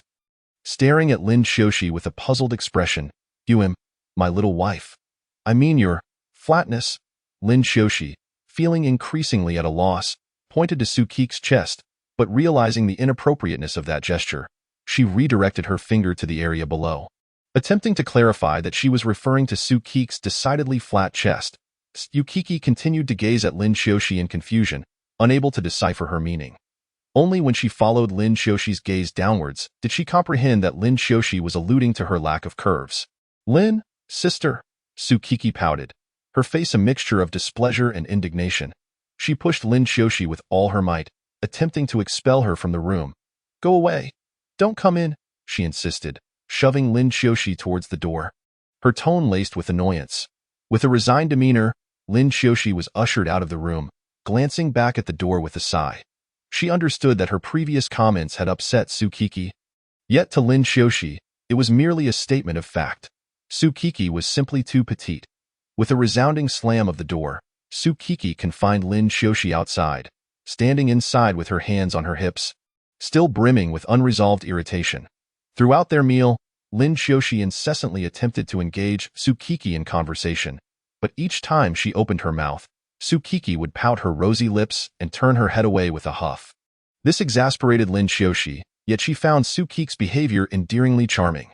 Nevertheless, Lin Xiaoxi refused to relinquish the opportunity to connect with Sukiki, continually exploring various topics in hopes of piquing her interest. However, no matter what Lin Xiaoxi said, Sukiki maintained her sulky demeanor, leaving Lin Xiaoxi perplexed. Yet, Lin Xiaoxi remained unfazed by this, finding Sukiki's reactions amusing. All right, my little wife, don't be upset. How about I buy you a few chocolate cakes? Lin Xiaoxi soothingly proposed. Humph. No.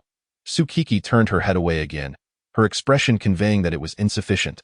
Lin Xiaoxi understood her meaning and smiled gently, adding, What if I offer you 2 chocolate cakes and a fufu figurine?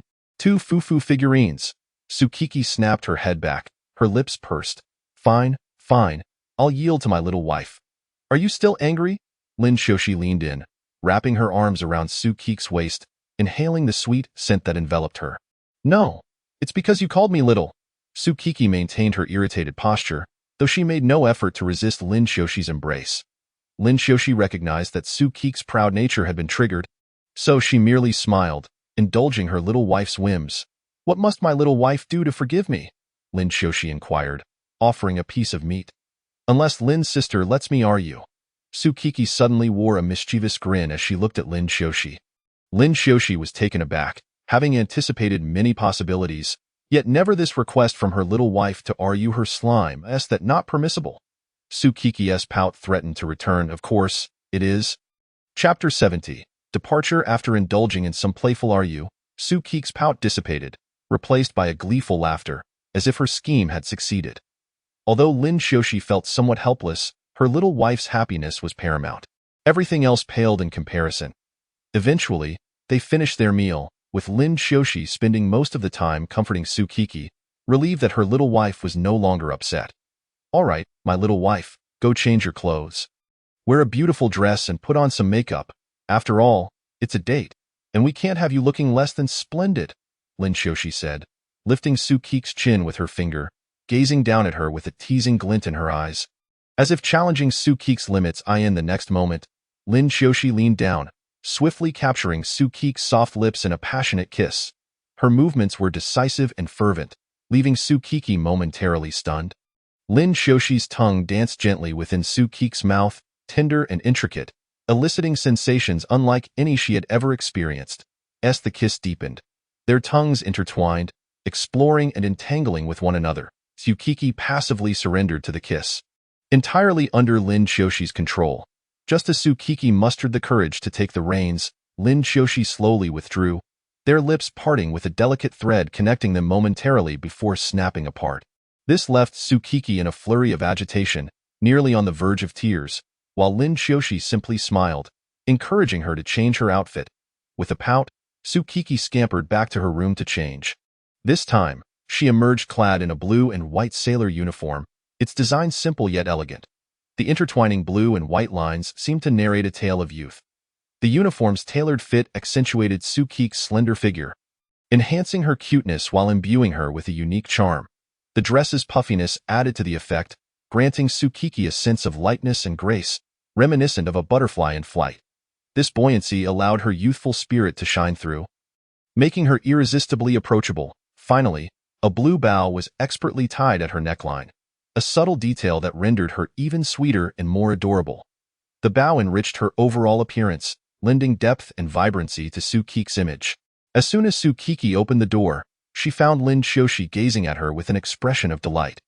Instantly, Sukiki's face flushed crimson, her hands clutching the hem of her dress, betraying her nervousness. It seems my little wife remembers the significance of this sailor outfit. Clearly, my heartfelt confession left a lasting impression on you, Lin Xiaoxi remarked playfully, her hands roaming over Sukiki's form, relishing in the beauty that was uniquely hers. Stop it. No more touching.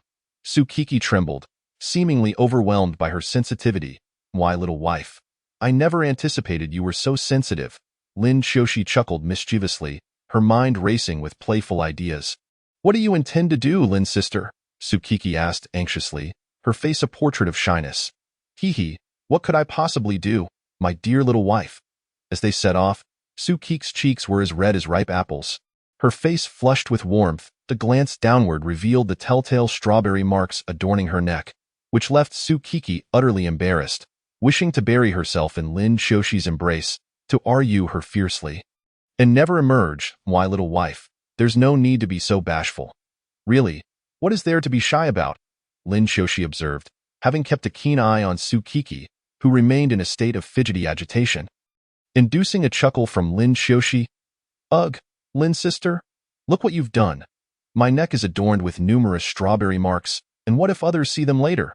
Sue Keek incessantly lamented to Lin Shoshi, expressing her dissatisfaction.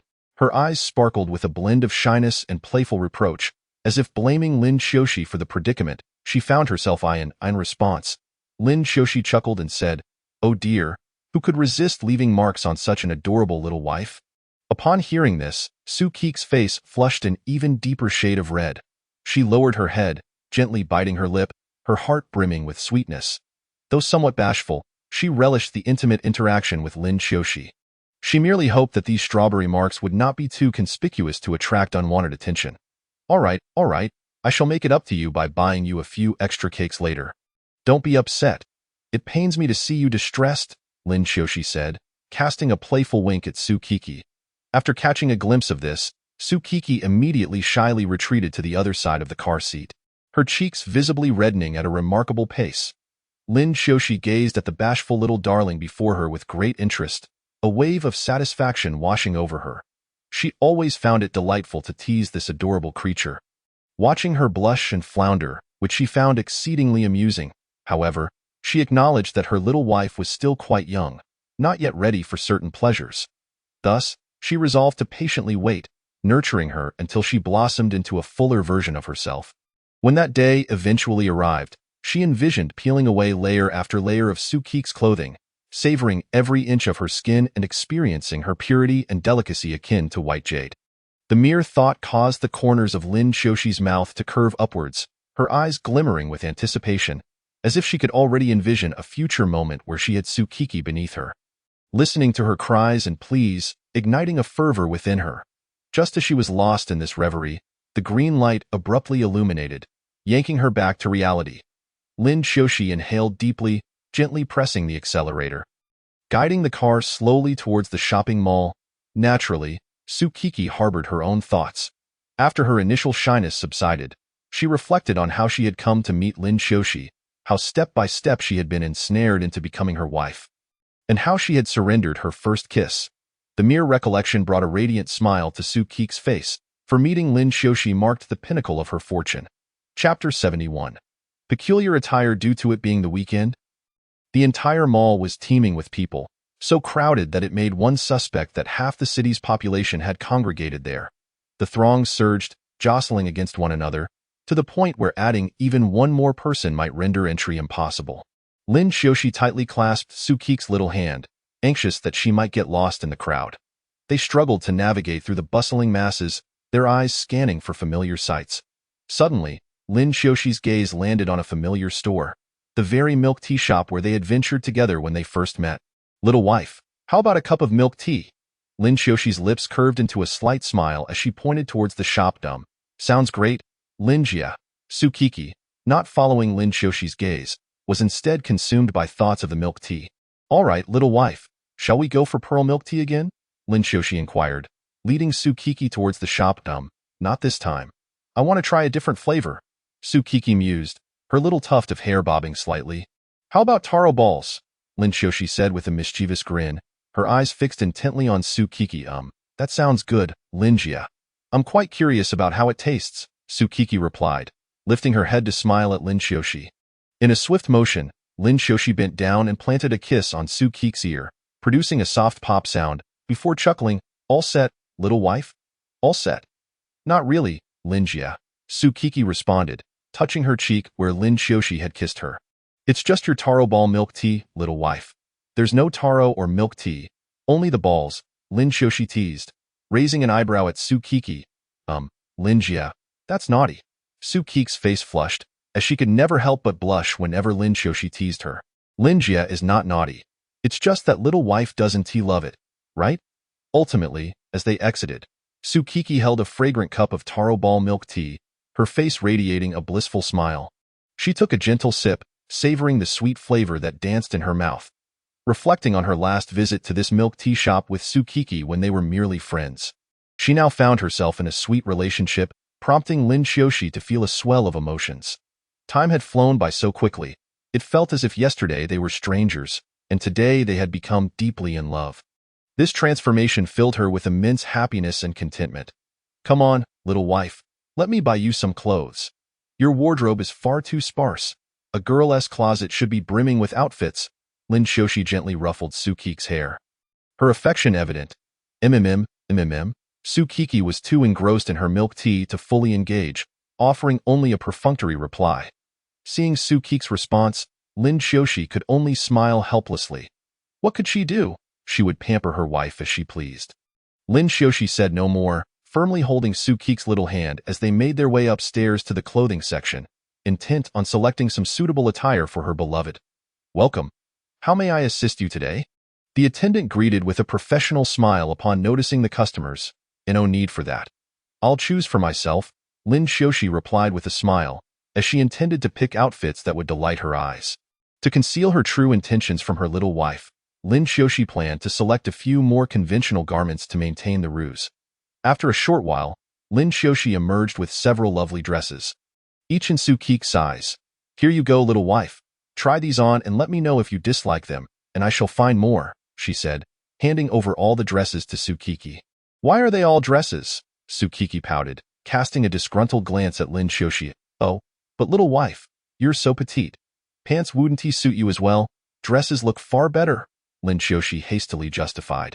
Oh, fine then, Sukiki nodded, not pressing further, as her wardrobe was already filled entirely with dresses, lacking even a single pair of pants. Sukiki then took the garments and stepped into the fitting room. Emerging in a dress as white as snow, she resembled a celestial fairy, captivatingly beautiful. She gracefully approached the mirror, scrutinizing her reflection. The dress's cut was impeccable, perfectly showcasing her petite figure and making her appear exceptionally charming. As she gently twirled, the skirt flowed like blooming flowers, exuding a fresh and elegant aura. Her smile radiated like sunlight, her eyes bright and clear, imparting an impression of innocence and purity. At that moment, she resembled a flawless lily, exuding a delicate fragrance. The clever design of the dress accentuated Sukiki's adorable traits, transforming her into a refined porcelain doll. Her fair skin and rosy lips complemented each other, creating a breathtaking tableau that was utterly enchanting. Gazing at her reflection, Sukiki felt an overwhelming sense of confidence and joy. She knew that such an ensemble would make her the focal point of attention. But she was indifferent to others' gazes. All that mattered was that Lin Xiaoxi found her appealing. Bouncing over to Lin Xiaoxi in her dress, Sukiki delicately grasped the hem, her body slowly rotating. Does it look good, Linjia? She asked cheerfully while spinning. Of course it looks good. My little wife looks beautiful in anything she wears. Lin Xiaoxi subconsciously glanced at Sukiki's small tablet once more, her gaze quickly retracting as she felt an undeniable sense of impropriety, her face visibly flushed. Subsequently, Sukiki excitedly entered the fitting room, eager to try on various styles of clothing. She first donned a fresh and adorable JK uniform, a white blouse paired with a blue checkered skirt, exuding an aura of youthful vitality. Next, she transformed into a sailor suit, the blue and white design accentuating her playful charm. Then, she attempted a splendid Lolita dress, its layered hem and exquisite lace embellishments making her appear as if she had stepped out of a fairy tale, like a princess. With each outfit change, Sukiki emerged from the fitting room brimming with anticipation, showcasing her looks to Lin Xiaoxi.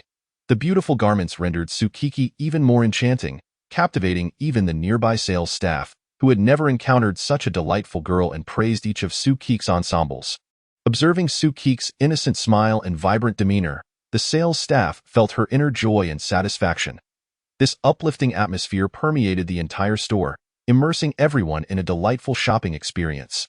However, when Sukiki changed into her final outfit, her complexion turned crimson, her hands covering her face in a mix of shyness and indignation.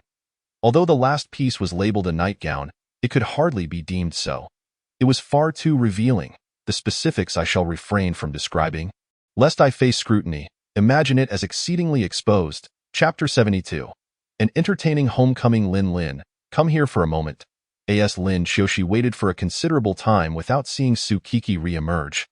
She heard Sukiki calling her name, causing her heart to leap, an ominous premonition washing over her. She was uncertain of what had transpired, yet her heart brimmed with anxiety and unease. What's wrong? My little wife? Lin Xiaoxi inquired anxiously, her voice laced with evident tension. However, fearing her little wife might be upset, Lin Xiaoxi refrained from barging into the fitting room as before, instead standing cautiously outside the door. Lin Jia, you come.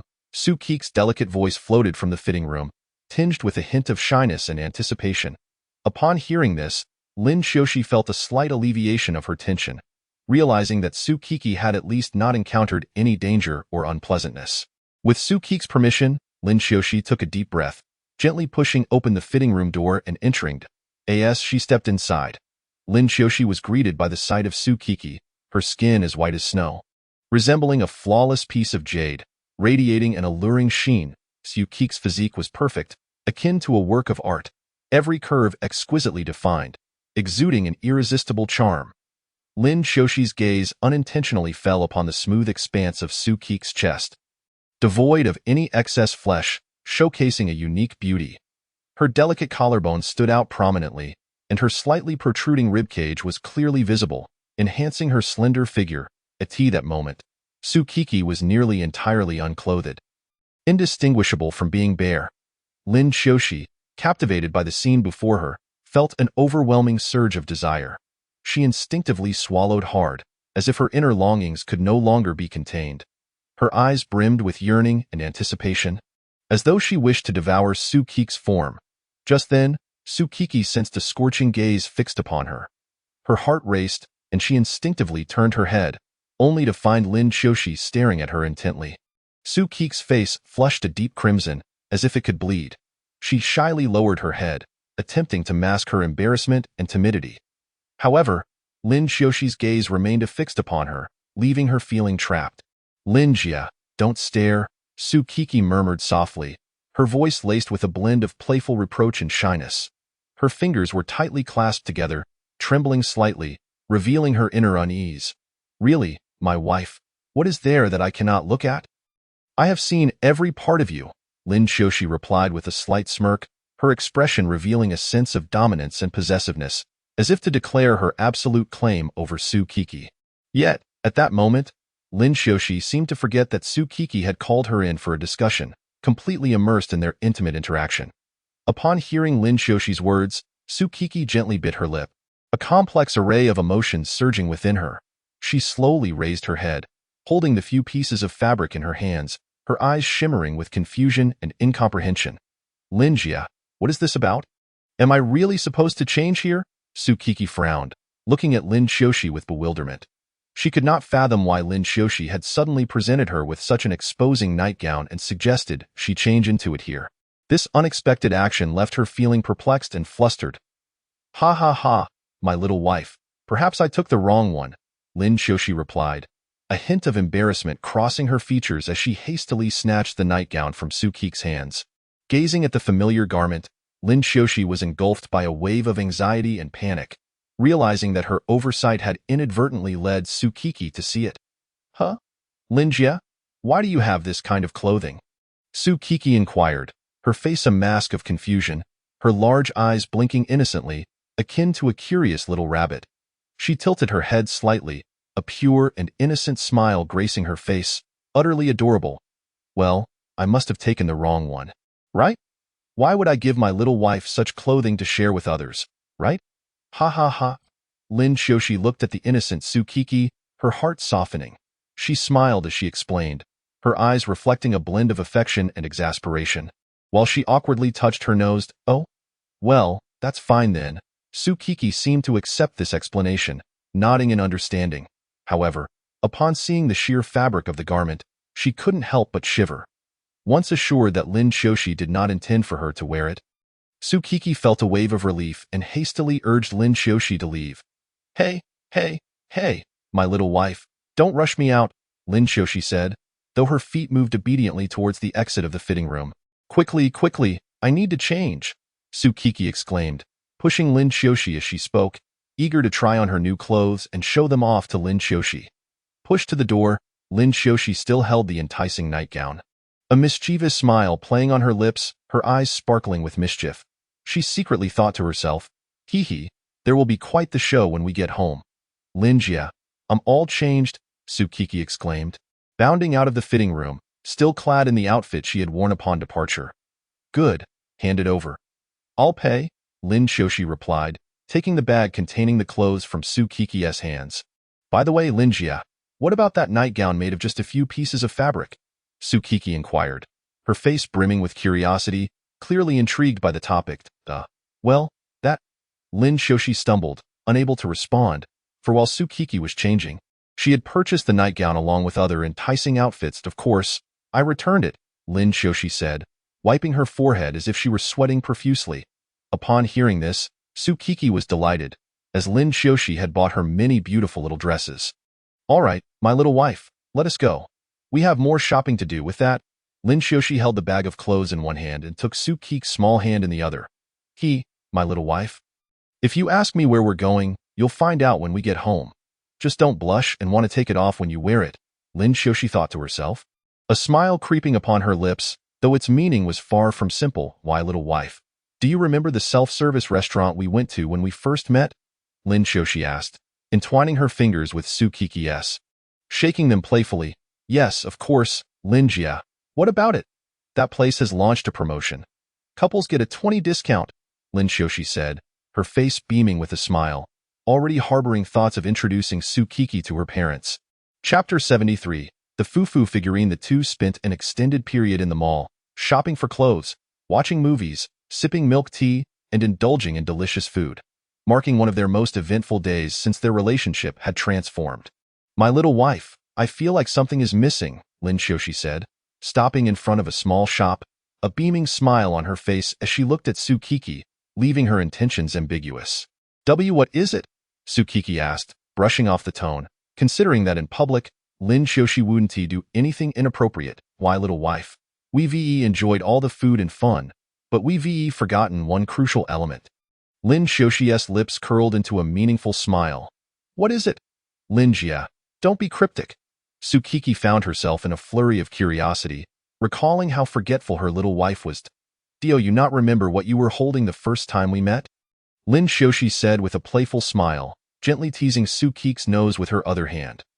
After a moment of contemplation, Su Kiki exclaimed, it was an ice pop. Ah, as expected of my little wife. Your memory is quite remarkable. What do you say we give it a try? Lin Xiaoxi nodded in satisfaction, gesturing toward the convenience store. But it's so cold. Won't eating an ice pop be a bit unwise? Su Kiki pulled her hand away from Lin Xiaoxi's, her fingers playfully poking at each other. And who says you can't enjoy an ice pop just because it's chilly? Should we not eat hot food in summer then? Lin Xiaoxi shared her perspective. Well, okay then, Su Kiki nodded, seemingly in agreement with Lin Xiaoxi's words. Haha, little wife, let's go. I'll buy one. With a broad smile, Lin Xiaoxi took Su Kiki's hand and led her toward the store. Here you go, my little wife, our great benefactor, Lin Xiaoxi said, handing Su Kiki an old ice pop'd. An old ice pop? Indeed, great benefactor. Su Kiki unconsciously accepted it, her thoughts drifting back to that afternoon. All right, little wife. Hurry up and eat. We should head home, Lin Xiaoxi urged, unwrapping her own ice popped. Coming. Su Kiki quickly tore open her wrapper and hurried to catch up. Su Kiki's petite mouth savored every morsel, always chewing slowly, which meant she could only enjoy a modest amount of food at a time. Even in the sweltering summer, she would delicately extend her tongue to lick the ice pop, never daring to take a big bite. Now that winter had arrived, her movements became even more gentle, as if fearing to disturb the ice pop. She slowly extended her tongue, lightly brushing against the old ice pop before retracting it swiftly. Her gaze was focused and tender, as if engaging in a subtle dialogue with the treat. Unbeknownst to her, Su Kiki continued eating and found herself sitting directly inside the car as Lin Xiaoxi opened the door. After a moment, she sensed something amiss. Why is Lin Jia not moving? Shouldn't she be driving by now? With that thought, Su Kiki raised her head, only to find herself directly facing the steering wheel.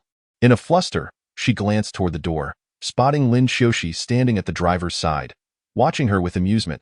Su Qiq's cheeks flushed crimson, and she quickly scrambled out of the driver's seat to the back.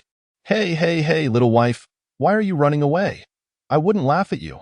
Lin Xiaoxi shook her head, her eyes brimming with affection for Su Qiqi. Lin Xiaoxi then took her seat in the driver's position, fastening her seatbelt before reminding Su Qiqi to do the same. Little wife, stop covering your face. You might ruin it. After parking the car, Lin Xiaoxi approached the back door, intending to lift Su Qiqi out, only to find her hiding her face, utterly shy. Little wife, stop hiding your face. We're home now. If you don't come out, I'll have to scoop you up and shower you with affection, Lin Xiaoxi teased with a mischievous grin. Upon hearing this, Su Qiqi immediately lowered her hands from her face, revealing her flushed cheeks. All right, when we get back, I'll let you pet me, okay? Lin Xiaoxi said meaningfully, gazing at Su Qiqi. What does you mean? Lin Jia, Su Qiqi asked, her shyness intensifying. This morning, it had merely been a fleeting whim. Have you forgotten, little wife? Who was it that, at breakfast, didn't he eat and started to argue my arm? Lin Xiaoxi's smile widened as she observed Su Qiqi, who promptly covered Lin Xiaoxi's mouth with her hands. Lin Jia, stop talking. Su Qiqi's face turned an even deeper shade of red, as if she had been thoroughly teased. All right, I want to say another word. Let us head upstairs, Lin Xiaoxi replied, satisfied that her goal was achieved, and began to urge Su Qiqi onward. Okay, Su Qiqi responded, opening her arms as if ready to ask for a hug. Oh my. How could I refuse the request of my little wife for a hug? Lin Xiaoxi chuckled, complying as she wrapped her arms around Su Qiqi, holding her close. Once outside the car, Lin Xiaoxi gently patted Su Qiqi's back, as if soothing a frightened kitten. Little wife, what do you want to eat later? Lin Xiaoxi inquired as they ascended the stairs. I want KFC, Su Qiqi exclaimed, snuggling excitedly against Lin Xiaoxi. All right, KFC it is. But I have matters to attend to tomorrow, so my little wife may have to stay home by herself, Lin Xiaoxi replied without hesitation to Su Qiqi's request. Oh? Lin Jia, are you going out early? Where to? Can I come? Su Qiqi's interest piqued. After all, Lin Xiaoxi had always taken her along on outings in the past. It's a secret, little wife. I cannot disclose it. Lin Xiaoxi remained tight-lipped about Su Qiqi's inquiry. But I'm scared alone at home. Please take me with you, Su Qiqi pleaded, squirming in Lin Xiaoxi's embrace. All right, I really can't take you this time, but I will call Wan Ro to keep you company, and I'll bring you a figurine when I return, Lin Xiaoxi soothed. Okay, but Lin Jia, come back early, Su Qiqi relented, settling comfortably against Lin Xiaoxi. Chapter 74. Extra my dear wife, a kiss? Lin Xiaoxi lifted Su Qiqi onto her lap, affectionately rubbing her chin against her head. You're so annoying. Despite her protests, Su Qiqi lifted her head and pecked Lin Xiaoxi's cheek like a little chick. Lin Xiaoxi smirked, standing up and gently placing Su Qiqi on the soft sofa. In a swift motion, she seized Su Qiqi's wrists, raising her arms above her head. Su Qiqi's eyes widened in alarm as she realized Lin Xiaoxi may have something mischievous in mind, but it was too late. She began to struggle, trying to break free from Lin Xiaoxi's grasp, but the latter's strength was formidable, pinning Su Qiqi down effectively. Simultaneously, she pressed her knees against Su Qiqi's legs to prevent any further wriggling. No, she, Su Qiqi cried out, her voice filled with panic. Lin Xiaoxi chuckled triumphantly. Haha, my wife, let me just steal a kiss.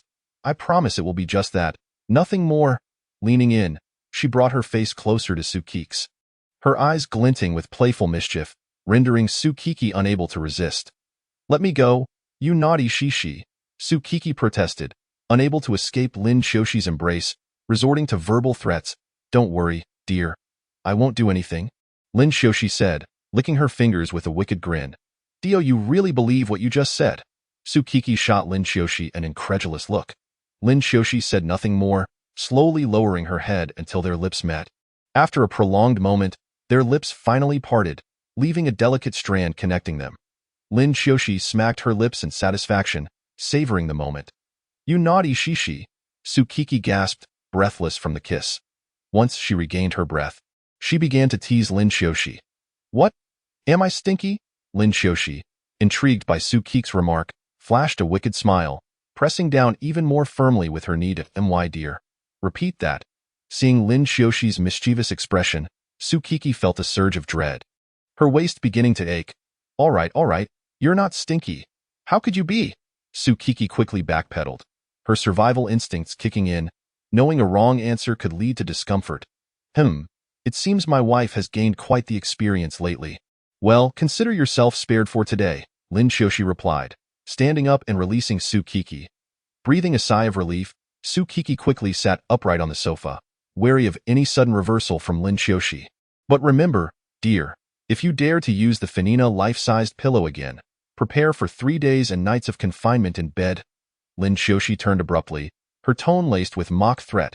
Sukiki's heart raced at Lin Xiaoshi's words. Her muscles tensing once more, goosebumps rising on her skin. She stared wide-eyed at Lin Xiaoshi in disbelief. Oh? Are you surprised I know about it? Lin Xiaoshi couldn't help but find amusement in Sukiki's sudden nervous actions. A faint smile of mockery graced her lips as she remarked, Sister Lin, how did you know? I didn't say anything. Unable to suppress her curiosity, Sukiki blurted out the question, only to realize she had inadvertently revealed too much. She quickly covered her mouth with one hand, her cheeks flushing a deep crimson, her eyes betraying a hint of panic. All right, my dear, no need to hide it any longer. From the numerous marks on your Funingna pillow after every use, and the way your face reddens like a ripe tomato whenever you finish with the Fufu figurine, it's abundantly clear that you've been secretly cuddling that pillow in a rather intimate manner. It's rather easy to deduce, Lin Xiaoshi declared, wearing a knowing expression that radiated her understanding of Sukiki. Her voice carried a teasing tone, as if she had uncovered all of Sukiki's hidden secrets. Sukiki's face turned an even deeper shade of embarrassment as she lowered her head, nervously gripping the hem of her clothing. Her heart raced, unsure of how to respond to Lin Xiaoshi's probing. She never imagined her little secret would be unveiled so effortlessly, leaving her feeling both shy and awkward. It was one thing to have her most intimate actions exposed by someone who knew her so well. Anyone would feel a sense of shame in such a situation, especially when facing the very person who held such familiarity. Actually, my dear, I'm quite curious, Lin Xiaoshi mused, resting her chin on her hand, adopting a contemplative expression. Curious about what? Sukiki stammered, fearful of further revelations that Lin Xiaoshi might unveil. My dear, you always cry and beg me to let you go, your wails echoing like a wolf's howl.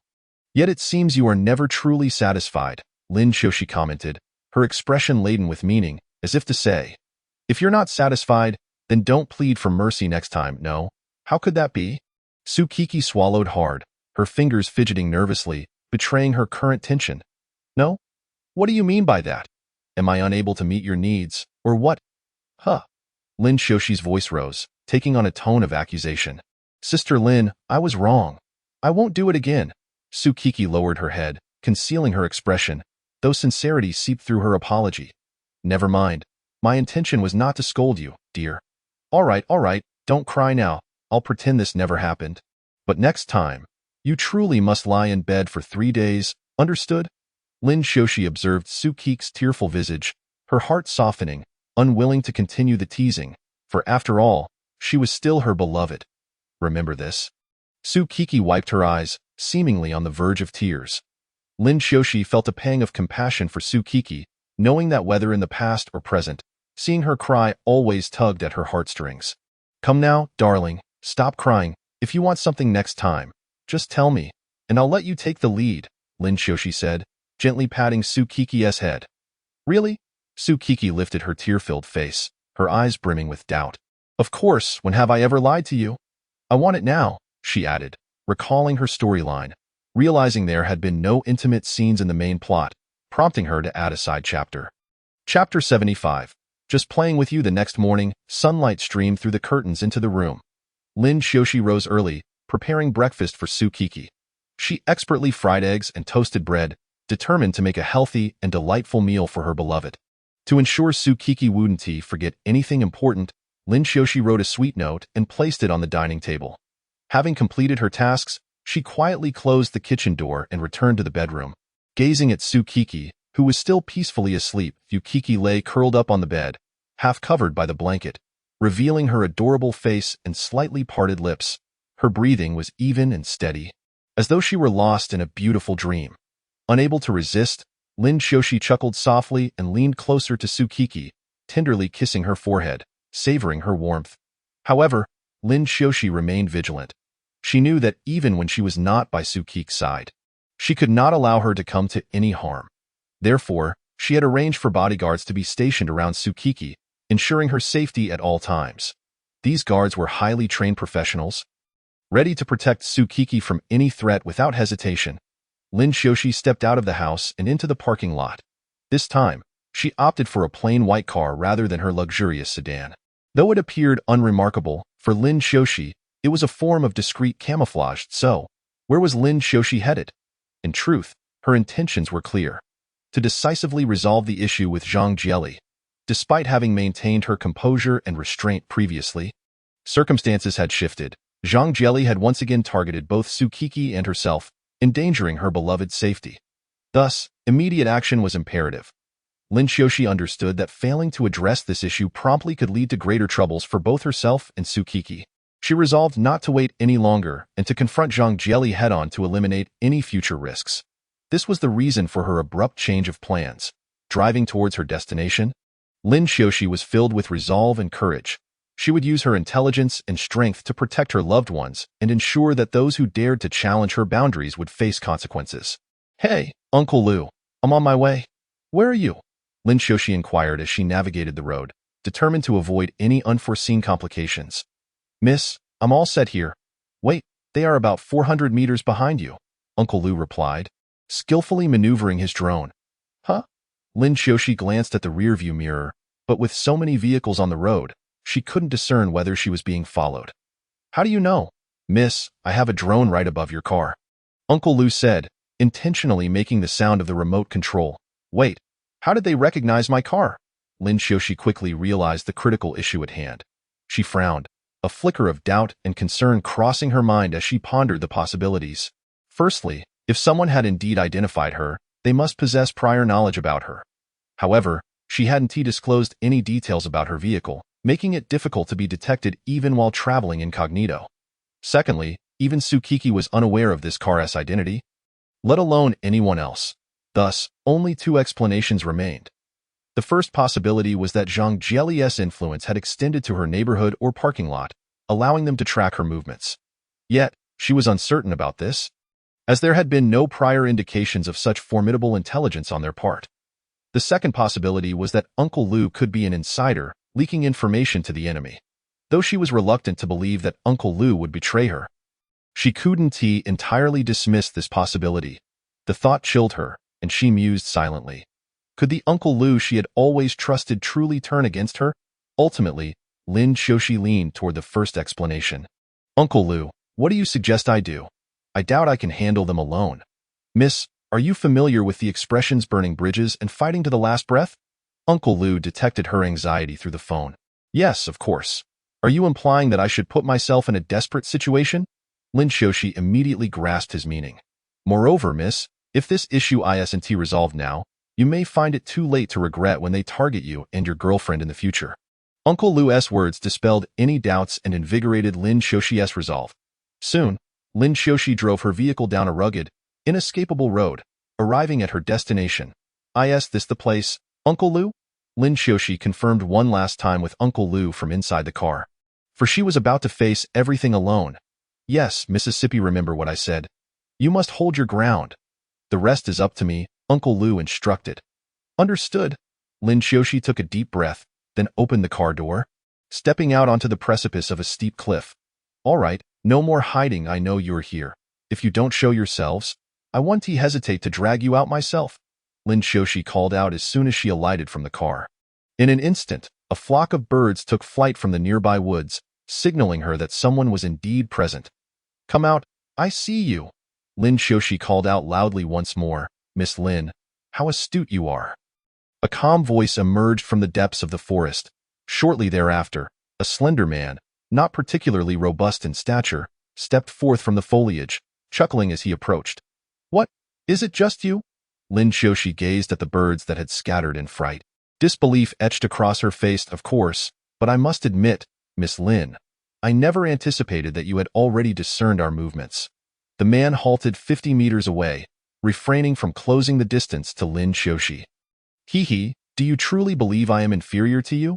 I am merely engaging in a bit of play. Lin Xiaoxi instinctively retreated, her body unconsciously adopting a combat stance.